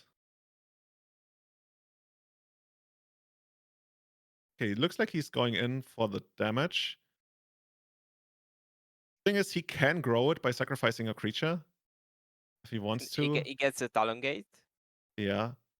Oh, the challenge. Oh, the Force of Will is for naught. Like, is that actually gonna be big enough, dude? How often Messiah is actually counting the cards? It actually makes me feel like, dude, oh my god, Newton finds the way to do it. Holy shit. That's insane. That's insane. I told you, Talon Gates of Madaya, such an unassuming card, good enough to add the second copy. I totally forgot about the offense. Like, I was so concerned with the defense and how would you stay alive. Turns out you don't need to stay alive when your opponent doesn't get another turn. That's incredible. That's amazing. That's amazing. Dude, that's why I love Legacy. Those are the lines. Like, even if you don't see them, if the good players, they do see them, that's amazing. Andrea, I don't know if we have a backup feature match. I could certainly use one, but from what I've been told, I think we are already going to a break. So it looks like we're going to have we're going to continue the tradition of having one Gaia's Cradle control deck in the top 8. Your friend is probably out, like tiny small chance that X2 Yeah, makes it in. likely. Yeah. Was a pleasure to cast with you. You're going to do a lot My of modern pleasure. casting tomorrow, right? Yes, like basically all the day. What's your modern deck of choice? I mean, you're not going to play tomorrow, but if you were to play, what's the deck that you would field? I would have played the Heliod, I think. Yeah. Okay, that's I have no experience with that, but I'm looking forward to seeing all of you casting tomorrow. Everybody, we're gonna go to a 5-minute break. Then Kai Sabatari is gonna come back, and we'll jump straight into the last round. Another win and in for the top 8 before it's time to conclude all of the Swiss portion. See you in a moment. Be right back, and get your friends into the stream. Bye. Bye bye.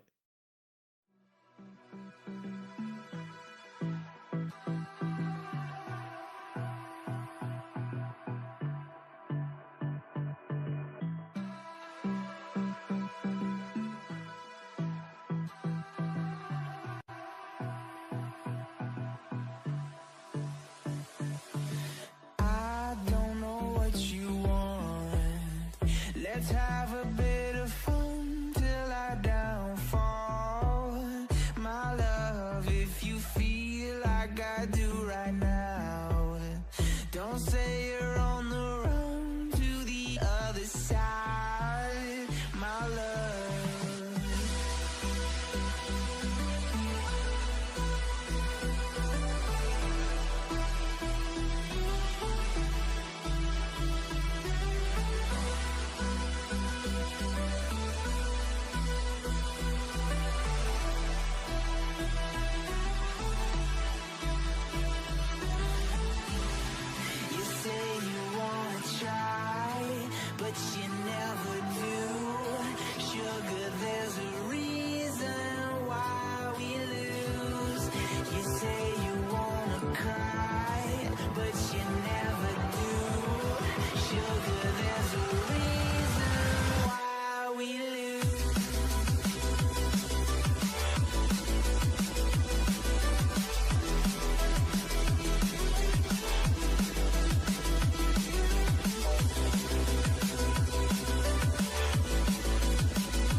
have a bit of fun till I downfall. My love, if you feel like I do right now, don't say you're on the run to the other side. My love, you say you wanna try, but you never do.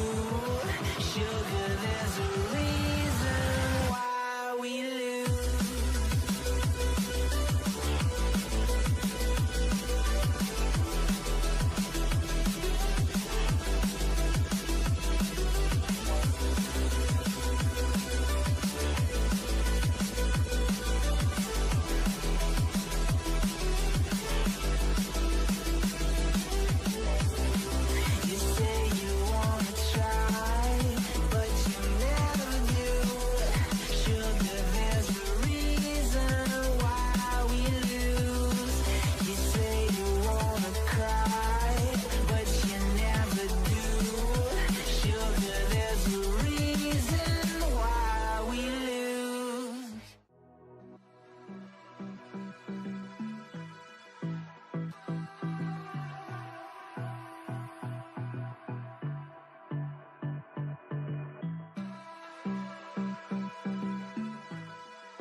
Let's have a bit of fun till I downfall.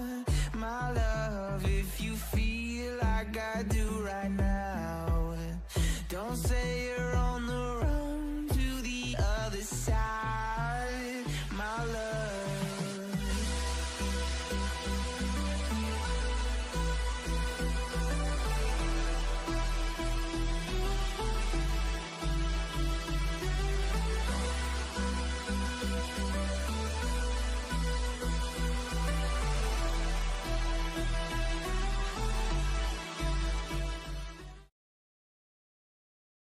Hey, that was a quick one. I traded away, my Andrea, and now I got this Kai back, even though it still says Andrea Piemonti on down there. Hey, my I'm name is happy to Julian be Knab. Andrea number 2. Andrea number 2, the second of Andreas. Hey, my name is Julian. I'm here with Kai Savatari of the Everyday Channel podcast, bringing you the main event, the last round of the Swish portion of the main event of the Legacy main event here at Impact Returns in beautiful Naron, sponsored by Ultimate Guard, who is making all of this possible, along with the city of Naron, your source for your everyday real estate needs, as well as the Everyday Channel podcast. Kai, we just saw a banger of a match in the last round, and I hope it keeps coming. Like, this is the last round coming up. People really, really want to get into the top 8 here, and I'm excited to see what's coming up here. Did you watch the last round? I did. And yeah, like the creatures are so powerful in Legacy right now that like even if you like phase it out for just a little bit, it is just enough to finish the game in your favor. That was a brilliant game. You don't see a lot of games where you win after your opponent has an Archon of Cruelty. So that was definitely a good watch, and yeah, I'm ready to see more. Excited to see what we got for this last round. Like 8 rounds is already a lot of magic, especially if you don't have buys. Just loving this tournament, seriously. All the sweet stuff coming up. We do get our fair share of Blue-Black Reanimator, but I guess that's bound to happen. But we also get to get our more than fair share of amazing decks. So it's only gonna get better from here, right? I mean, I Yeah. say this as we like watch us play a Blue-Black Reanimator mirror match now. Honestly, like I would love to see Burn. Like we haven't seen Burn in forever. Okay, our favorite deck of the week, Jeskai. Well, I almost want to call it like mid-range, right? This is not exactly Jeskai control. It's kind of like mid-range. It's Jeskai Wizards, no? Like we have the Tabios, we have a Magus of the Moon, which is also a wizard. I think that's probably. Oh no, and then we have the Thunder Trap trainers. Yeah, I cast that deck with earlier today, but yeah, I don't know. It didn't blow me away, but I mean that's just the nature of of Wizards. But it's kind of cool, right? I gotta give it credit for not being that boring, long-term, eventually failing Jeskai deck that we see in Legacy so many times over. Earlier today, we saw it up against Wenchwine aggro, and it managed to like lock down the mana with Back to Basics, Magus of the Moon, what have you, and then steal the games with 4th Erlingas as it's supposed to. So yeah, Okay, I'm gonna give this another chance. It already won one of the matches that I was commentating today, so let's see what it's gonna be up against here. Probably the best Flame of Honor deck out there. Yeah. Ooh, dude, this might be a really nice round. This is like the classic tempo versus control game. This is blue-red Delva, or blue-red tempo rather. There's no Delva of Secrets, but there's Corey Steel Cutter, Dragon's Rage Chandler, Brazen Boros, Murktide Regents. There are 2 copies of Stifles, Díez, Wasteland, Frozen World, you name it. This is like the classic tempo shell, and this might be one of the boomer matches. You know, like I'm a big fan of like tempo versus mid range or tempo versus control decks, and this is gonna be like a lot of cantripping, a lot of removal, back and forth, creatures on both sides. A little bit surprised to not see any Tamios or Delvers in this deck list. Yeah, I guess sacrifices had to be made in order to include the best card in the history of Yeah. Legacy, Stifle. But there are 2 copies of Preordain in this deck. Interesting. So I think this deck list leans a little more into the Core Steel Cutter. More cantrips mean more monks, more prowess, more damage. Oh, look at this, Luis Martinez. He's got 2 draws already. He's still technically undefeated, but if you see his record, like, should he win this and you see his record, you're like, oh, he went to 6-0 and then he drew twice. No, looks like he actually has to fight for it here. And he's having with his Stelva deck. Yeah, it happens, right? Victor on the other side also already picked up a draw here, and both players fighting for the win and in at this point. So let's see how this is gonna work out. Luis not missing a beat, getting the land drop down. This is where you want to run out the Corey Steel Cutter, right? You just want to keep bringing the beats. Yeah, like the ideal scenario is Corey Steel Cutter into Mishra's Bauble. That'd be the dream. Looks like we're instead only gonna get a Preordain, hopefully trying to pick up another threat, which probably would be a Dragon Rage Channel, I would guess. Instead, I think we found something else. Looking at Murktide and the Díez. Picks up the Díez, I believe. Yeah, like both cards are solid enough, I think.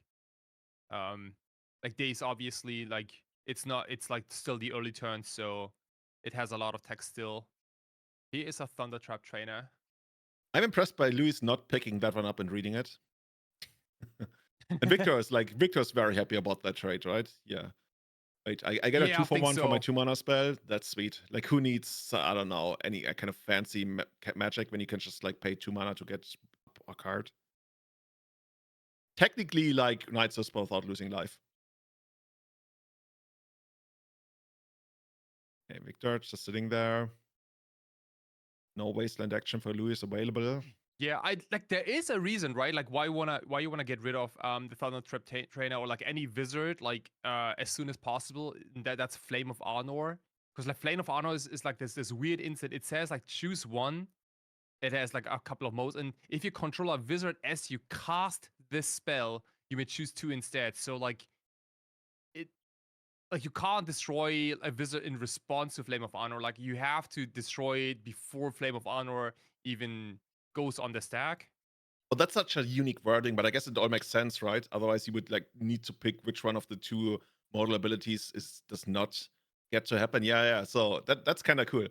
Exactly, he hasn't really presented any targets for the other modes of Flame of Honor yet. Can Flame of Honor actually go to the face?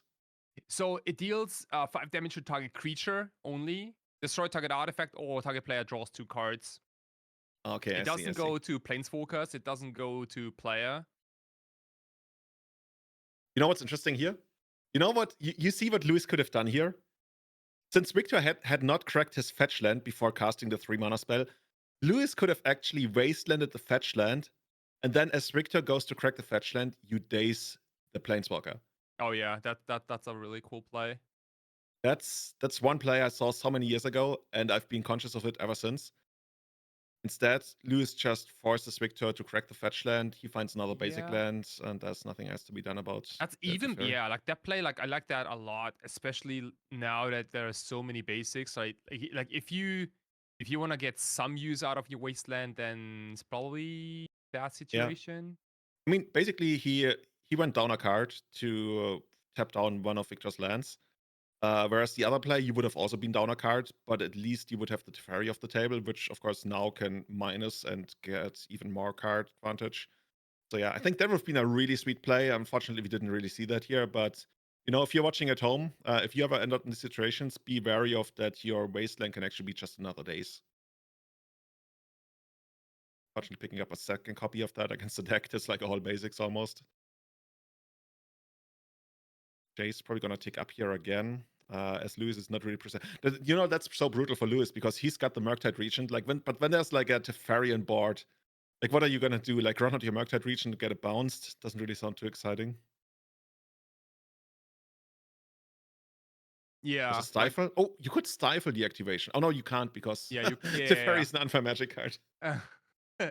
Teferi is rough. Like in game 1, like I expect Teferi to not live very long in post-cycle games where you have many pyroblasts. But in game number 1, this is an actual problem right now. Mm.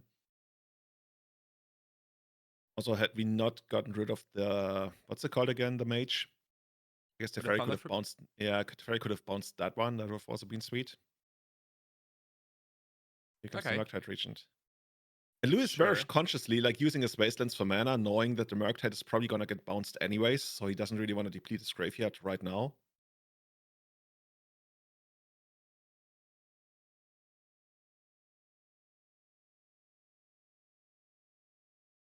Yeah, Victor's loving life right now, right? Oh yeah, Victor's all chill. Yeah. He couldn't go faster like with this minus dude, activation. you see what I'm seeing? How about we destroy all your lands and this game? Wow.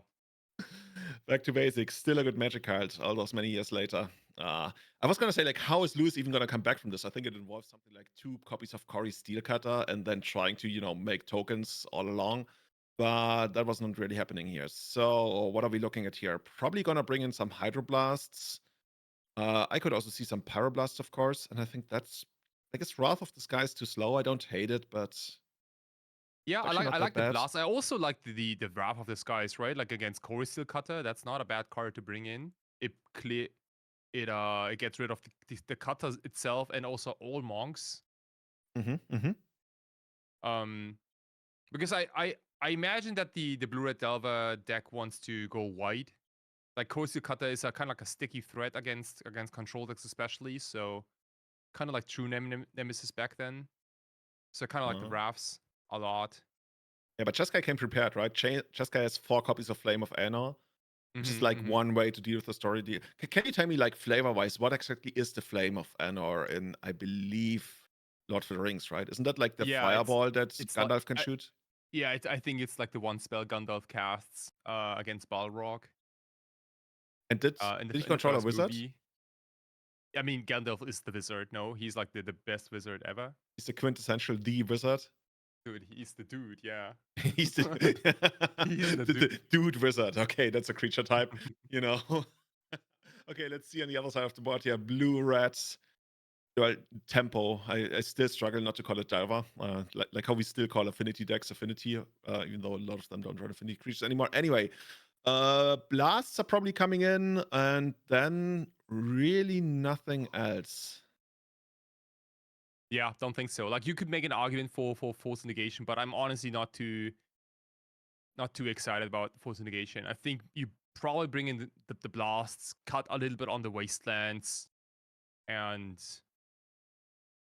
I could see cutting something like Unholy Heat, maybe. I don't know. Sure, yeah. Yeah, especially because because they get upgraded by Pyroblast. If you want to get rid of Teferi, then you can always blast them. I also like increasing the spell count and decreasing lands just to make Core Steelcutter better, right? Like for both prowess and for the double spell purpose. I mean, there's a world where you cut 2 wastelands here, right? Yeah, I think so. Yeah, absolutely. Like we saw it in the first game, like Wasteland didn't do anything. It was waste. Yeah, Wasteland struggles to cast any spells in the stack except for, like, I guess Core Steelcutter and technically like Brazen Borrower on something like Petty Theft, but that's not too exciting. Actually, funny enough, Wasteland actually had an application in the first game that we didn't opt for So let's see what the second game is going to bring here. I think cutting lands is actually a very underexplored strategy. I used to do that quite a bit with, the old Glimpse elves. I would cut cradles sometimes against heavy control decks when I knew they wouldn't touch my cradles, and getting additional ones isn't exactly what I wanted. Sure, yeah. That sounds reasonable, especially if they both wipe you all the time. Yeah, and then you sit there with like additional copies of Cradle, and you're like, I wish those were like spells. Yay. So Victor picking up, I think, 2 Flames of Anor, some cantrips, some mana, good solid mana base. Luis on the other side, no turn 1 play. That's interesting, right? There was a little bit of hesitation on Luis' side of the board, whether I guess he's going to go for a Scryland here if that's in the stack. Because for a very tiny moment, like if you have Stifle here, like do you not cut your fetch land? Do you not crack your fetch land? I don't think so, right? So Victor's not Victor expecting doesn't know Stifle. about this Stifle, right? Not Yeah. yet. But I'm sure there's gonna be like a few gotcha moments, maybe. You know what would be the most awkward moment? If he had a Stifle on top and he was actually scrying that to the graveyard. So let's see. He actually has a Stifle in hand. Oh, I like that. I like that. I mean, stifling control players early on is so backbreaking for them because they usually rely on more expensive spells to get a foot into the game, because just trading 1-for-1 doesn't always work, especially once you have stuff like Cory Steelcutter, which, oh yeah, we're gonna put one of those into the graveyard. Okay. But are we gonna cast the other one now? Oh, we are. Okay. I don't hate that, honestly, because there's a good chance that Victor isn't actually doing anything on his next turn with that fetch land. Yeah, that's absolutely possible. Like also, like, you don't necessarily have to always do something. Like, I think the Jeskai Wizard deck is one of those, like, I can chill for a couple of turns and eventually cast like a Flame of Honor. Especially in this matchup, like, longer the game goes, it's gonna favor like the Jeskai Wizards deck. Yeah, and everything fails, you can still counter the dude. I don't even remember the Tempo Ball Wizards Impulse dude. Oh Help yeah, me like out again. the Thunder Trap Trainer. Thunder Trap Trainer, TTT. Dude, That's what it's called. Dude, yeah, it's a TTT. Yeah. TT, triple T, triple X, triple T. Okay. It's a very, I think it's a relatively easy card to remember because, like, it's a 2-mana 1/2 that has the Narset ability when it ETBs, right? Like the -2. Ah, okay. Yeah. Look at the top 4 cards, put a non-creature, non-land permanent into your hand, the rest goes in the bottom. Yay. Looks like Prismatic Ending took care of the Cory Steelcutter. By the way, Cory Steel, there's a hyphen between, so apparently it's a type of steel. I don't know what Cory is, but it's Cory Steel. Is that like Cory? explained favor-wise? Oh yeah, I know sure. a dude whose name is Cory. Or like Corey Taylor. Yeah, this is probably named after him. This is his kind of steel. Yeah, Wizards picked up on him being like steel. an expert steelsmith, and they were like, you know what, let's name it after him. They probably pay him some priorities every time this card gets Hopefully. Yeah. But there's a third copy of it in Louis' hand, so even more money coming to Cory's bank account today. Imagine if Wizards did that, right? If you made one of those World Championship cards, and every time the card is cast on camera, you get some money. Ching, ching, ching. I would like try to negotiate a deal like that. Yeah. It's only a handful of people, I think, like John Finkel, like Bob Mayer. Oh, Yuta Takahashi. Oh, dude, like, I think Yuta Takahashi's Fairy Mastermind's probably like number 1. Because that card gets cast a lot still. True. He is the 3rd Cory Steelcutter. What do you say about that? Dude, I can't get enough of this card. This is the kind of card I love to have against control decks. And we're gonna stifle the fetch land. Yes, here we go. No red mana for you. No Flame of Anor gonna be cast right now. Gandalf gets stifled. Very nice. Very nice. This is exactly the type of stifle you want to see in a matchup like this, where, first of all, you're ahead in the game. You're ahead on mana. You are ahead on life. You are ahead on almost everything. And then you stifle Wasteland your opponent, because you want to keep this board presence as long as possible, right? Victor at 30 life, you have all the pressure. Make sure that Victor maybe stumbles a little bit. Check out the top card. Uh-huh. Oh, there's a Ponder. Ponder can try to find another red source. Yeah, but And still, like, it this is very doesn't. excellent. I think this might actually be a shuffle, right? Yeah, it is. I think I so, mean, good yeah. cards up there, but like without a red source, like we saw Pyroblast, we got the Flame of Anor in hand. But dude, I mean, that's also kind of like the price you pay, right? Once you get a little bit fancy with your basic lands, and I mean, I get that the entire deck is based on that. Every once in a while, that's the price you pay. Oh, another red card and a basic island. That's not gonna do it. Victor still has some time, right? But Lewis is gonna add even more damage here. We're gonna check out your top card. Gonna go to the face, pump my prowess monk even more. This is giving me some serious, flashbacks from GP Lille 2015. Shout out to Mr. Banani, this mentor deck. Yeah, this looks phenomenal. Like, does Dress Down even do anything? Oh, it stops the prowess. Okay. It does stop the prowess. I think it does stop the prowess, but the +1/+1 effects are already on them, so there's no additional prowess for the rest of the turn, I believe. But we'll see how that one goes. But I'm actually not sure whether that's how it works out. Either way, Corey Steelcutter also gives +1/+1, right? Yeah, that was good enough. Wow, yeah, this was like a very clean, nice tempo-ish gameplay. I wish we had like more of this in Legacy. Like it's definitely possible. Like as you can see, like Lewis just demonstrated like how like the strategy is just like an all-time legend. All-time classic, right? It's been around in Legacy ever since the beginning.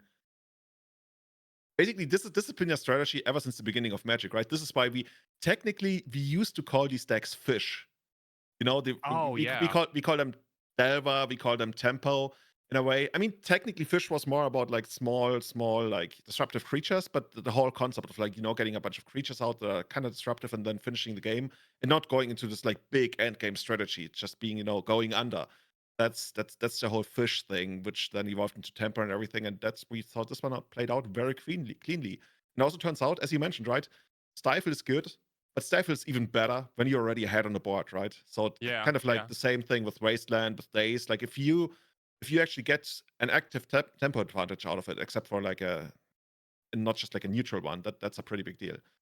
But here, Louis starting out with just a Wasteland. What is that? Was that a mulligan or something? No, he's got a pretty good hand, I guess. Okay, kept a one-lander. And the only land being a Wasteland, I believe. Okay, I'm gonna try again. Thunder Steel Trapper. No, Thunder Trap Stealer. No, Thunder Trap Trainer. It's TTT, Trap. dude. What is a Thunder Trap? And why does it need to be trained? Oh my god. Oh, you ask a lot of questions. I'm asking too many questions. Yeah, I see. Well, Luis, that's not the kind of game he came to play, right? Oh man. There's not even anything he can cast with those Wastelands later on should he find a colored mana source. Those are pretty much dead at this point. He probably kept them. He was on the draw, right? He kept them. He also had a bauble because everything else was great. I mean, sometimes you run these calculated risks, and of course there are risks. Sometimes they go wrong. And we are watching one of those train wrecks right now in action. Sure. I mean, on the other hand, though, like this is probably one of the very few matchups where you can maybe afford to keep a hand like this, just because like of how little Victor has done so far. Like we see a bunch of lands, but like okay, this is like the first actual spell that matters, like the Fairy Time Raveler on turn 4. Looks like it's gonna stick. So what do we actually have? We got 2 copies of Brainstorm. We got a copy of Murktide, not a Murktide Region. We got a Dragon Rage Channeler. We're gonna pick up another one of those, but dude, I don't think Luis has time to get back into this game now. Like we talked about how Jeskai doesn't really like proactively pull ahead, but at this point I think it does. Yeah. I think Luis should like it.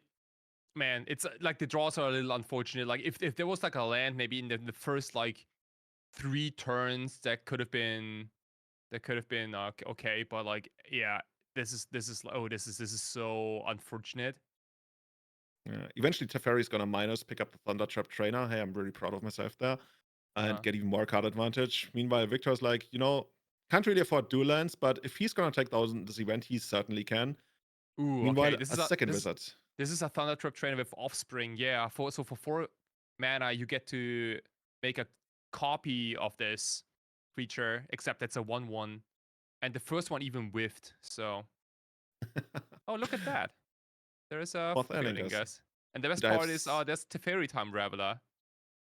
Oh man, this is honestly, Lewis, after casting only 2 spells the entire game here, gets taken down by Victor Gómez. It's gonna move on to 6 1-on-1, which is gonna be good enough for a top 8 finish, I would assume. We're gonna have the results of the Swiss here actually in a very short moment. From what I've been told, we will very shortly move into the top 8 already, which is gonna have another surprise for you.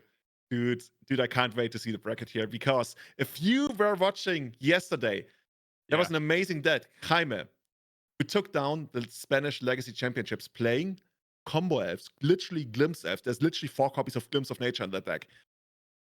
That deck and we go way back, and I can't be more excited to actually see him in the top 8 again. Wait, is it back today? Are you It kidding is me? back. Look at this. Check us out.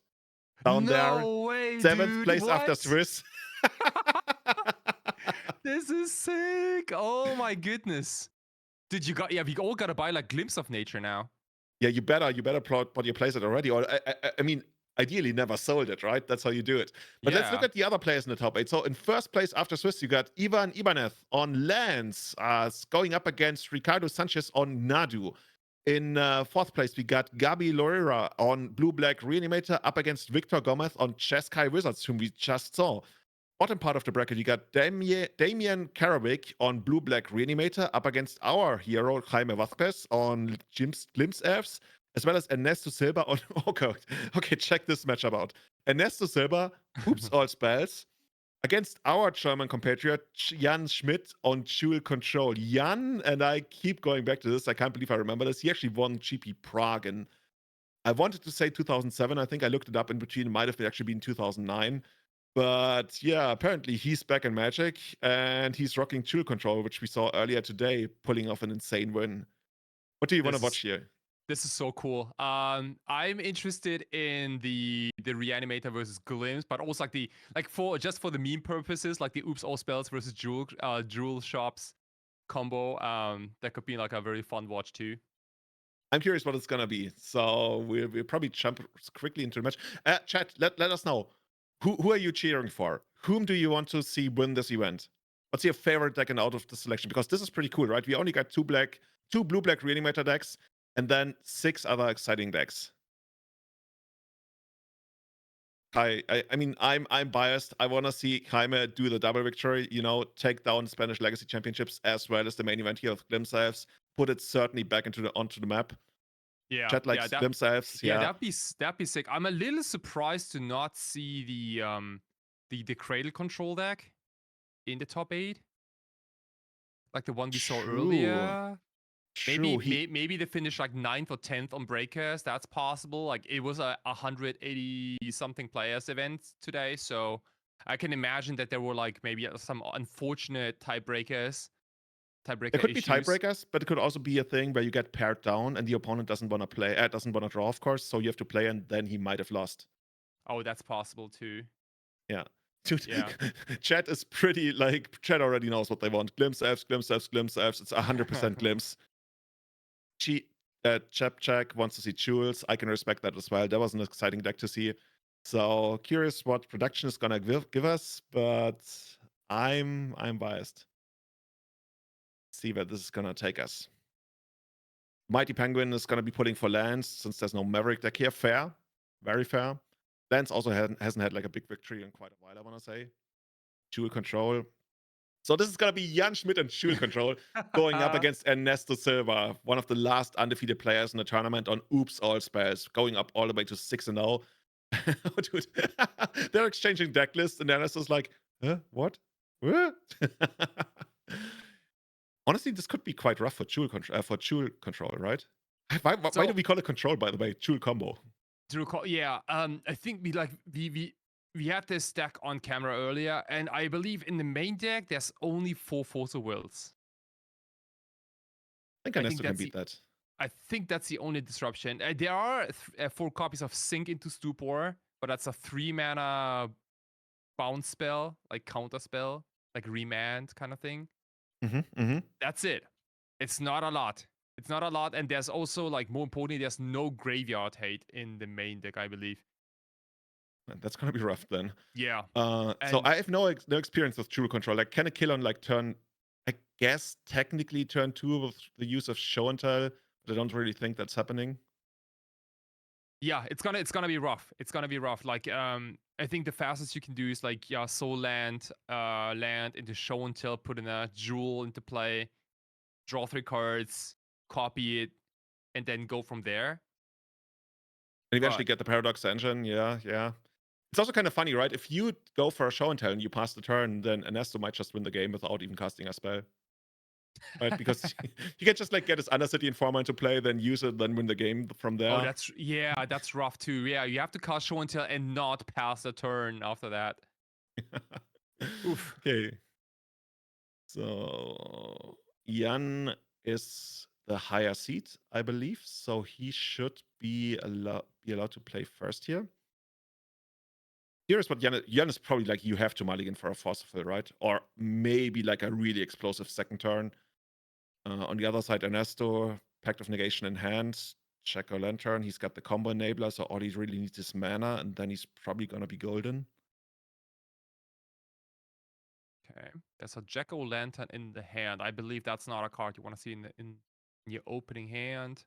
There's a Certainly not. Thoughtseize, I think. And Poxwalker is a Pact of Negation. Pact is nice. And I think there is a Balustrade Spy. The question is, like, do you have the mana to cast it on turn 1? I see 2 mana, right? There's like one of those flip lands. There's a Lotus Petal. So, like, the hand has pretty much everything. It has the combo, it has protection, and it has the mana, but, like, not enough mana. And, yeah. And Ernesto, all right, okay, see? Like, I would have probably kept a hand like this, but I'm a terrible Oops Spells player. Dude, I remember like almost 1 year ago from now, when we were talking about our preparations for Eternal Weekend last year, you told me that you think this is the hardest deck to play in Legacy and you actually want to practice it. Did you practice it? No, I did not. I was like, I played like 1 league and then I got like so frustrated because I took like so many mulligans and then I gave up. You would do that? Like you literally, you would go on Everyday Channel, one of the Legacy podcasts out there, and then you would blatantly lie to the other hosts? No, like I played the deck after that, and it just wasn't my thing. Like if there's like one thing I hate the most in Magic is like if my deck doesn't cooperate.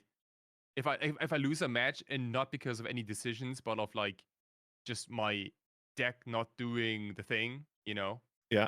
If it lets me down.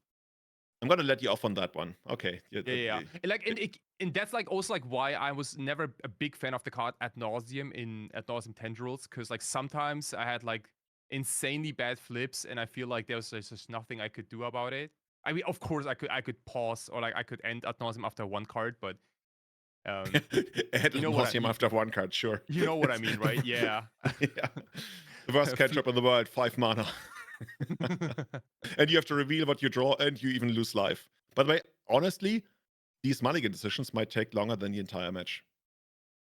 I don't know how far down we're going. I think Jan is already going down to something like 5. Ernesto, especially on the draw, honestly, I wouldn't be too unhappy with Ernesto's hand here on the draw at the very least, knowing that Jan is going down really far.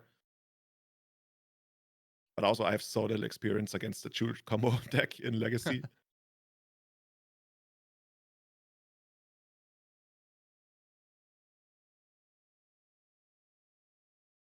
So what's that gonna be? Oh, looks like Ernesto actually gets to be on the play here. Okay. Oh yeah, true. He has 1 more draw. Of course, that one's a loss for Jan on the other side. So he's on the play. Oh, he actually has enough mana.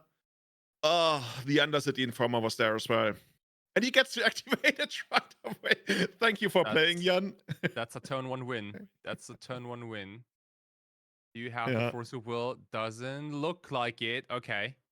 Doesn't look like it. I think he actually had the Pact of Negation in hand as well. Oh, unless it was a mulligan. Yeah, Oh, I don't know. Maybe actually he took a mulligan and this was like edited. But yeah, if this was like a mulligan to 6, then it would have been a different hand. But yeah, first turn win. Jan probably went down all the way to 5, couldn't find a Force of Will, must have found something else that he was okay-ish with. But for now, yeah, we're gonna probably be bringing in all of the additional graveyard hate that we can find. There's Yeah, gonna be this is more counter magic. this is sick. Like after taking mulligans, like basically like you do the one thing, right? Like can you cast Balustrade Spy on turn 1? Yes, no. If no, then mulligan. And ignore Force of Wills. Like it's fine. I think at some point, like if Jan takes like too many mulligans, like at some point you also gotta keep a hand without Force of Will maybe, and that does something.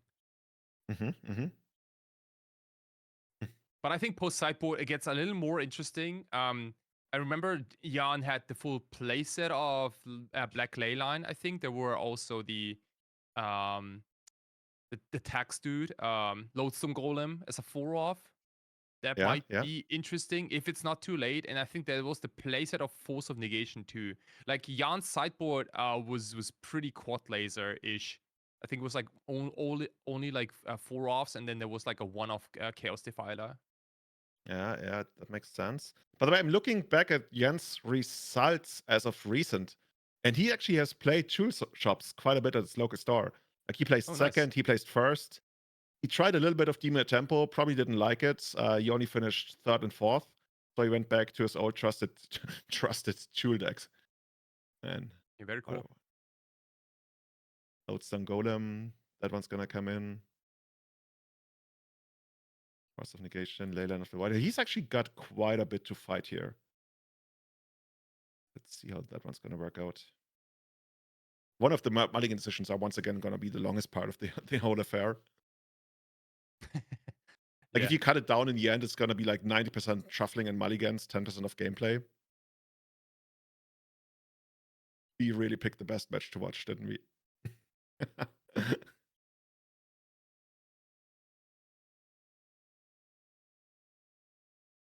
You know why I remember Jan so well?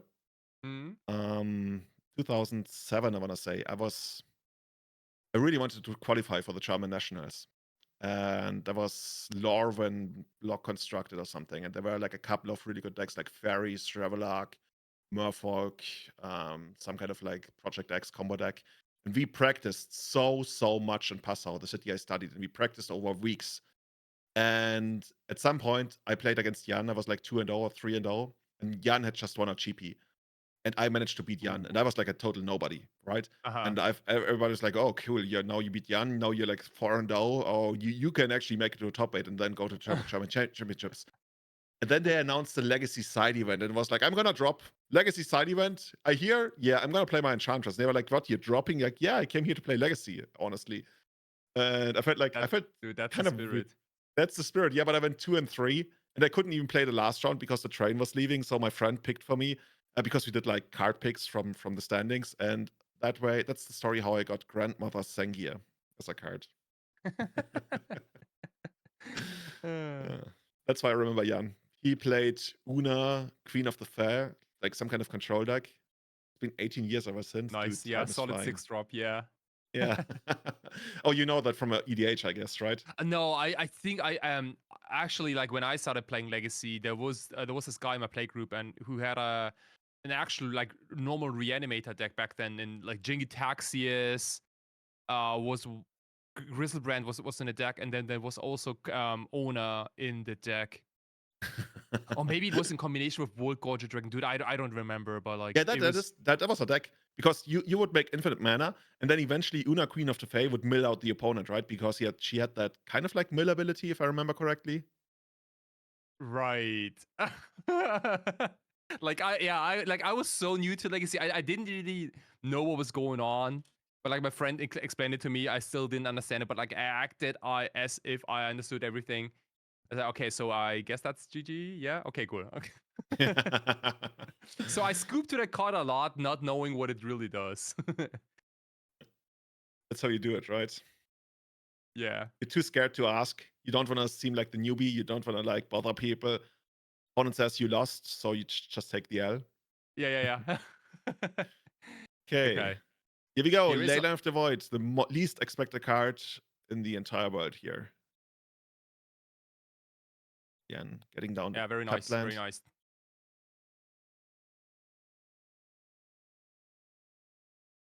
that Belcher, by the way, in Ernesto's hand? I'm pretty sure that I just spotted a Belcher.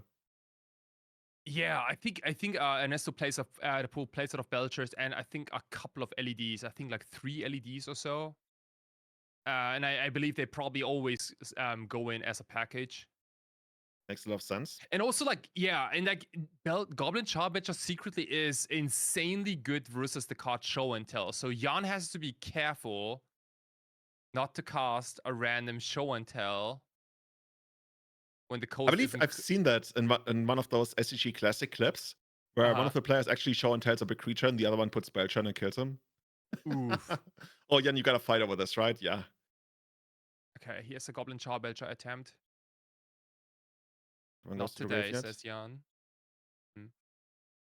I think we got some more lands in Ernesto's hand. Oh, we pick up another Goblin Charbelcher and another. Well, we already had that land. Okay, Jan, you gotta have something here pretty soon because you fought everything Ernesto tried to throw at you this far. Oh, there's a Force of Vigor? No, it's just another land. The clock is kicking. Oh no, he's gonna get that one to play untapped. Yeah, Jan, next turn, you gotta do something. This is another Goblin Charbelcher. Uh-oh. And is it all And we over know now? this one is lethal. You got the One Ring. That one doesn't help you. Yeah, the One Ring is very cute. But Goblin Charbelcher can be activated at instant speed. So if Jan pleases, he can wait until his next upkeep to die. Yeah, which is slightly better than losing now. Yeah, I agree. Is there any kind of like stifle effect in Jan's deck? I don't think there is. Wow.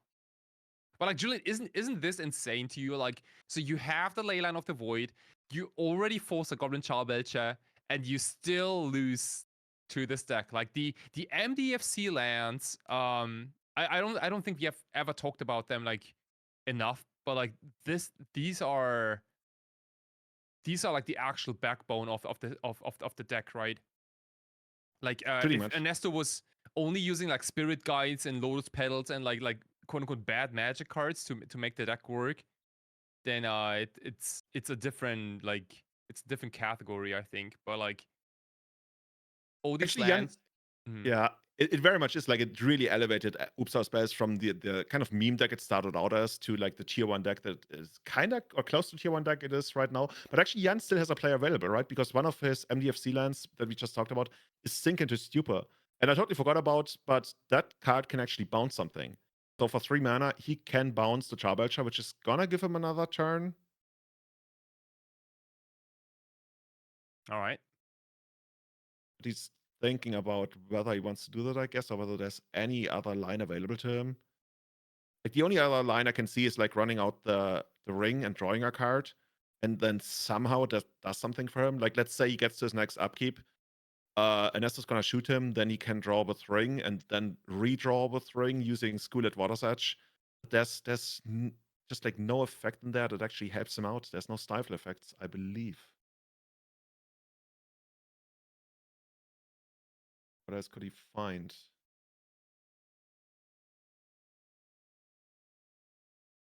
I guess you could like try to string together like Sink into Stupor into Otavara. Eventually you can try, to Phyrexia Metamorph the Charbelcher and win that way. That's gonna take a while. Yeah. So Jan decides to probably Sink into Stupor. No. Interesting. Okay.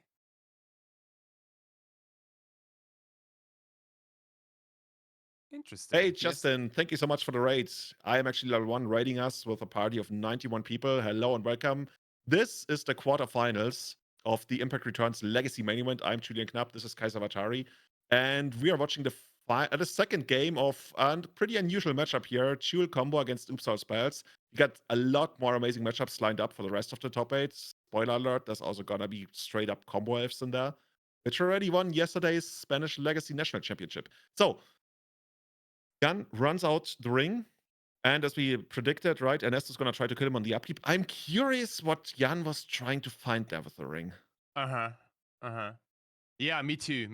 There are not many instances. I'm looking at the deck list right now. I don't really see anything. maybe honestly, maybe Jan was just like saying, okay, this is if I sink into Stupa, it's not really gonna get me anywhere because then NS is just gonna replay, and then even if I rip a force, that's not good enough. Like so, sink into Stupa is kind of like a time walk, but maybe it's just like not gonna be good enough unless I guess you draw into the combo and win. But yeah, okay. Yeah. I mean, it was already like But a pretty terrible still, like position. GG's Jan. I think it was incredible to register Mono Blue cover the jewel into this main event. Fantastic job, top 8. Great. All right. So this is the other quarterfinals. Seed number 1, Ivan on Lance versus Ricardo on Nadu. And this is like a matchup I have not seen very often. So Nadu, a little known for not having much interaction for lands, like there are no wastelands.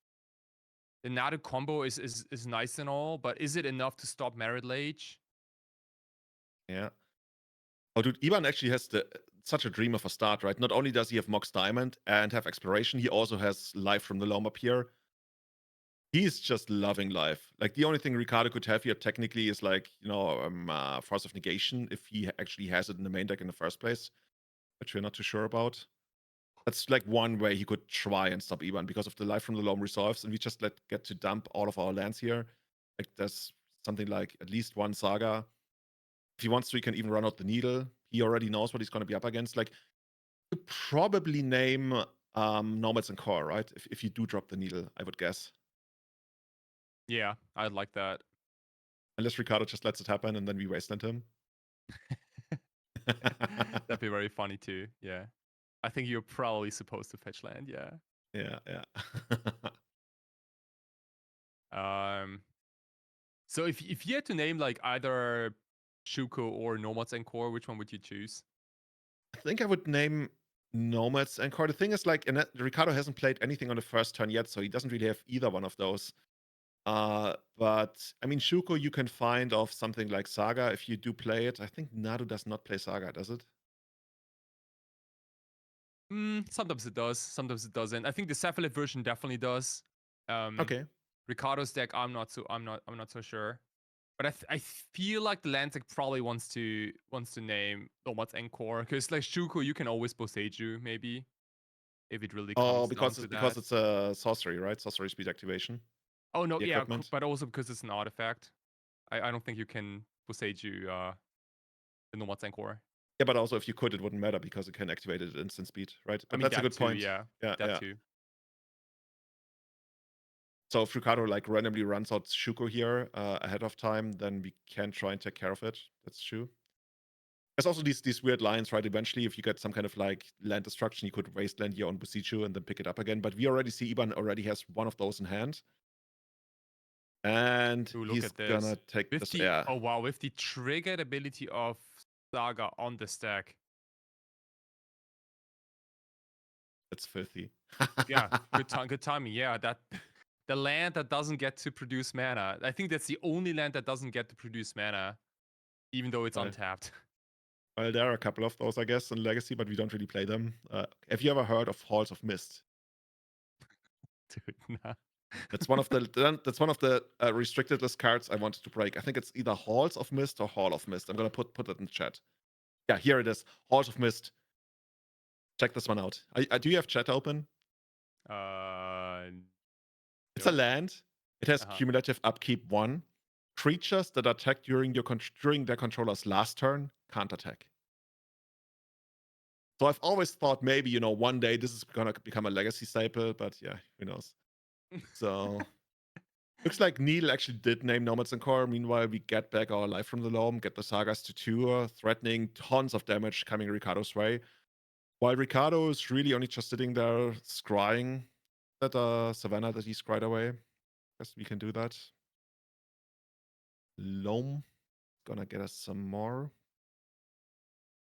Actually, really only Boseiju, right? Mm-hmm. Looking for decklists, by the way, check them out on Twitter. I already had several people request them.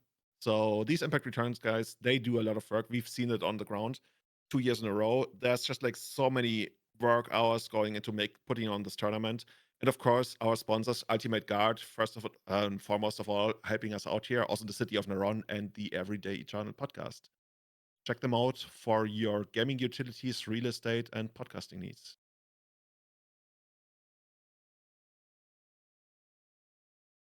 Do you think there's something like a real estate podcast where they just talk about, oh, today about this house, today about that house?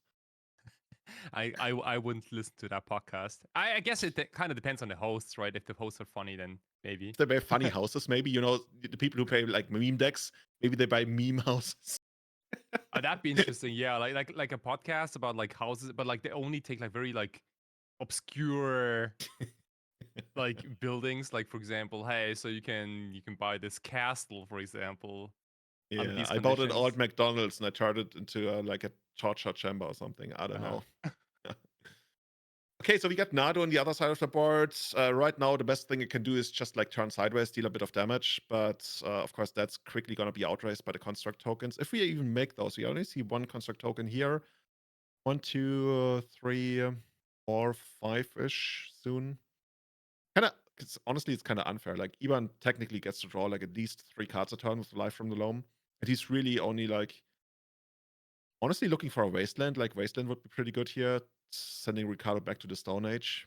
Mm-hmm.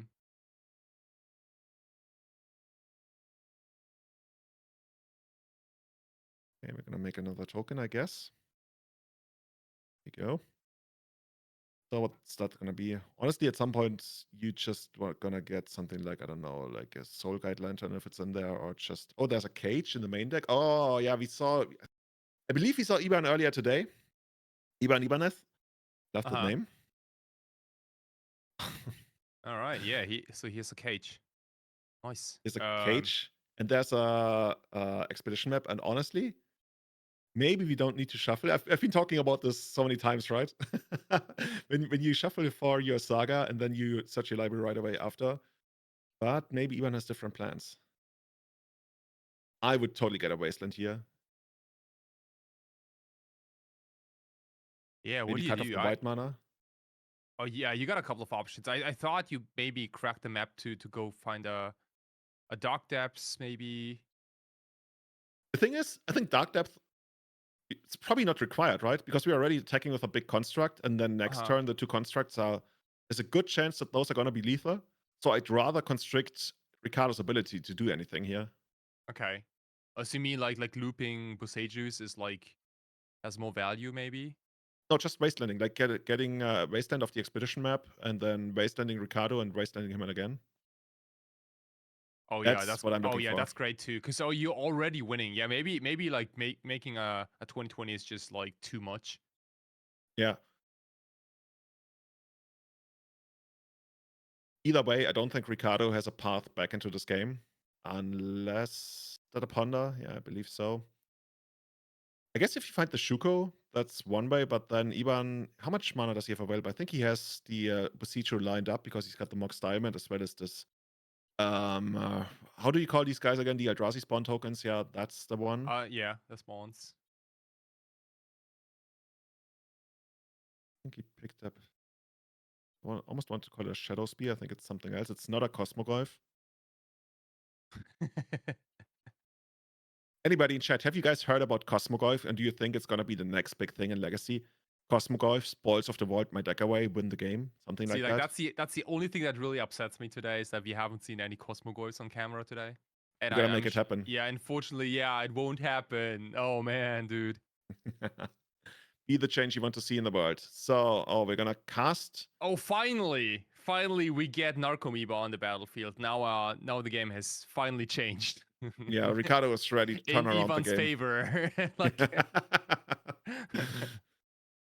so, you know what's up, and your opponent casts a Narcomoeba. Like this is more than a sign. In that giant pile of pressure, Ricardo finds even more as he locks himself under Narcomoeba.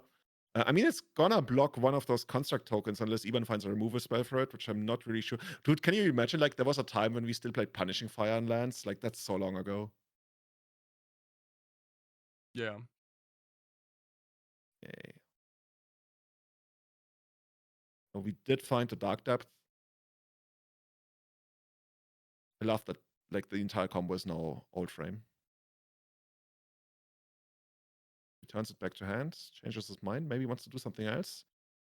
First of all, let's get in with those two.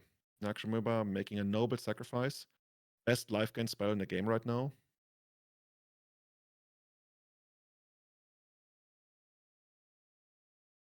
Okay. The expedition map still in play? There's a little bit of glare on it. No, I think it's a Graph Digger's Cage. Oh, that's Still, even but better. But yeah, this is like this is basically all locked up. Yeah. Even at like I think starting from almost like turn 1, even had like full control of the game. Like Ricardo never got into the game. That's true. Ivan basically had the dream start, one of the best starts the Lancer can produce, right? You got your Mox Diamond, you got your exploration, and you have life from the Norman hand. It's so hard to like even try and come back from that. Here we are. Ricardo this time on the play. So what's the quickest kill this deck can produce? It's a turn 2, right? The Nadu deck? Yeah. Nadu. No, I don't think it can do a turn 2. It does. It's like Nadu itself costs 3 mana. Oh, I was thinking about Cephalid Breakfast, right? You're right. There are too many versions. So this Yeah. is like not the... But we saw Nakramiba, right? So I would guess that there's a Dread Return in there, which makes me think that there's Nomads and Core and Cephalid Illusionist. Oh, that's possible. Oh yeah, we haven't seen much of Ricardo's deck, so like I was under the assumption that this is like the banned Nadu deck, but like if oh no, this is Cephalid Breakfast. Okay, cool. Yeah. It looks a I lot was like Cephalid I was Breakfast, confused right? for a second. All right, yeah. I mean, this is like much better. I think, because it can be quickly and also doesn't require many lands in play for the combo to go off. But it looks like Ivan actually has... Is that a Graph Digger's Cage? It's hard to tell, but I think it is. Yeah, Ivan has the Graph Digger's Cage, so that's a little annoying for Ricardo. There's a Cephalid Illusionist in hand for Ricardo. He's got the Force of Will. He's also gonna flip Tamio here. Always nice, right? Getting your game-ending Planeswalker into play on turn 2. Can't believe we paid 4 mana for Chase and then waited for another 5 turns. Yeah, that certainly helps. Yeah, there's Shuku. Okay. And Cephalid Illusionist in hand. Like, as soon as he can deal with the Graph Digger's Cage, Ricardo might be able to actually steal this game, but let's see what Ivan has planned here. No acceleration for him, no Mox Diamond, no exploration. That, of course, always makes it really hard for the land stack to do something. Ricardo on his upkeep wants to move to draw a card. Maybe Ivan has to say something about it. Honestly, like, Ivan might flash in the Flute that he's got in hand. Yeah. Oh, there's so many options. Yeah, there's Boseiju, there's Crop Rot, there are... This is a very interesting turn. Like, the Landsec has so much instant speed interaction in this game. Okay. So this is probably going to be an end of turn Flute, right? If you want to make use of your mana. Do you name Tamio here? Do you name Saga? I like naming Tamio. I think like Saga is okay for now. I think if you had named Saga, you would have done it on upkeep, so you would deny Ricardo the opportunity to make even a single token. Since we're doing it end step, now Ricardo can make a token in response, which is probably what he wants to do. So I think it's probably going to name Tamio. Tamio is also like dangerously close to ultimating, and it doesn't really look like we're presenting any kind of resistance against that. Ooh, we're not making a construct? Interesting. So is he keeping up something here? Yeah, I guess you can always crack the clue token. Got a Force, he's got a Cephalid Illusionist, which I guess he intends to pitch to it. Probably not. Okay. But I don't hate this either, because like both decks have access to Ursa Saga, and if like what do you think? Like, which deck's gonna make the better Ursa Saga tokens? A hint, it's not the Cephalid Breakfast deck. That's true. Right? And again, Ivan hasn't shown Saga yet, and Ricardo probably wants to do something. Honestly, I would have preferred to make the token, but I mean, Ricardo is sitting there in the top 8, and I'm sitting here at home in cold No, Germany. but I'm like, yeah, no, I'm with you. I'm a little surprised myself. Let's see where this is gonna go. Also, Ricardo already has a basic land in play. I don't know, like they probably know how many basic lands everybody plays because this is open deck list. Otherwise, Ivan could of course try to Sicho the Saga away, which I wouldn't hate. I mean, you can still do that anyway, but of course you don't want Ricardo to get a land if that happens. So what is this?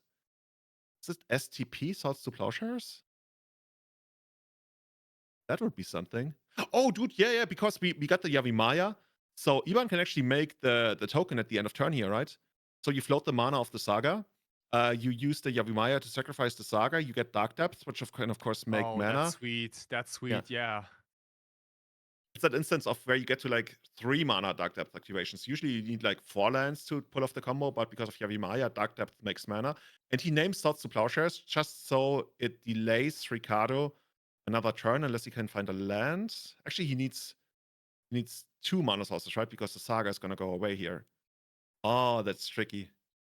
It looks like chat. It looks like Iban saw the right play, I want to say. I don't dare to actually call it that way, but it looks like it. And named Swords to Plowshares as a tempo play against Ricardo. The thing is, Ricardo still has the Forceful, right? So Iban trying that crop rotation, that could be pretty backbreaking for him. Ricardo's like, okay, how is the rest of this gonna come out? Because like Iban naming Swords to Plowshares here, and we already got information that those 2 players play against each other a lot. So Ricardo has seen, like, if Ricardo sees that Swords to Plowshares, he knows how the rest of this turn is supposed to play out from Iban's side. So he doesn't want to make a mistake here. He has that Force of Will. I believe he has at least the Cephalid Delusionist as a pitch card. And I guess he could also just like minus Tamu if you wanted to get a different pitch card. We're gonna get Needle. Pithy Needle. Oh, that is smart. Nice. Okay, yeah. And you know why that is smart? There's no way for Ivan to respond here. Interesting. I'm sure it's gonna always say a Thespian stage, is my guess. Yeah, I read Bayou, but that's certainly not what it's saying. He's got 1 mana floating there. You know what would have been funny if he had... No, actually, you can't do that. I was going to say turn the Thespian stage into something else. Yeah, but then you name something else.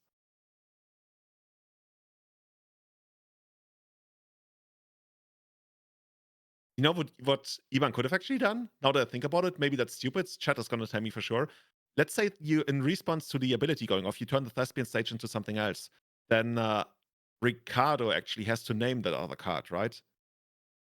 Whatever Thespian stage turns into, let's say it turns into a basic island. Then you have to name basic island.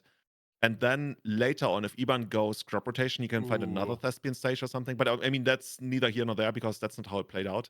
But I like it. Okay. Ooh. This is a win attempt for Ricardo. Could certainly call it that. Yeah.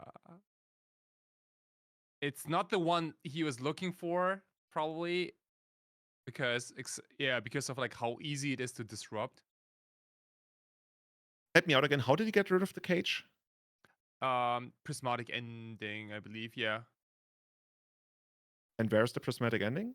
Oh, it's back in the hand because of the Tamiyo minus. Ah, okay. We got a best straight back. Perfect. Okay. So Iban has that dismember. Ricardo is going to protect himself, and then Iban still has a crop rotation to try and do something. I'm not sure there's something in the deck. I guess he can find like a Pachuca Bog, of course. But maybe Ricardo has ways to still get ahead. Like he's ahead on board here, kinda. Ooh, there's a value Narcomoeba. Hell yeah. Okay, that's what we came here for. Okay. Get that. Interesting. Ivan still has the Boseiju to kill the Shuko. I'm a little surprised to see him The thing is, if he Just commits to the chill. Busichu, then he can't crop rotate anymore. So maybe he wants to blow out Ricardo with a crop rotation. And I mean, Ricardo doesn't have anything else. I think he's actually gonna get blown out, right? Or do you see a line Oh where yeah, like like sometimes like you also have to be good at acting. I think in these situations, right? Like is he gonna go all in? Oh my goodness, dude! And he went all in and got absolutely punished by Crop Rod. Insane. that was played so smartly? This was peak. This was peak because Ricardo could have also gone slowly on the combo. And this was like pure like just reading your opponent, like gestures, body language. Do you think my opponent has something? Can I go all in or not? Because you don't necessarily have to. Certainly some really high level play, right? Oh wow, yeah, like the crop rod patience paid off. Dude, you love masters at work, right? Yeah, this is like part of Magic I enjoy the most. Is like outplaying someone by, you know, using like body language and like. Yeah, and also like knowing that they know who you are and how you play because you know play at the same LGS. That's what Chad at least told us. Yeah. So that's kind of cool. This is the kind of gameplay I tune in for sure. So that's Iban moving up to 2-0, going all the way into the semifinals now. Curious whether we're gonna watch maybe another quarterfinals. I think we're gonna go straight to the semifinals from here. Only good matches allowed. Like if once you're in the playoffs and you don't show a good match, sorry, that's it. You gotta go out. You know, it goes like in ancient Roman times when the emperor like points downwards or points upwards. That's what chat is doing here. But you want to see more of Iban going into this tournament? You want to see more of maybe glimpses in the hands of Jaime Vazquez? Jan Schmidt, unfortunately for him, out of the tournament. Oops, all spells moved on to the other. Dude, if Elves moves on to the semifinals, it's gonna face off against Oops, all spells. But it can do it. It's doable. It's doable. It's not an easy one, but it's definitely doable. So like we have lands in the quarters. And we have Oops, all spells in the quarters. Okay. Apparently, we're gonna quickly move back to us casters, where I'm gonna show you something, right? We saw Thespian stage, and it kind of was like a ruse. Like we thought it was gonna be relevant. It turns out not to be relevant, but still, I like this card. Yeah, this is my favorite dude, postcard of our Thespian times. stage. I don't know how to get it to focus, but Thespian stage is a postcard. You can get that one at the Everyday Eternal podcast. Just hit us up. Let us know what you want to play in Legacy. Let me know whether you want any of these postcards. We got this one was one of the best quotes from the entire history of the episode, of the podcast.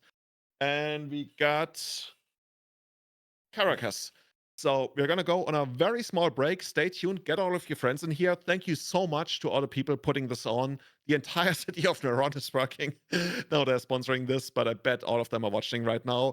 Ultimate Guard, of course, and the Everyday Channel podcast, as well as all the amazing people working for Impact Returns to bring you this cast. Big labor of love. Almost 200 people playing today. See you in a couple of minutes.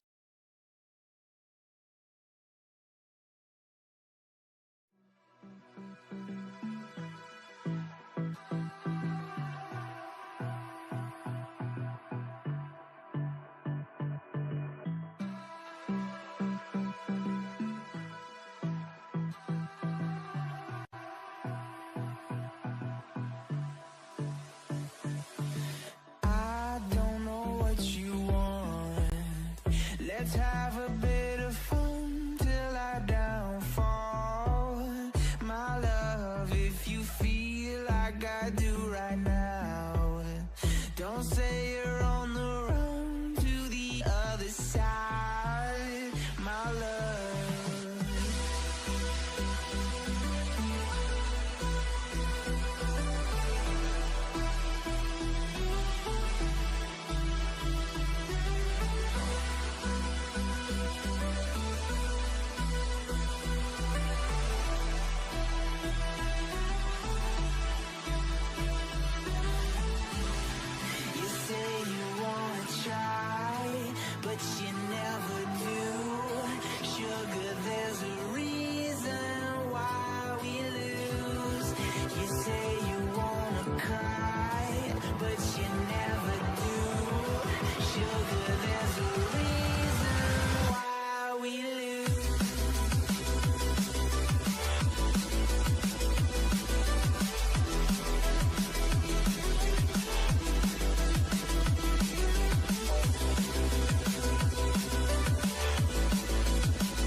Let's have a bit of fun till I downfall. My love, if you feel like I do right now, don't say you're on the run to the other side. My love, you say you wanna try, but you never do. Sugar, there's a reason why we lose.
Let's have a bit of fun till I downfall.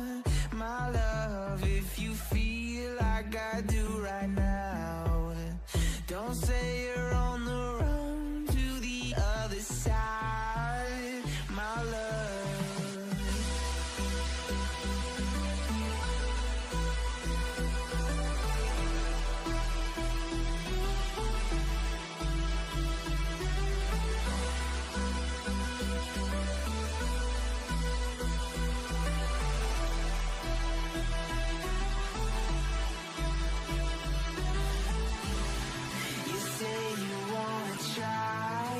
But you never do. Sugar, there's a reason why we lose. You say you wanna cry, but you never do. Sugar, there's a reason why we lose.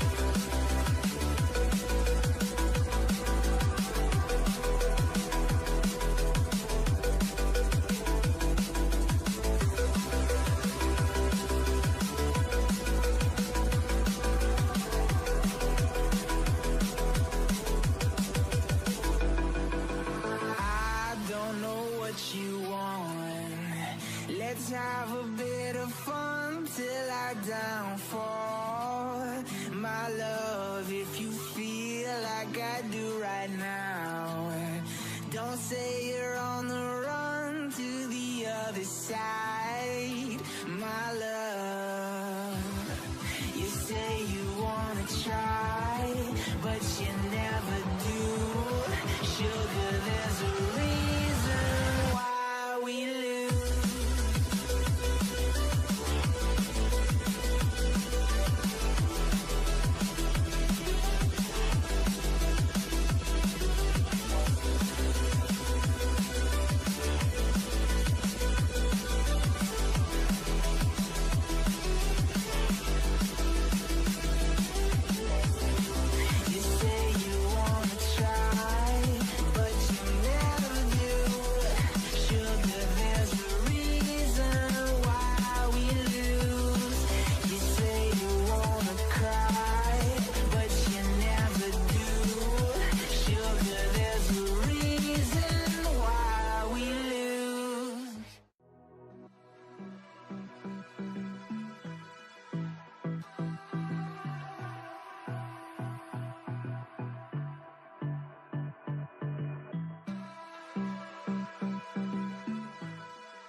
Let's have a bit of fun till I downfall.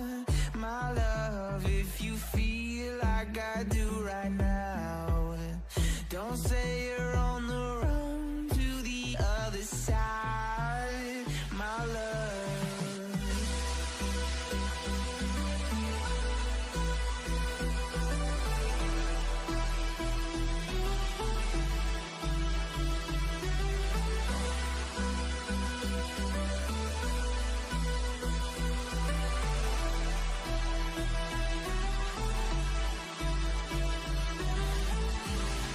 You say you wanna try, but you never do. Sugar, there's a reason why we lose. You say you wanna cry, but you never do. Sugar, there's a reason why we lose.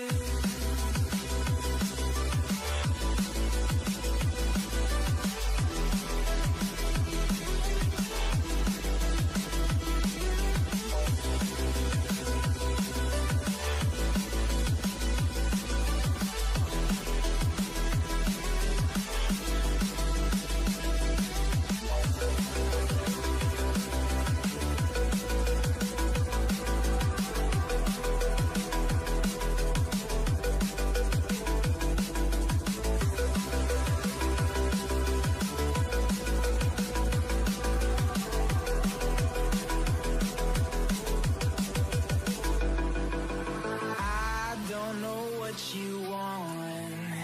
Let's have a bit of fun till I downfall. My love, if you feel like I do right now, don't say you're on the run to the other side, my love.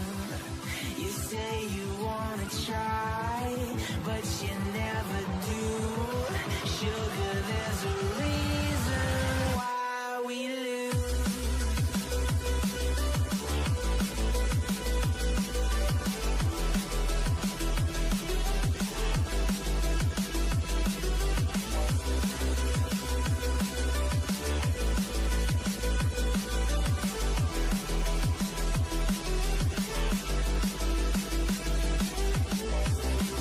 You say you wanna try, but you never do.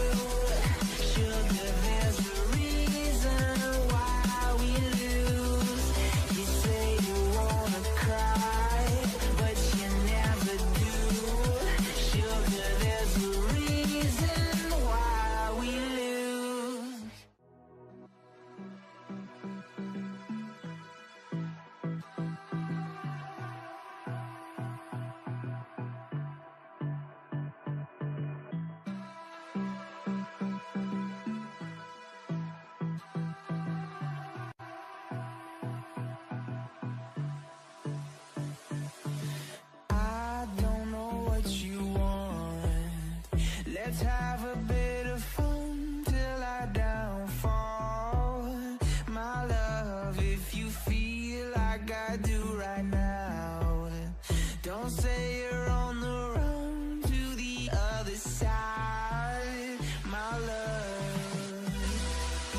Let's have a bit of fun till our downfall. My love, if you feel like I do right now, don't say you're on the run to the other side. My love, you say you wanna try, but you never do. Sugar, there's a reason why we lose.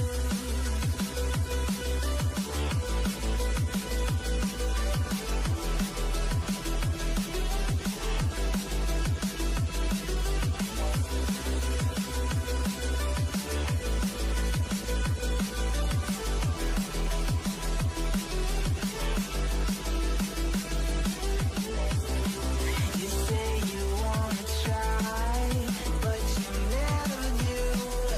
Sugar, there's a reason why we lose. You say you wanna cry, but you never do. Sugar, there's a reason why we lose.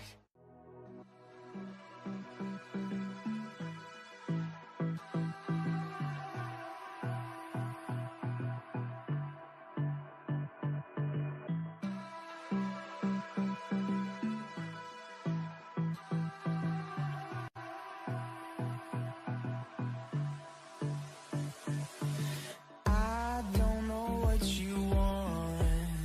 Let's have a bit of fun till I downfall.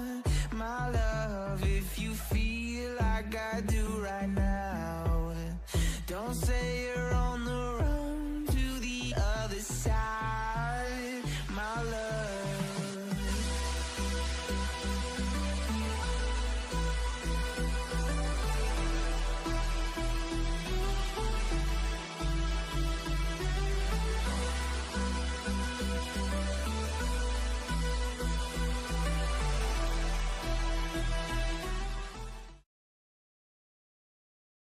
Welcome back to the penultimate round of the Legacy main event here in beautiful Naron, Galicia, Spain. My name is Julian Knab. I'm here with Kaiser Vatari, and we are getting ready for some of the very last matches of the day. We had over 100 players down, all the way to 4 players left in the tournament. Kai, what are you excited to see here? We saw some amazing games thus far.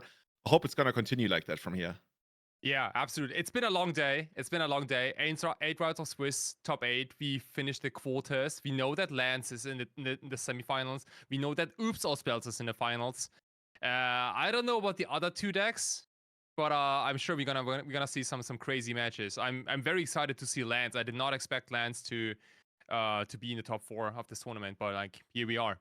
Yeah, some nice. very, very good plays here being made in the quarterfinals to be observed by all of us. I see we got some people watching or playing Legacy for the first time. Legacy, to me, has always been one of the most exciting formats. And yes, Jaime, I'm so happy for you. Sorry, Damien, I don't know you. I actually don't know Jaime, but I know Glimpse Elves. And Glimpse Elves has made it all the way once again into the semi-finals. For those who don't know, yesterday we were casting the Spanish Legacy Championships, and Jaime on Glimpse Elves, like an old archetype that he basically revived from the grave, kind of like returned from the exile. He won yesterday, and now he's in the semifinals again. So, you know, I'm rooting for him to go all the way. On the other side of the board, we got Gabi Laura on Blue-Black Reanimator taking on Lance. I know which match I want to see, but of course, Kai, what are you excited for the most here? Are we going to see like a Lance versus Elves finals here? Potentially. All I can say is that there's not a lot of blue decks in the top 4. There's only Blue-Black Reanimator as the only blue deck. All the other decks are non-blue. So we are gonna watch the Lance versus Reanimator match. And this deck really caught my attention. Like Grafdigger's Cage main, Disruptor Flutes main, the Malevolent Rumble, Life from Loam engine showed a lot of work. Crop Rotation as like one of the absolute peak cards. There's even like Endurance in the sideboard. Yeah, this list came prepared. Okay, let's see what Blue-Black Reanimator has here going on. Let's jump out to the others. I actually recently learned that Echo Baron and Andreas Piemonti apparently put out a guide, and this is why we've been seeing the same list everywhere.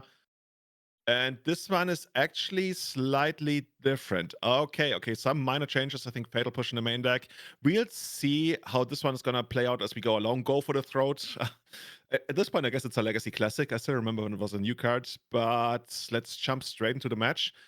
Whom do you like here, especially in the first match? Do you feel good about lands here? Because I kind of do. Yeah, like yes and no. I think it depends on like how early the Grafdigger's Cage comes down.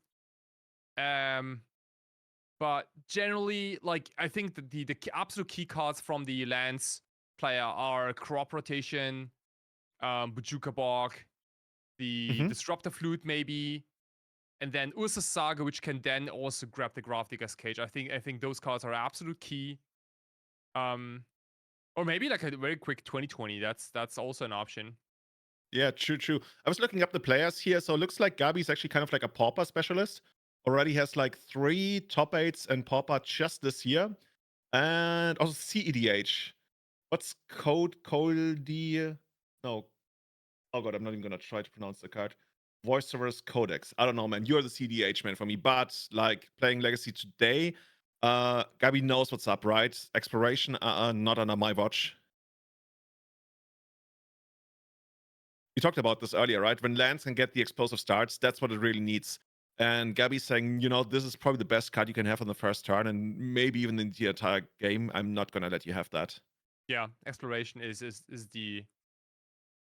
I don't know if there's like an equivalent to exploration in other decks, but like I goldfish lands a few times. I also played it on stream a few times, but like the games where you the hands where you have exploration and the ones you don't have exploration are so different.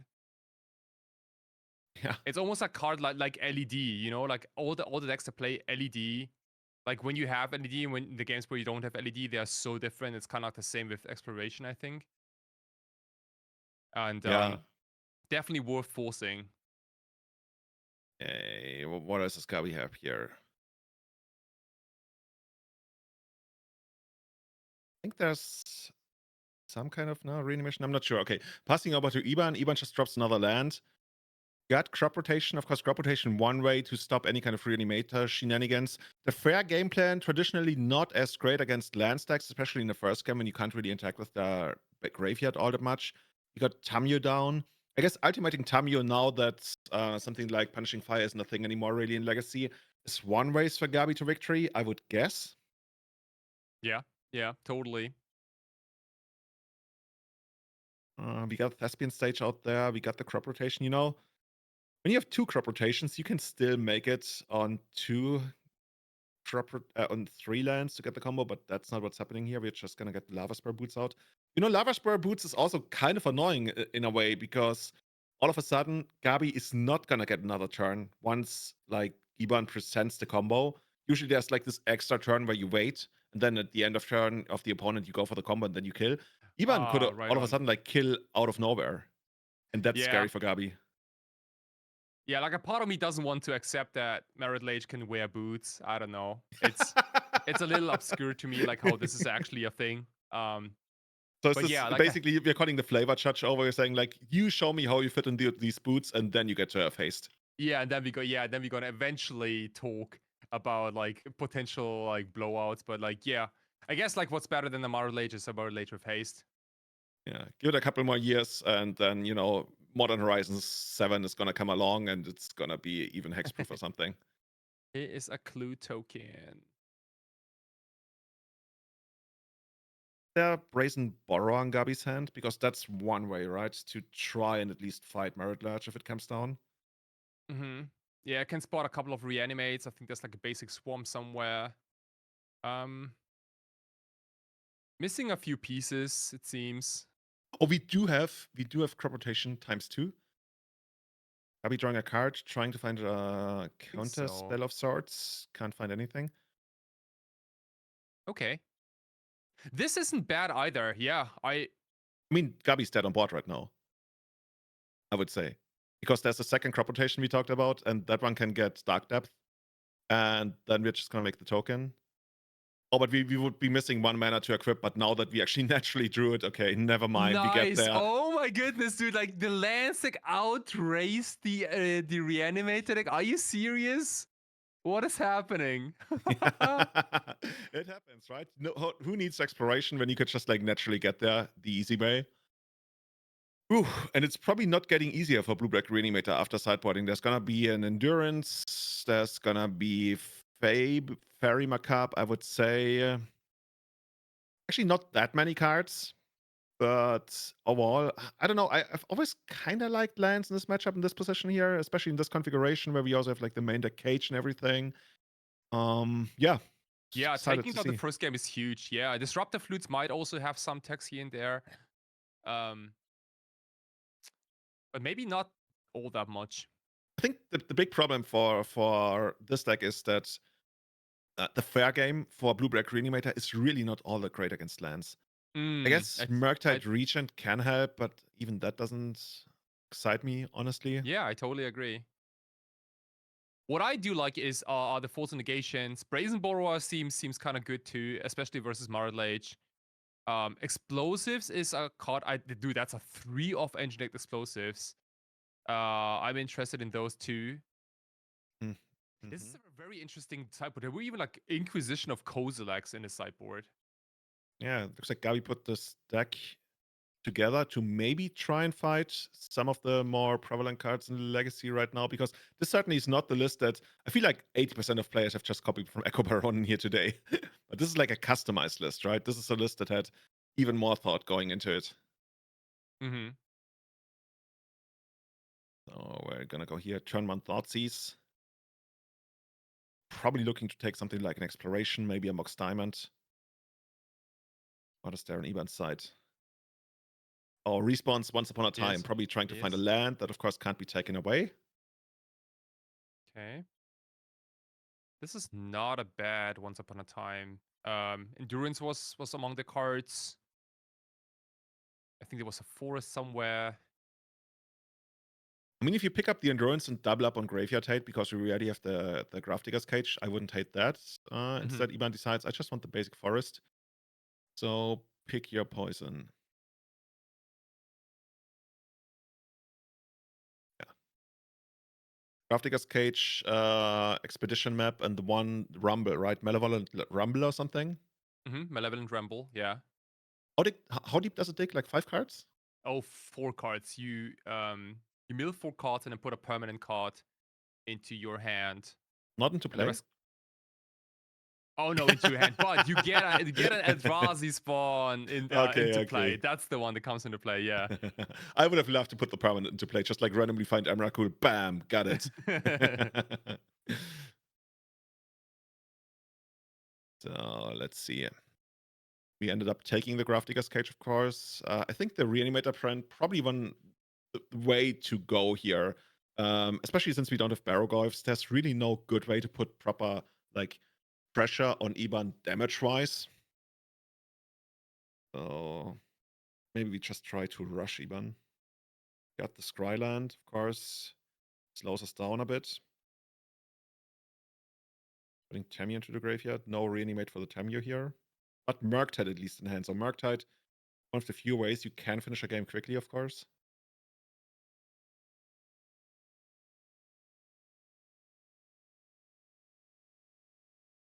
Trying to make some construct tokens maybe along the way. Honestly, if I'm Iban, kind of feel like I want to do something else. I want to do something more broken. We talked about this, right? Every time Lance doesn't have proper acceleration, it feels a little bit underwhelming. Yeah, it's definitely much different.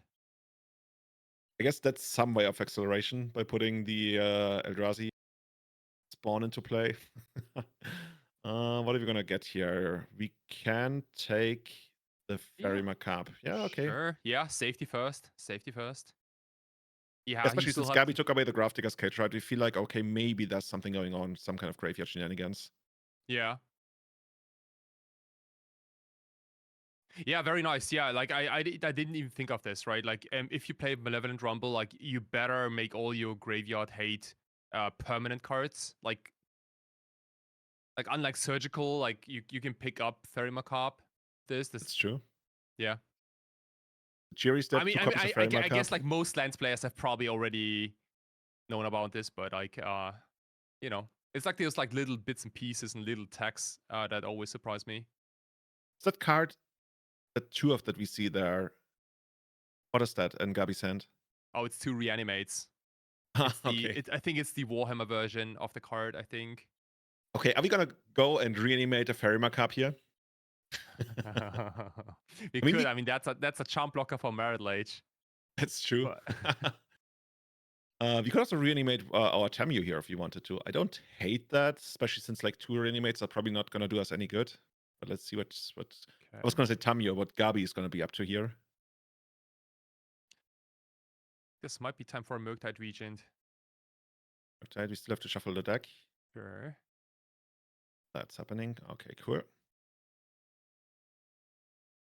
Got 5-5. Yeah. And close of the game in 4 turns. That's why I said I'm not a big fan of Murktide in this matchup, because I feel like lands can do so much in 4 turns, but it's really the best Blueback Reanimator can muster at times if the graveyard plan gets shut down. As it currently is. Ivan picks up an Exploration. Oh. I think earlier today I might have seen Maze of It in his deck, which of course is an answer to the Murktide that he doesn't even need right now, but could eventually get if he had to. Cherry Step. No, what's it gonna be?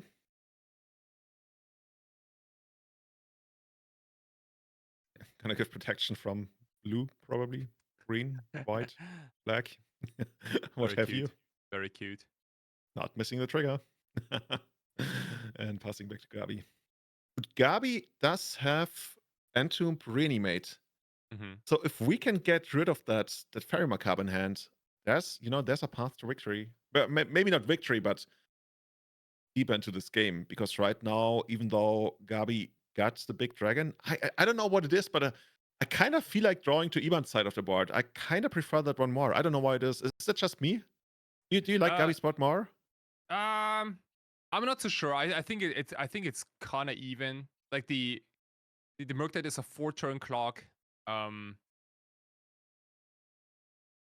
curious, like what the map's gonna get at end of turn.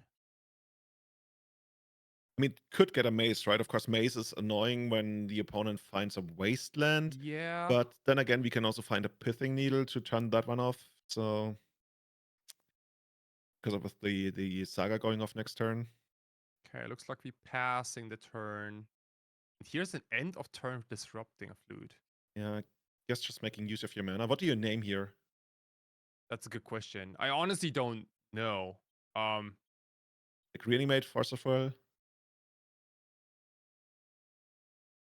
I don't hate naming Reanimate because it's gonna... Oh, that Maze of it from the top. Perfect. Yes, please. Maybe it's also just Wasteland. I don't know. Could be Wasteland, right?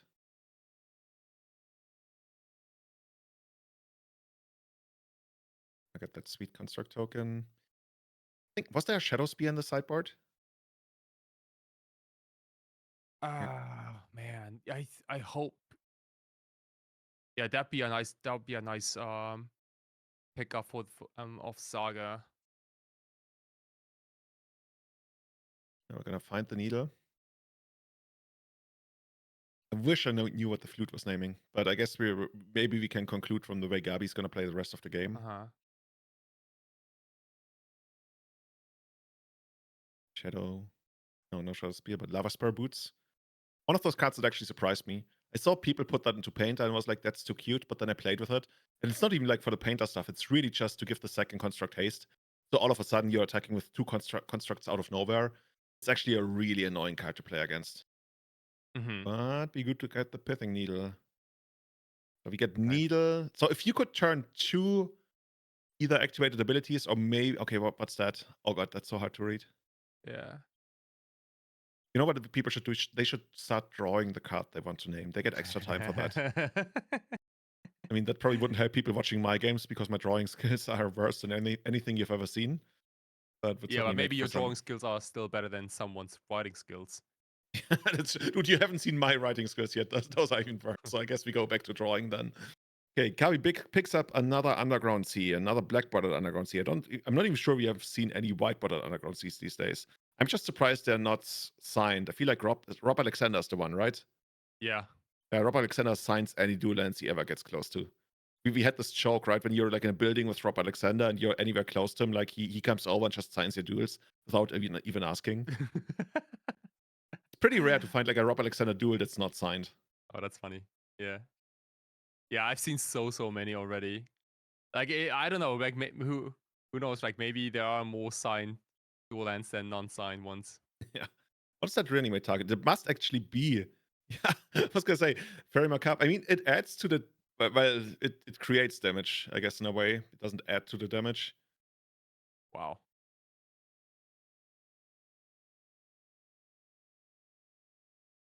Oh yeah, Ivan's Yeah, side of the board just keeps improving, honestly. Also, I think Ivan is not a 20. Also, Gabi is also not a 20. I think they are just like not using the tablets with the life. Because the Murktide Regent was tapped the previous turn. So Ivan should have taken at least 5 damage already. Oh, we have a really nice suggestion on the needle. Maybe it's On engineered Everyday Eternal? explosives. Oh, I see Everyday Needle on Eternal. EE. Needle on Everyday Eternal. No, please don't. Please don't. I'm not ready Yeah, for on the Callum, procedure. Oh man. Shout outs to Callum Smith if you're watching. And if you want to see more of the Everyday Eternal podcast, check us out. We are everyday-eternal.com in your browser, the most important source for audio entertainment needs. Also, the city of Naron, of course, sponsoring this event, giving us this amazing event hall to hold it in. So if you ever consider buying beachside property, Naron might be for you. As well as, of course, Ultimate Guard, giving us huge support to put on this event. Check them out for all your gaming equipment needs. Sending that one back again.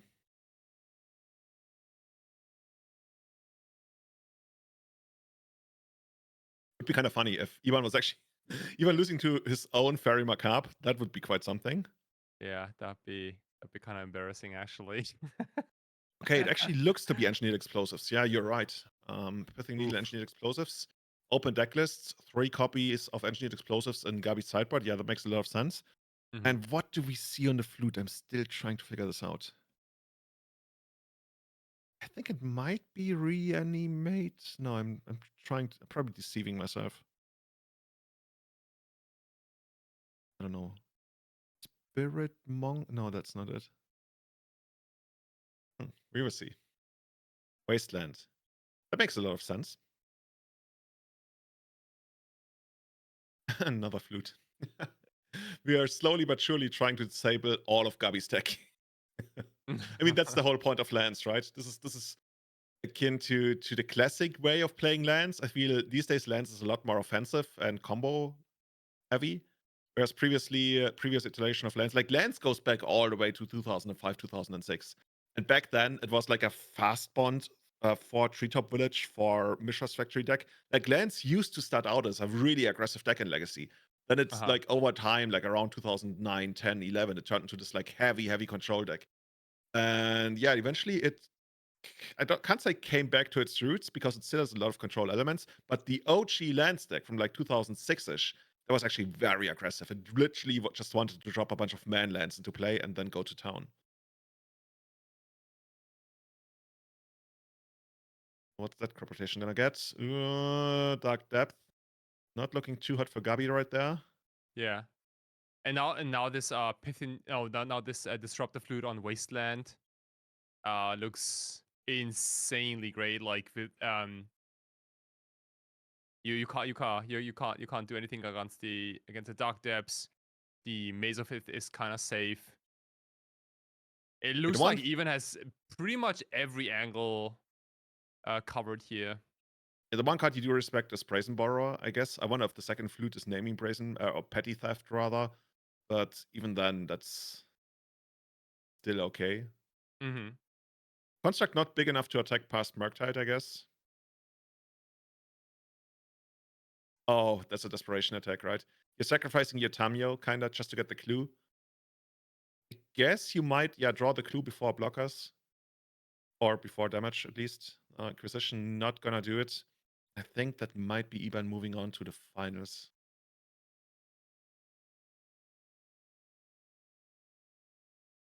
Yeah. Like if you're even like, do you even make the Merit Legend block the Tamio? Like, do you even I mean, you can also. Oh, it's flying, right? Yeah, I think I would just take the damage. Yeah, like hit me. Yeah, do you take the Tamio for free? Yeah.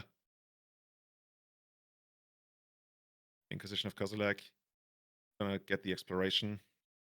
Or I guess you could proactively use the Ferry Macabre, but honestly, there's no reason to do that. Everyone is like, sure. So Gabi writing down the contents of Ivan's hand almost gives me hope in the sense of maybe there's still something to do. I mean, yeah, okay, we got 2 flying jump blockers, so we're probably gonna see another turn or 2 unless we find a way to, get the Cheery Step back into the game. But even then, we got 2 different colored blockers. Yeah, that's rough. Okay, now I'm curious. What is the token gonna look like? It's the standard token, no customization. We got a right to Savatarix to get some graffiti on that one for sure. Yeah.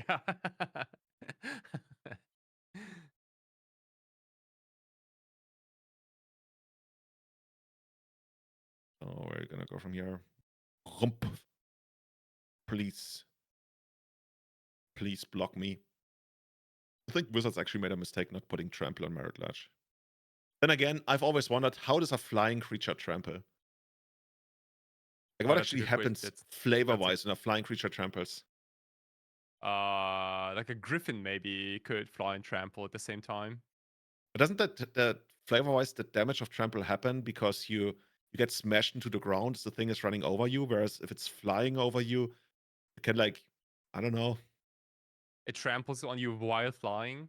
But wouldn't you then just like fly lower because you get pushed down? Yeah, then you're pretty bad at flying, I think. Yeah, if you get run over in the air. I've never come across a 2020 indestructible while I was flying to tournaments, but maybe I would be pretty bad at flying if that ever happened. So, first flying blocker down. Well, I guess technically we actually got 3 flying blockers. Oh, and Ivan sending back Marat Large as an additional blocker. Wait, the Wasteland hasn't that been needed? Or is Flute only for the opponent's cards? No, like the activated abilities this is symmetrical. It's for both players. Maybe So, it isn't Wasteland. Maybe it's something else. could be. Unfortunately, right, we can't tell from here. Like, if anyone knows what the card is on the Disruptor Flute, reach out to us. Let us know in chat. And another beautiful beta Underground Sea. Worth more than my entire deck.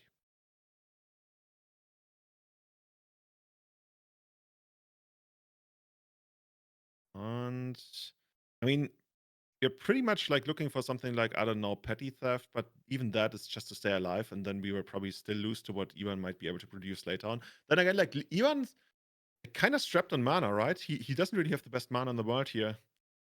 Gabi just wants to draw an extra card. Also, like, at least one, I think there's a Traxa in hand. Or there's a Traxa in hand. Oh god, dude. And there's Archon of Cruelty in hand. So, Entomb not even gonna do anything here. But we're gonna try to reanimate our Tamio, I guess. Yeah. Sure, yeah, that buys another turn. Going down to 9. A bit rough. Ivan really just sitting there, turning his creature sideways. Abyss you, okay. Yeah, One like green Gabi mana. needs to find a brainstorm to put back those fatties, Entomb, reanimate, and then hopefully come back into the late into the game. Like, Archon of Cruelty could potentially take care of Merit Lage, but there's still like the Eldrazi spawn chilling around that can be sacked to a triggered ability. Oh, and I think like now they realize that the Wasteland was stopped by Disruptor Flute. Yeah, but the thing is, like, a whole turn cycle has passed by now. There's no way to remind this, really. Yeah. I mean, it's unfortunate that neither of the players caught it. I think our chat caught it right away. Or did it? Yeah. I'm so used to chat always catching everything. I have to say, though, like, it didn't make a huge impact on the game. That's true. Honestly, there's a world where Ivan would rather have the mana. Right? Yeah. Yeah. Block Boy. So, Ferry Macabre blocked. and then in the end of combat step, often ignored step in Magic. I want to say it's probably the most ignored step in all of Magic. You are still in combat, and then you use Maze of It to untap your Margledge. Usually, like that's the kind of combo Maverick players of old used to do with Knight of Reliquary, where you attack and then you basically untap it, you give it Vigilance, you then use it later on. Yeah. Are they really trying to rewind this? I don't think that. Oh, really? That's quite something if they're gonna go for that. It feels like a Jenga tower that you're trying to slowly rebuild after already having removed a couple of pieces. Yeah, I don't know if that's a good idea. I mean, unless you think there's intention, which I don't think there is. There's not too much you can do about it. Okay, but there. One of the ways to do this is like to ask players away from the table how they feel about the situation. But I think it's only a matter of time to basically do nothing about this. But who knows? Maybe there's a way to repair this.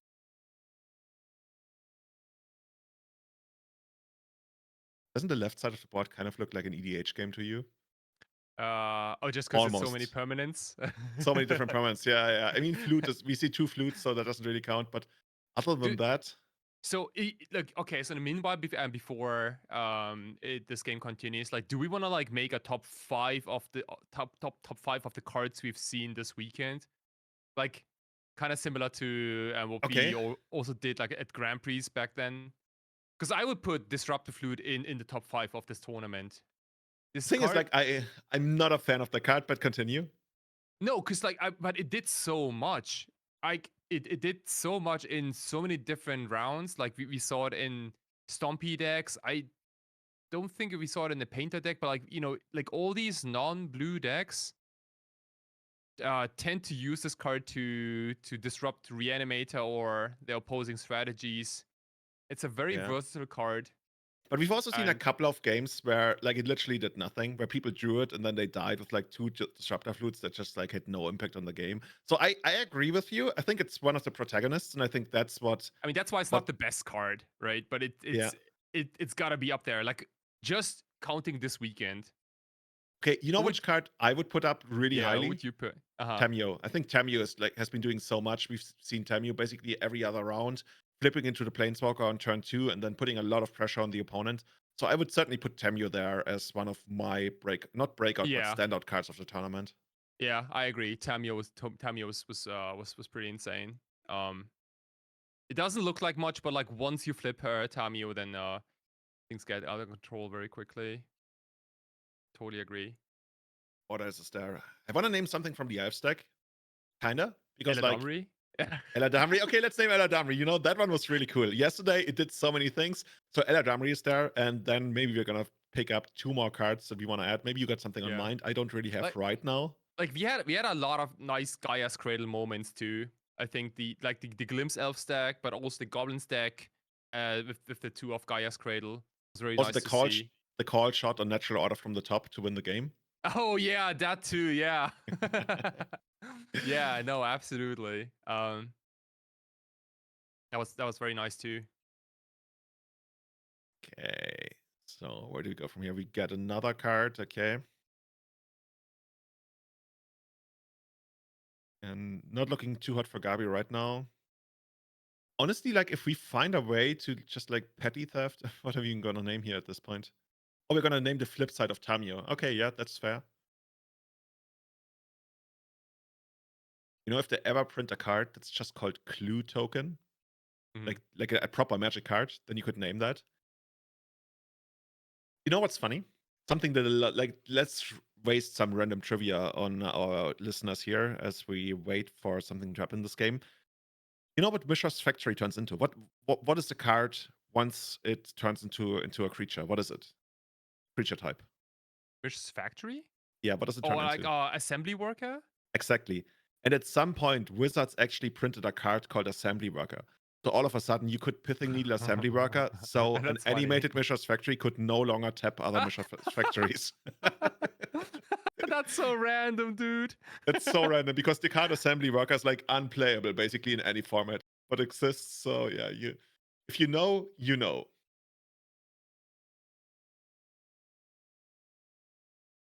Okay, here comes another blocker. What's that Tamio flip side? Yeah, sure. So assembly worker is a 3 colorless 2/2 artifact creature assembly worker. Tap it. Target assembly worker creature gets +1/+1 until end of turn. Too bad. Sometimes a card gets printed that never sees play and it still nerfs another card.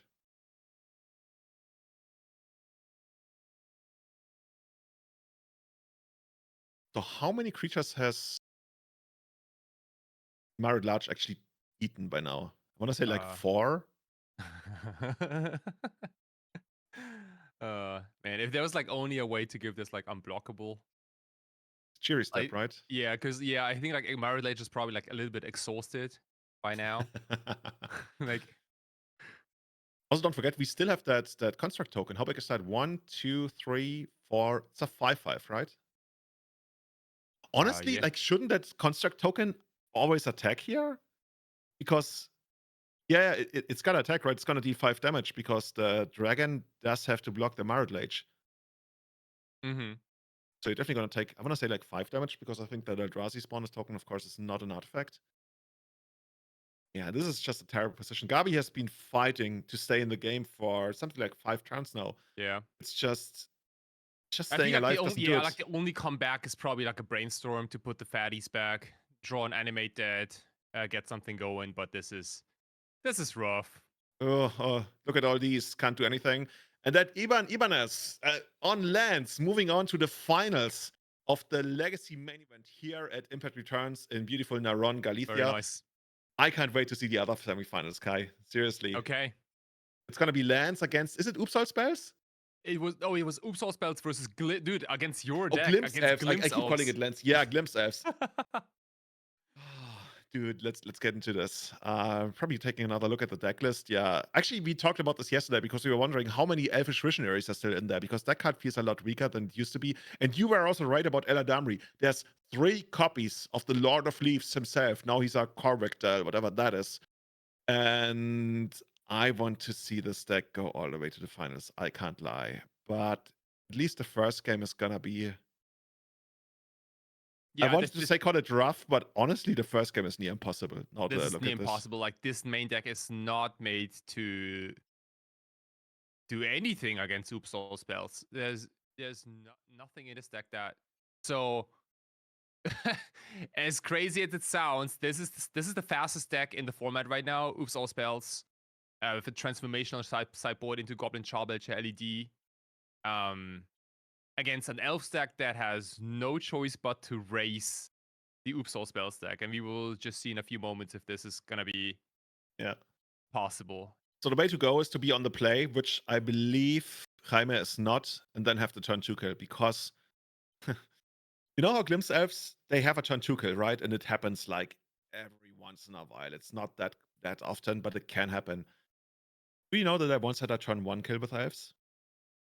Oh, how does that go? Oh, Leyline of the Void against Oops? No, not like a virtual kill, but a literal kill where I killed the opponent on the first turn. With elves? Yes. I don't know. Lano elves go. And then? And then scoop. I don't know. Opponent casts ad nauseum, dies. No. We'll get to that by the end of this match, maybe, because it looks like the match is already over as it starts. There's nothing Jaime can do here against. Hey, here's an Undercity Informer. Yeah. It's just like big creatures, right? It's not even all the big. Like, what's Undercity Informer? Like a 2/4? Like a 1/4, right? I thought it was a 2/3, but yeah. I think the size. Yeah, you're right. I think the size doesn't really matter. Oh, it does not?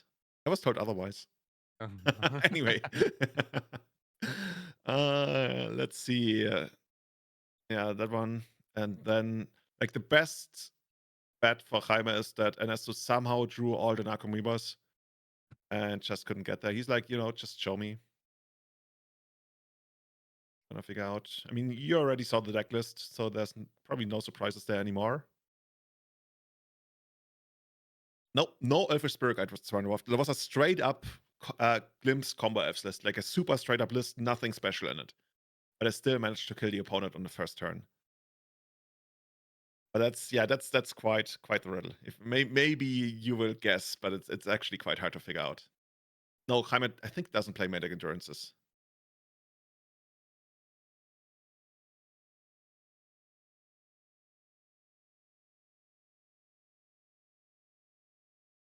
Okay, moving Yeah, on to the second game. Yeah, this game, like the first game is pretty much a joke, right? Like it's, and we all know, and it's open decklist too. So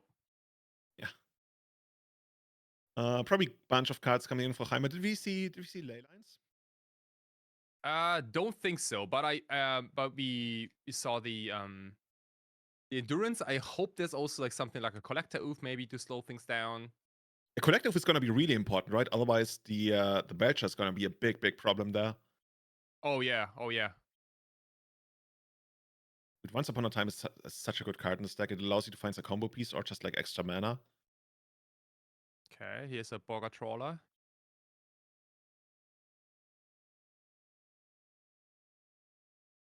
By the way, I'm gonna tell you. My opponent played Show and Tell on the first turn, put Emrakul into play. I put Lano Elves into play. Took my first turn and killed the opponent with Glimpse. Oh, funny. Okay. Oh, and they played Show and Tell on their first turn. Exactly. And I put Lano You Elves had a to turn play two and killed kill? them. Yes.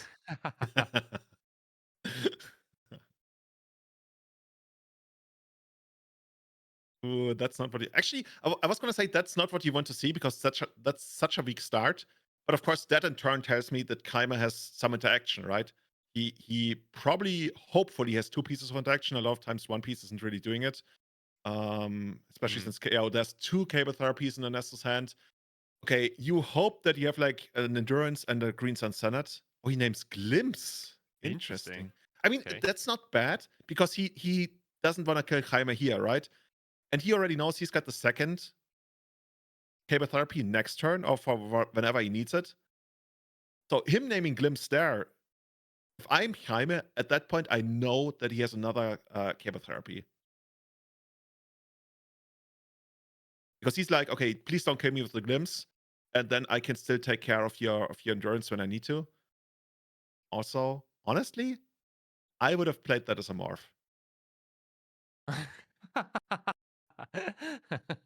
Just saying. Yeah, sure. More damage is more damage. Yeah. No, I totally forgot about the morph thing. Yeah. So instead we get in for 5 points of damage. Yeah, this is a chunk of damage. Jaime sitting there. Honestly, Jaime is gonna be tempted to at some point just like run out the Endurance to put out more damage. Like how much is that? 2, 4, 5 plus 3 is 8. So we are 1 damage short. Like, is the Morph actually gonna make a difference here? That'd be hilarious. I want to see a third game, seriously. It looks like Ernesto's short on business, maybe. Like, he's got the Cable Therapy if he wants to. Maybe it's mana. I can't really tell. Yeah, but I kind of like the end of turn Endurance play because as we know, like all the MDFC lands cost you 3 life if you want to play them untapped. So if you can, if you can like buy a turn. Gonna shuffle that one back. Okay, so what do you name here? I mean, you can already rule out, for example, like Natural Order, because that would be cast. You can rule out Green Sun Senate. Like, there's really not much. Like, you could name a second Endurance if you wanted to. I don't think that's crazy. Like, technically, you could also name, like, I don't hate it Guillemot. either. Yeah, what else do you have in your hand? Okay. Yeah, Glimpse was my first thought. Oh, wait, we're going... Oh, come on, dude. Oh, but we don't have the mana to activate. Okay. If we had one more point of damage, we would force Ernesto to block here. But now Ernesto can just take the damage, right? A Glimpse from the top. Is there any way to push through one more point of damage? Like, let's say we find... what's it called? Natural Order? Natural Order, of course, yeah. But I was just like, oh, that's not good enough yet. Like, Grist to remove the blocker. And we're not killing, but at least then also that means that Ernesto doesn't have the combo available anymore. Oh, that's so rough. What's that card? Let me show us. It's probably not maybe obvious. It's a green. Yeah, it could be a Green Sun. Like if it was a creature, then Jem would have probably like played it already. Yeah, I was also thinking Green Sun because then you would probably get what's it called? The raccoon. I don't know if the Uh-huh. Raccoon is gonna be good enough. Like, it depends on how much mana you have available afterwards. So let's see. People are saying Endurance is in hand. Bosicho is in hand. That's not good enough, is it? Where's that mana Boseiju- going? Yeah, Boseiju has very little text. It's just like, is that 8 points of damage? 1, 2, 3, 4, 5, 6, 7, 8.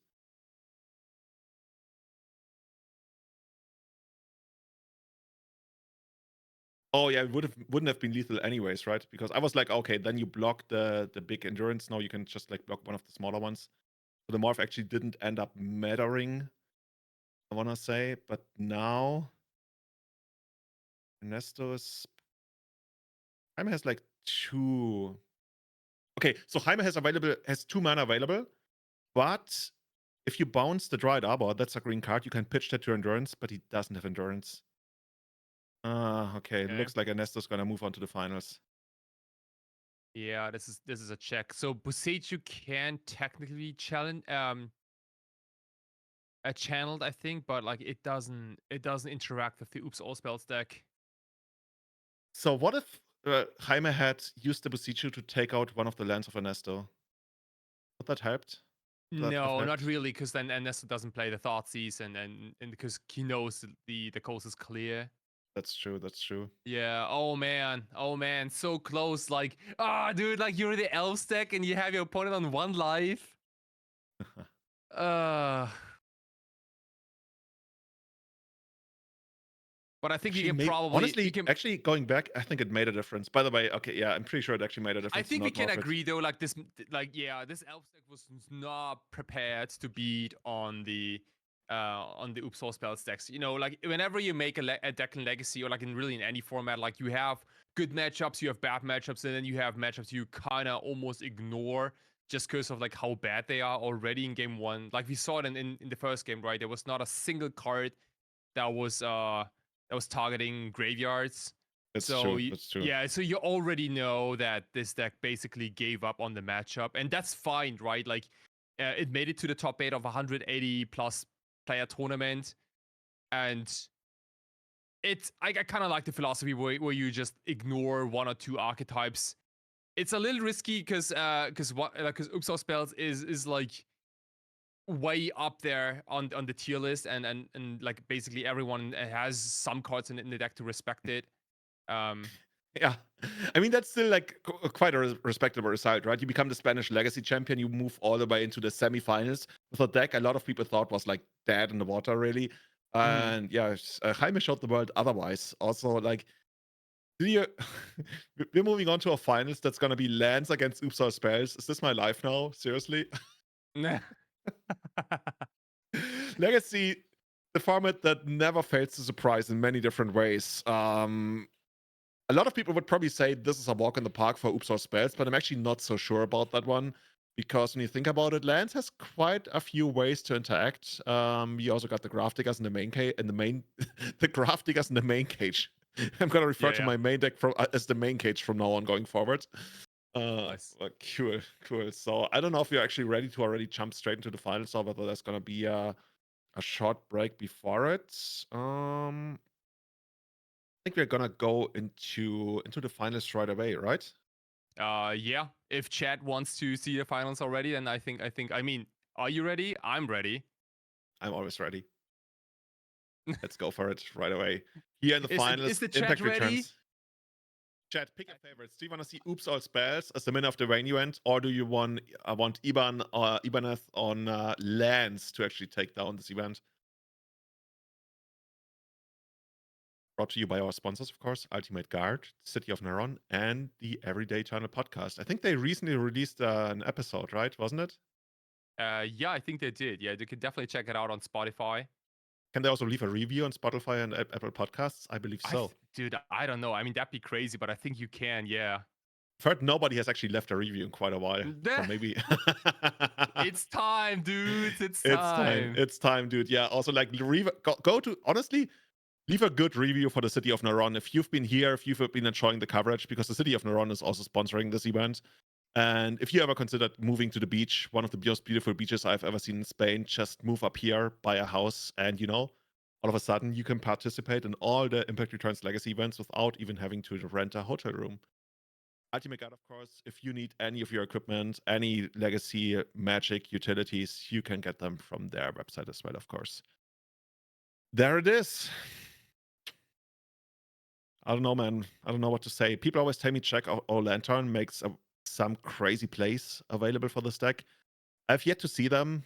Then again, they probably interact with Memory's Journey in some crazy way.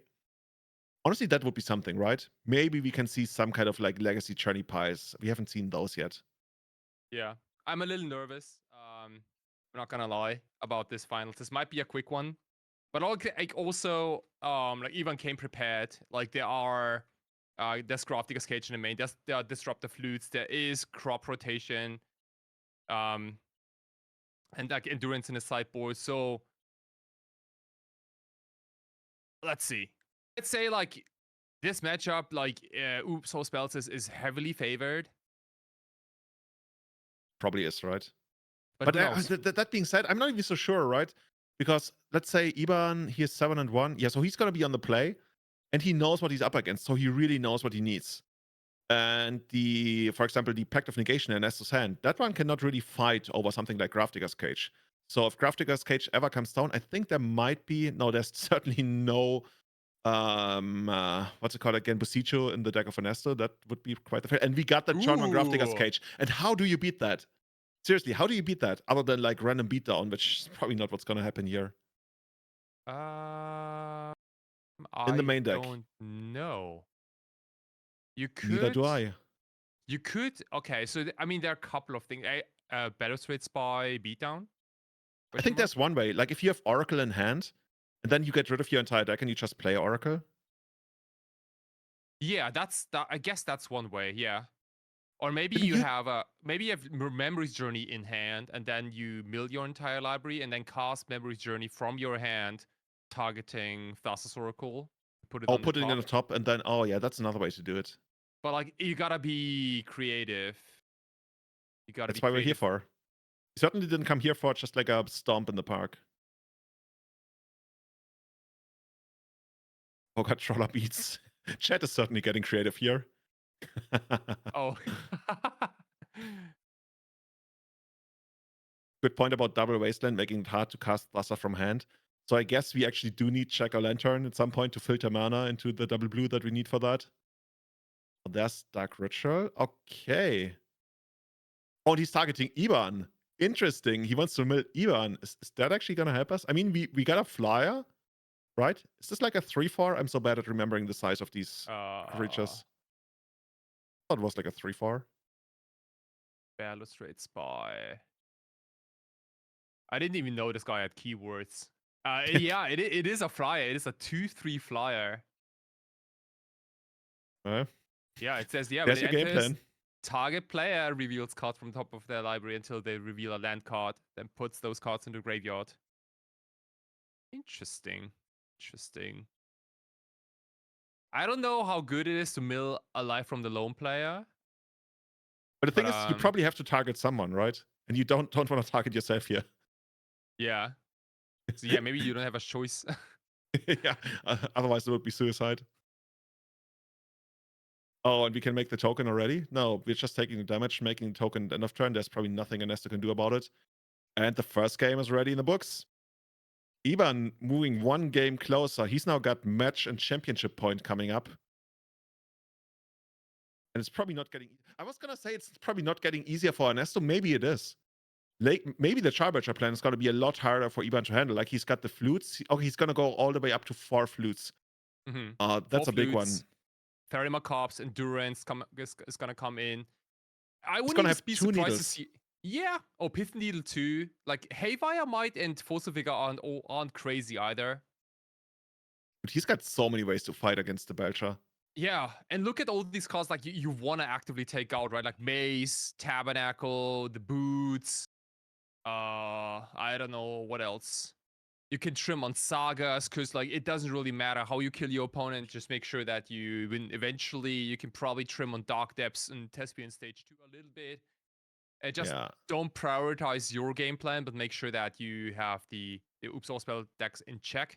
And the Oops could All see- Spells deck doesn't... Like, it I was gonna has... say, It you has go. something, right? Like, Force of Vigor seems great. Force of Vigor. At some point, like it's getting to an awkward point, right? If you want the Force of Figures and you want the Charbelcher package, that's 11 cards. Mhm. If like at that point you're pretty all in on the Charbelcher package, and there are so many ways for Iban to stop that. So maybe you Yeah. just like put 15 in, and then you remove most of them and just keep the Force of Figures. Or maybe you have to start cutting Pact of Negations. Like, you're not playing against like a counter deck. Yeah, that's the first card I Uh, was looking at to cut. Like Pact of Negations, probably Thought Seizes, I would think. Not too excited about that, especially Yeah. since Iban doesn't really run any kind of like Fairy Macabres or Surgical Extractions, I believe. Chat is suggesting like a hybrid approach. I don't hate that. But honestly, I think I'd rather go to be more dedicated to the graveyard just because there are so many needle effects on Iban's side of the board. But I think I already saw Chabal Chung and Ernesto's hand, so he seems to disagree with me. All right, then. And that's going to be a turn on That's a Dark Charbelcher. Ritual. That's a Goblin Charbelcher right there. Dude, how much of an ice cold killer would Iban be if he just literally dropped the needle there?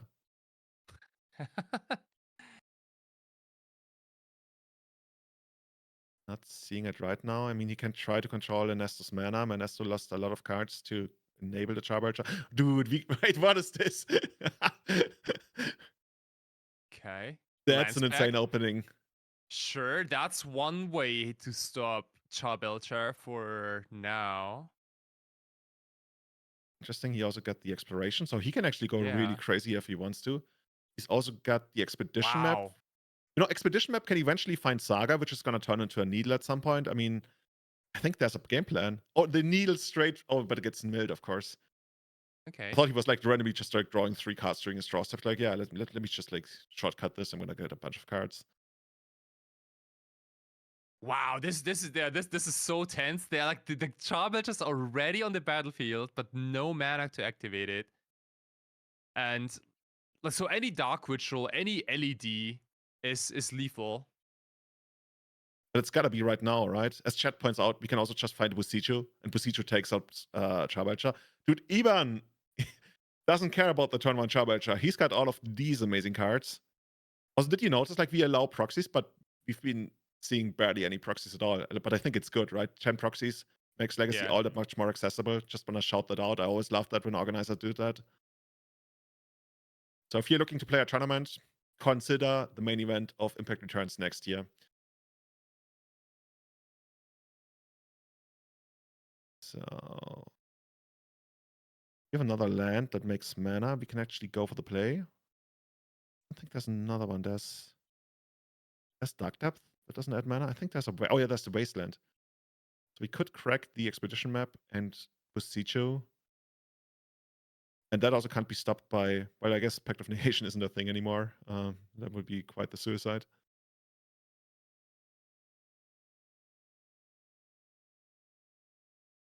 He just wants to make sure there's really nothing he's missing. There's like he's probably thinking about, is there a way where I run out the exploration and then live from the loam and then still have enough mana to do everything I want? And I think there is not. But quite easy for me to say, right? I can barely see the cards in his hand. Dark Depth coming down. Wastelanding Ernesto.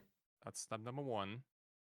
So guess we are still open to dying to an LED. Unless the crop rotation has something to say about that, but I'm not so sure about that. Okay, finding the Thespian Ooh, stage. interesting. Okay. I honestly didn't expect this to happen. I thought that getting Boseiju was like priority number 1 to not die. Because what happens if Ernesto draws a Dark Ritual? It's really scary here. Wow. Found a land. He's 1 mana short of activating this to tie up the game, tie up in the match. Dude, I'm sweating over here. Yeah. I mean, there's a world where Iban sided out like a Busichu, but I don't really think so because he knows about Ernesto having Charbelcher available. Instead, you know, he's like, okay, come at me. You got it? No, you don't? Okay, I got my 2020. Take it. Wow. Iban what the S. hell? Congratulations. Ivan takes it down with lands. going all the way. Lance is not the kind of deck that you randomly play, right? And you stumble into a win there. No, you really have to know what you're doing. And Ibanez, after 8 rounds of Swiss, 3 more rounds of top 8, he's your main event champion, taking home the grand prizes. And look at his friends coming in there, giving him a rubbing. Awesome, cool. Shaking hands all around. Yeah, congratulations. Yeah, Ibanez, congratulations. your main event champion over there. Dude, not gonna lie, like sometimes I go into tournaments and I commentate them and they are kind of draining and exhausting and it's kind of hard because you keep running into the same matchups over and over again and you're just like kind of looking forward to the end. Not today. Literally not today. That was amazing. Like yesterday and today, we guys had to see so much amazing magic going on in paper. If you're feeling like demotivated or like you didn't want to play a lot of paper lately, like just look at this. This has been amazing. This has been absolutely amazing for me. And I don't know, man. I want to see more of that. I guess we're going to wait another year, at least for the Impact Return streams. There's going to be a lot more other tournaments going on, but I want to give like a big shout outs to all the Impact Returns crew. You don't see them in front of the camera. You don't really get to see them play, but these people are putting in so much love, effort, hours, money to bring you all of this.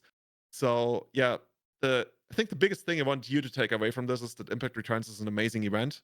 And if you and your friends are looking for an amazing thing to do next year in the summer holidays, book early, look for the flights. You go to A Coruña, you go to Santiago de Compostela. You can come here, have an amazing time, go down to Portugal maybe afterwards, or stay in the region, support the city of Naron, one of our sponsors. Of course, also Ultimate Guard for all of your gaming needs, helping us put this event on. Otherwise, it would have been impossible.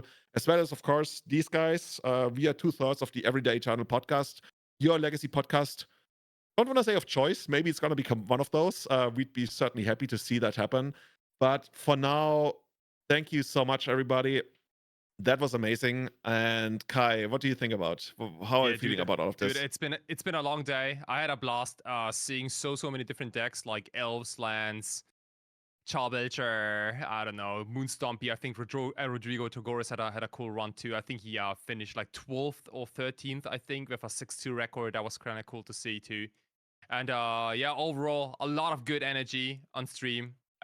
Cool magic. I had a lot of fun. I'm so looking forward to next year when we do the same thing again. And for now, I think everyone's gonna cheer up on Ivan and his Lance deck. Yeah, Lance, so cool. Also, the revival of Jaime and his Glimpse deck. So many cool things happening here. I think we're gonna close it out from there. Tune in tomorrow. Tomorrow is gonna be the Legacy main event. I think it's at the Modern main event. I think it's the first time that we're also gonna have English coverage for that. So definitely keep that one. Keep an eye on that one. I'm certainly gonna be watching. With that, I think we're gonna close it out here. I don't know. Honestly, I'm gonna jump on Magic Online and maybe try to play some Fs. So let's see how that's gonna work out. Thank you for tuning in, everyone. Thank you, everybody. Thank you for tuning in. Have a great time and see you tomorrow for the Modern main event.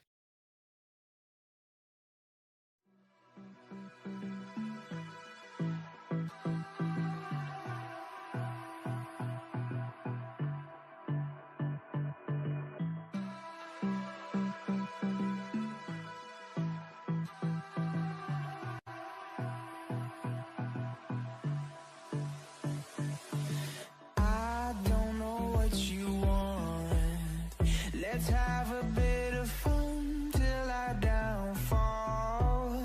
My love, if you feel like I do right now, don't say you're on the run to the other side. My love.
downfall. My love, if you feel like I do right now, don't say you're on the run to the other side. My love, you say you wanna try, but you never do. Sugar